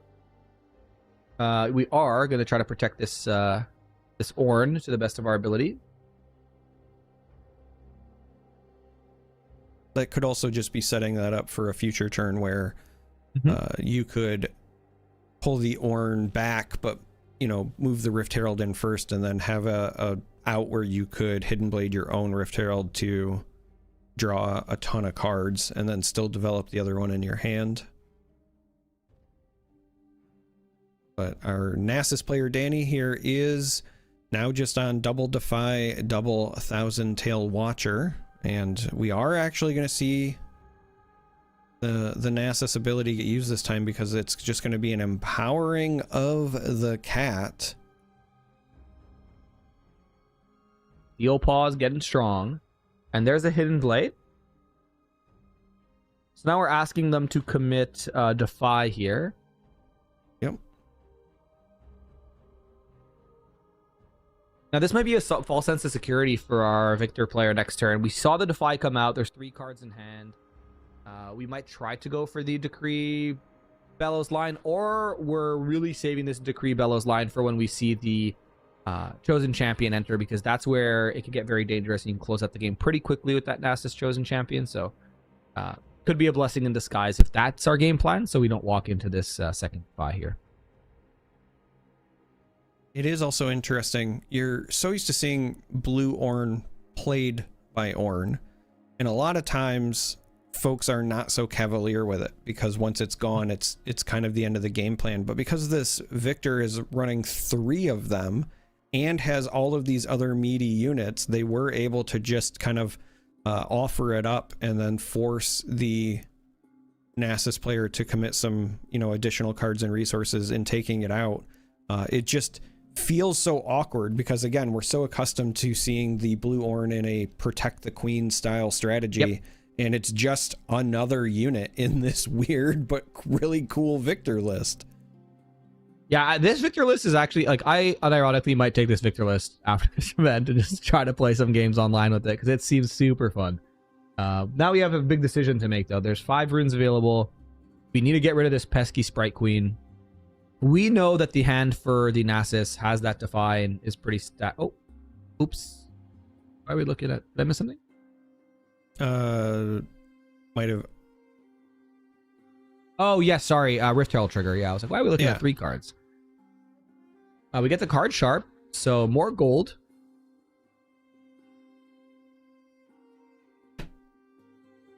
All right, Rift Herald into a Rift Herald, but you also get rid of the Steel Paws. I like just developing card sharp, Black Rose here and passing. A second Decree is nice, but I would have liked to see a second Bellows.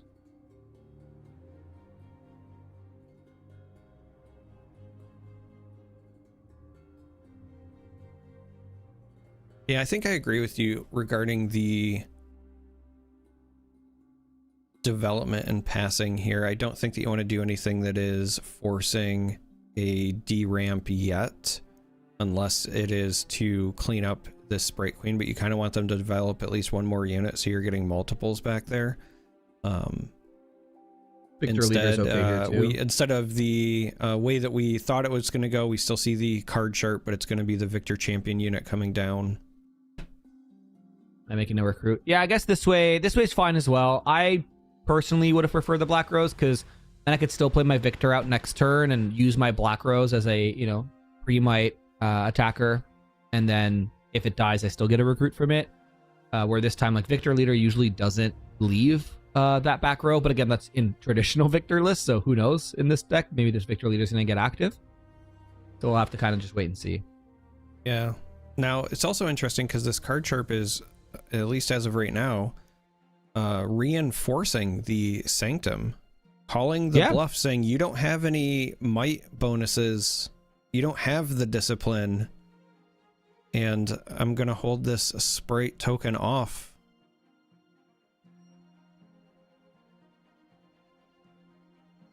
Yeah, Watcher here would, we could technically drop 1 Watcher, ready 2 runes, still Sprite Burst, and still hold up the Defy if we really wanted to get cheeky.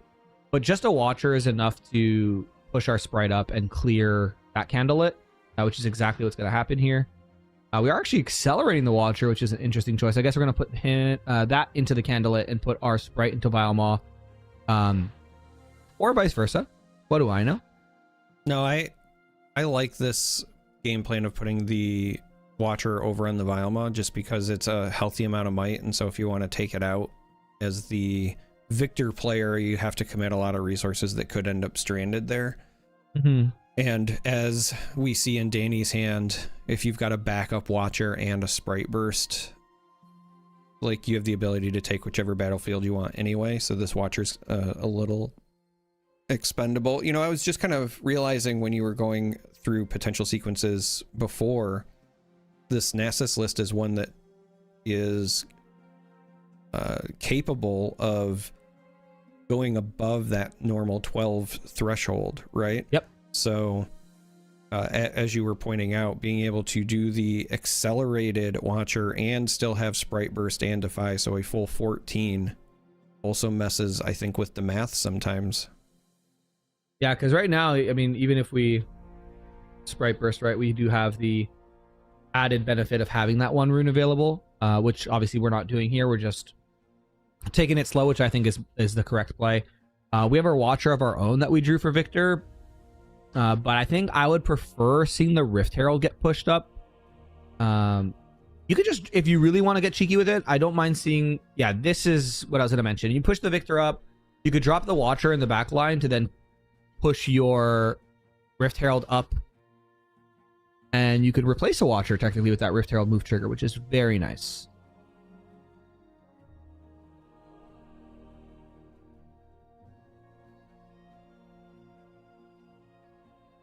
You also have to wonder if maybe this is when the Decree Bellows combo starts to be considered.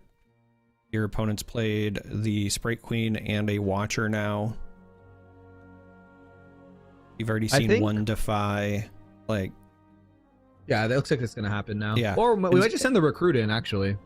Well, so this is why I was saying that I like this, is if you try the Bellows and it gets defied, you can still just push the recruit in. Yeah. So it's not like as complete of a blowout, because at the end of the day, it's not likely that the Nasus player is ever gonna not have the energy up for a Defy, right? You're just gonna have to force them to have it or not, and that's exactly what we see. So a Recruit does go in. Yeah, we know there's another Watcher and a Sprite Burst in the hand. Okay. Oh. Well, we're gonna take the Watcher to our hand, that's for sure. I know it's gonna be. It looks like the Battle of the Watchers, right? Because we're probably gonna see a Watcher come down next turn. The issue is depending how you push this. If you Watcher and then Sprite Burst and then kill the Rift Herald, that Watcher will make your sprites 1. So you have to be very careful with how you decide to like actually sequence your cards here. We know the 1 sprite from the Sprite Queen will get reduced when that Watcher gets played from the Rift Herald. But and we were seeing all the Watchers here, Charbot. I don't know what to tell you. Yeah. It's not the 1,000-tailed Watcher. It's watch these 1,000. Yeah. Watch these 1,000 tails. Yeah. Just Watcher. Maybe this will be a situation where it's like last Watcher wins. I will say right now, things are very much favoring the Victor player, if only because Nasus, Danny here, does need to clear both battlefields and then still has to be able to stop a double conquer back. Yes, yeah. And there's going to be a Watcher that they have to protect against. That's going to get dropped here. The sequencing is good though, because now you could just we know you could just Sprite Burst. The issue is we know there's another Watcher in hand for our Victor, and we know he's going to be on exactly 8 runes, so he can accelerate the second Watcher, and it looks like it's going to be pretty much locked here, because we do need to Sprite Burst, or at the very least we need to push up our Sprite Queen. But either way, it's kind of just doomed now for yeah, Victor's gonna create a body here, which also hurts.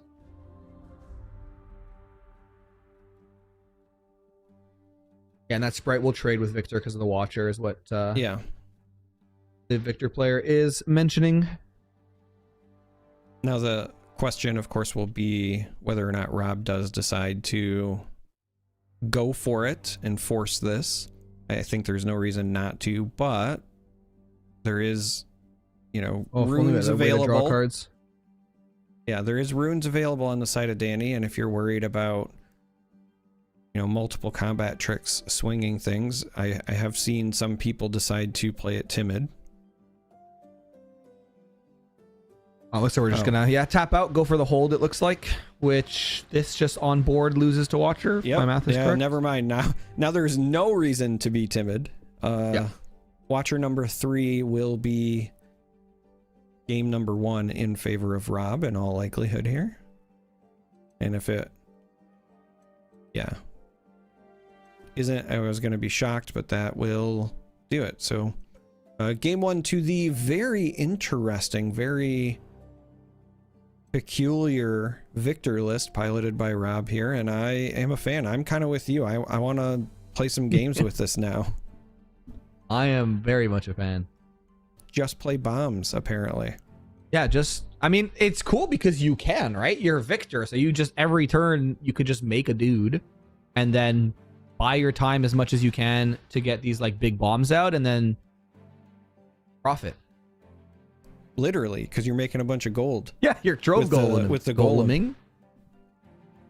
And I've said this before. I am personally a huge fan of playing any deck where when I play a card, my opponent says, hey, can I read that? And this is a deck that meets that requirement, because whether it's Shady Spectacles or Trove Golem, I think you're going to get at least 1 or 2 players per event that goes, hey, can I read that? Yeah. Wait a minute. Can I pick that up real quick? I think if you ever play an event where your opponent has to pick up a card and read it, you have already won the event. And that's how I play all the events that I play. Yeah, I mean, we didn't even get to see the fun of the Shady Spectacles, but I do love this idea of playing Shady alongside the Blue Ornn, because the Shady is obviously buffing the Blue Ornn already. but then Yeah. being able to turn your recruits into additional Orns is kind That's of crazy. silly. is kind That's of crazy. silly. Yeah. Also, we do see the Trove Golem in the opening hand, and I'm kind of hoping we don't mulligan. Like, leave it in their hand, please. Okay, we did. Nice. Life is good. Yeah. We do have they a did get rid 3-drop. of the breach, but this is Okay. actually this is a really good start actually for this Yeah. Victor player.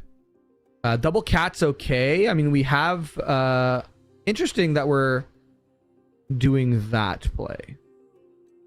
I guess we're trying to blood money it next turn. Yeah, I was just about to say I like this because the recruit means that you potentially have an answer for either of these paws.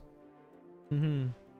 You're basically saying like, yeah, I know you played 2 units, but I'm going to make it so that you, just by turning my legend sideways, essentially, I'm going to make it so that you don't want to get into combat with me. And it worked. Yeah, and I guess you could just do the same thing here, right? You'll just push the recruit up, blood money it, then develop the Black Rose anyway. So you've scored a point, generated 2 gold, and still have the same kind of board state that you had previously with the Black Rose that I originally wanted to play on the previous turn.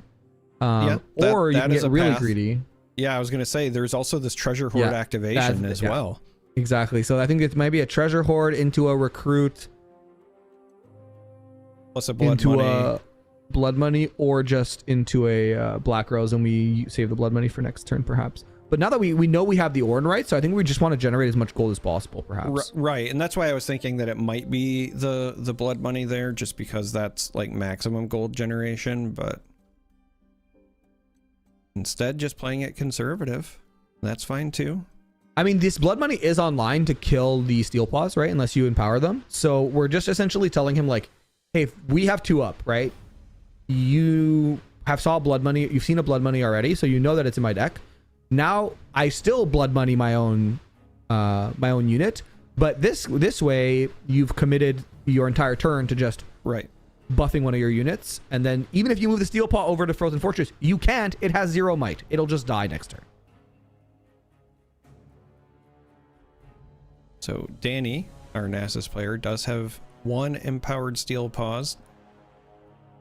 Gets on the board, ties things at 1-1.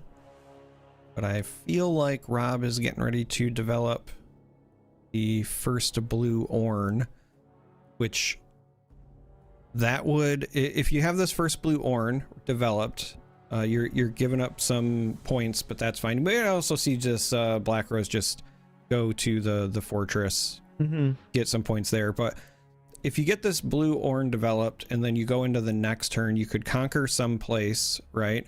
Reinforce it with the Trove and then also hide the breach, and then you are setting yourself up to be in a position where there's just like not enough might on the planet to get over the top. Yeah, exactly. And looks like we are gonna establish our Orn plus a recruit, and life's good. Our Orn's 6 might.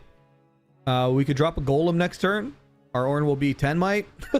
Crazy. Yep. You have the golem, and then like I said, you'll still also be able to hide the breach as well. Just silly amounts of might going to be online for our Victor player Rob. Danny here is kind of looking at, I think, another development turn. The reality is it's either like crab, see if it gets better, and if not, crab again, and then maybe find your center, I guess. Or it could just be developing your chosen champion. Could be empowering the other steel paws to go over the top on the other side. Gonna start with the crab, get more info. The crab. We still have enough to empower. And get 2 runes back, so we can like empower, push, and crab again if we really want to. Which I don't hate that idea because we are refilling our hand. But there's a big old Orn. We do have a Watcher. We do have Bellows. Looks like that's what we're gonna do here. Yeah, and I also would be fine if they don't play the second crab and just keep the 2 runes up. Yep. Because of the Stupefy and the Bellows, but also more importantly, you're just signaling I might have Defy. Yes, exactly. And we did see the Decree Bellows combo get defied last game, so we'll have to take a look here. Also, I just realized this person's name on RiftAtlas is Riftbound is greater than Legends of Runeterra, which is greater than Magic the Gathering. That is a long name. Yeah. What do we think, chat? Yes or no? We do draw Rift Herald, so I would just like to see the Trove Golem get Windmill Slammed because I like Chaos. Well, and then we could breach it next turn. So. Yeah. It's kind of, for me, it's a little bit of a tough call, if only because you do have the Rift Herald pickup now, and being able to like start going deeper and find things makes sense. But yeah, we are just going to see the Trove Golem. It is still a 9 might unit, which is like non-negligible. I mean, in this situation is essentially the same as developing 13 might, because the 4 gold tokens are going to make the Ornn that much bigger.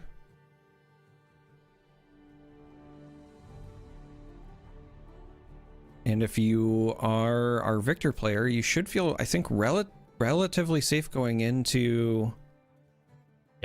Here you need 2 pumps, right? To like get over... We're just going to bring a recruit just in case. Or no. Just kidding.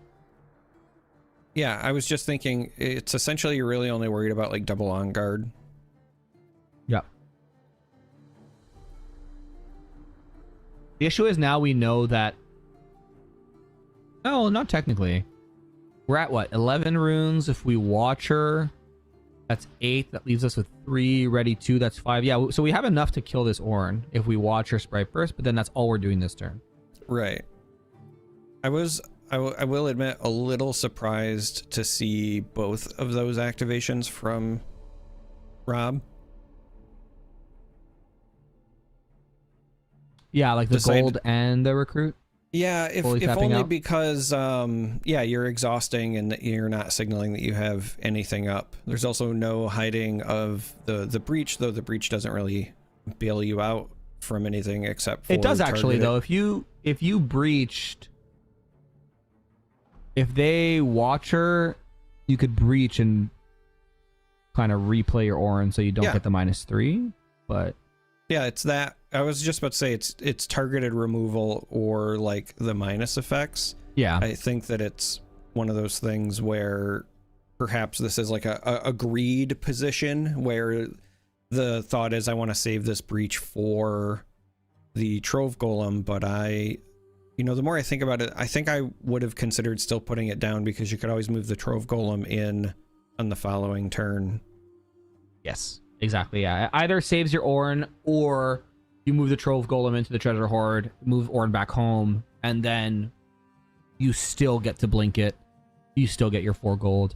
I'm wondering what we're thinking about here for Danny. Maybe we're deciding if we want to develop our Nasus Ascended this turn. We're on even points, where our opponent will also go to even points, so tempo is very, very even currently. But I think letting this Ornn live is a very big problem. Yeah, I wonder if there's some amount of consideration that's being done or math being done around this Singularity as well. Yeah, perhaps. Singularity... The issue with Singularity is you'd have... Can you watch her in Singu?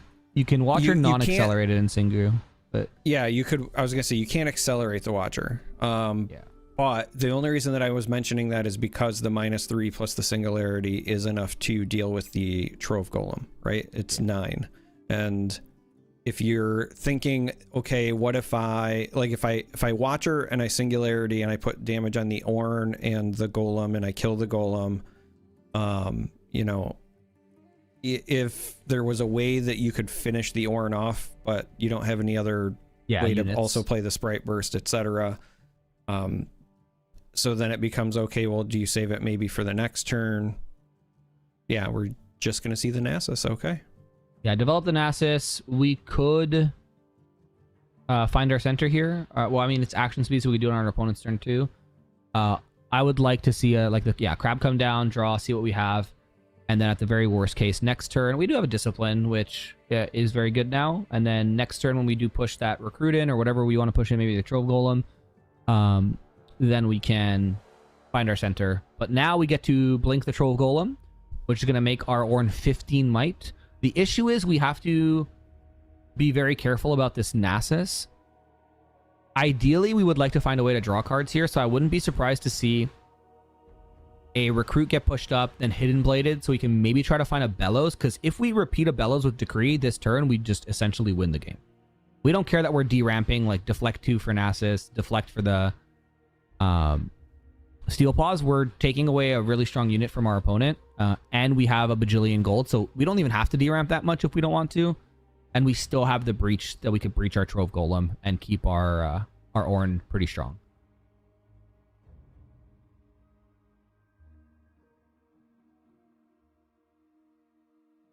Time will tell. All right, recruit going up, which is also, I think, potentially signaling Ornn coming back. Also says to me Hidden Blade is likely on one of these, and that's why they brought both.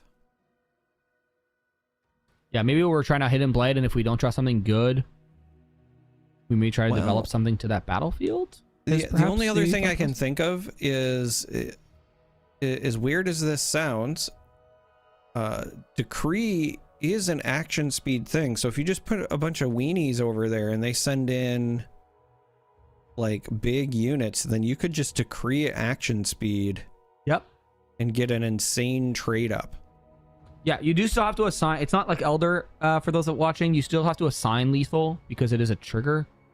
But if you push a Nasus in solo because you're trying to like double conquer or get your double score, right, just one recruit's good enough, right? So like, I like that idea a lot. I wouldn't be surprised to see maybe Trove Golem get pushed up to the Frozen Fortress. We hide the breach, and then we hide the Hidden Blade on the other battlefield with our 2 runes that we tapped, and then we hold up an action speed Imperial Decree. I like that a lot.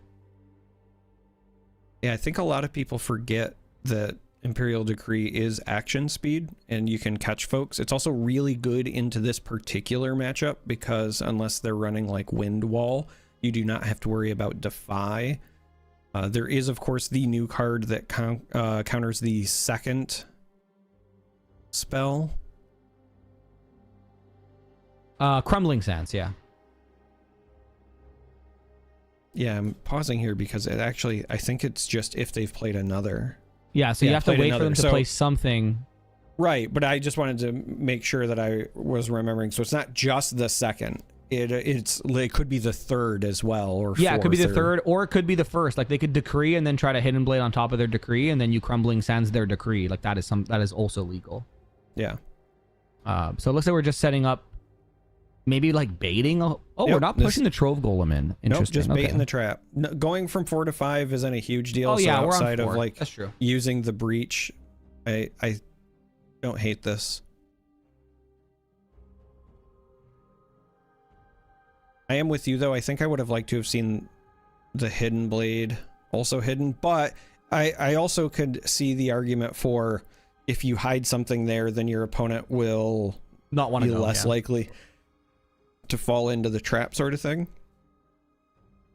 What's interesting here too is we didn't give our opponent a showdown ever to find the center, so we essentially just like hit the 3 runes he had that he was probably just waiting to find my center with.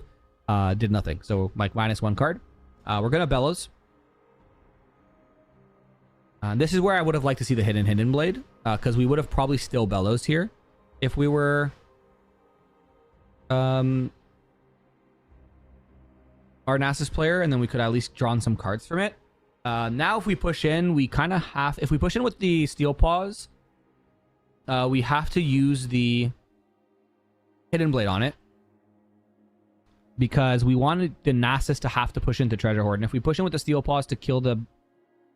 Oh, now we just want to see cards. Oh no, never mind. This is even worse now. We have to Hidden Blade a Scuttle Crab. Or we let this go and we play for next turn. But then it's getting very close into striking distance. It looks like we are going to Hidden Blade here. Yep. And this is our own. Okay, I like this. Yeah, I was gonna say this is fine. You get to draw the additional cards if you're Rob. You still have energy up. Picks up another trove and a convergence. Looks like.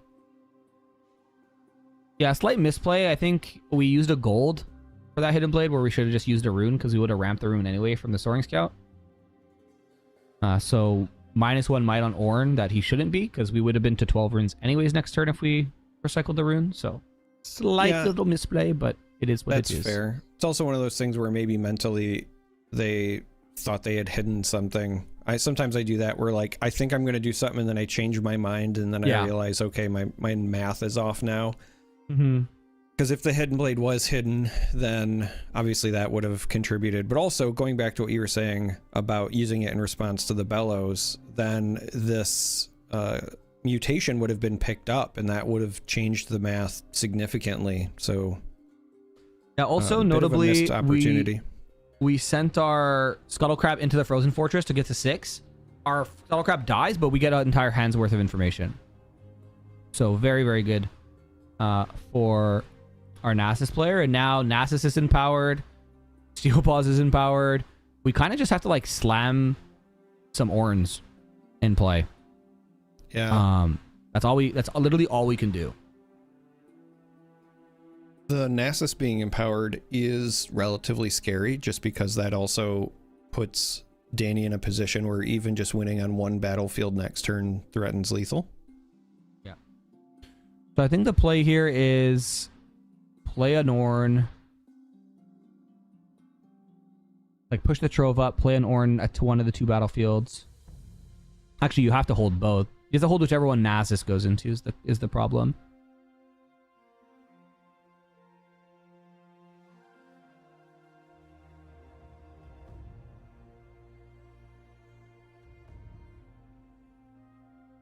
And we know there is a Singularity in hand. We know there's some Sprite Burst in hand. We know there's a lot of support for this Nasus to try to break over a battlefield. Yeah, this was a situation where Rob, I think, really needed to find a Bellows. Because the Decree plus Bellows would change this math. Yeah. Obviously, you're still worried about cards like Defy, but sometimes you just got to make them have it.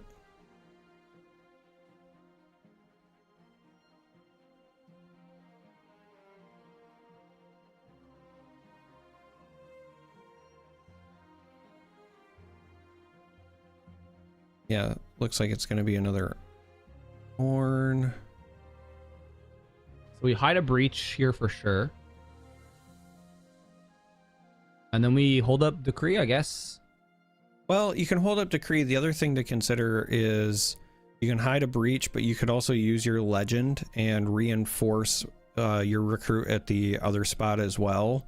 Yeah. And then you have the mutation as an alternative to just the Decree. That is true. You could mutation your recruit at Treasure Hoard to make it into another, essentially another Ornn for the turn. Oh, Victor Leader. So that, it looks like that's what we're doing, but we're doing it with our chosen champion instead of a recruit. Which is fine, I guess. So let's see what our Nasus can cook up here. Again, any conquer with Nasus wins us the game because we'll score to 7 and Nasus Ascendant, I believe is his name. His trigger will score us the winning point. The winning point, you say? Ascended, not ascended. Ascended. I can't speak English. All good. English as a second language, by the way. All good. And yes, the winning point. Shout out.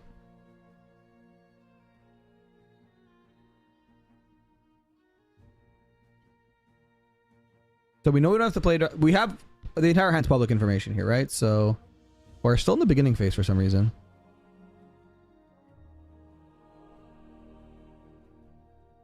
I think they might have been deciding if they wanted to respond to the Frozen Fortress trigger. Perhaps, yeah. Maybe we're trying to. I don't know if there's a world where you want to do that, but well, because you get to channel. Oh, I guess we forgot that that's the thing. Oh wait, we should let the Watcher resolve first.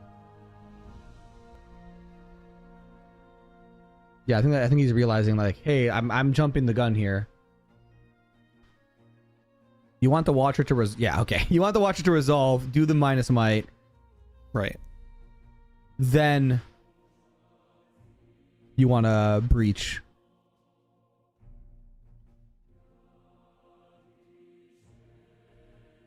Oh, a little misclick perhaps is what happened. So our Orin's gonna go down. All our Orins are down to 7 currently. Our Trove is down to 6 and our Victor's at 1. Now here's where it gets funky, because if you breach the Trove Golem, you get +4. So your Orin's gonna go up to 11. Your Trove Golem's gonna go back to 9. And you have the Convergent mutation to make your Victor also an 11. Seems pretty good. I like this a lot. I think we're pretty well insulated here, to the point where I don't know that Nasus will be able to actually live through a Conquer. We have 15 might defending plus we have 15 might attacking, excuse me, plus potentially an extra 6, so 21 might, plus the Stupefy, so 22 effective swing. Well, I think, hold on, hear me out. Hearing out. I think that there's a window of opportunity if Rob messes up the timing, because Singularity does have the option to take out the treasure hoard, especially paired with Stupefy. It does look like the issue now though is it does look like that's what they're gonna attempt, but yeah, the trick here is now you do the breach and then you also can mutation in response, because is mutation reaction? Oh no, mutation I believe is actually no, it is reaction. Yeah, you can do my both. goodness, this is absolutely bonkerinos if he does it. Oh, it's so good. It's so good. Yeah, that's just game at that point. There's nothing that you can do. Well, you can. The Nasus player. You have enough to. No, you don't even have enough to break one battlefield. It's 20 versus 22, and you have 15 attacking. Yeah, that's just GG. Yeah, that's it. That's what I was saying. It really just depends. Like, you need Rob to mess up the timing. It's literally the only out you have. All right, we're just sending the boys in.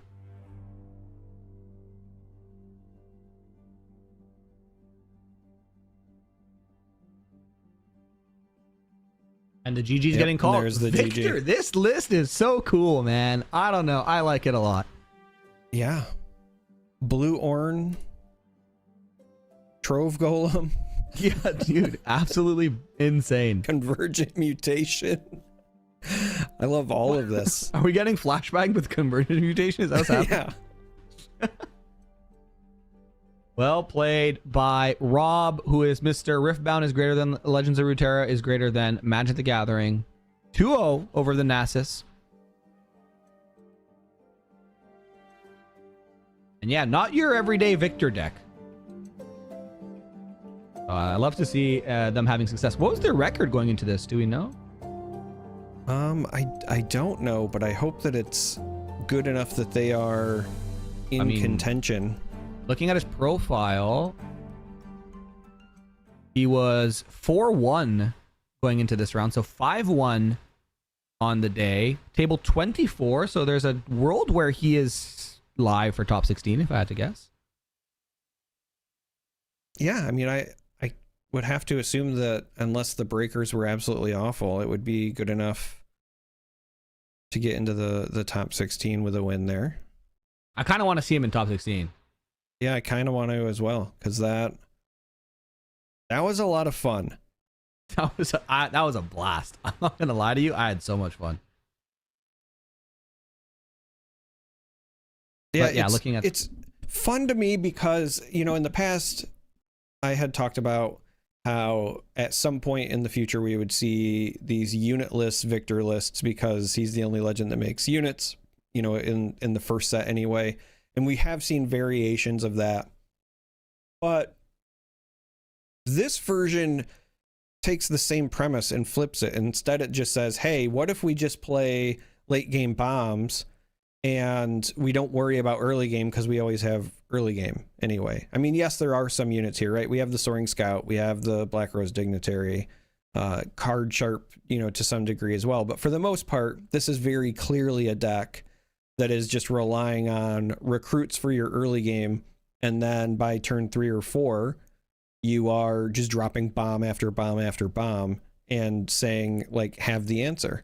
And I think that this is a lot of fun. Even if it loses, it feels like it's the kind of deck where you're just having a good time doing it. Yeah, it seemed like this deck, yeah, if you win or lose, it's a blast. We didn't see the spectacles go crazy, but we did see the convergent mutation essentially do the same thing, which was super cool. So congrats to our, it just did it again. Congrats to our Victor player, Nasus. Well played, Mr. Danny, as well. And we have a backup match for you. So it might not be as entertaining as Victor playing with Trove Golem, but it is our final round of Swiss here before we jump into our top 16. So we're going to be hopping into this backup match, which I believe is Rengar versus Draven, if my eyes do not deceive me.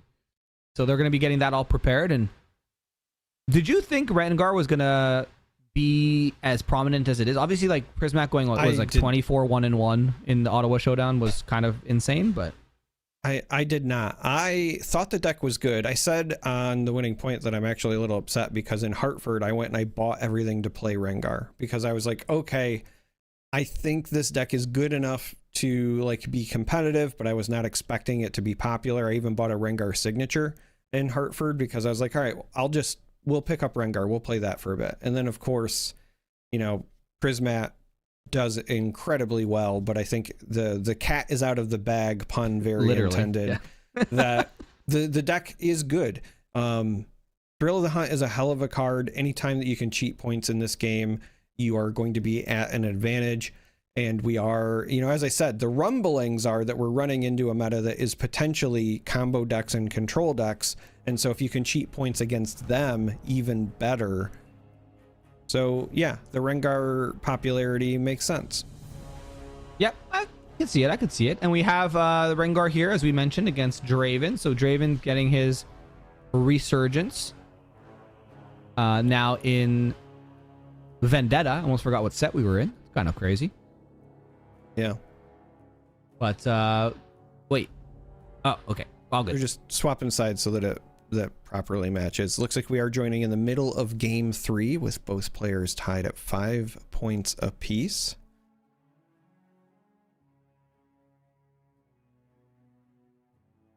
You know, earlier you were talking about how with so many cards available in the pool, metas are becoming more and more difficult to solve. Another thing that I think isn't potentially talked about enough yet about this meta in particular is the fact that we are on par now with the Chinese releases. So there's less lead time for people to kind of break the meta based on what you're seeing already perform in other regions. Yeah, and I like this a lot. I feel like when we get a couple more sets down where we have, you know, release parity and stuff like that as well, it's going to be very, very cool to see the difference in regions as well, of like how people are building decks and what's happening with the metas. And I'm very excited for our first Worlds. I feel like that's going to be super, super fun to see how different regions bring together their shared understanding of the game against people who maybe play the game completely differently. So right. Right, we are currently in Draven's turn. The Kaisa Survivor gets a conquer on the dais.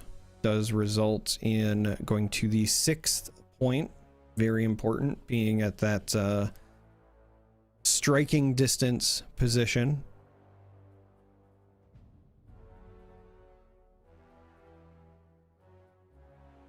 This is a stack deck that we are waiting to resolve. Looks like they found something that they liked. Still 6 runes to work with. Gonna just go up to 7. I don't hate this. With only 1 unit on the side of Sir Kippy, you are forcing them to have an answer for both. Yep. And Draven's been a deck that I tried to get into at the beginning of the set, and I've realized I'm not a mid-range good stuff player. Like, I found this deck very boring to play. And then I talked to some of my friends who are like, this is the most fun they've ever had playing Riftbound. So I was like, interesting. It's just play good red purple cards and then draw cards because your legend exists. And yeah, seems pretty good. That's the way that I play Akali. I fully admit that the way that I play Akali is incredibly boring compared to what other people are trying to do with her. But it's just play really good red-green cards and go. And I have a lot of fun.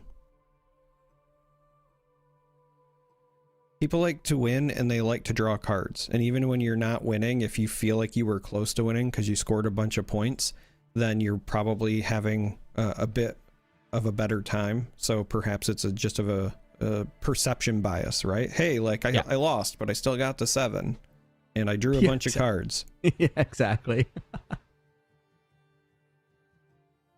But Sir Kippy here does just have the Kaisa Survivor, has 3 cards in hand, does need to get rid of the presence at both locations. Now it is a mostly solvable on-board position, the 1 hidden card being the exception. But with only 1 readied unit and only 6 runes available, this is potentially very difficult for Sir Kippy to do.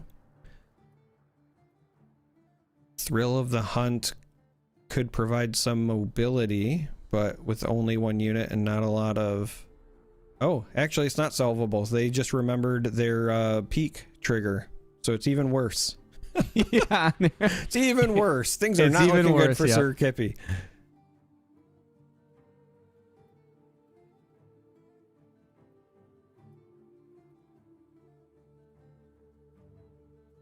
I mean, yeah, there's so many cards here that are exactly 2 runes that absolutely just annihilate you. So let's see if our Sir Kippy here can navigate the tundra that is this double hold that's been presented by our Draven. And the answer is no. Now that I can see the hand, I can just tell you.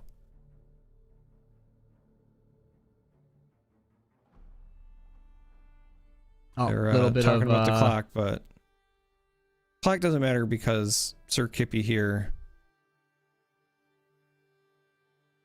just has no outs. Theoretically, you could send the Kaisa somewhere and use Inferno, but that's at best trading with the one side, and then you have nothing for the other. You could develop the Inferno so that you have enough for the initiate to draw and then play that. But then even if you find like a punch first, you could at best take out the left side. With the hand the way that it is, Sir Kippy is just dead on board, I think. Yeah. And Sir Kippy has left the game. GG's it is. A little bit of back and forth, obviously, some of those players regarding the pace of play, but it did reach its natural conclusion, and that'll be the Rengar Bercules taking it 2-1 against Sir Kippy. So, yep, there we go. I was very confused for a second. But yeah, that's going to be... It's just Jarvis Prime keeping us on our toes. True. All right, so I think that was our last backup there for round number 6. We are going to have a top 16 cut after this round is over. But before we toss it to a break, I would like to talk about some really cool stuff that you guys can pick up if you want to support the broadcast and support Turn 'em Sideways. Obviously, if you're in Vegas, I promise you there are hot singles in your area. You can use code TURN5 to pick up some singles and get 5% off on your order. Again, this is something to note. This is only for U.S. residents. It does not ship internationally, so do be aware of that. Sad Grenton in Canada, but it is what it is. And additionally, if you want to play with a playmat with my face on it, or a statue of my face on it, that was drawn by my partner, who I think she did an excellent job, you can go to Turn 'em Sideways, the shop, pick up the Hot Pepper University playmat, and if you are a judge or somebody who works events, that could be anyone from, you know, a registration desk, line busting, prize wall, no matter what it is, if you work Riftbound events or judge, DM me on Discord or Twitter or wherever you can find me, and I will get you a code for 5% off your order. And look at that beautiful man. All right. And some other mats that are probably more beautiful than my hairline is we have the partnership that Turn 'em Sideways did with Glitched Goober. You can see in the middle there, as well as the Triple Annie playmats at the bottom of your screen. That one on the left side is a cloth playmat that will be signed by Prismaticism and is serialized. It's a 1 of 100 drop. So definitely get it before stock runs out, as Prismat is a super, super nice guy. Already 40 have been sold since we announced this earlier today. So there's only 60 left. So please, I promise you, make sure you get it because you will probably regret it if you don't. That's selling hotter than the T1 bundle. Yeah, T1 who? It's Prismaticism. That's my faker. That's right. He's the unkillable Demon King Annie. Now Yeah, that Cat, tracks. now Rengar. So Yeah.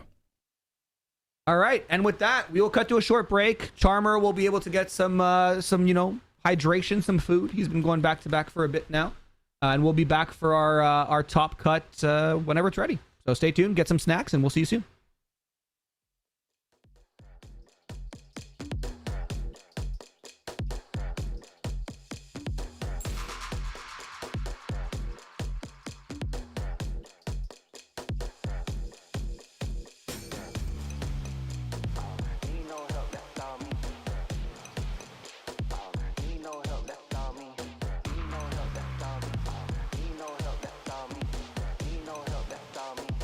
Need no help, that's all me.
back to RiftAtlas Convergence 2. I'm Casanova, joined by Grenton, and we have cut to our top 16. All of our 64 player groups have played out. We've gotten the top players from each of those to now converge on that top 16. And whoa! Convergence. He said the line. Oh That's my the god. name of the tournament. What? All right, yeah, we're going to be jumping in just a second with our first match of that top 16. We did have quite a few Rek'Sais, Rengars, the usual suspects, and some of the same that we saw previously. As we take a look down the standings list at our top 16, you're going to see, Rengar, Yi, Kennen, Rek'Sai, Aurelia, Kennen, Rengar, Kha'Zix, Ezreal, Aurelia, Rengar, Rek'Sai, Ezreal, Kennen, Kai'Sa. So the unique ones here for us, Granton, are going to be this Kai'Sa, this Kha'Zix, and that's couple Ezreals, I think, it is for the only... unique. It's not Well, I really guess the Master unique, Yi but... is technically unique. It's only the one Yi. It's maybe a little unexpected. I think we would have thought maybe a little bit more Yi in the top 16. Nah, Yi's a fraud deck. But outside of that, Kennen converting as expected, Aurelia converting decently, but Rengar and Rek'Sai both overperforming compared to their numbers. Rengar a little bit more performing as expected. Rek'Sai certainly 2 of 9 converting into the top 16 out of 256 players. Very good for them. Yeah, that's a really insane conversion rate for Rek'Sai. And as someone who has Rek'Sai PTSD from Ottawa, that deck is very good right now. So I don't know how to beat this deck with certain decks. It's just a deck that goes so fast. And the one issue that Order Fury has is card draw. And Rek'Sai solves that in the Legend Zone, right? So there's a couple different strategies that you could do for Rek'Sai decks. I've seen some pretty different lists, so to speak, around. Having one Kha'Zix in that top 16 is also awesome because there was only 7 that locked in. So 1 out of 7 converted, which is also a pretty good conversion rate for a deck like that. And we saw a world where there was one Kha'Zix who kind of punted a little bit towards the end, but they were in turn, so maybe it wasn't a punt and they were just playing for the draw. But we have a pretty fun one for our top 16 match. We're gonna try to keep things as diverse as we can in a top 16 that has a bunch of Aurelias and Kennens running around. But we're gonna be starting off with a Rek'Sai Rengar as our first match of the top 16. There is, like we mentioned, 1 Kai'Sa in here. There's 1 Yi in here. There's 2 Ezreals, a bunch of cats, a bunch of little ninjas, and some Aurelias kind of lurking through the mist. Yeah, and we'll see, especially, going into the next rounds, whatever's surviving of the more rare decks, we'll try and grab them, and maybe even look at one of them for a backup match. But to kick things off, we haven't seen a Rek'Sai on the broadcast thus far. It's about time, as we've got Rek'Sai versus Rengar. And the big additions to this deck from Vendetta feel relatively innocuous, but they are in 2 uncommons in Noxian Emissary and Escaped Greyback. And you may be wondering, why would these cards matter at all for this deck? They seem like draft chaff. They seem not even that good. Well, the way that Rek'Sai likes to play is she likes to put units on the battlefield, utilize the Void Burrower to draw cards, and then jam more units on the board, and then use things like Falling Star, Cull the Weak to clear off those battlefields, or just use Blood Rush and Cleave as the might generation for very cheap as temporary might to get over and keep the double Conquer train going. So what you need to efficiently do that are bodies, and Noxian Emissary gives you additional bodies. You pay the extra 1 energy and a power, and you're going to get those 2 recruits from the Death Knell when it dies, which is great. That's 2 bodies to go to each battlefield and keep the double Conquer train going. And because you don't care to hold, you don't want to hold, you're just playing bodies, using them to conquer and then letting them die, Escaped Greyback is exactly what you want to see. Because to empower it, it says kill a friendly unit. That friendly unit was gonna die anyway. So now you just get to convert that 2 might that it probably had, or 1 might that it had, into 2 on the Greyback to make a taller unit for later. And so even though these cards are not particularly impressive on their own, they just work exactly towards Rek'Sai wants to be doing. Yeah, and looking at Rengar's list, again, pretty standard Rengar list. I mean, the Rek'Sai one we saw earlier was 9 spells and, the rest units. Which is pretty conducive for what we see. 2 Sabotage, obviously, in the main deck. We are running the 1 of Paka Cub, which was the Prisma special. So that is obviously a very fun one because, again, it is just a 4 might unit when you flip it because of the Pride Stalker buff.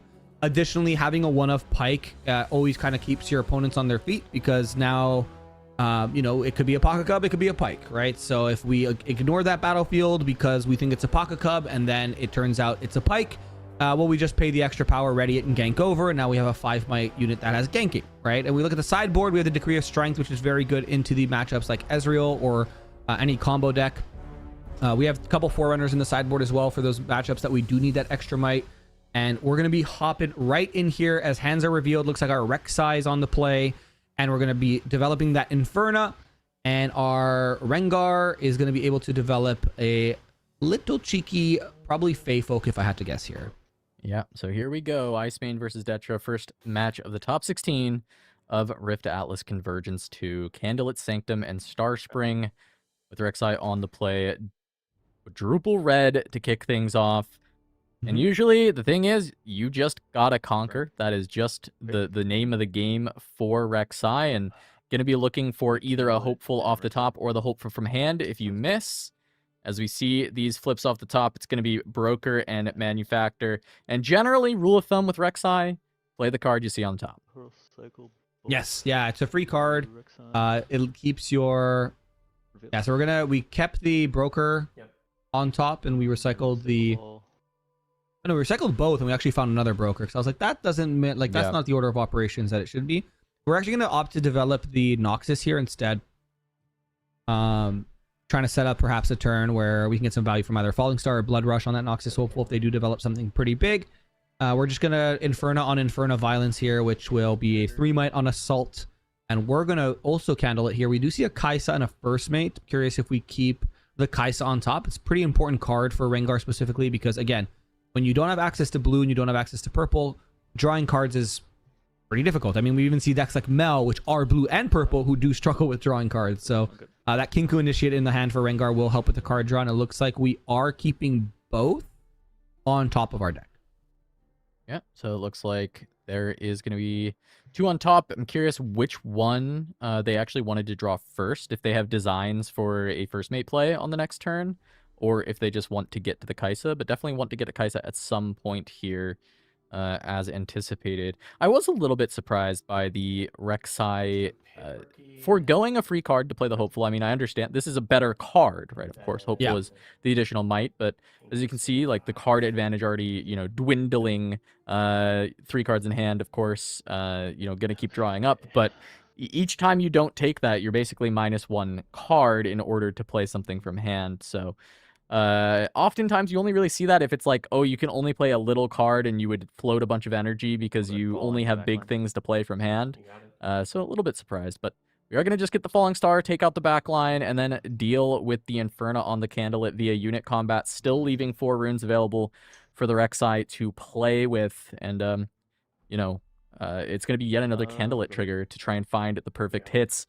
I used to play a lot of Rek'Sai, actually, and I was a big proponent on if you flip off the top of Candlelit and you don't see an Under Titan, I just go bottom every time, and you trust your deck to find you something to play, unless so that you can just find Under Titan more often.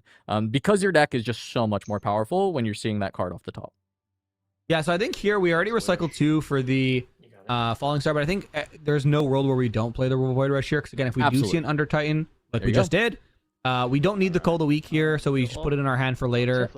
So does the Under Titan go in our hand, but we do generate 2 runes. Which means we have, what, 4 available, so we can't develop the Greyback and the Carrion Dredger, but we could at least develop a Greyback if we so choose, to at least not waste the extra runes we have. And, oh, maybe we just put the Carrion Dredger to the Star Spring and bounce our Hopeful back here. Yeah, I don't mind that at all. Just defend the Hopeful, keep some might on the board. You're at least going to have 2 bodies guaranteed no matter what happens. So, you know, it sucks to end up floating these 2 runes. It basically meant that the Under Titan kind of didn't do anything. And realistically, just think back 1 turn. This is obviously results-based analysis. But if the Honest Broker was there instead of the Hopeful, you'd have the same turn, but you would have been able to play a Hopeful. So you'd actually just be up an Honest Broker. So I know results-based analysis, of course, but it is part of the reason that you want to be playing off the top as much as possible. This is interesting, though. Obviously, we play the Fae Folk to insulate for the Call of the Week that we know is there, but we just let our opponent get kind of 2 free points, and then we can just develop exactly a Greyback and a Noxian Emissary, which is a pretty insane backline here. The issue is now we did top deck the Rampage, so we can get rid of that Greyback for just 3 runes. We could just use our Kaisa to get rid of this Greyback, so it's not the end of the world. But still some pretty... We do have that Rek'Sai Chosen Champion that's still ready to go, as well as an Undertitan. And if we don't really get rid of a lot of these units, Undertitan comes down, and it's like a mini grand stratagem for these little units, right? They come in and they hit pretty hard. Yeah, it's an insane finisher, right? Like, this is exactly what you want to see for your Undertitan setups. Druid off the Void Rush, and yes, your opponent knows that it's there, but it's the type of card that it doesn't matter if your opponent knows it's there. It's either it's good or it's not, right? Like, it's either going to give you plus 10 might and end the game, or you don't have anything on the board. And your opponent is incentivized to remove the cards from your board regardless on if they know you have an Undertitan or not. So it's just information that doesn't truly matter. It helps them try and do some kind of math when holding, but really there's no math that ends up beating Rek'Sai in these spots. Very rare that anybody can hold into these massive boards with an Undertitan Slam. But we are going to at least get this Rengar, going to be able to eat the Hopeful off of the pull from the Fae Folk. Fae Folk on Starspring is a bit of a war criminal, so is going to get the job done. Yeah, and we do have the Rampage here if we want to use it, which it looks like we are not. So letting this Greyback live, which is interesting. Grab the Greyback. Oh, we're going to... Oh, never mind. We're not letting this Greyback live. We are going to just eat it without the Rampage by just sacrificing our Fae Folk for it, which, again, don't hate this either. But now... I'm trying to think here. We can't Undertitan plus Cole, but Undertitan does get us to clear the board, so to speak, I think. If my math is correct. Yeah, that would be +6 on a board that is currently 6 might. It gives you a total of 12 might to work with. So is the split equitable? It would be fine. I mean, Inferno alone can run over the Kaisa at that point. However, the card that has to be thought about for Rek'Sai in this moment is going to be the Punch First. Yes. And the Blood Rush can help you play around that, right? The Blood Rush can help you get over the Punch First where you need. But if you do jam the Undertitan, it does create some more awkward swings, actually, on which direction you want to go. There's always the potential to just go to 6 here, though. You don't actually need to really push for the double conquer. Because looking for the next turn where you can play Undertitan with Call the Week or Blood Rush back up once again is very powerful. Yes. And so you actually see with this playing the Undertitan, because you only need to go to one side, it's actually really perfect to just send the Inferno to the left. And if the Punch First comes out, you say, okay, that sucks, my Inferno dies. And then you send the Noxian Emissary and the Kerrigan Dredger into the Rengar for a total of 7 might into 6, and you can get that conquer. Yep, I don't hate that either. We're going to put both, obviously, on the bottom that we saw from Candlelit. Doesn't look like we're using our Legend here. Obviously, only 1 rune up. We're just going to pass, which is kind of what you were talking about.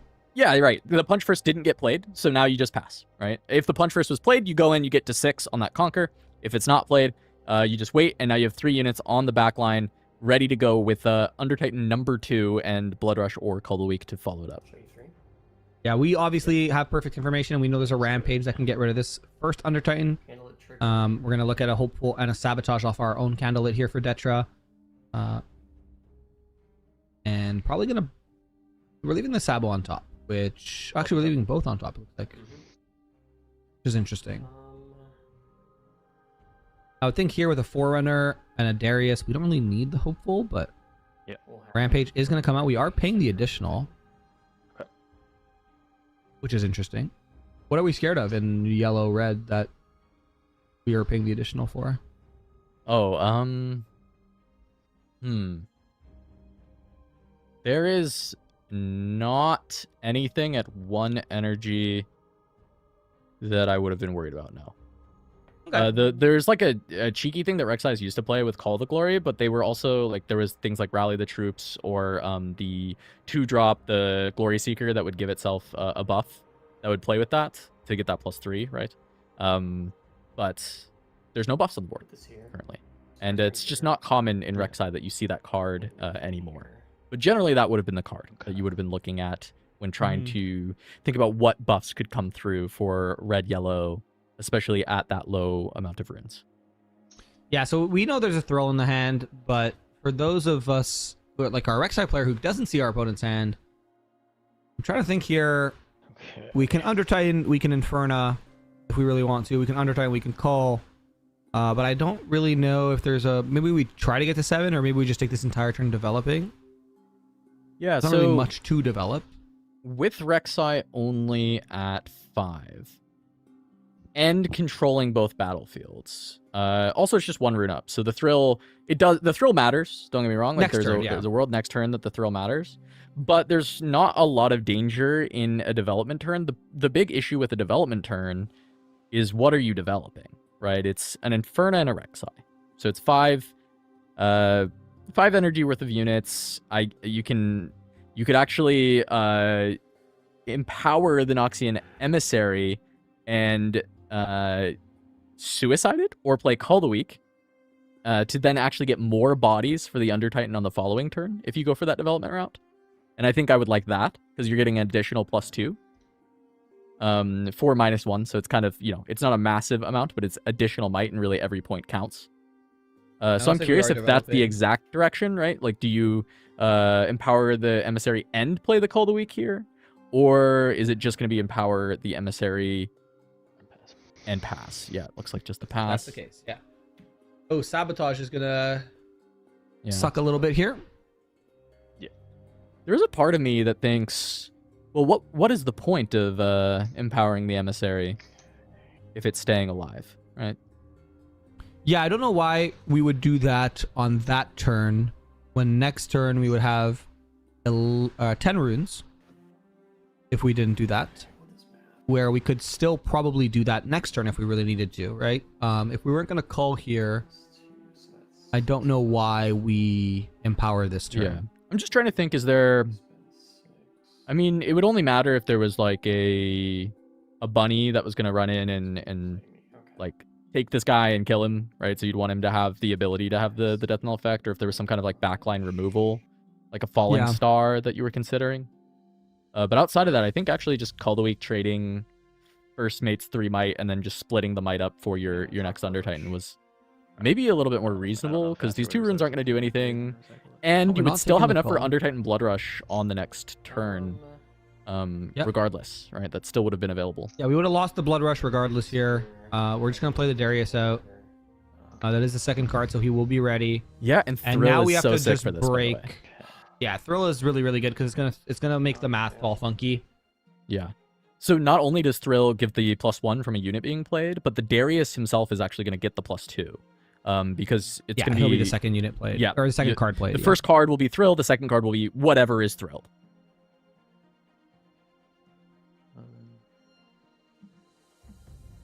Wonder what... Oh, 6, 8...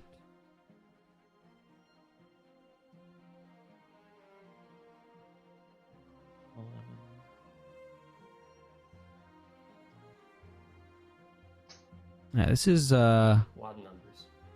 Yeah. Little spooky for our Rek'Sai player. So total of 23 might after the Thrill for Rengar. We get 8 from the Undertitan onto already what is 10. You might put 18. So 18 total might for Rek'Sai. Yeah. We have to do this in a way where... I'm just going to do the assault too, real quick. That's fine. Can we even win through like a fancy Call the Weak? Probably not, right? Yeah, I think Call the Week's going to have to be involved, and it's going to have to take out something bigger than this first mate. Yeah, I think you need to send the Dredger maybe in? No. You Yeah, can send the more issue than with the just Dredger in. is if you are Rengar, you better pull the trigger there, right? You know there's Yeah. the Call of the Week in hand. You can keep the first mate alive. So it has to be something big enough to beat Thrill. I think you're never beating Punch first as Rek'Sai in this moment. And you tested it earlier, and it didn't seem like there was a punch. So the way I initially think about it is you need to send 4 into the first mate, but the problem with that is you just throw the first mate to the other side, right? You just get it out of there. So you actually need to send basically 7.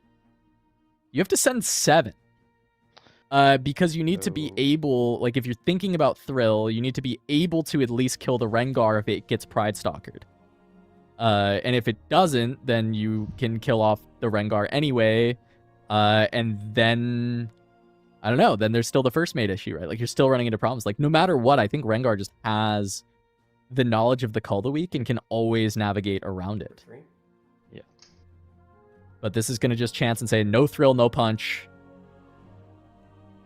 This loses to any ambush unit, any spell.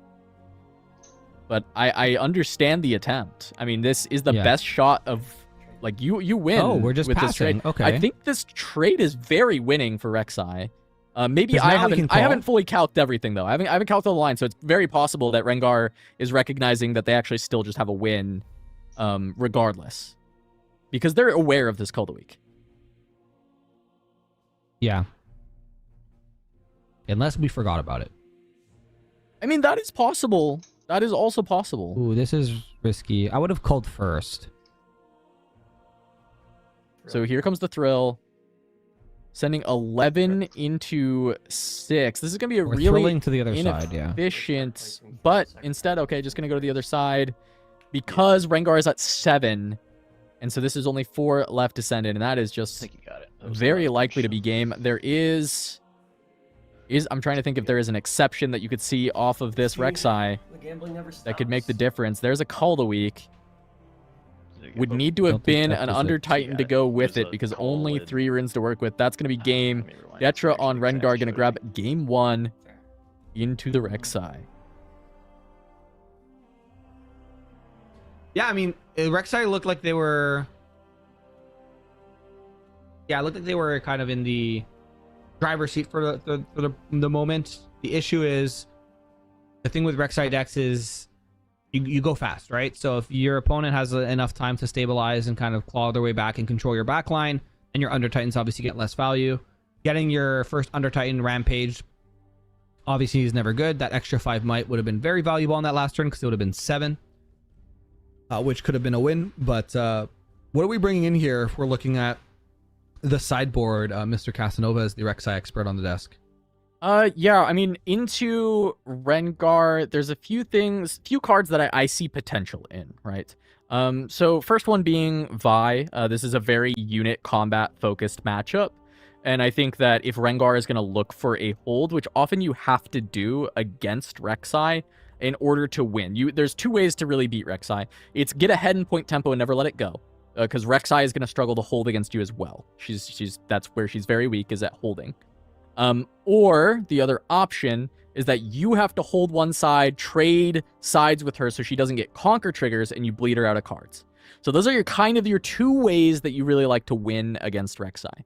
And I think Rengar does have a good game plan for trying to make a hold work because there's the hidden cards. There's a good amount of might in the deck in general, right? So the Vi makes a lot of sense. And would you look at that? It's in the mulligan, that one of Vi from the sideboard. But often that's an interesting thing with sideboarded cards.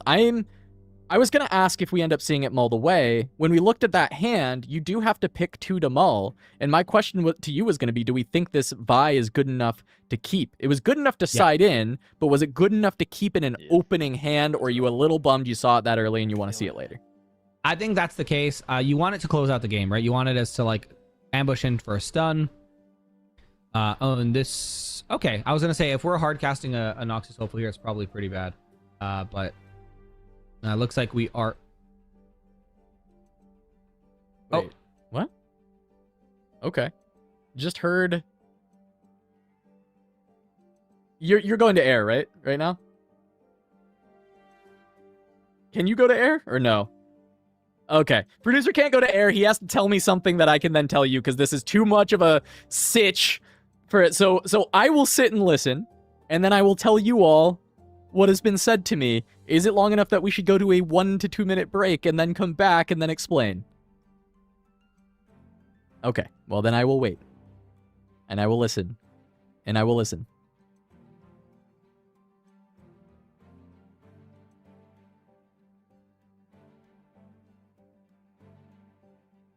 Mm-hmm.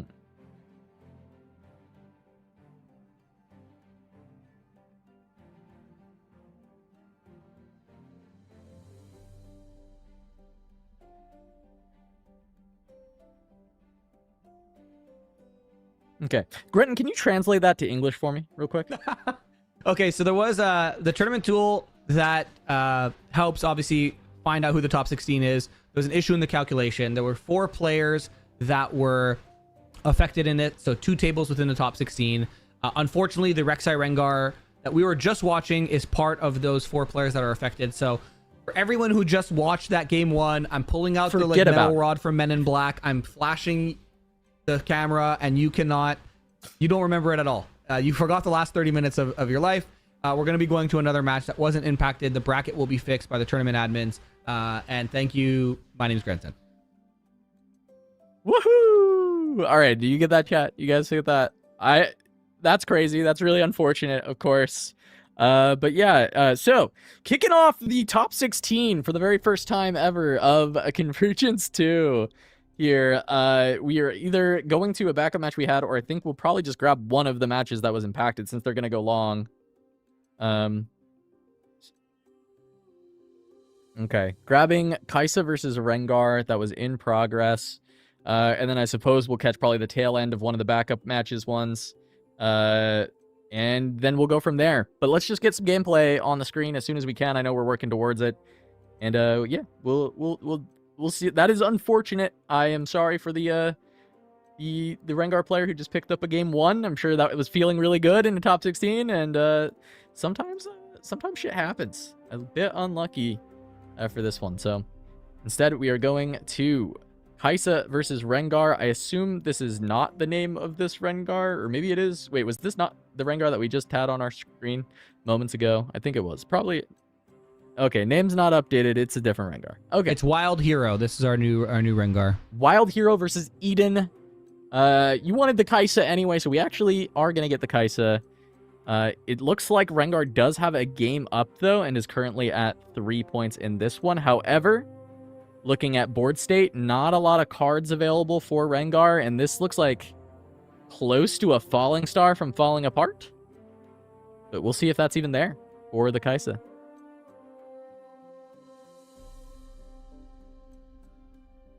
Yeah, this is a very different Kai'Sa list than we just saw, right? We see 4 casters in this one, which is super fun. We're just push in to the double apothecary, and there's the Paka Cub. Shout out Prismat. Yep, Paka Cub gonna get a trigger. Have to decide where it goes. Do you make a 4? Do you make it 3 3s?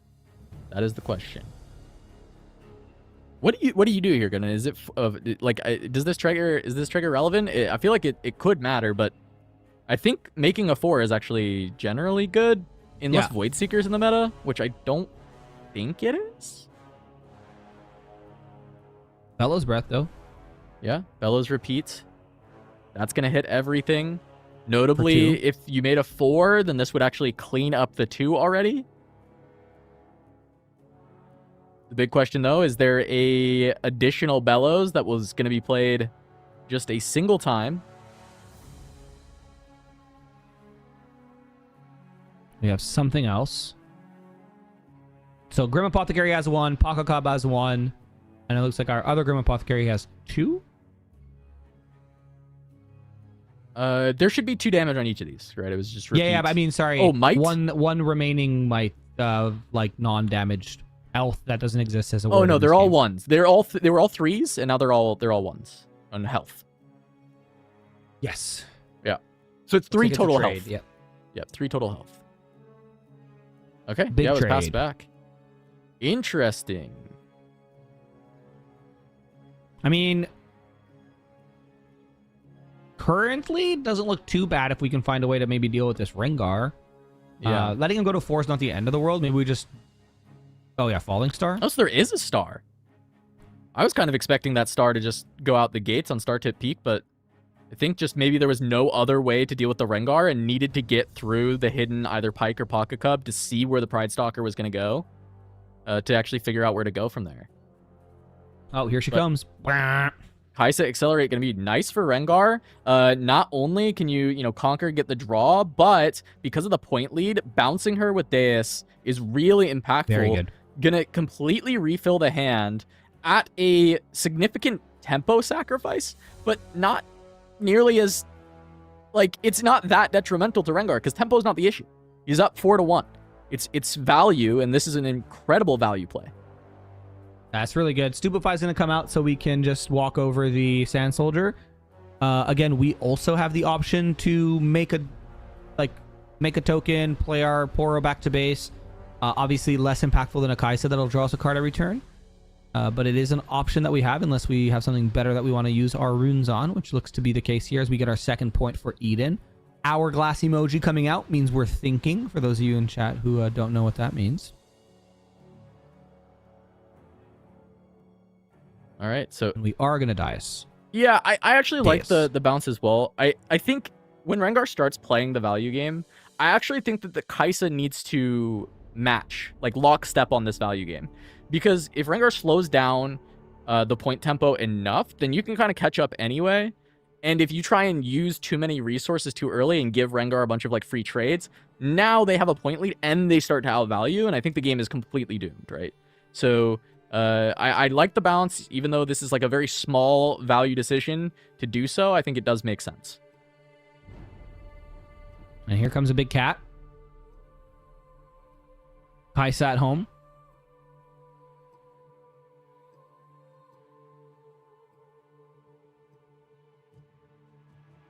Yeah, I mean, this is good. I mean, just play in Italy, get the first mate ready.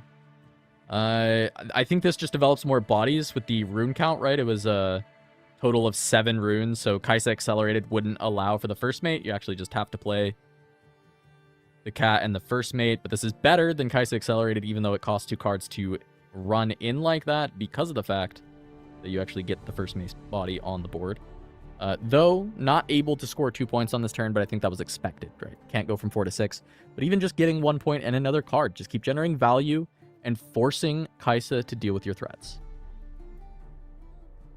Yeah, and this is... We know that there's a Kai'Sa in the hand for Rengar too, so if you manage to mop up this board, there is just an accelerated unit that's going to come and threaten that, again, Dais bounce back to hand thing, which the only thing that can really beat a Kai'Sa is not having units for them to kill, and then just having accelerated units is obviously very good into a Spellslinger deck. So the Daughter of the Void now having to try to figure out what the best course of action here is. Obviously, sometimes sending a Watchful Sentry into its death is cool, but the issue is sending it into an Italy is not cool because you're giving your opponent a card. So 5 cards in hand, right now for our Kai'Sa as they are thinking of their best course here. They're down 1-0 in this series, so a little do or die situation. Your opponent will go to 6, and if you let them go to 6 without any sort of friction, they just develop a nice backline, and even if you have some removal, some falling stars, stuff like that, it will be difficult for you to kind of get back into it. Yeah, it actually kind of feels like letting Rengar get through this turn with a unit on board is disaster. And from the start of this turn from Kai'Sa, it's feeling like there are not clean answers. Right. And this is like a threatened punch first as well. We saw a lot of Rengar players playing the bluff game really well throughout the day today.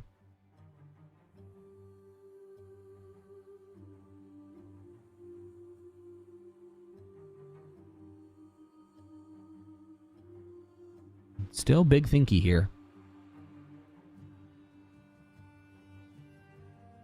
Hit him with the Hourglass one more time.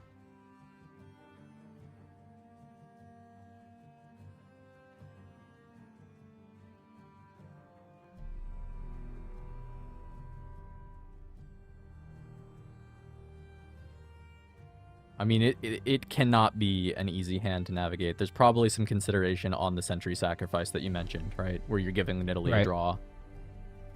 And that's, I think that's got to be part of a line that makes it really tough to figure out what to do. We just see 6 runes tapped. That is generally Forerunner or Bryn here, and it's going to be Bryn here. Deny the punch first, but what is the follow-up? Decree of Insight! Insight? In the sideboarded games, that's phenomenal. That goes down to 0 might. Sentry gets to walk over. He gets to go to 4 points, but the problem is, as I mentioned, this turn leaving any unit for Rengar is still a bit of a disaster, and I think that is the main struggle that Kaisa was seeing here is like, look, I have to leave this first mate. There's no way around it. I mean, that's pretty cool, though. Reverse punch first. Been it's the first time I've ever seen it played in a tournament, so.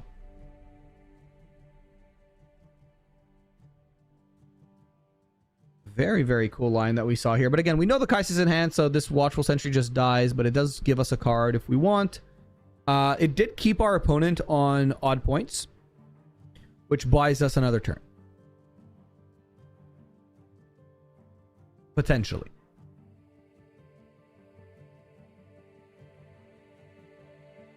Problem is if there is a punch first, it's still there, right?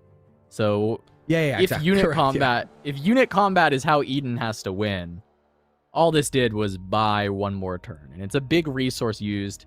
A reverse punch. I mean, of course, what I'll say is, I think trading a Decree of Insight for the Nidalee is worthwhile, especially because the Sentry just gets to walk in, and even if Rengar walks over your unit, you're still going to get a card, and I think that's valuable for Kaisa. I think there's a world for Rengar that this is actually just push to start at peak and develop.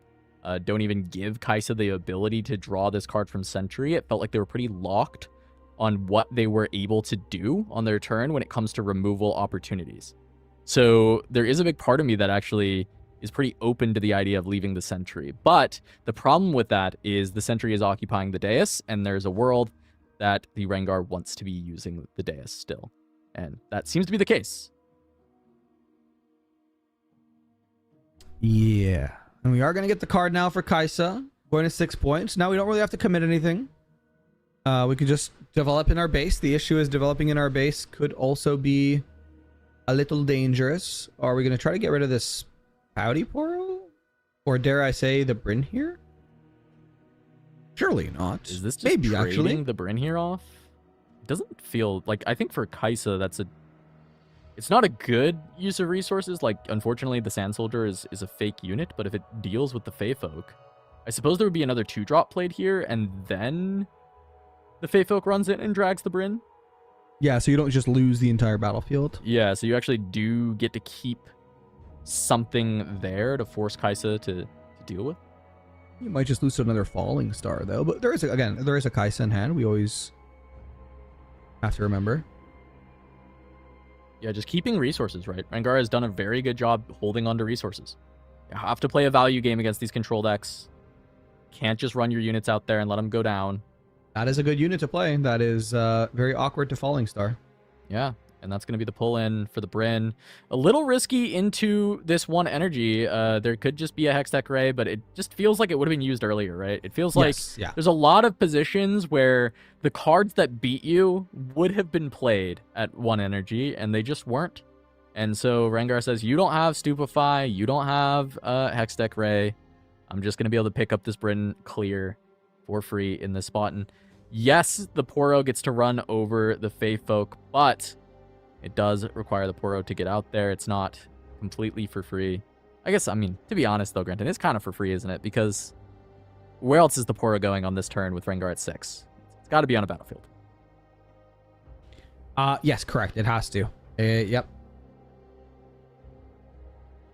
And now I'm wondering, like, what is in our hand if we're Kaisa?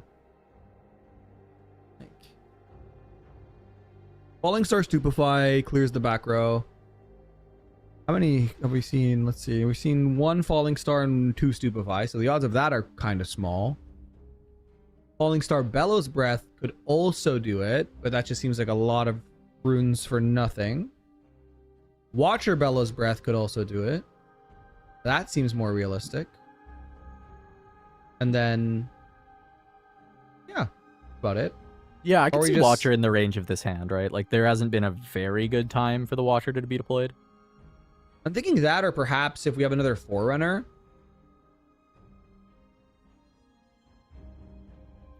Yeah, We could Forerunner just, like, leaves drop the Forerunner. feels pretty losing unless you also have some kind of like backline removal, right? Because with 7 might on the board, I think just like developing 6 might into 9 runes and 4 cards from Rengar is just like you're not gonna win on might. It needs to be like a tempo push still in this game. Removal is necessary and it may not be accessible. So it looks like, oh, Yordle gonna get played.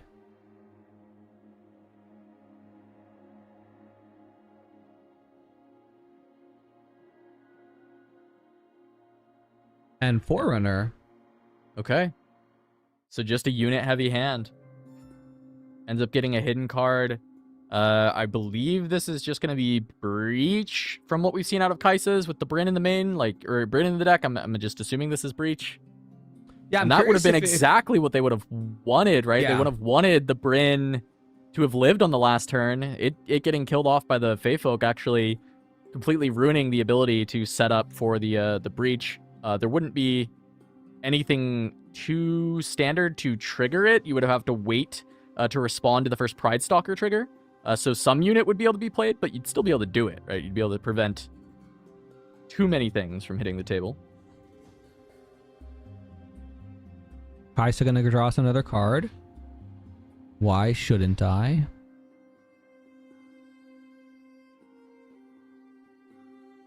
I mean, so now the Breach is just looking to clear Pride Stalker triggers. And even then, it needs to be something that has 2 Pride Stalker triggers. Because it only gets to clear It'll one just of them. give it back 'cause to it gives itself. Yeah, it gives a new exactly. one, yeah. It needs to, it can basically like do a -1 if something has too many Pride Stalker triggers. I think you just let this happen, right? It's 8. You have kills to. your...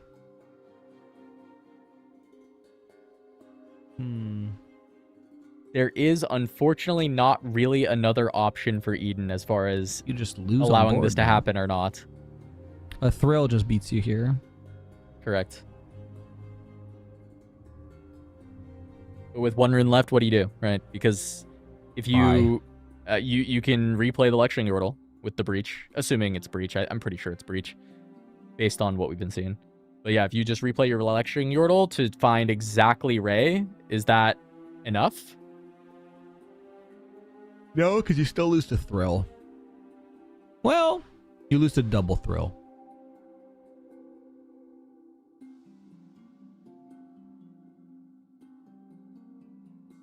Like, is that the highest percentage play, or is letting this trade a higher percentage play?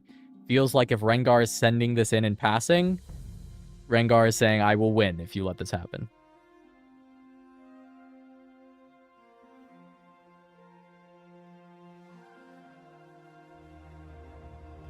It looks like we are passing.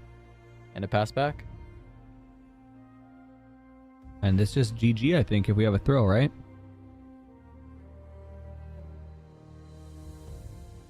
Five runes. It can be an orange Rengar. Could also just it be a can Rengar, yeah. Kai'Sa accelerated. It can be Pike accelerated. It can be a whole lot of junk.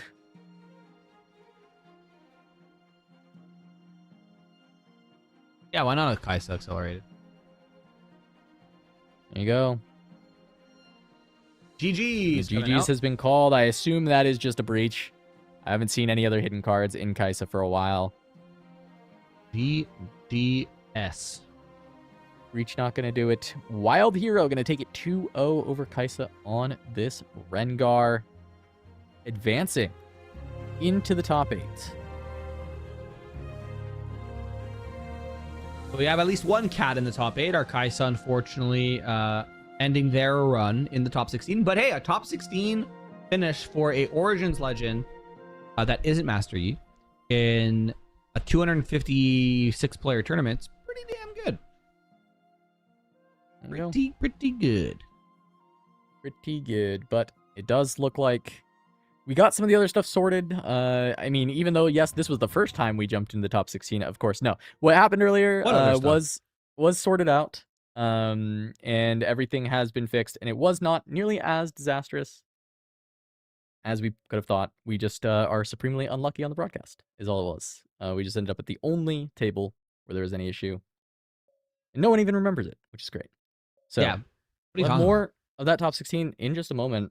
We are looking for a backup table to see if there is more coming through, but there is some work being done in the background. I think very likely we can probably go to a quick break here and come back if there is another match that we can get, and just try and keep going with this top 16 before we get to our top 8, especially since there were a couple quick delays. But before we go, if you haven't checked them out already, you should check out Vegas Singles. They've been partnering with us all month to bring you the best singles from Vendetta. If you're in the US, check out their website at vegas.singles. They have a huge collection of Riftbound, as well as a pretty expansive buy list if you're trying to get rid of some of your old stuff to pick up some new. And you can use the code TURN5 for 5% off your entire singles order. And if you spend over $50 on their shop, they do include free shipping. Again, US only for that. As well, you can check out our new playmats, shop.turnthemsideways.gg. We've got a ton of new playmats available, alongside some new colorways for our dice, and we've got even more on its way to the shop, so make sure to check back there when you can. But at the very least, check out the pre-orders. We've got this amazing collab with Prismaticism, celebrating his many Annie victories, but even in particular his RQ win on Annie. These gold versions are signed by Prismatic. It has a Prismaticism signature on it, and they are serialized, which is really cool. There's 100 of them. They're going fast. Last time we mentioned it, there were already, I believe, 40 sold or 40 left. One of the two. 40 sold. 40 sold. So make sure to get it ASAP if this is something you're interested in, because they will be gone and they will not be coming back. As we do have also the Big G Hot Pepper University mat that you can pick up 5% off if you are a judge or tournament staff. You can reach out to Grant and get a code for that. The Big G mat. Yeah, there we go. That's me, guys. If you want to play, if you want me to watch you while you misplay, you can get that mat. Yep. If you're ready to go. But it does look like we have another table ready to go for Rek'Sai versus Draven. So let's jump in with that matchup and see how far along it is. I believe this was the table that was corrected. So that means we should at least have a good amount of match left to go, as this one was a little bit delayed. This is now the correct match for table 4 as we jump in there. Rek'Sai versus Draven. So this is a matchup that actually plagued Rek'Sai's for a while. This was a bit of a problem initially for Rek'Sai because of the fact that you end up giving Draven a ton of extra draws. But I think more and more the Rek'Sai deck has been able to kind of compensate there by just being very good at pushing over Draven's holds. And even though Draven's going to get some cards back, Rek'Sai can pressure the point total very aggressively. And the copies of Falling Star and Call the Week end up being good enough to kind of help you deal with the Draven. Yep, and I mean, jumping into the match here, it looks like we are in game number 1, and it looks like our Draven, which is kind of surprising, only has 1 card in hand, but has a pretty big tentacle at that Candlelit Sanctum. With double axes. We're dual-wielding axes. We're literally cosplaying Draven as a tentacle. And we are going to be cleaving our Under Titan now to push over that tentacle to try to get those spinning axes off, but a Rebuke will hit the board. The last card in hand is the most punishing for this Rek'Sai player, and it might just be all she wrote, unless we have... Our Call the Week kind of gives you a turn here. Yeah. Call stops it. It is going to make both these axes disappear, but that's a Star Spring, so if a unit was found by Draven, that's enough to do it. As long as it's not 2 spells in hand, Draven gets there, and there is going to be the Star Spring activation. Send the Draven over, get the double conquer, and Draven is going to go ahead and take game 1. I was like, is there anything that could maybe do something here? It'd be technically Hidden Blade, but realistically, no. Yeah, I mean, even the Hidden Blade, you're just refilling Draven's hand. It's more like you're prolonging the inevitable. However, you are in a top cut, right? So, like, it doesn't really matter if you're prolonging the inevitable. If you think you have outs, you have outs. Looking at this Draven list, got a couple pikes here. A lot of one-ofs in this list, actually, if we take a look, right? 1 Darius, 1 Falling Star, 1 Kha'Zix, 1 of each pike, 1 Switcheroo, 1 Star-Crossed. and 1 perfect execution. And that sideboard also almost all 1-ups, which is very, very interesting to see. Pretty good opening hand, if you ask me, for the Rek'Sai. But again, I'll defer to my Rek'Sai expert, Casanova, on if that's a snap keep for you, because it looked like one for me. Sorry, I was looking at the production messages. I did not see. What are the cards? What were the 4 cards? It was Brittle Steel, Falling Star, Double Dredger. Brittle Steel, Falling Star, Double Dredger. I'm down. I think Dredger is going to be valuable. My issue with Dredger in this matchup is it is absolutely free Draven food. But I think the Falling Star is going to give you some very aggressive tempo options. And then the Brittle Steel is going to be valuable. I do think that Spinning Axe opens up the opportunities more so for Draven to actually outmight you on hold. And because of that, I think having an option to be able to get rid of it is valuable. And you can draw into other things anyway. I will say this Greyback pickup, phenomenal for that Dredger start. Because that first point and look from Rek'Sai would have been free. Though it doesn't look like Void Burrower was activated, which I think is always incorrect. You should always activate Void Burrower, because what if you see Undertitan? Then you just get to play things. True. So if you're not gonna use it, like, you should just use it, in my opinion. I agree.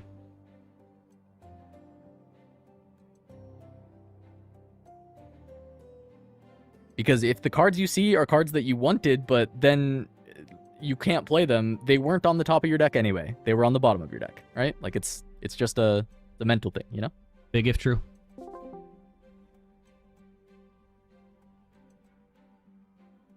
But now we got some tentacles and a Tide Turner for Mr.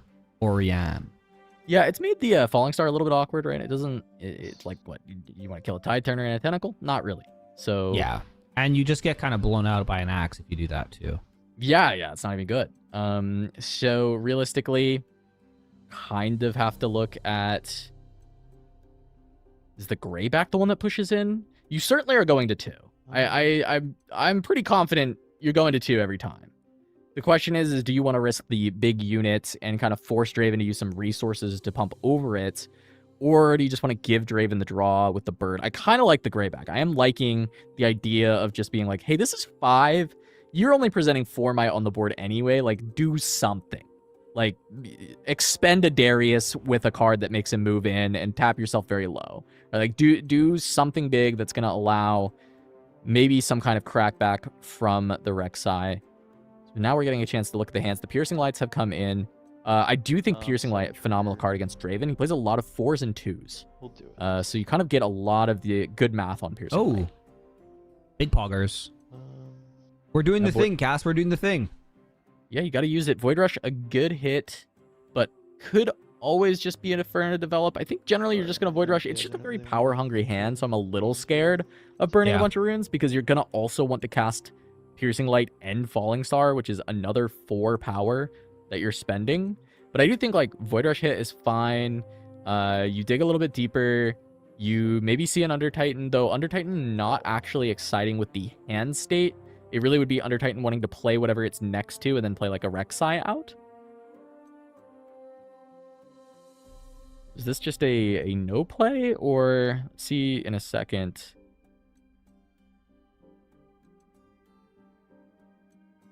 Okay. Yeah, it looks like it was a no play.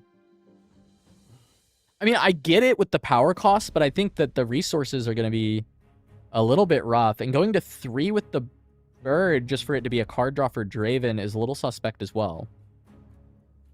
Unless there's like a line here where you're going for Piercing Light with repeat shooting through your bird.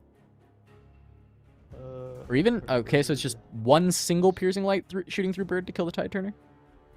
Pew pew! I guess the idea with that is if Axe is the answer, you then cast the Falling Star. Correct, yeah. Pretty not bad. Pretty not bad so far. One of Darius kind of spooky here, but we just clean it up next turn. That's the case. Yeah. We're gonna drop some boots with the fur. Dude, Swifties. We came into the match, we saw a Tentacle holding 2 Spinning Axes. Now Tentacle's rocking boots with a cleave. This is crazy. Yeah, I mean, Cleave and Boots goes 6 might over the Greyback, but this is what, you know, Rek'Sai wanted in a sense, right? You force you to use something. So the use in this was a Boots to equip and a Cleave. Yes, Draven does get a rebate, gets to redraw a card, but that is kind of like the plan. You just have to force resources to be used, and this is not a lot of bodies that are going onto the board, and oh my god, is this Falling Star starting to look very good. I mean, Falling Star, you don't even care if they axe at this point because you have Blood Rush. No, it's fine. Yeah, I think it's Falling completely Star, fine. the Pike, and the Tentacle holding the boots, and then you just walk in. Yeah, such a big blowout. And this is the thing when we're talking about this matchup, right?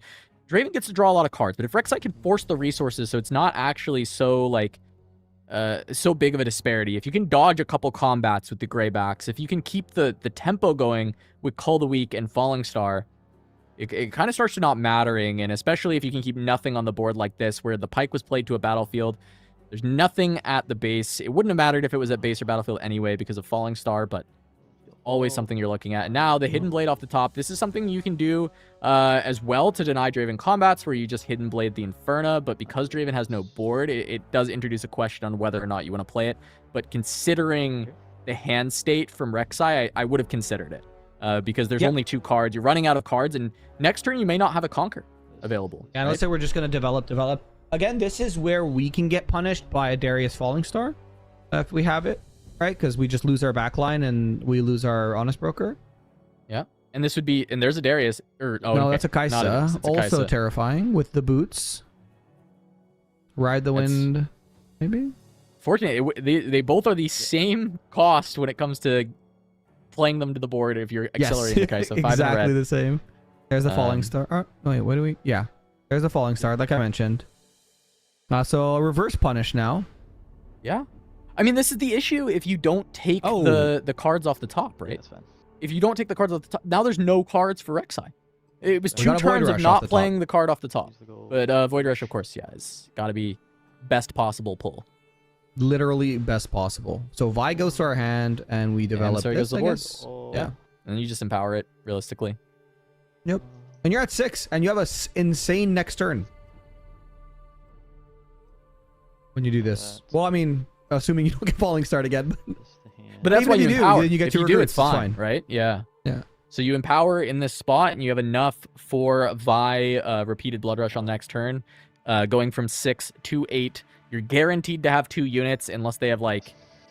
No, I think you're just guaranteed. I actually don't think there's like really a way to... With this rune split, with only 2 red. Yeah. Yeah, with only 2 red, you would need... Falling Star and like double Gust. Which would be a little crazy. But even then, you have enough time to ambush with the Gust, so...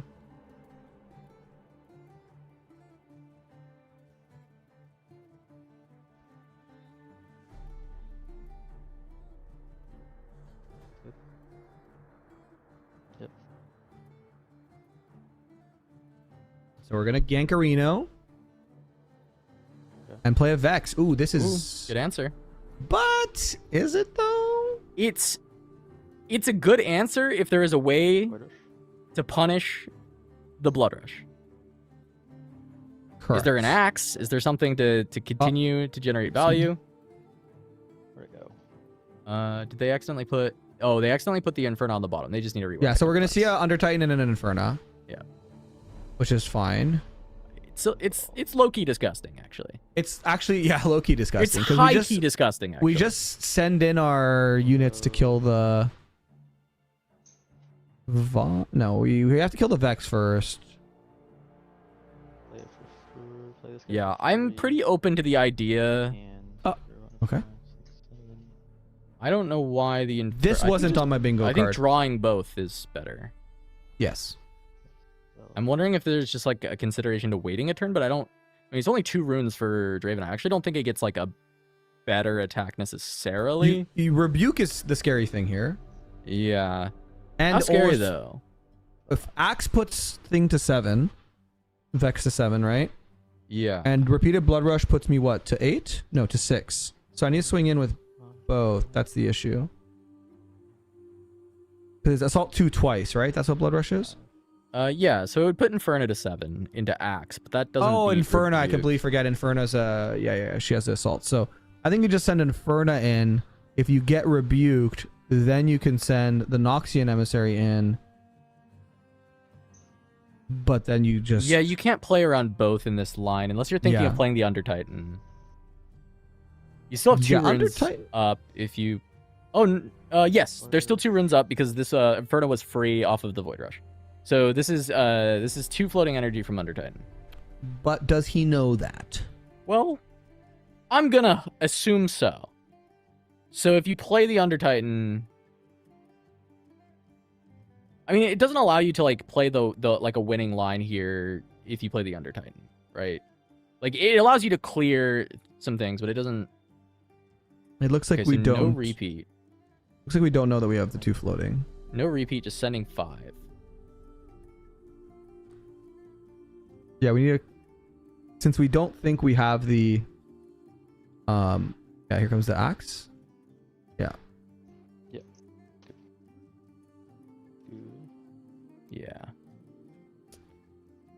Yeah, Womp, definitely. Feels like there was maybe a better direction on this turn. We're just gonna hard cast the Vi now. Which makes sense. I mean, it's tricky with save Vi in Undertitan play. next turn. Yeah. But I mean, I don't think we knew that we had the runes, so that's the issue. Because otherwise, we just repeat the Blood Rush there. We kill the Inferno.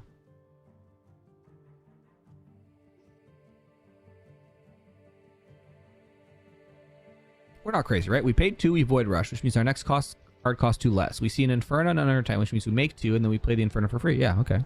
Unless there was a decline to play it off of Void Rush and just brought it to hand and then paid it the 2 Undertitan energy. That's not a timeline I want to live in. I mean, yeah, I agree. But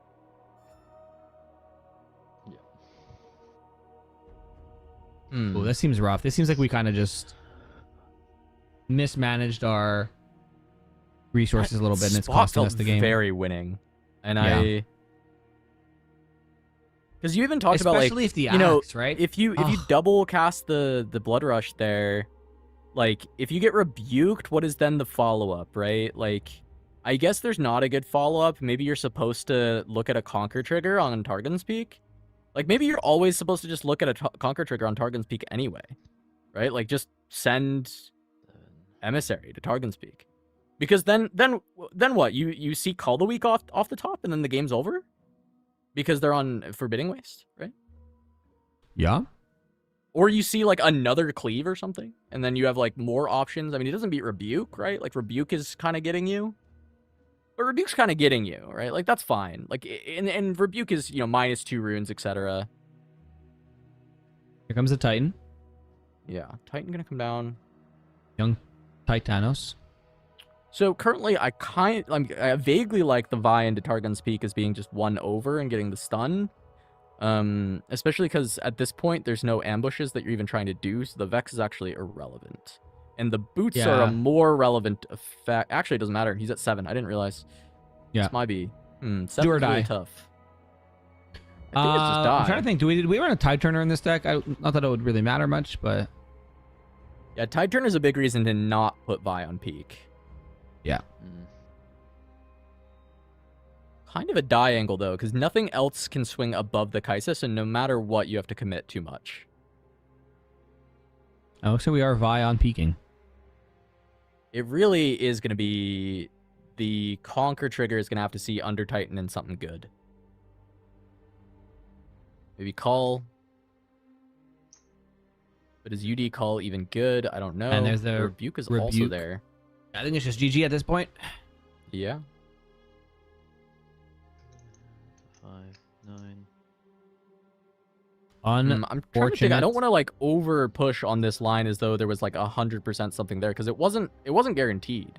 There was the Axe and the Rebuke. So in fact, it was like one way or another, the Vex is likely living there as long as there's one of those options. But are you just supposed to, like, I think you're often supposed to just take the Targon's Peak for the Rek'Sai trigger in that moment. Yeah.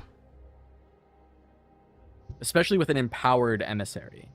GG's That's GG. from both players. Yep. Rek'Sai getting slaughtered by the glorious Executioner. As I don't know Draven's lore if he kills like void things, but I'm just gonna, for my headcanon, he does. And our Draven will advance to top 8. Orion. There we go.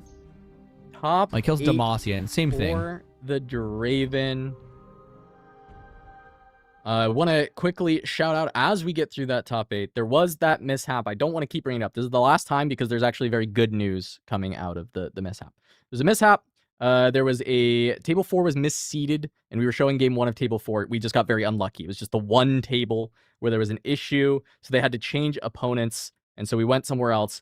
And one of the players from there was not supposed to be in the top 16. Is basically what happened. There was just a bug. There was an issue. It was someone who was 5th in a pool instead of a top 4, so a top 4 didn't make it in. Right? There's an issue there. But what has happened is Top Deck has said, oops, that sucks. That was not supposed to happen. And they put $500 additional into the prize pool for this top 16 prize pool, which means now the total pot of this event is actually reached $6,000. It's a 6K, which is incredible. Huge shout outs for Top Deck to own up to like, hey, this was not supposed to happen. This is a screw up. Immediately go fix it, figured it out, found the problem, and said, you know what? We're going to put 500 in the pot. So big ups to them. Thank you so much to Top Deck for this. All right. I think we have one match left currently that's still playing, and shocker, it's one of our Ezreals who is still playing. Of course. So we're gonna cut to a short break, but before we do, I want you guys to take a look one more time at some cool stuff that you guys can pick up. Thank you all for joining us throughout the day. We're gonna be going into our top 8 momentarily, but before then, we have a bunch of mats brought to you by Turn 'em Sideways and partnered with some pretty cool people, if I do say so myself. At the bottom, you see the triple Annie playmats, which you'll have the serialized 100 drop. That is a gold foil cloth playmat signed by Prismaticism. In the top middle, you have the Glitch Goober one as well. And on the top left, you have the Hot Pepper one. And this is the Prismat one. Like I said, cloth playmat, pretty sick. And as you can see, my beautiful mug at the top with the receding hairline that I'm known for. If you want to pick up a Grenton mat, and also a very, very nicely drawn Mel and Ambessa one that is the Turn 'em Sideways set for Matt. Yeah, there's and also the Iswardi Theriento. He did our Aurelia. It's incredible. He is insane. Absolutely love it. I was told, though, also, if you live in the U.S., there are hot singles in your area. There are hot singles at Vegas Singles. You can check it out. You can use Turn 5 for 5% off your entire singles order. And if you spend $50 there, you can get free shipping in the US. That is Vegas.Singles. They partnered with us all month. Really, really awesome guys. Good friends with some of the guys that work there, and they put on a ton of awesome Riftbound events. What they tell me is their Nexus nights are like 80 people. It's insane. Nice. Yeah, it's crazy. So really awesome place that loves to support Riftbound. So if you're in the Vegas area and you've not been to a Vegas Singles event, also check them out for sure. And last but not least, if you want to play more Riftbound, RiftAtlas is getting involved with some more tournaments as well. There is the Haven Online Challenger Series. These are happening weekly or bi-weekly, if I'm not mistaken. The next one is August 23rd. It's a $10 entry fee, and like you see, all in, all out, 100% of the entry fee is returned as prizing. There is no rake for this tournament. So if you want to test out a new deck against actual competitive-minded players and not just, random queuing or testing with the same play group, for just $10, you can jump into one of these tournaments. Make sure you check it out. It's brought to you by Haven and RiftAtlas. And I might actually be playing one of these because it's kind of cool. And obviously, the next Convergence series, the third one, is going to be September 19th. Same massive $5,500 prize pool, same big 256 player cap, and I promise you want to sign up now. There was a fully sold out 256 players with 150 people on the wait list. So if you want to play in this tournament, make sure you sign up now. Next week might be too late. Yeah, it will sell out. It absolutely will. So definitely get in here. This event is awesome. It's a lot of fun.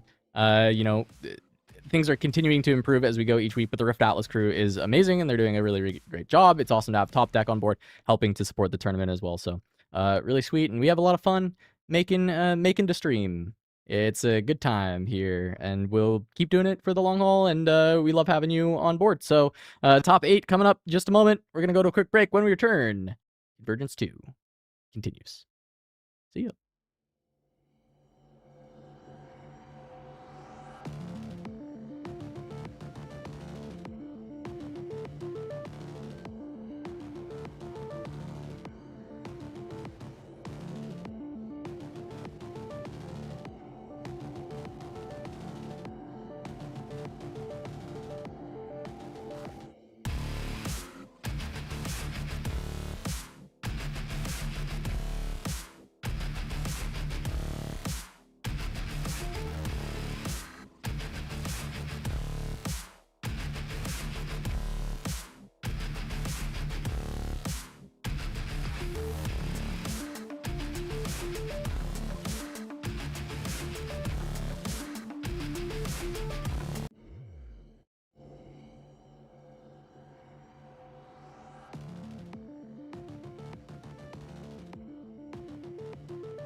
What's up and welcome back to RiftAtlas Convergence 2. We've got our top 8 coming up, and I got Charmer here back on the desk with me as we get back into the action and we get back into our last meta as it continues, as it will be Yi versus Aurelia, and you'll like it or you'll tolerate it.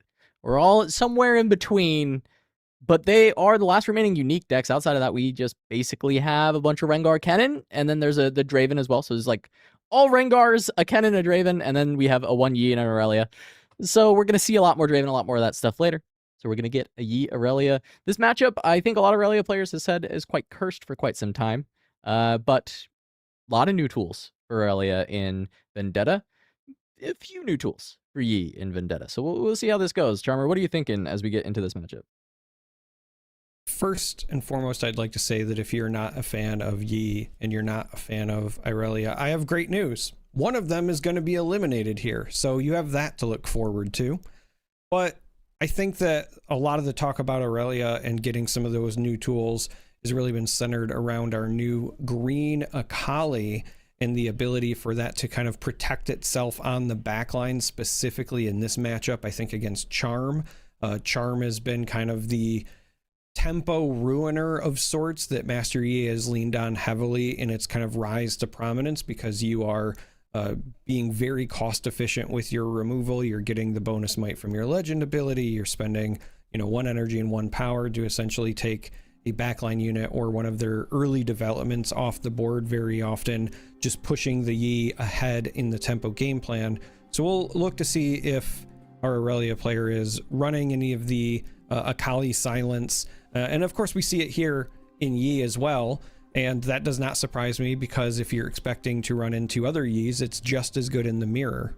Yeah, it's another nice way to get a little bit more bang for your buck offensively while being able to tap out on your development turns, right? Without like having fear of getting your entire board wiped and then opponent takes control. And then as Yi, it's a little bit hard to come back outside of exactly Rengar when those kind of situations happen. And so Akali Silent kind of gives you more wiggle room on your development turns, which is quite nice. The other cards that Yi got from this set that people were really looking at when saying that, hey, Yi is still like one of the top decks in the game, were cards like Rampage, which is kind of just an improvement on Challenge in the sense of Challenge was often just played at the slow speed anyway, and Rampage either allows you to pay just basically an extra energy on what Challenge would have been to get the +2, which is basically a massive upgrade on what Gentleman's Duel was from the Proving Grounds product that saw a little bit of Origins play, and instead is going to just be something that can be played as a normal Challenge without a power cost, which is very valuable in Riftbound. The other additions are Steel Paws as another early play that can then scale into the end game. For a deck that does not have good card draw, this can be very nice to be able to do that. And then Onslaught is the final one to replace that Primal Fury one of, because of the flow cost. It's just kind of a bit better. You can either play it twice in a game just for the drawing it once, or even, if it gets defied, if you have a massive amount of energy, you can still just play it again. So there's a lot of opportunity there. But Aurelia is up next. And the Aurelia list does have another new inclusion here that, I'll be honest, I was not necessarily expecting to see, but I'm not surprised to see it, and that is this Ocean Drake. So this is something that allows you to one, steal a point by playing it directly to an open battlefield, but as a backup option, or perhaps the better use of this card on the top end, is you can use it to return a unit to its owner's hand. And this is not defiable, obviously, because it's a triggered ability. Can still be hit by cards like Not So Fast, but this is I think a wonderful inclusion on the top end for these lists. Yeah, it's a very interesting one. I'm curious how this Ocean Drake is going to work out, but we're going to jump into the matchup. Aurelia versus Yi. See how the changes in Vendetta have affected this matchup, and if Imjozo or Construct is going to be able to advance to our top 4 and still be the sole representative for their legend. But kicking things off, Abandoned Hall for Aurelia and Seat of Power for Master Yi. And looking at that Yi hand already, having Sabotage, Defy, and Charm with a 2-drop to go. That is exactly the type of Yi hand that you are looking for. Meanwhile, this is Find Your Center Aurelia, so they're going to be happy with going second, ripping off a Find Your Center and being able to ramp towards some of the bigger threats and set up a hand that is unstoppable for the Aurelia. Or we may just see the stack deck into the Tide Turn. Yeah, I was just about to say, I think that the Find Your Center is nice, but when you have the turn 1 play with stacked deck, this makes sense to me as well. You can try to keep up in the point tempo because Yi is likely to only go to 1. You also then have the opportunity to find some additional cards like this Defy. Now, the one downside is this does leave you open to the Charm play. And so I would expect this Tide Turner to potentially be eaten just because there weren't many other good options in the hand. But sometimes he also does just like to slam Chosen Champion. Yeah, I think ends up just being Chosen Champion into the Tide Turner. I think there's consideration that if Aurelia wants to spend resources walking into Abandon Hall, that you're pretty okay with that outcome. And especially considering the hand having another unit, so you're not going to lose everything. There is maybe some slight concern of if the Tide Turner went into the Abandon Hall, pumped above this, and then charmed in the Yi. You kind of lose everything, and you are banking entirely on a first mate after that. But maybe considering that the hand was Sabo and Defy after the fact, that you feel comfortable, or the Yi feels comfortable playing around just a first mate if the worst case had happened.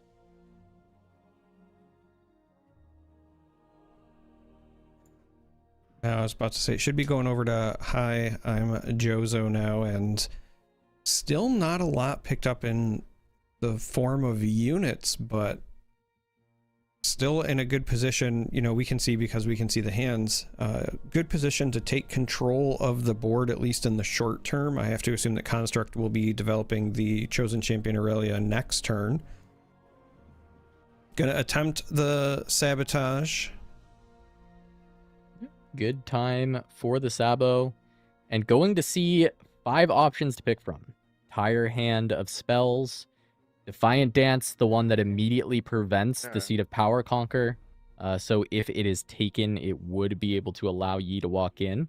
So I think there's consideration to if Defy has to be deployed, but that is starting to really push towards overcommitting into this Tide Turner. If you defy the Sabo, Yi walks in, you Defiant Dance, then there's still just like a discipline and the trade happens, or Defiant Dance gets defied, or anything like that happens. You're just in so much trouble, and I don't think you're really supposed to be defending this Tide Turner. It's not really your win condition. It's also part of why part of me even likes the Find Your Center turn 1 instead of looking for the draw with the stack deck, because you don't even know exactly what cards you need to win the game yet. I like playing stack deck later in the game if possible instead of early.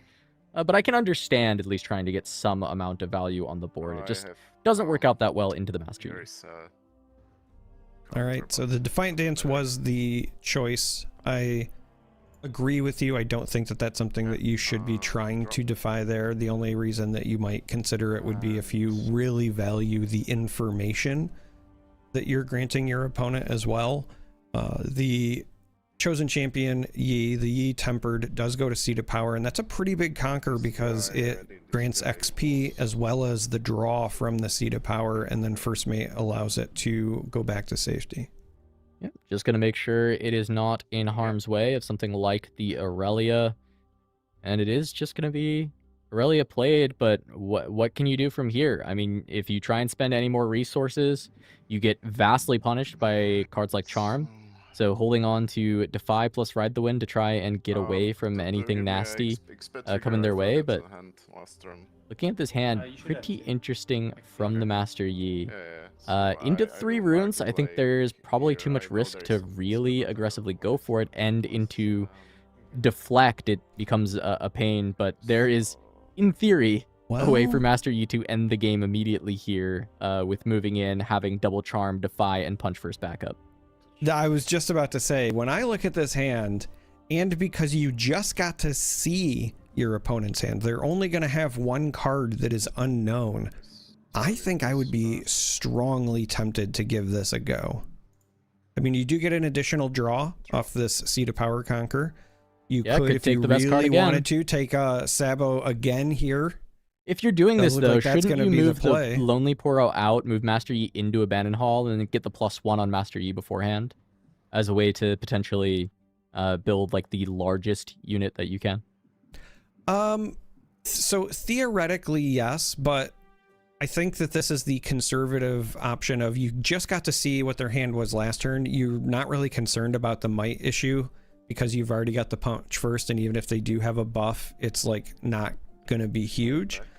And I think that I'd be okay with dragging the Aurelia to the seat of power anyway, because if something unexpected does happen, the last thing I want to do is give my opponent Aurelia on Abandoned Hull going forward.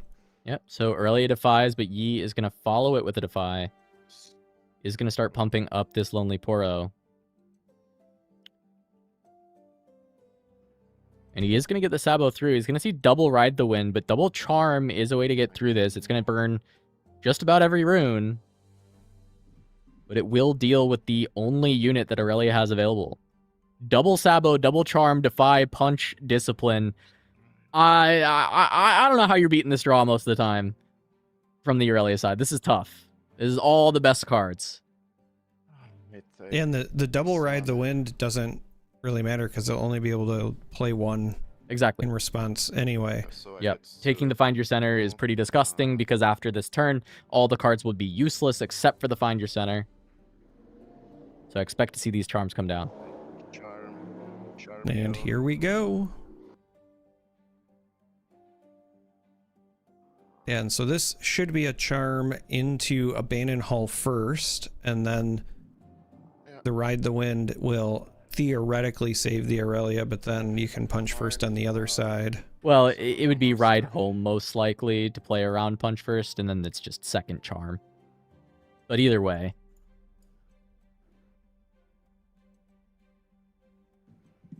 Either way, it's punishment. Yeah, resolves. Doesn't matter. We'll see where this Aurelia decides to go.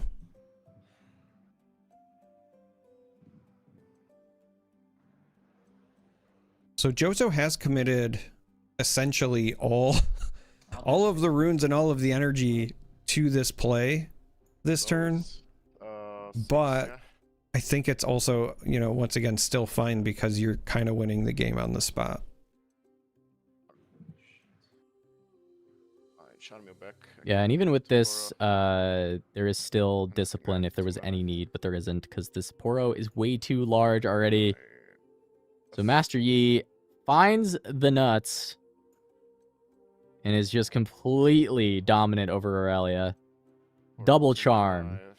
Has the Defy. Double Sabo to keep shredding the hand and know all the info. And just going to use the extra energy to Discipline to try and dig deeper.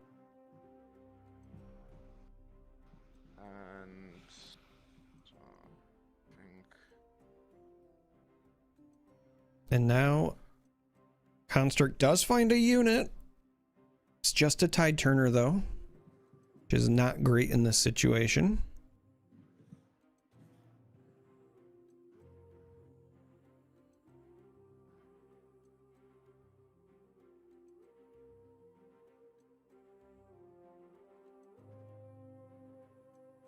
If these were timed rounds, Construct I think would be considering a concession here just to save the time.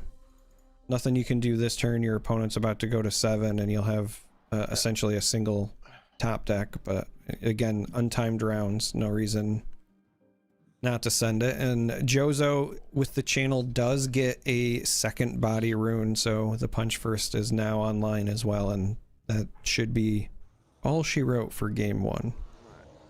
Just move. I'll just go. Yeah, there's the untap. Just seizes on his hourglass. That's definitely not getting the job done.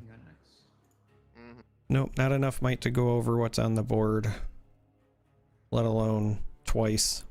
Yeah, just gonna go game 2. I mean, that is the nuts. There is not much you can do to beat that spot from the Yi. I mean, as much as I can sit here and be like, well, I kind of like the Find Your Center turn 1 better in that spot. I like to save stack decks for later. Do I ever think in a million years that actually salvages what we saw on our screen? No, there's just no way.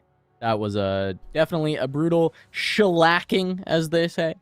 For the Master Yi over the Aurelia, the matchup was said to be miserable last set. We're seeing it look pretty miserable in game 1, but the question is, can Aurelia bounce back? Can they find what they need in game 2? Aurelia also a deck that does have those nut draws, and usually Abandoned Hall would be one of the battlefields that you're hoping to find the edge, though, with Aurelia. Even though Yi can use it pretty well, doesn't use it nearly as well as you, and trying to beat the Might battle, very important in those spots. Not able to get it done. As we go to the next game, it'll be Deus or Starspring from Yi going into the likely Targon's Peak for Aurelia. So another battlefield that Yi can use quite well. It's just harder for him to constantly find Conquers if Aurelia can get off to a swift start. Yeah, and looking at the sideboard here for the, I can't imagine many of these cards are coming in. There are copies of Rake as well as Barbara, but outside of wanting it for Boots of Swiftness that you expect your opponent to be playing, I don't know that it's necessary to bring those in. Maybe a one of here or there if there's just something you want to side out. Given how good the 2 sabotages were in game 1, it would maybe be tempting to stick in a third after finding your only 2 in game 1 and riding them to victory, but ultimately I think that you still want to ensure you have enough units to get the job done. Like I said, to me, this is just a question of if, for example, you don't want to run the one Ruin runner in the main, then maybe it's something like a Barber or a Rake going in. On the other side, I think Aurelia has a lot more options as far as the sideboarding goes, so we'll see what makes it in. Yeah, there is the moles coming through. Steel Paws available for Yi as the only early unit. A bunch of buffs to go with it. We'll see if this mighty Steel Paws can carry the early game. Aurelia once again gonna have a 2-drop. This game looking a little nicer for the Tide Turner. Being able to go to Targon's Peak, maybe set up a Vex, maybe just play the Akali to the base. A lot of opportunity, as it is just going to be a Steel Paws and a Dream currently as we look at the hand of Master Yi. Just a ton of pumps. If he can find his footing around the Steel Paws and around the Yi Chosen Champion, a lot of value can come through from this hand. But if he loses anything, the game can completely end the other way, like we saw in the last one when Aurelia couldn't hold on to units. All right, so we see the Vex slammed. I was curious if that was going to be the play or the Akali, but I suppose because it's Targon's Peak and you get the energy back, this is safe. However, on the other side, Steel Paws can now go into the Deus, bounce it back, and then allow the development of that Master Yi Tempered. Yeah, and it's like you had a normal 2-drop that wasn't Steel Paws, as there's a 2-might unit that will be 4-might on the Deus. Boots, a very nice pickup for Aurelia to be able to just put onto the Vex, move over to Deus, and walk directly over the Sand Soldier to have control of both battlefields. Yep, and that's a safe play with Jozo currently being fully exhausted on the rune front, so you don't have to worry about any tricks. Gonna pull back the Tide Turner as well, and I think that's safe. You don't want to feed free combat wins and free units to your opponent, and also opens up the ability to maybe set up a retake on the following turn and get that Targon's Peak trigger once again. And Yi, again, kind of struggling with relevant units. We have a couple of more 0-might units, but Crab is still solid. I'd expect that to be the opener here, just so you get more info, and that is the case. Does find a Charm. The Charm is not irrelevant. Yeah, certainly this hand is setting up for another opportunity to really churn through Aurelia's unit base. And this is, you know, where the Akali Silent may come in from hand that we see, where it's not going to be able to be charmed. It's not going to have the same weakness that we saw in the previous game. Even though the deflect units can make those charms expensive, it doesn't matter if Yi puts you on 0 units. And I think the Akali is going to make it so that risk is not there. As we see the tech piece, the Ocean Drake, in the hand now for Aurelia. We'll have to wonder if that will end up coming up in this matchup to bounce something from Yi, maybe find the last points of the game, as Aurelia has gone to 4 now, And you always have to consider against Yi, how much do you need to make him work for the Conquers, and how much do you just play back and try and defend. I think it's often better to make Yi work for the Conquer, because realistically, he doesn't want to play a bunch of units and develop. He wants to put his unit on the battlefield, hold up a bunch of tricks, and utilize that +2 might.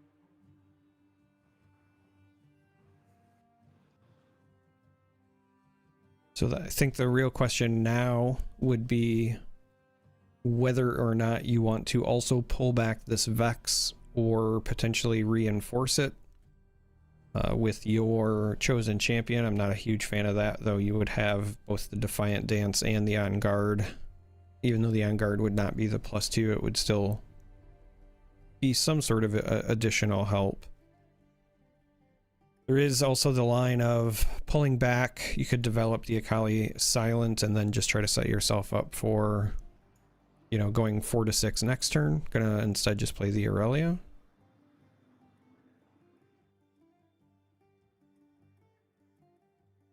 Yeah, I mean, I think certainly not going to combat is correct, right? Like, you just want to develop on this turn. Don't give opportunities for Yi to use any of this energy. He kept up 6 energy after the Targon's Peak trigger. But now for Yi, now combat is what you want. With only 2 runes available for Aurelia, this is probably the lowest amount of runes she'll have for the game, at least in your mind, because you're not staring at an Ocean Drake like we are. So there's a lot of options that are available to Jozo here because of the Rampage. So something like an On Guard into a Rampage could maybe attempt to deal with the Vex, and then there's also Charms to potentially come over. Yeah, I kind of like maybe the Discipline instead of the On Guard to look a little deeper with 9 runes up.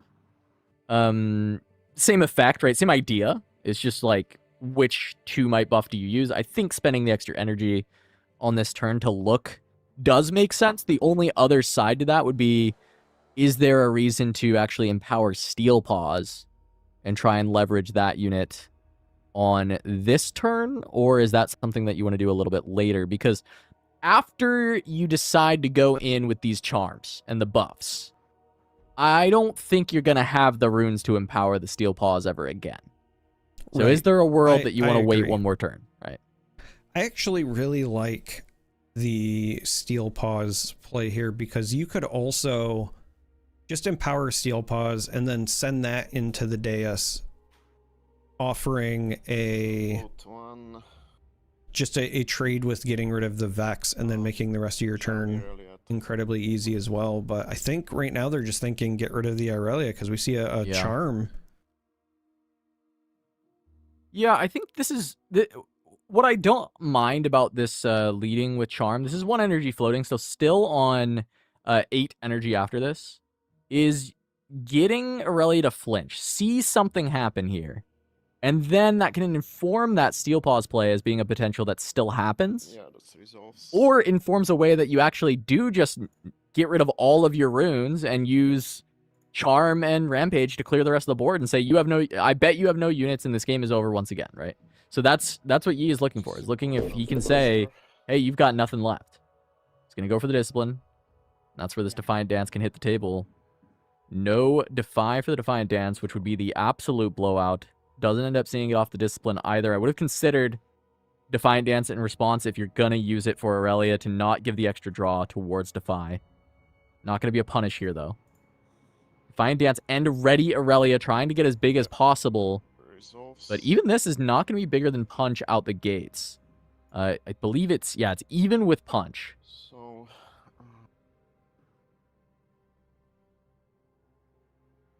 Punch first, 11. And yeah, Punch. Now you go towards the On Guard because that keeps you with both Rampage and Charm available. And we are going to see exactly what you were expecting of trying to use a lot of this, but not going to go for it instead. Just the Discipline. So not caring about the Tide Turner at the very least, which I think is valid. Right, you're going to take this takedown onto the Aurelia.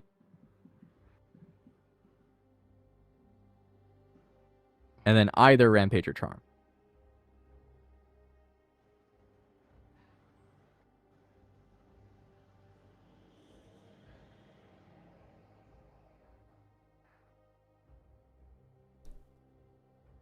Rampage still on the table, even though the Yi's running back.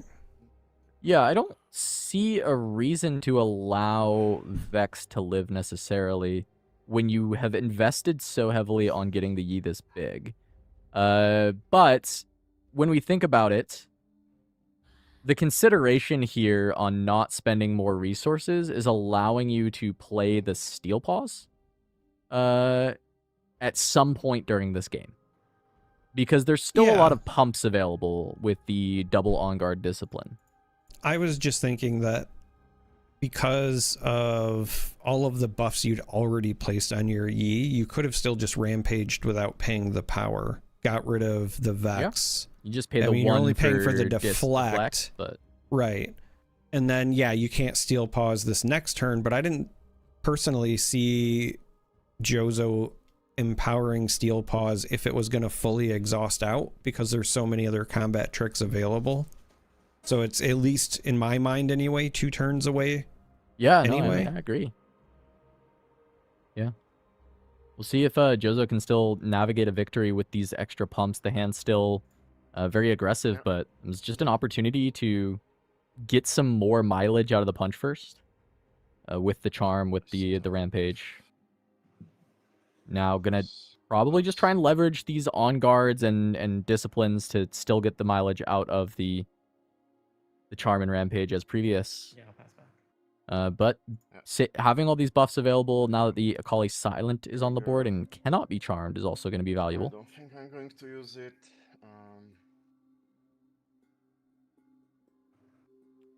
I'd say sacrificing the Scuttle Crab and then considering whether Steel Paws is an option is also a very reasonable idea.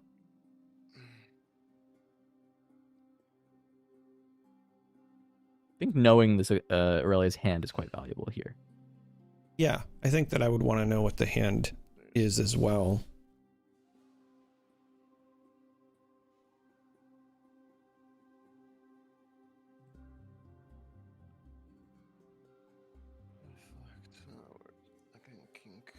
This Vex is, at least at the moment, relatively safe because of the flash and the Ride the Wind. But there is at least one Defy on Jozo's side. Discipline my master. Yeah. So Discipline going on the Yi. Oh, that was also what they were doing. They were adding the keyword. So must have accumulated enough XP to have the deflecting ganking live on the Yi tempered. Yeah, from the discipline. Yeah. Okay, so now we're going to charm over. 8 into 6. Flash is just the likely out. I won't allow that. And defy the flash, and now Ride the Wind would have to be the consideration.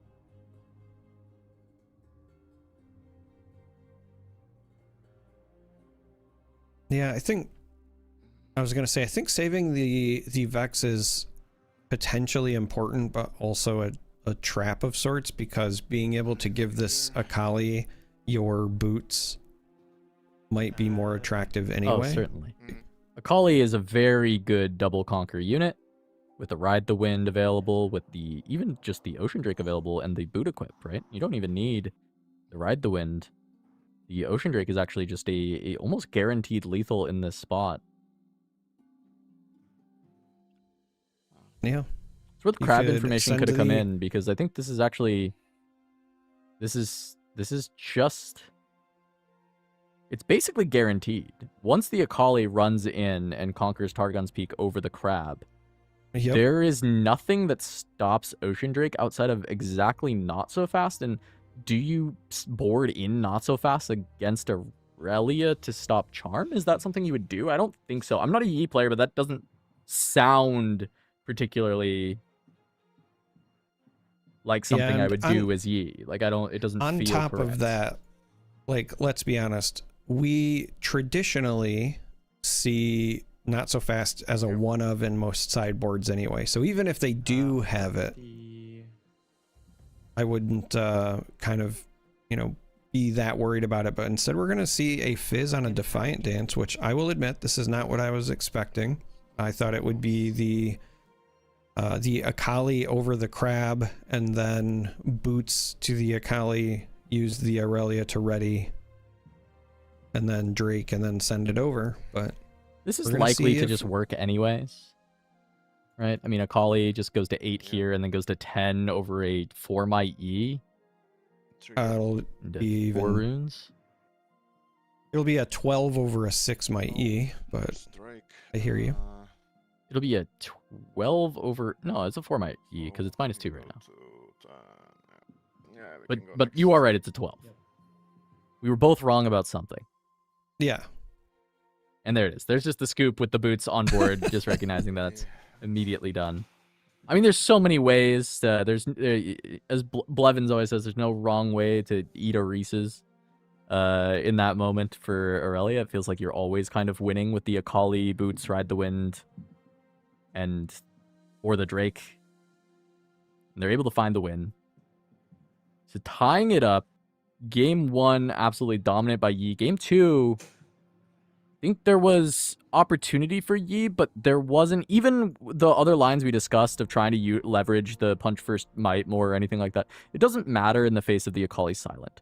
Because that was trying to use ways to run the Aurelia out of units, and just none of those answers were going to stop Silent from being able to run away with the game, because Aurelia had a massive amount of point tempo from the early stages. The sideboard cards paying dividends, both the Akali Silent and the Vex Apathetic came in from the sideboard as one of, they're not in the main deck, both of which were found and both of which were crucial in this game. As another sideboard card makes an appearance, that is the Alpha Strike for Master Yi, but it is going to be put to the bottom, and instead, 2 Lonely Poros and 2 Sabotages. Yeah, I'm actually kind of surprised to see that Construct is on just one Akali Silent. I know many Aurelia players have been raving about that card for exactly the reasons we saw the previous turn. That being said, if you only put one in but you draw it and then you can still utilize it, I guess that's fine. You know, sometimes the key to being a better card game player is just drawing better, I suppose. And earlier I had mused that after game 1's double sabotage being so fruitful, perhaps Jozo would board in the third. And that does also appear to be the case, as we see all 3 sabotages in Jozo's hand. Yeah, not sure you want 3 in your hand. Yeah. Not saying in the deck. I think it's fine to see 2 of them. It's fine to see 3 of them. I'm not sure that you want to see 3 right now. Because I think trading cards with Aurelia is better for Yi. Yi's base stats of just getting +2 means that if you are in the ditch and your opponent's in the ditch, you're probably better for it. Yeah, this is one of those situations where you run often 3 copies of a card because you want to increase your chances of seeing it, but you sometimes are a bit pissed off if you do actually see all 3. I like to call that the C3PO moment. Pause for applause. No? Okay. That being said, Yi is currently operating with a very Lonely Poro in the base. One more in hand and a fistful of sabotages, so I would expect at least one here, and that's what they are going to do. There is no Defy, so they will get to see the full information and have their choice of options. Defiant Dance is going to be the target. Yeah, I think show it again, please. That's fine. they need to pare down this hand so that they can challenge the Stella. Yep, and that I was just about to say. Yeah, that can basically be game. Interesting. So, okay, I can get it. You know that there's no way to... I also get why Aurelia doesn't go for... Well, okay, they only have 1 energy anyway, so they can't do the discipline. But even then, like, they wouldn't want to play the discipline because they assume if the challenge is happening, they're just not winning that fight. So Yi takes just enough of the hand to make sure that he can get through with the Rampage onto the Stellacorn.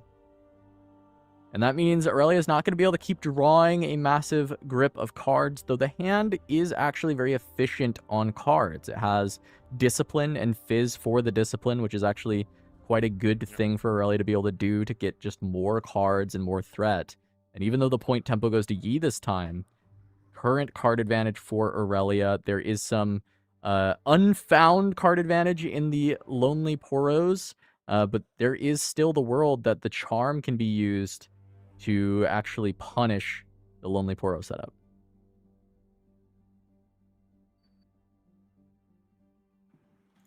Yeah, perhaps the most important thing to consider at the moment is that Jozo is fully exhausted on runes, and so this is going to open up an opportunity for Aurelia to actually get rid of the Master Yi Tempered. No. You charm the Poro into the other Poro, and you make it so he can't draw any cards, right? Oh, gonna do it with the Yi. Okay, this is the middle of the two, right? Well, this is you're still denying the draw, but you also get rid of the Tempered. That's what I was focused on, because unless Jozo can start drawing some more threats, they are significantly behind now. Does find a crab though, which can dig deeper. Yeah. Windmill slammed the scoots.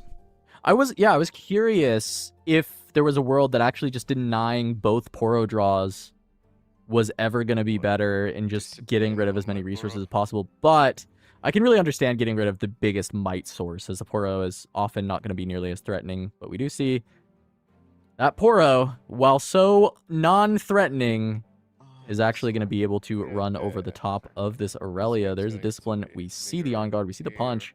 Just going to need the on guard. Punch going to be able to be held onto.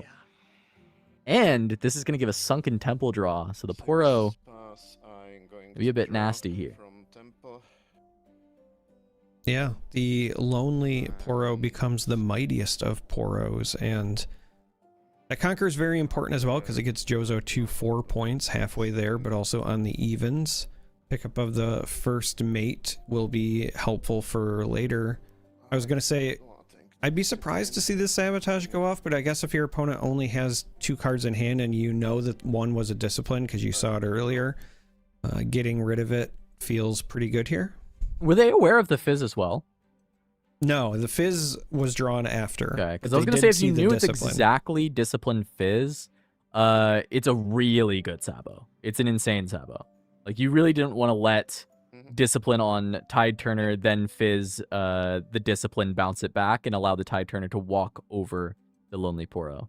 But instead, this is going to be a charm. Is it a charm on the Crab? It can't be, because Tide Turner actually can't kill both.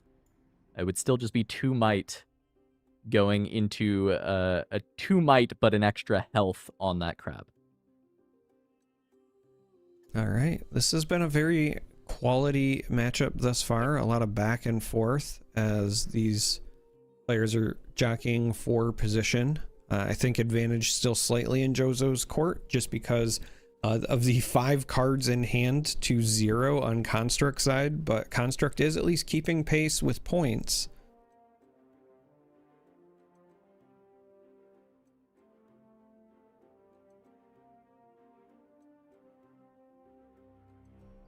Trigger. Yeah. So the flashback to just keep things out, but that is going to be Star Spring getting abused with the Crab to just score a bunch of points. Yi not having to commit anything, but still gets all the value. And now it's just a charm, because there's no cards left in hand. Gets to deal with the Fizz. The top deck is just a Defy. That's not good enough to do anything. And that is it. Both the games that Yi won just look so dominant, look so hopeless for Aurelia.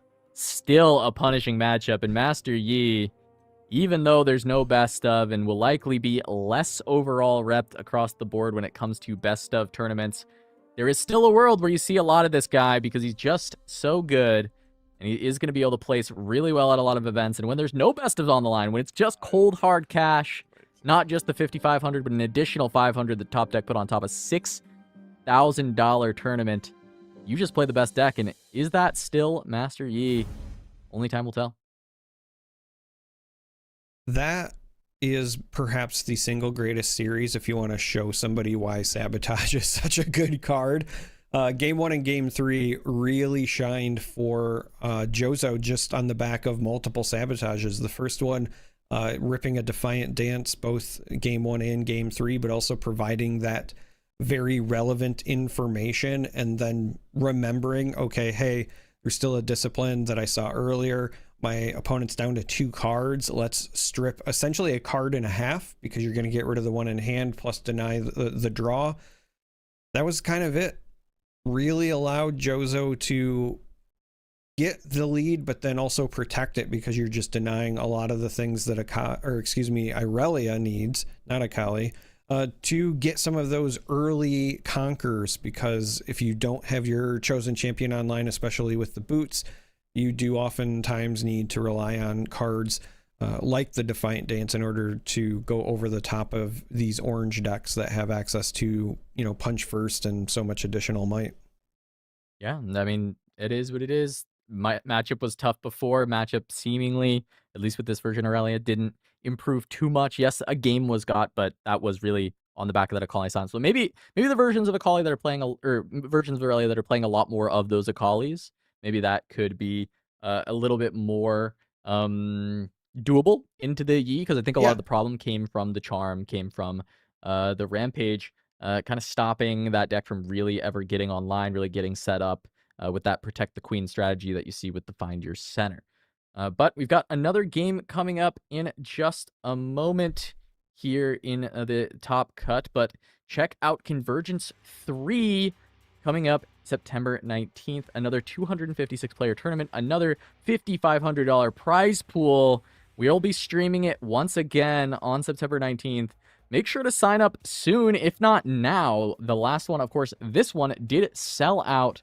All 256 spots were filled, and there was over 150 players on the wait list as well for the event. So if you want to get in on the action and participate in the next Convergence, make sure to sign up now. Also, if you're enjoying the tournament, make sure to check out the shop at shop.turnipsideways.gg. We have a lot of very cool new products in the store, especially this player collab with Prismaticism.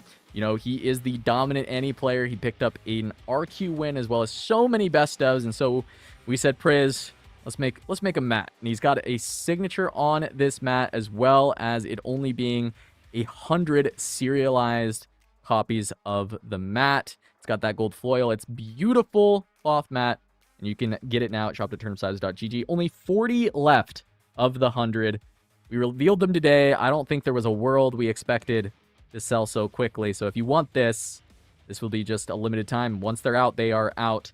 But check out Vegas Singles. They're partnering with us all month to bring you singles in the US. They have a very big selection of Riftbound, as well as an expansive buy list. If you're looking to exchange some of your old stuff to pick up something new, you can use code TURN5 for 5% off at Riftbound, or 5% off your Riftbound singles at vegas.singles. If you spend $50 or more, you can get free shipping in the US. And finally, we've got a backup match on its way. Rengar versus Kennen is the one that we've got our eyes on to see if we can get in there, see a little bit more of these top 8. Yeah, and I think that this is a very important matchup to be watching, because these are the two legends that have really shown to be popular as we prepare for Barcelona. Yes, obviously the presence of the best ofs will widen the field at the regional qualifier, but as far as the decks that people seem to be kind of all in on early in the Vendetta meta, it does really feel like Kennen has been incredibly popular, very well represented in these online events. And then Rengar, whether it's because of Prismaticism doing so well at the showdown, or just because people are slowly coming around to the fact that Thrill of the Hunt is a hell of a card, whatever the reason, Rengar is doing incredibly well at these events as well. And as we jump into this game, I believe both players are at roughly 5 points or so. Yeah, that's what we had coming into this, but we are going to see Rengar at 6, Kennen over on 7 points, going to be playing a Shadows of the Past. I feel like we've seen this card in a lot of decks, and I've never seen somebody actually play it, but it is a way to essentially just draw 2 to get usually double Rasa back. Yeah, this is a great card to get Rasa back. It's also got some weird utility in some matchups, because it does return from any trash to hand. And so if there are situations where you're trying to shrink your opponent's trash for whatever reason. I know that it sounds weird, but you theoretically could do that. It's also wonderful in 2v2 because you can have your teammate return things to their hand. Very nice card. And we do see in this spot, it does give 2 cards to the cannon. We saw Tornado Warrior and Rasa as the pickup, so the ability to hide 1 and play 1 for just a power, as most of the deck is in Cannon's hand or trash at the moment. Only 7 cards remaining. And Rengar just down to 1, but has the Rengar in the Chosen Champion zone. This is really hard to navigate. This might just be kind of dead on board, and I think that's what Subops is trying to figure out. Is there a way to get around just double Kaisa Rengar? And then from there, how do I beat any cards that are in hand? Can I beat 2 Rengar triggers at the very worst? Can you beat 2 Pride Stalker triggers? And then from there, or at the very best. And at worst, can you beat what? A punch first? We see 1 in the bin. What else more could there be? And then there is the ever looming 1 card in hand plus the draw. Card hidden on the Seat of Power. Again, we saw the Warrior returned with Shadows of the Past, but now we see another card hidden, and now Mealord has to guess which one is the Warrior. Are they both Warriors? Is one a switcheroo? What is the play? Yeah, I mean, what's the scariest hidden card, really? Is it going to be Hidden Blade? Is it Switch? Is it... Oh, there's a switcheroo of the hidden cards. Shuffling them around.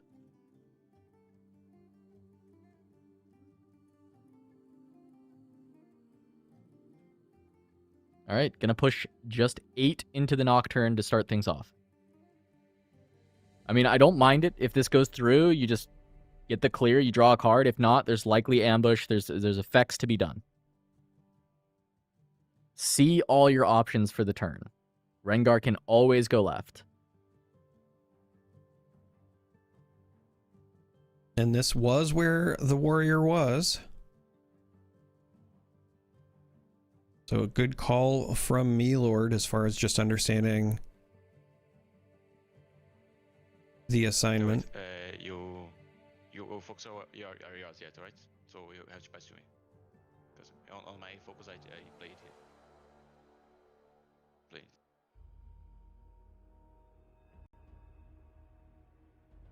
Passing. I think they were just talking through potential triggers or something. Not sure, but this should just be 8 on 7, unless the Rengar is also trying to play something, but you're still going to lose one of your Kaisas. Oh, okay, so there is actually going to be a Death Grip. I don't understand. I mean, I guess you want to kill one of the Kaisas so they don't draw 2. Yeah. So I think the decision here was, if you're going to lose the Warrior anyway, might as well put the Might on the other side and still kill one of the Kaisas. Yeah, I mean, you can't let the 2 draws come through, because I guess it gives you a lot more odds of losing, even though the 1 Might, like the 1 Might that you would gain is not worth the card.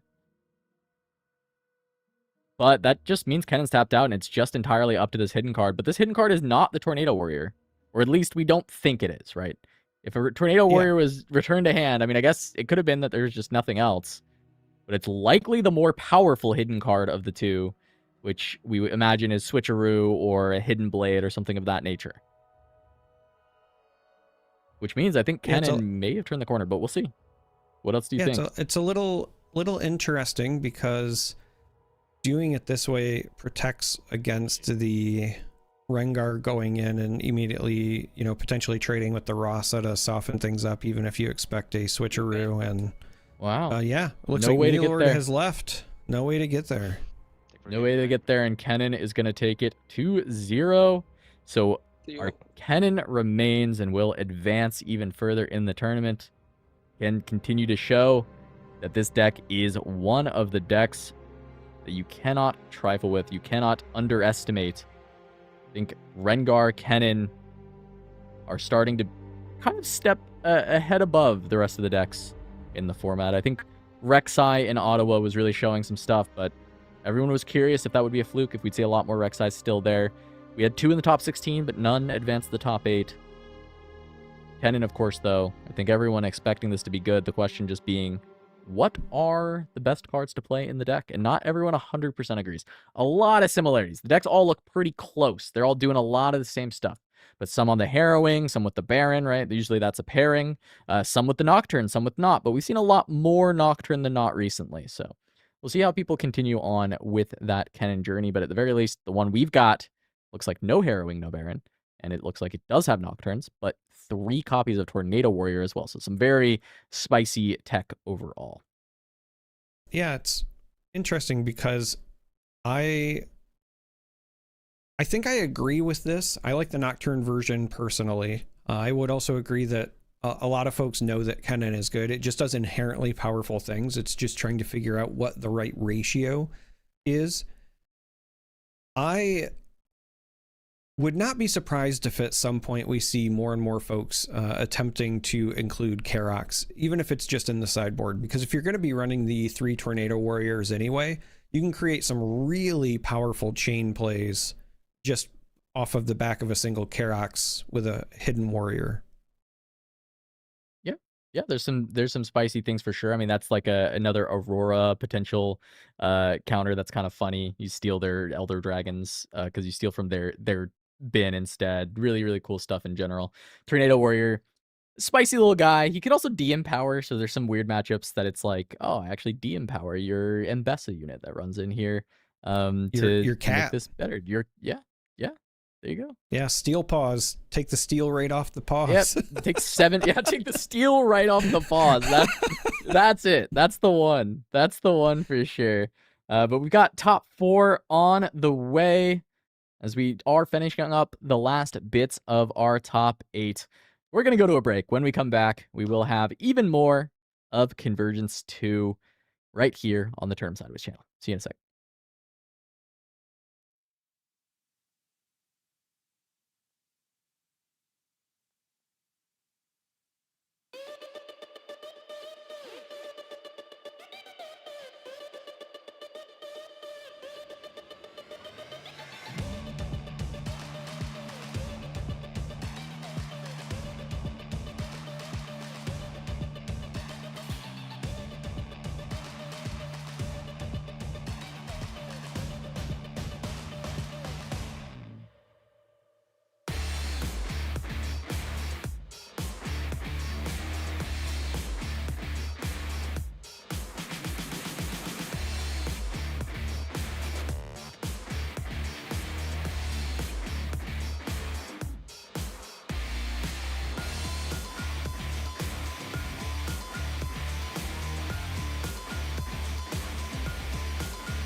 Welcome back to the Convergence series. My name's Grant, and I'm joined by Charmer.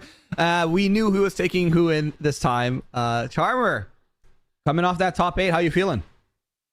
I am feeling both excited and also a little saddened because we know who our top 4 are now, and it's kind of the usual suspects. And so I am excited to see the end results. I love seeing a good top 4 showdown, of course, followed by grand finals. That part means we're going to see some outstanding gameplay. We're going to see the best of the best, but our top 4 is 2 Kenins, a Master Yi, and a Rengar. So literally like the usual suspects of usual suspects. And that part saddens me a little bit just because who doesn't love an underdog? I mean, if you asked us 2 weeks ago, would there be a Rengar in the finals of a 256 player tournament? We would, or quarterfinals or even finals, we would say no, right? So Rengar, I mean, everyone expected Kennen, Master Yi, you know, deck I don't like, but this Kennen list specifically, I like quite a bit. We do have the Tornado Warrior combo with the Tailcloak Matriarch, which is a fun little way to empower and disempower her at almost reaction speed, or not almost, at reaction speed if it is a hidden Tornado Warrior, which can get you back a Fizz, which can get you back, you know, some of these 2-drops, can get you back your Chosen Champion, which is very important. So I like this list quite a bit. I do actually really like the 2 yellow Kennens in the sideboard. And I'm seeing a lot of these Kennens running a Divine Judgment and an Invert Timelines in the sideboard, obviously for decks like these combo Lux decks, or these decks that can just outvalue your card draw. So this one seems like it's a pretty standard list. I just like the inclusion of Tornado Warrior here. Yeah, I love Tornado Warrior. I was just saying to Cass that it wouldn't surprise me if at some point an evolution of the list is including like a one of Karox for fun shenanigans. I wish. But my favorite card. On the other side, we have Rengar, and this is also kind of what we've come to expect from Rengar, with the inclusion, the evolution, if you will, of the Paka Cub. I like to call it the Prismat Cub. And on the top end, kind of splitting the difference, right? We've got the Ferris Forerunner. We've also got the Darius, both good for different reasons into different matchups, but I still big fan of including Darius in Rengar just because with Thrill of the Hunt, it essentially re-enters as an 8 might unit, and you can really surprise folks defending doing that. Yep, and I think this list is growing on me more and more. The Pike, the Paka Cub, I like the diversity there between having to, your opponent has to kind of guess what's going on. I talked about this when I was on with Cass earlier when we were casting this one. And then we also have the 2 additional Pikes that can come in from the sideboard as well. But it looks like we are jumping into our top 4, where we have Kennen versus Rengar. Obviously, Camille versus Vin, as Camille is on the play. He's going to start things off with a Pit Rookie, and in, you know, pretty typical fashion for a Kennen, going second, our turn 1 is going to be our Chosen. Yeah, I would be shocked if there was ever any play made by any Kennen that wasn't this to start. I suppose there are some matchups where this could be very punishing and you wouldn't want to do that, but almost always this is the go-to. Yeah, I mean, obviously, the only... I don't know if this Kennen was running any purple seals, but obviously seals would have been a little better. But like seal into Kennen, but I mean, this is obviously totally fine as well. We're going to just develop, it looks like, the Kaisa here. We don't want to challenge this Kennen at all. I'm not sure what we bin from the burn. I know it was a Nocturne and something. Let me see if I can't pull up our little sneaky... like a few seconds. Yeah, while you're pulling up the tracker here, we're going to wait and see what Kennen does. Does have both stack deck and the signature spell at the disposal. And finds the 3rd Nocturne. So already 1 in hand, 1 in the bin, and off the first stack deck of the game, does get to play a Nocturne as well. Ends up selecting Switcheroo. Go here, pass focus. We're going to flow the stack deck most likely. Draw card. Oh, why did you think that? Misclick. Yeah, I'm gonna target the stack deck with my Yep, and just heard the player comms. They are going to target that stack deck. They were just resolving the Zon Warren's trigger first. I guess with the cannon flow. I'm just gonna play Lightning Rush. Didn't even end up mattering. I think we definitely. There's a choice here, right? Do we take the second Rasa into our hand, or do we prefer having the star-crossed? What did you discard? I had to discard one for the Zon Warrens, but it's fine. Yes. I missed a trigger. We'll just say that I missed a trigger. You discarded or not? I didn't discard. Do you want me to discard? Because I can. Yes, discard. Yes, Okay. discard. But he discarded the Tornado Warrior. What do you mean? Do you want me to do the Lightning Rush after the discard draw or the before? Because No, he discarded and drew Flash. I mean, that is what I remembered as well. Yeah, the discard's one card now. Yeah. So how do you want to go about this?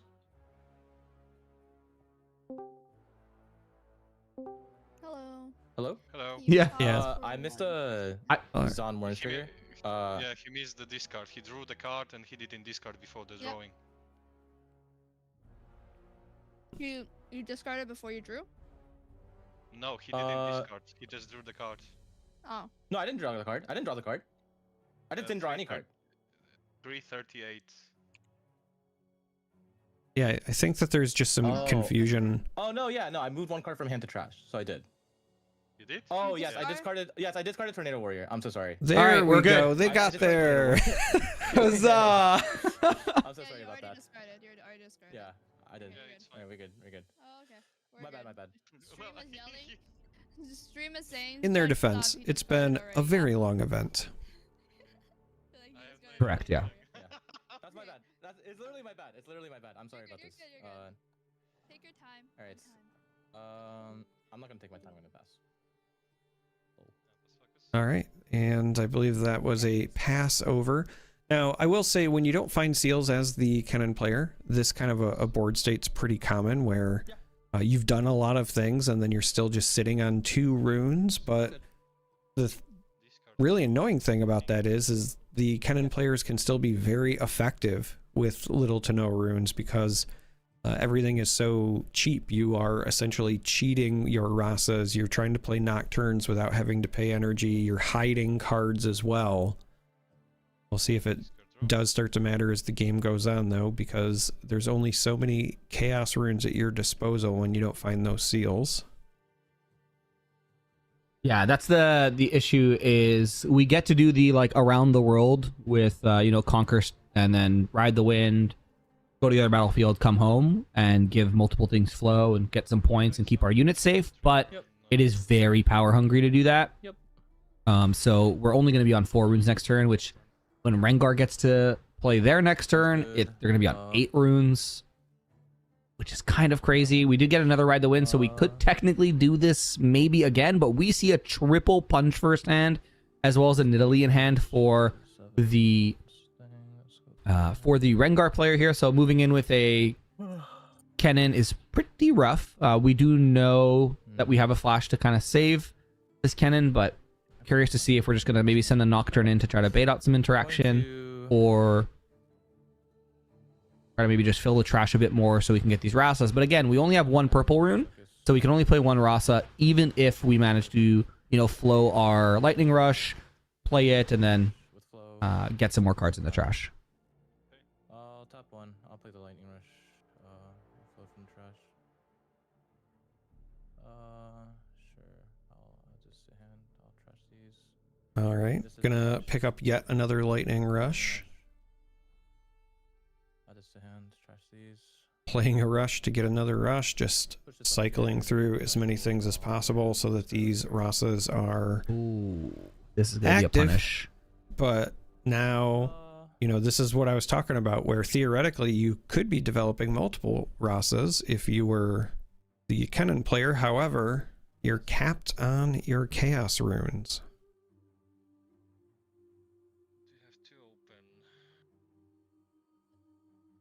Yeah, we can still hide the switcheroo with a yellow if we so choose. Kind of just, we've already established that we want to hold this, it looks like, so I don't really see a reason maybe not to. I mean, yes, going down a rune is really rough, but right now we know that your 14 might defending is nothing, because we have already just with Rengar, that's 10. With the first mate, that's already 14. So any pump spell just kills this, and that's exactly what we're gonna do here. We're just gonna bring in the Rengar. Kai'Sa goes up to 5. We're now at 14 to 14.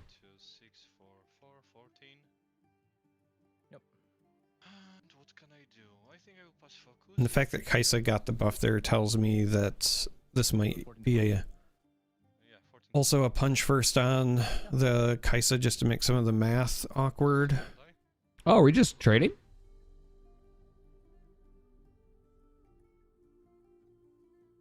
Interesting. I don't hate this because we know that we have the Fey Folk in hand. We know that we also have the Nidalee that we can ambush in. So if they do try to develop, we can really punish them with a Nidalee and a punch first, and then bounce our Faithful back home. So if they develop, for example, the Rasa here, we could just get rid of that Rasa pretty quickly, which is pretty good. We do see another Rasa getting shown from the Lightning Rush. That's our third Rasa. So we've seen 3 Rasas and 3 Nocturnes so far, Mr. Charmer. Yep. But the selection there was, of course, the last rites, because you want to be able to get that online and get those rolling. Also, I believe this was a list that was only running a 1 of last rites in the main deck, unless I was mistaken. I know that general consensus has been 2 as the average. I've seen some run as many as 3, but I thought when we were looking at deck lists that this one was a 1 of. There's 2 last rites in this main deck. I just checked now. Okay. We did see one earlier where there was just 1. We've seen quite a few cannons today. But this is going to be exactly what you were talking about.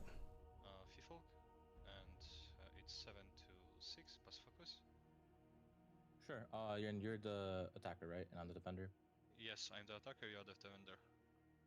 I'll just flash. Flash, yeah, that's gonna save the. That's gonna save the Rasa. It is gonna give us a combat win from Nidalee, so we still have double punch first, which is kind of bonkers if you think about it. Yeah. If you leave the, if you pull the Pit Rookie back, we know that Axivy could just drop the shovel, equip it if we find another purple, conquer and play another Rasa from the bin, or even if they so choose, they could play the Kennen. But we did draw Seal, which is going to help us a lot to stabilize. It's just, is this Seal a little too late? Yeah, I think that's the biggest question, because at the moment, Wildhero's at 5 points already. If this is a successful hold, they'll hold to 6, and there could be a situation where even just pulling everything back and then threatening the double conquer the following turn might be too much. 10 to 10, which is annoying, but we have to do it. There's the punch first. Yep, that's good. Gonna hurt. Do this. This is 10. Makes it a trade, but second punch first will blow us out here. I mean, we have ride the wind, so we can ride the wind if we. Depending on where the punch first goes, there is also technically switcheroo. If this is another punch first on the Nidalee. Oh yeah, this is. We have to maybe. Oh yeah, that's gonna suck. We just switch. We could switcheroo here. Do we want to? Because we go 14 to 11. Actually, yeah, switcheroo wouldn't be terrible. The issue is switcheroo will make sure that we can't play the Rasa. If we ride the wind over, then Nidalee does win a combat, and we do give them another card. So I think the argument might be for a switcheroo here. Yeah, so we're just opting not to play anything off this last rites. It's also, I think, fine to just like not play anything off the last rites if you're winning this combat, because you're getting rid of 2 units. You're preventing them from holding to 6 as well. Yeah, that is true. The issue though is we do have a pretty spooky backline. Like, I don't know, when I play against a Rengar, if I see a Kai'Sa and like another unit, I just know that could be a pretty hefty might swing. We did see double punch first, so like I'm not really playing around a third punch first at this point, because we haven't drawn a ton of cards. Like, as we can see, we've only seen 12 cards this game for Rengar, so if I see 2 punch first in this combat, I'm not really playing around the third, so that could obviously be pretty punishing here. Yeah, there is also, depending on what the rune split is, a potential situation where Rengar doesn't have the ability to even play another punch first. Now, does find the second body. But depending on whether they were on an 8-4 or a 7-5, there was a world where Wildhero wouldn't even have punch first available here. Yeah, and I think maybe we could take the time here to like develop a little bit. With like a Noxus Hopeful, maybe like send Kai'Sa to Zon Warrens, and then if we get like pushed on the Kai'Sa through like a Ride the Wind or something, we could just throw her over to the other battlefield, excuse me. So yeah, I think that it's taking a good development term might be good. So I hear what you're saying. However, if my opponent is at 2 cards in hand, and I have the means currently to take both battlefields and force them to have to get rid of both, right? Then they have to, even if they don't, you know, survive the Conquerors, they have to clear both battlefields, because you would be threatening to hold to 8 for the win. And so there would be, I think, for me anyway, a strong temptation to at least attempt conquering both. I do like what you're saying, especially with the Thrill of the Hunt as a almost counterplay to Ride the Wind if they come over. But I also don't hate the idea of just sometimes trying to win the game outright. And this also changes the math a bit. Noxus Hopeful discarded to the Zon Warrens trigger. But this means the Sabotage, if this is played, will provide the information on the hand as well as get rid of that Ride the Wind and turn that off. And once that happens, then you know what you're working with. It does, however, mean that punch first would be off the table if you use the Sabotage, because there's only 2 body runes available, and you would need 3 orange power to do both. And so that is the decision. Blind punch first or Sabo. Sabo for the information is the choice. That is very. There's not much that can be done to stop this. And the Ride the Wind is also recycled. So no top deck of Fizz to find a Ride the Wind, any enablers like that. You also see that it was just a Nocturne stranded, so I think this might just be develop the Inferna and pass. From Wildhero, you would still have the rest of the runes up. You don't have enough to go over the Rasa. Just kill him, bro.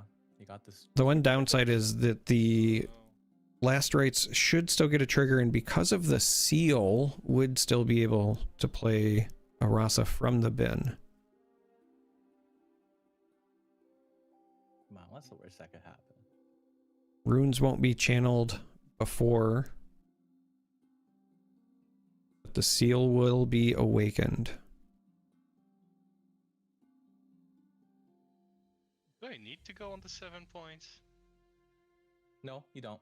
Yeah, so it looks like our Rengar players got to decide if they want to contest this for the 7th point. All we do have is a merchant in the back line, so like I don't hate this, because right now on board you just punch first, or no, you have to punch first, right? You can't Inferno. Inferno's not enough. Oh, Inferno is enough. Sorry, it's enough to. Yeah, I was just about to say Inferno is enough to at least force the trade, and the real consideration here is just trying to deny this last right. So what I was just talking about is, if the last rates holds, because the seal is there, yeah, we could play Rasa for free. Play a Rasa for free right off of the get. Tornado Warrior. Yeah, I wonder. I mean, I said punch first, but I just looked back at the runes, and we only had 1 body anyway, so we had to kind of just send the trade in. The thing here, though, is we have a Thrill. And if our Traveling Merchant pushes into Zon Warrens, this might just lose us the game. I'm wondering, we do have a Fizz in hand, and I'm not sure if we probably have another Ride the Wind in the trash, right? So, well, we are probably insulated against that. I believe there is a Ride the Wind that's in the bin, but one was hit with the Sabotage earlier, so that's why Wildhero only had the 1 orange rune left. and sabotage is a recycle. So unless one was discarded earlier.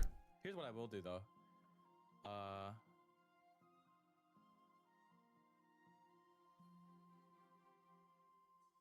I'm going to Lightning Rush my trash. It's banished. Okay. Approve. So we're gonna Lightning Rush here. Find up from the deep. Very interesting. Matriarch or another seal.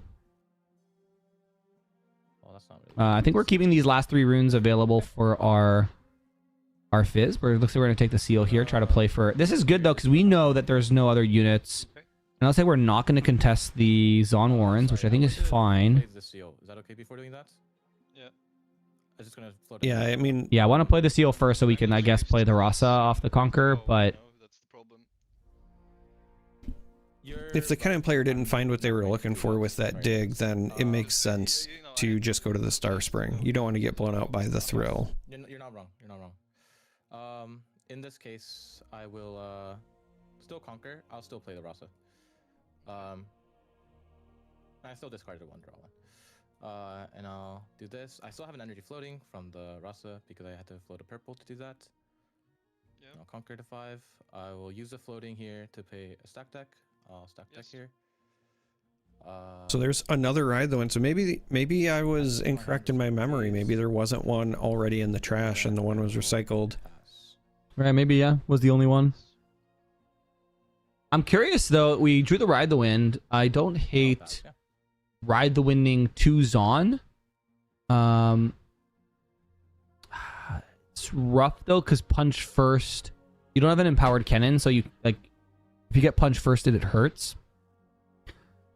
But if you get thrilled, you're insulated on both sides. Oh, Next turn you have the other kind of. I mean, you would have had to have done it the previous turn. Right now, yeah, you're in a rough spot, right? The Kennen player essentially needs to find an answer for this pit rookie off the top because Wildhero could just develop the Kinko in the backline and pass and have up the thrill and the punch,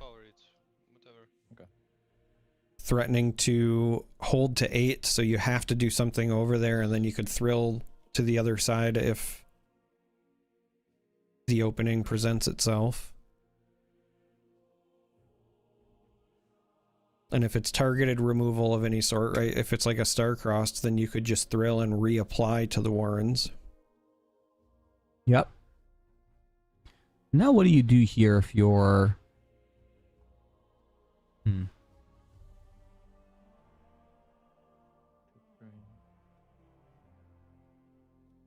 Yeah, if I was Wildhero, I think this is just a develop the Kinku and pass and make them have the answer. Yeah, I think that's your only real option here without getting like too greedy. You're definitely not trading a punch first +2 runes to draw a card. Like that just doesn't make sense. No, that sounds awful. I think the only reason that you might take a while on this decision is just trying to decide, do you develop this to base or reinforce? And does looks it like we are gonna go reinforce is the play. You draw a card. No, I don't draw because there is not 5 or more. So there is nothing. Just Rengar trigger here and I pass. No, it's total might. So you draw a card. Other units. Nope. Other units. Yep. Other. I'm so sorry. I'm stupid. the Kennen player trying to get the Rengar player to draw a card. Rengar's going, no, I know my cards. It is not. It's 5. And it's like, you should draw a card, and then you do, and then they're like, Judge? You should Wait a minute. You should that sounds like angle shooting. Yeah, I mean, it does. You're right. Don't do that. If you're watching at home, that is bad. All right. I will find you. Sky in here. Pass focus. So now we're asking for the punch first. Punch first or thrill. Thrill is... Yeah. You thrill it back, that's 4 might or 2 extra might, right, that you get at that battlefield. So it still plays around the punch first. It actually asks us to use our Kennen here to... So I will say I'm not a huge fan of this sequencing. I think Wildhero might have benefited instead first from using the punch first on the initiate. We just lose, right? Because we just get Ride the Wind here now. Yeah. Right. Whereas if you punch first on the initiate, you're just winning, and then the cannon player would have to respond. And then we ride away from your game. And then at a minimum, you could have pit rookied to the other side here. Go to 7, discard 1, draw And forced a trade or something, but Yeah, maybe. Sorry. I'll go to 7. Yeah. Whatever. We will. yeah, unfortunately, Playing out seal here is probably not bad, but yeah. Oh yeah, I mean you chain your seals. Yeah. I don't think it matters too much. We're just gonna pass.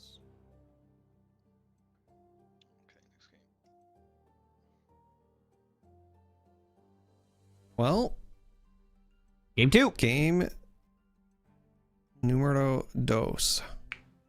Whoa. Hitting us with the Spanish.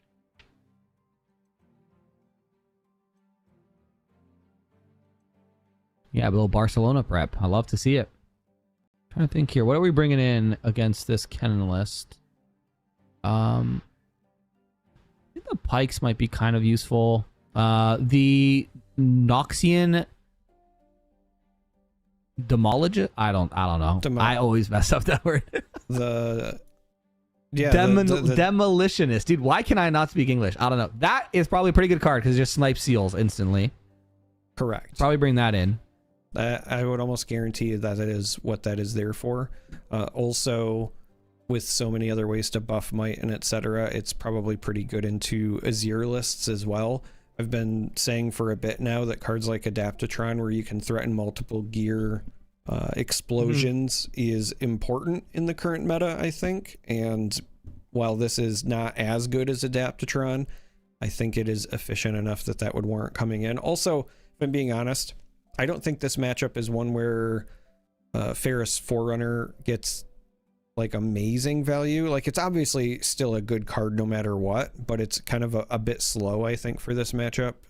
So getting some additional early threats makes sense.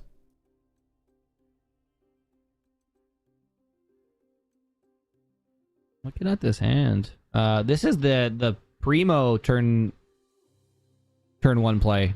Seal cannon, no? Like, I feel like maybe we're deciding if we... Okay, yeah, we're doing the thing. Maybe we're trying to decide if we get cheeky with like Seal, Lightning Rush, Stack Deck to try to look for Nocturne, but like just do that next turn. Just fine. Yep. I agree. Hey, speaking of the Demolitionist, There it it is. has appeared and there's already a seal. Italy. Italy ambushing in, loses the Fey Folk, but gets rid of a key opposing unit. Fey Folk Yeah, doing cannon its gets job. nom-nommed a little bit. Looking for a Nocturne. Those are not Nocturnes. I will play. Let's look for another Nocturne. There it Hey, is. there's We found one. And Ooh, but found a last rights early we get on. the last rights, yeah. And Stack Deck goes to trash. It's like the perfect 3 to see off a Lightning Rush, to be honest. We were sad if we saw that 3 on the Stack Deck, though. It is kind of the perfect to see, but I would also like to point out that the Demolitionist, if it gets big enough might-wise, can also get rid of last rights. And so we do see that developed very quickly here. And now we're going to, I think, see this Rampage on the Nocturne. You love to see that. You just clean it up. But the Demolitionist, not only do you have, you know, punch firsts and etc., but even just like this pit rookie, right? That's enough to I can't even ensure that Okay. Sure. you are just like one. Oh, it has to be, I think, less than. So you'd have to have like 2 more triggers. I was thinking something like Thrill the Hunt, right? Because you can stack your +1 mites from your legend ability from Pride Stalker onto the Demolitionist as well. So kind of pre-playing units are ambushing in and then sending it in. But At least this spot, we know that Seal's very vulnerable right now because the Demolitionist is right there. So kind of name of the, I mean, we could play a Rasa with it, which is exactly what we're going to do. So at least we got, you know, 2 turns of value off it. We got a Nocturne off it. We got a Rasa off it. So we saved 2 runes at the very least, which is very good. Fizz into probably Well, it has to be like a stack deck or lightning rush, if I had to guess. Don't really know what else would be in the trash unless we have like a Starcross to. Ride the wind. Looks like we're gonna ride. Get a card draw, make another gold. I like this because we know our seal might get blown up next turn, or probably will get blown up next turn. Yeah, this actually makes, I think, a ton of sense for the Kennen player here. Yes. I did it. Yes. And then red the wind is going to be recycled. Did we pay enough power for everything? I'm not sure. Rise the wind is here. And Yeah, I think that's what they were just counting through. Okay. Did I make the gold? No, I didn't. I made the gold. And then they were just double checking on the gold triggers from Treasure Hunter. Seed of Power draw does find a Lightning Rush. Cycle 1, hide a card here, and then I'll pass. Gonna hide a card and just gonna hold on to it and leave the 2 energy up to potentially play Switcheroo from hand. Except you don't have a second power. I'm not sure why you wouldn't just play Lightning Rush there, but Yeah, it's interesting to me, but maybe we're trying to like, we don't want to see Nocturnes right now because we want our gold to be available to play them perhaps. We're just kind of allowing, this is 9 might defending plus the hidden card, right? So we have to assume that like if they want their Noxian ladies, well, I'm going to call her from now on, if we want her to live, we just have to send her to Seat of Power. Cass was kind enough to remind me that the card hidden was actually the yellow Kennen from the sideboard. And that is why the energy is up, because you have to pay even when it's revealed for the stun.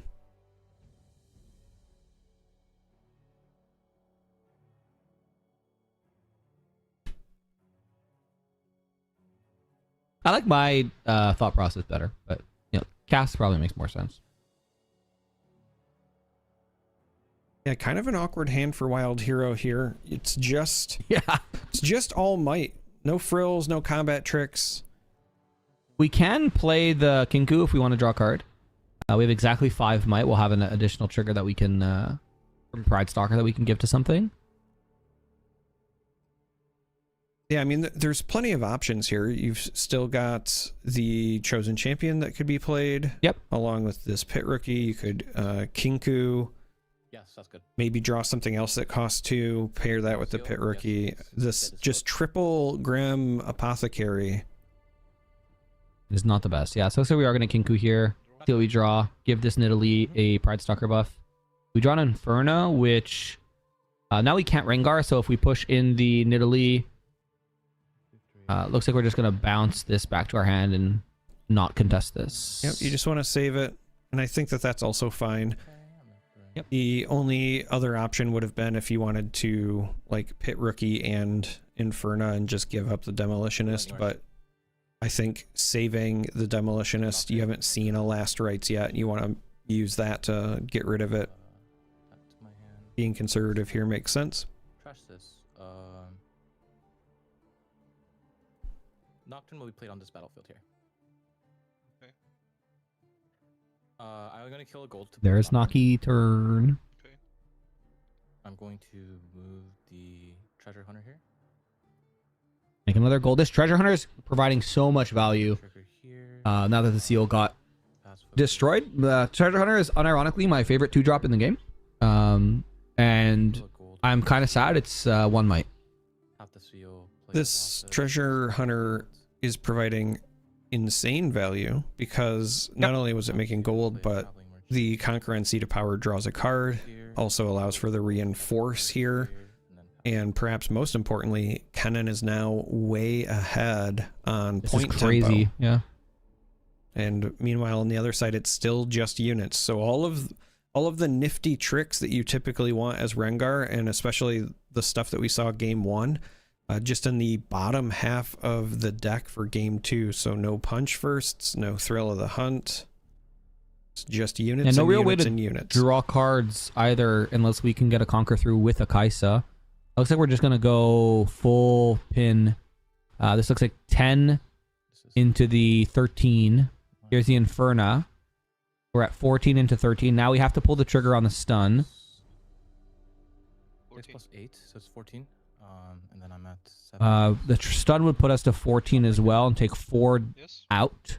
I'll tap 2. I will Stun the biggest unit, which is Nidalee or Inferna. Now we ambush Rengar in or Grim Apothecary, bounce the Nidalee back. That's the sauce. Yeah, that's actually huge because it that's also actually big, yeah. it makes the cannon not have the +2 because there's not a stunned unit present. Oh, very true. Yeah, that's what I said. That's what I said. I said he loses his stun target, so he goes back down to 2.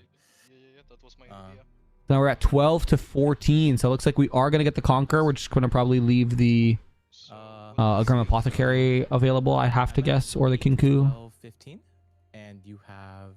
I mean, I don't know how to do math. It's 15. Yeah, guys, math is hard. All right, another Apothecary. And I like this. You could have also played the Nidalee, but another Apothecary means you're not spending the power. That's your turn. You can do something. No buzz. No buzz. Yeah. I pass focus. I'll just kill everything but the Apothecary. Okay. Leaving one Apothecary alive. So this is interesting because I feel like if you're only leaving one thing alive, wouldn't you want to just leave the Inferna alive? I don't know if you can. I think you're only winning by 2. Yep. Or sorry, I don't think the math works where you can leave the Inferno alive. I think the Inferno was also 4, and this Apothecary was 4. So my mind went to, if you're leaving something that is 4 might alive, you should leave alive the one that goes down to 1 afterwards. I mean, sure. I'll just play the Nocturne here. I don't know. That's what I'm saying. I think they were leaving one of the 3 might alive. Is what I think. But anyways, this is a pretty big hold. We still didn't even commit our Rengar, and we still have finally Kaisa, Nidalee, and we finally draw something that isn't a unit. Yeah, a thrill of the hunt.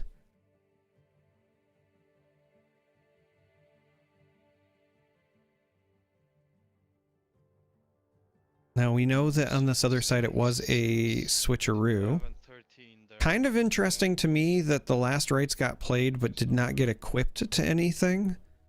I have to feel like there's enough power on the board now that the cannon should feel comfortable and threatening to just like hold for 2 extra might as well as play another Rasa. Makes sense, but Wildhero is going to play the Chosen Champion Rengar into the Seat of Power. We can just let this happen, no? Yep. We still have a Merchant for... The thing is, if we accelerate Kaisa, we can't throw. So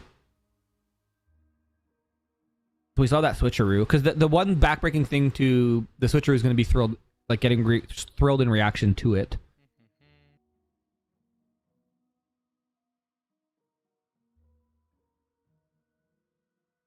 Yeah, the problem is that with the hand available, I don't think that Wildhero has any way to play around switcheroo. You essentially have to match it like even for even. So you could theoretically, for example, you could thrill over the Grim Apothecary. That would become a 4 that trades with the Nocturne, but then you're still stuck in a situation where you just can't get rid of the Merchant. And even if you could, it wouldn't be with exactly like a 2 might unit. So I think that this might just be trying to set up to hold and prevent the last rites from conquering the other side and getting a trigger. But this top deck of a Flash is massive. Yeah, big top deck here. We also have...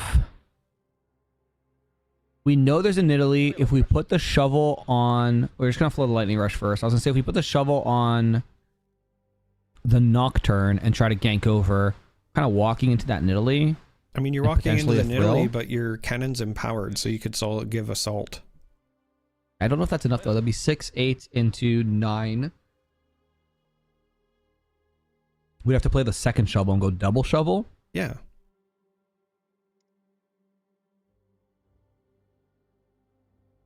That is hand. Trash these. Okay. Who doesn't love a double shovel? Double shovel.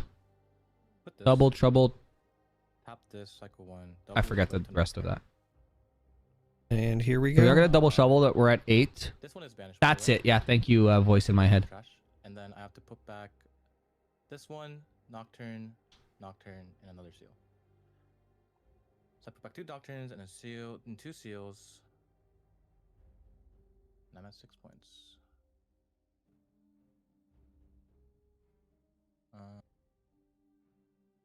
I'm at X. Ivy saying 2 Nocturnes and 2 Seals going back as part of the recycle cost. 10. You have 4 wounds up. So you can punch first again. And that would be very fucked up. That would be super fucked up. Yeah, I think that this is interesting. We just heard the Kanev player on comms talking about, you know, the runes that are up and things that could happen, which could theoretically be a double punch first. And that is, I think, a legitimate concern because Wildhero hasn't played any yet this game. Now, we have the benefit of knowing it's because there just hasn't been any available. But that does kind of put you into a pickle when you're sitting across and you haven't seen any of those key cards pop out. You don't know if it's because their hand is bricked or if they're just saving them for a blowout play.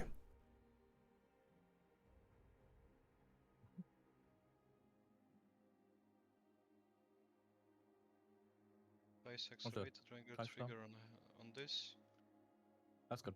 And now we have 2 and 10. Gonna kick things off with accelerated Kaisa. I will play Nidalee from hand, Rengar trigger. And here comes the house.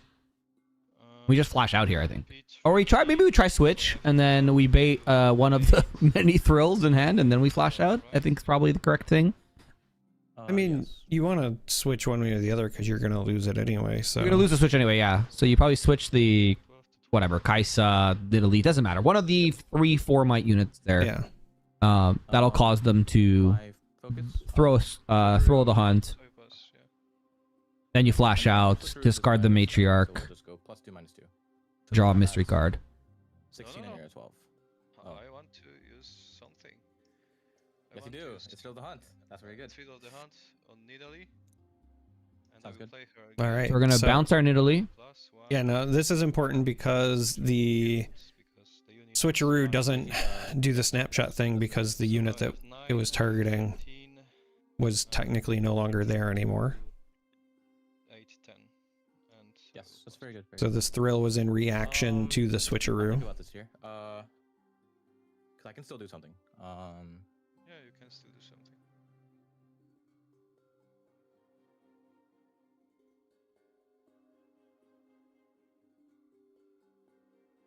Now, hear me out, there is an argument about just letting the trade happen so that you deny the Nidalee and the Kaisa draws. But I think you also probably just like lose the game on the spot because you don't have the units. Yeah, it does exactly. suck though because this is going to net Wildhero 3 more cards because there's Nidalee and then Kaisa plus Seed of Power. And Seed, yeah, we're gonna just refill our hand. But we only have 2 runes available to kind of deal with whatever is happening next turn, and it's all units, so it doesn't matter. Oh no. Obviously, we're never developing Noxus Hopeful here. We need to keep that Thrill of the Hunt available. The issue is, I'm trying to think. We did. Oh my god, I'm like Elmer Fudd. We do have a Fizz in the trash, so we could push the Nocturne up, play a Fizz and a Rasa off double shovel, and then ride the wind with the Fizz, the Nocturne back in. Perhaps. Let it die. Put shovels on the merchant and then go in and clean things up. Am I cooking or did I like burn the kitchen down?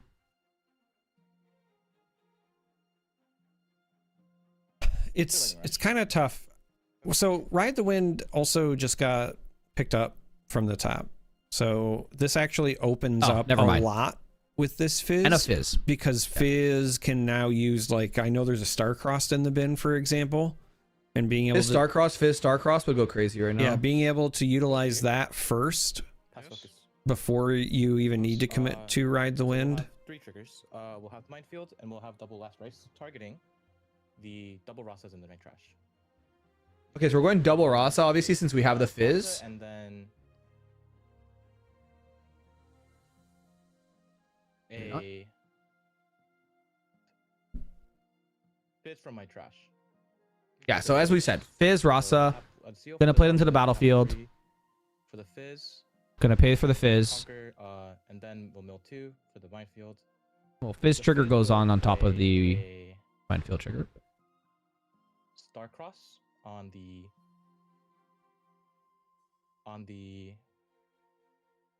Fizz and the Nidalee. Probably Nidalee? Yeah. Yeah, it's gotta be. Here's the thrill. So now you have all the information if they throw. You just throw the Nidalee to the same battlefield. You still have a ride the wind that's going to be 5, 9, 12. You're already at 8, 10, plus 12. I mean, even without the ride the wind, there's just more fizzes. Like, you can still fizz you and can ride the wind. Right, but what I'm saying is we can push the Nocturne in with the ride the wind from hand, kill whatever we need to kill, put all the shovels on Rasa, drop a fizz in base, ride the win over, and we win the game like that.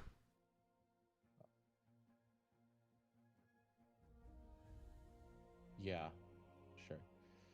So this is for. Well, I don't know what I'm thinking about here. I'm just gonna ride the win. Here. Yeah. Let's see.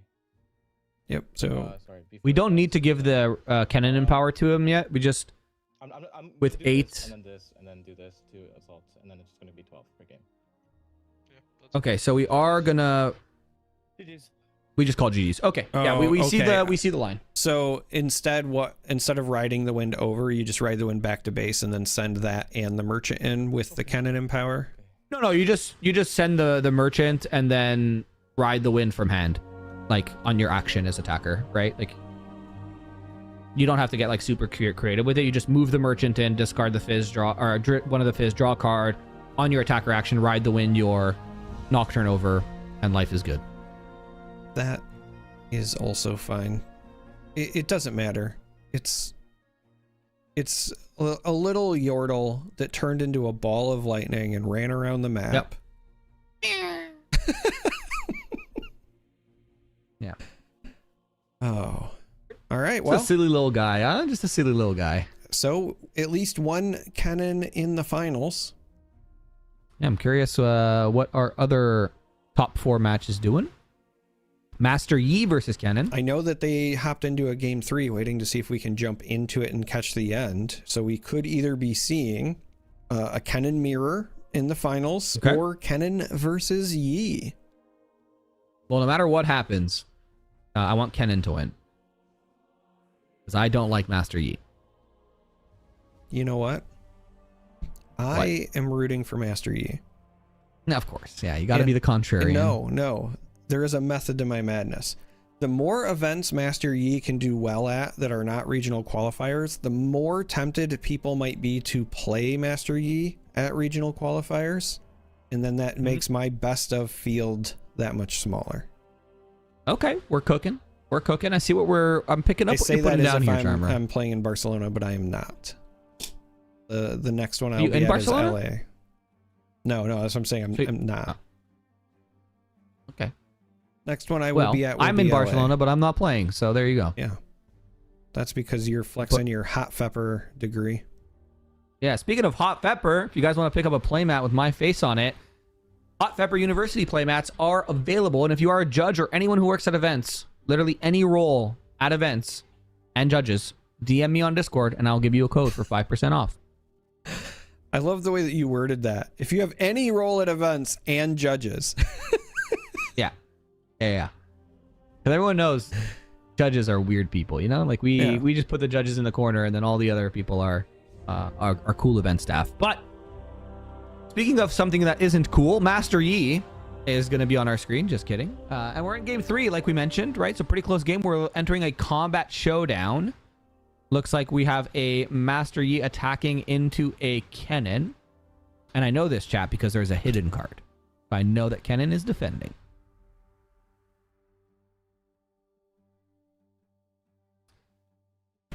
The question is this is hidden what card? What is it? Right. Yeah.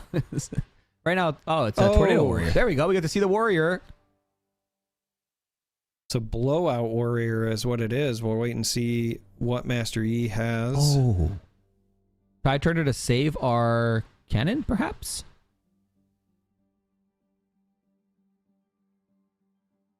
That's a cheeky little play, if you ask me.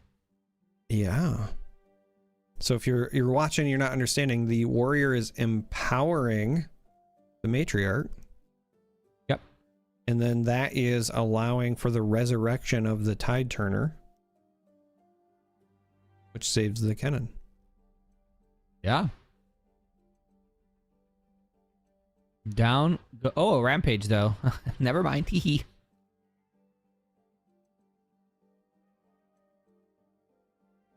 I really like this rampage card. Yeah, it allows for some really cheeky plays because, yes, obviously you can use it as removal, but paying the power to give the +2 might, that +2 might lasts until the end of the turn as well. So there are some situations where you can use it to set up really solid trades by getting rid of something on the back line and then sending your unit in to clear a battlefield as well. Like, I've just been very impressed with how versatile it is.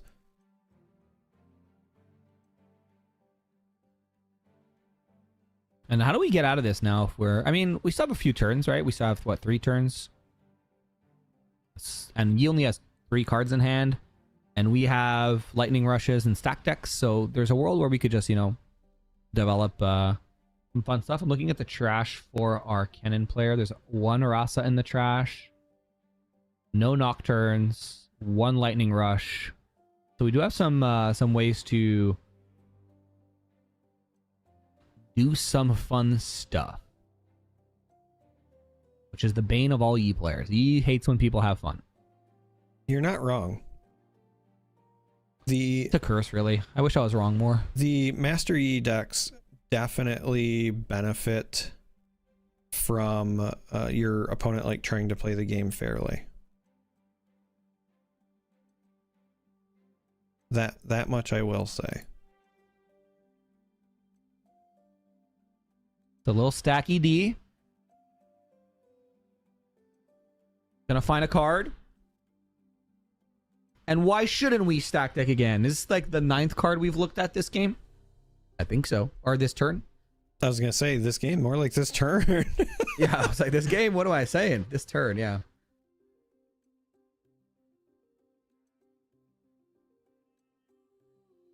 Oh. We got him.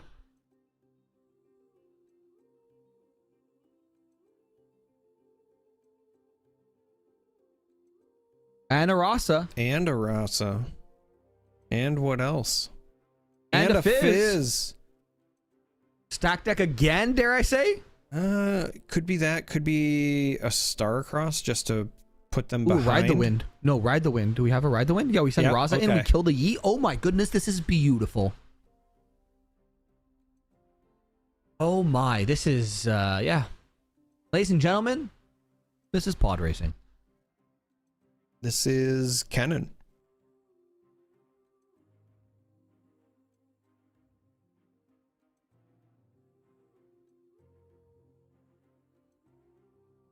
Oh, a little Lonely Poro. Do we have another unit to develop, or are we just... Oh, we do not. That's awkward. No, it's lonely. By definition. Wait a minute. I see. You're kind of crushing it right now. What the hell? This guy's got it's the Ted Lasso over here. Yeah, I wouldn't go that far.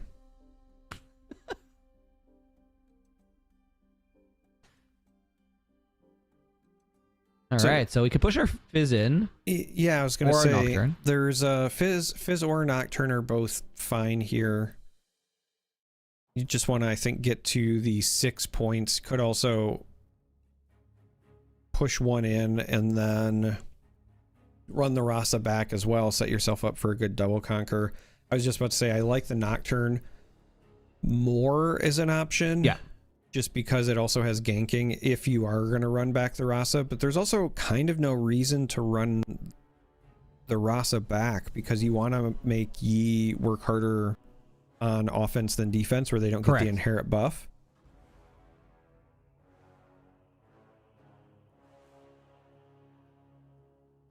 We just have to be careful because he does obviously have access to punch first, and your Rasa just loses to 1 punch first.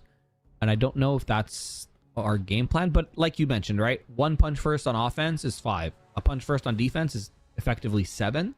So it is much more difficult to deal with. Looks like we are going to flow our Lightning Rush here. We're going to actually opt to recycle and not tap our seal, which is not sure why. It is a choice. Maybe we're debating paying a power cost again later in the turn, so we're just saying like, hey, if we see like a Nocturne, then we use the seal for it and we don't do that other thing. Okay, here, yeah. So it's Shadows of the Past. We're going to be grabbing 2 units up. Discipline, looking for the Defy. Can we find the Defy? We do not find the Defy, unfortunately. We are going to be able to return a Rasa.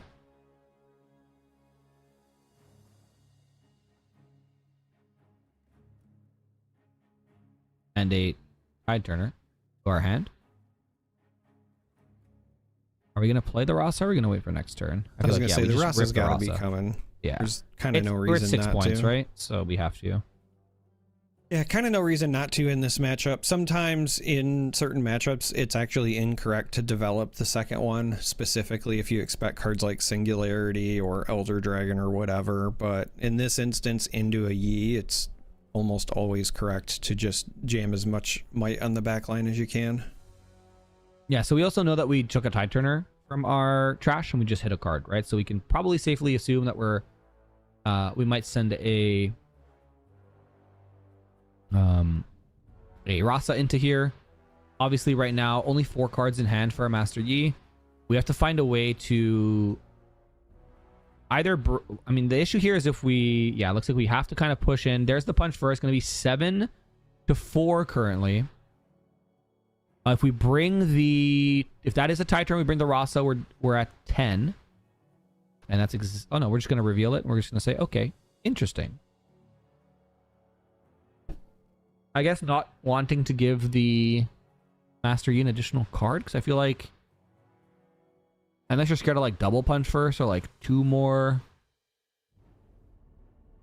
buff spells perhaps.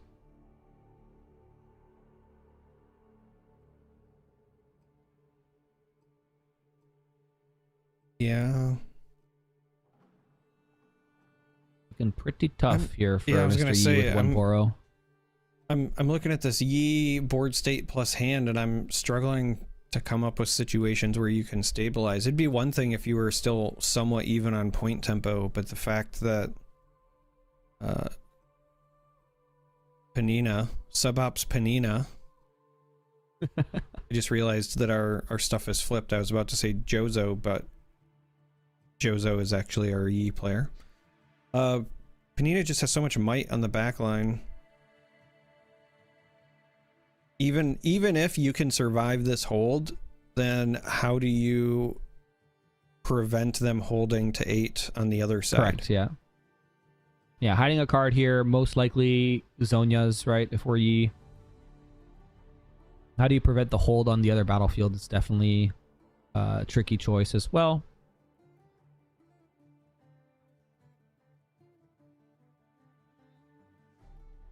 We're just going to send our Fizz in, get our 7th point. See what we minefield. Yep, minefield plus. Ooh, lightning rush, very good. When I have something, and yep, we're gonna see the lightning rush now.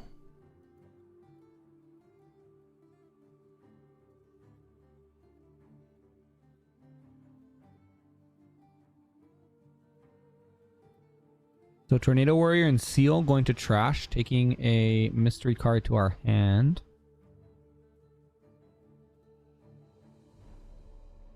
Looking in the trash here. We're just going to push. Interesting. Yeah, I was just thinking to myself, is there any situation in which pushing both versus one at a time is better or worse? Depending on like hidden card plus actions, but I think that just pushing both makes the most sense. We're rewinding until the beginning of the turn, it looks like now.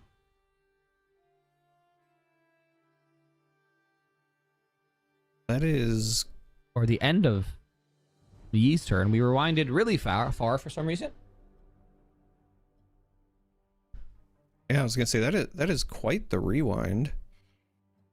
Maybe I don't know why that was like whole turn. Yeah, that's resolved. yeah, I was just about to say, I wonder if it was a misclick on the rewind, and then of course we hear the player comes and they say, I don't know why it was the whole turn. Yeah, it rewounded pretty heftily.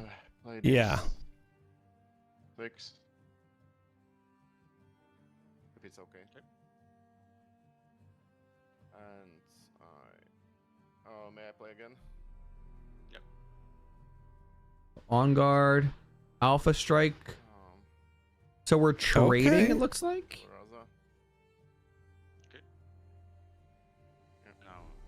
Trading, but Oh, never also- mind. I forgot. We have Yes. Kennen.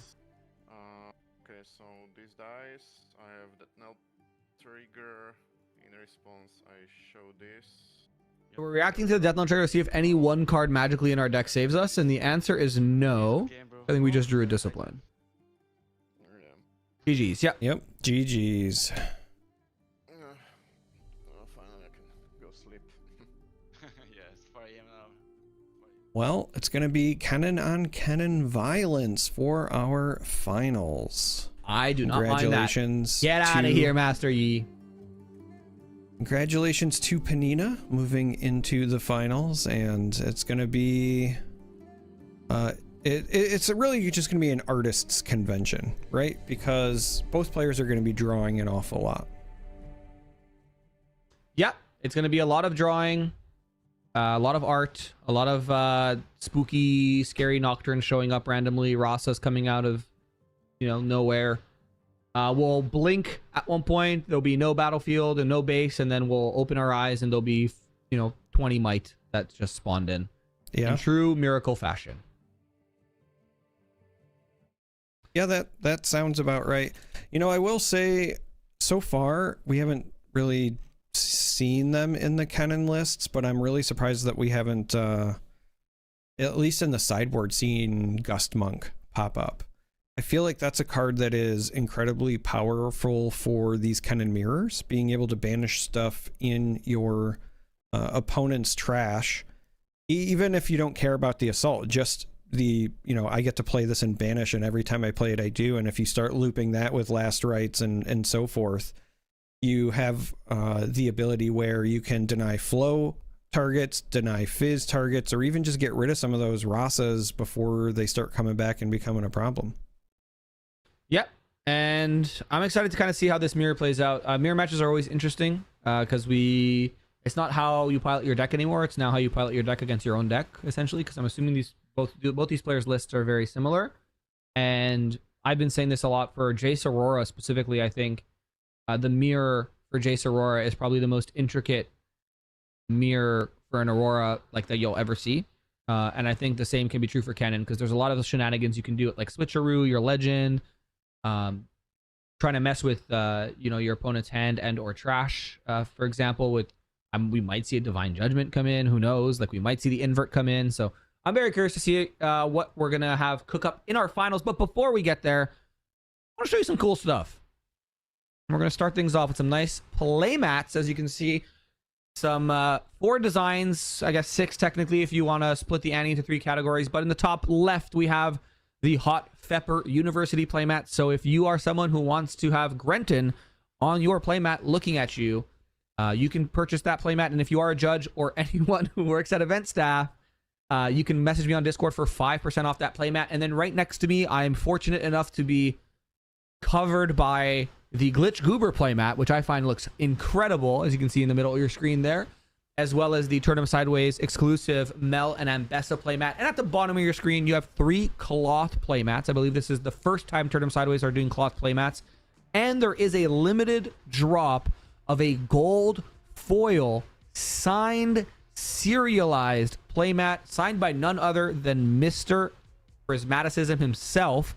Notably, there's only 100 of these. And would you believe me if I told you, we announced this at the beginning of the stream today, there's 100 and there is less than 20 remaining. So make sure you go to shop.turnhemsideways.gg, get your Prismaticism playmat, get your Hot Pepper one, get your Glitch Goober one, buy some dice, spend all your money, and support broadcasts like this. That would be awesome.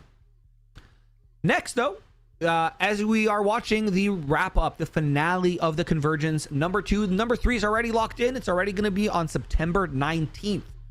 For this event that we had today, we had 256 players sign up with a waitlist of 150 players. That's 150. So make sure you sign up sooner rather than later, or you will not be able to play one of these events. And trust me when I tell you, these are extremely fun events. And Charmer, I heard that there are hot singles in the US at Vegas Singles. That is correct. Vegas Singles is a local game store in the Las Vegas area, and a lot of us here at Turn'em Sideways are actually friends with the owners, with people that work there. My good friend Peter also happens to work there. They have a wonderful array of Riftbound cards, as well as cards from other TCGs, but let's be honest, the most important one is Riftbound. And for this month, we're partnering with them, and you can use the code TURN5 for 5% off any Riftbound singles from Vegas Singles. And last but not least, if you want to play more Riftbound more frequently, RiftAtlas, has partnered with Haven to give you a bi-weekly online challenge series. Next one is August 23rd. Entry fee is only $10. Starts at 9 p.m. Pacific, 12 p.m. Eastern. And as you can see in all caps on the screen, all in, all out, that means 100% of the players' entry fees are returned as prizing. There is no rake for this tournament. It is 100% operating at a loss to just give players an opportunity to test their decks against competitively minded players. So a lot of cool stuff happening in the Riftbound space. Aside from all this online stuff, we got a tournament in Toronto this weekend. We got a showdown, I think, in Germany. We have a Genji showdown happening as well. There's so much Riftbound happening, and it makes me so happy because that just means the scene keeps on growing. But Convergence is not done yet. We will take a quick break to let myself, let Charmer, to let Casanova, to let our producer, to let everybody take a little breather before we enter, dare I say, the most electric grand final that we have seen yet in Riftbound history, with 2 little lightning yordles. Stay tuned.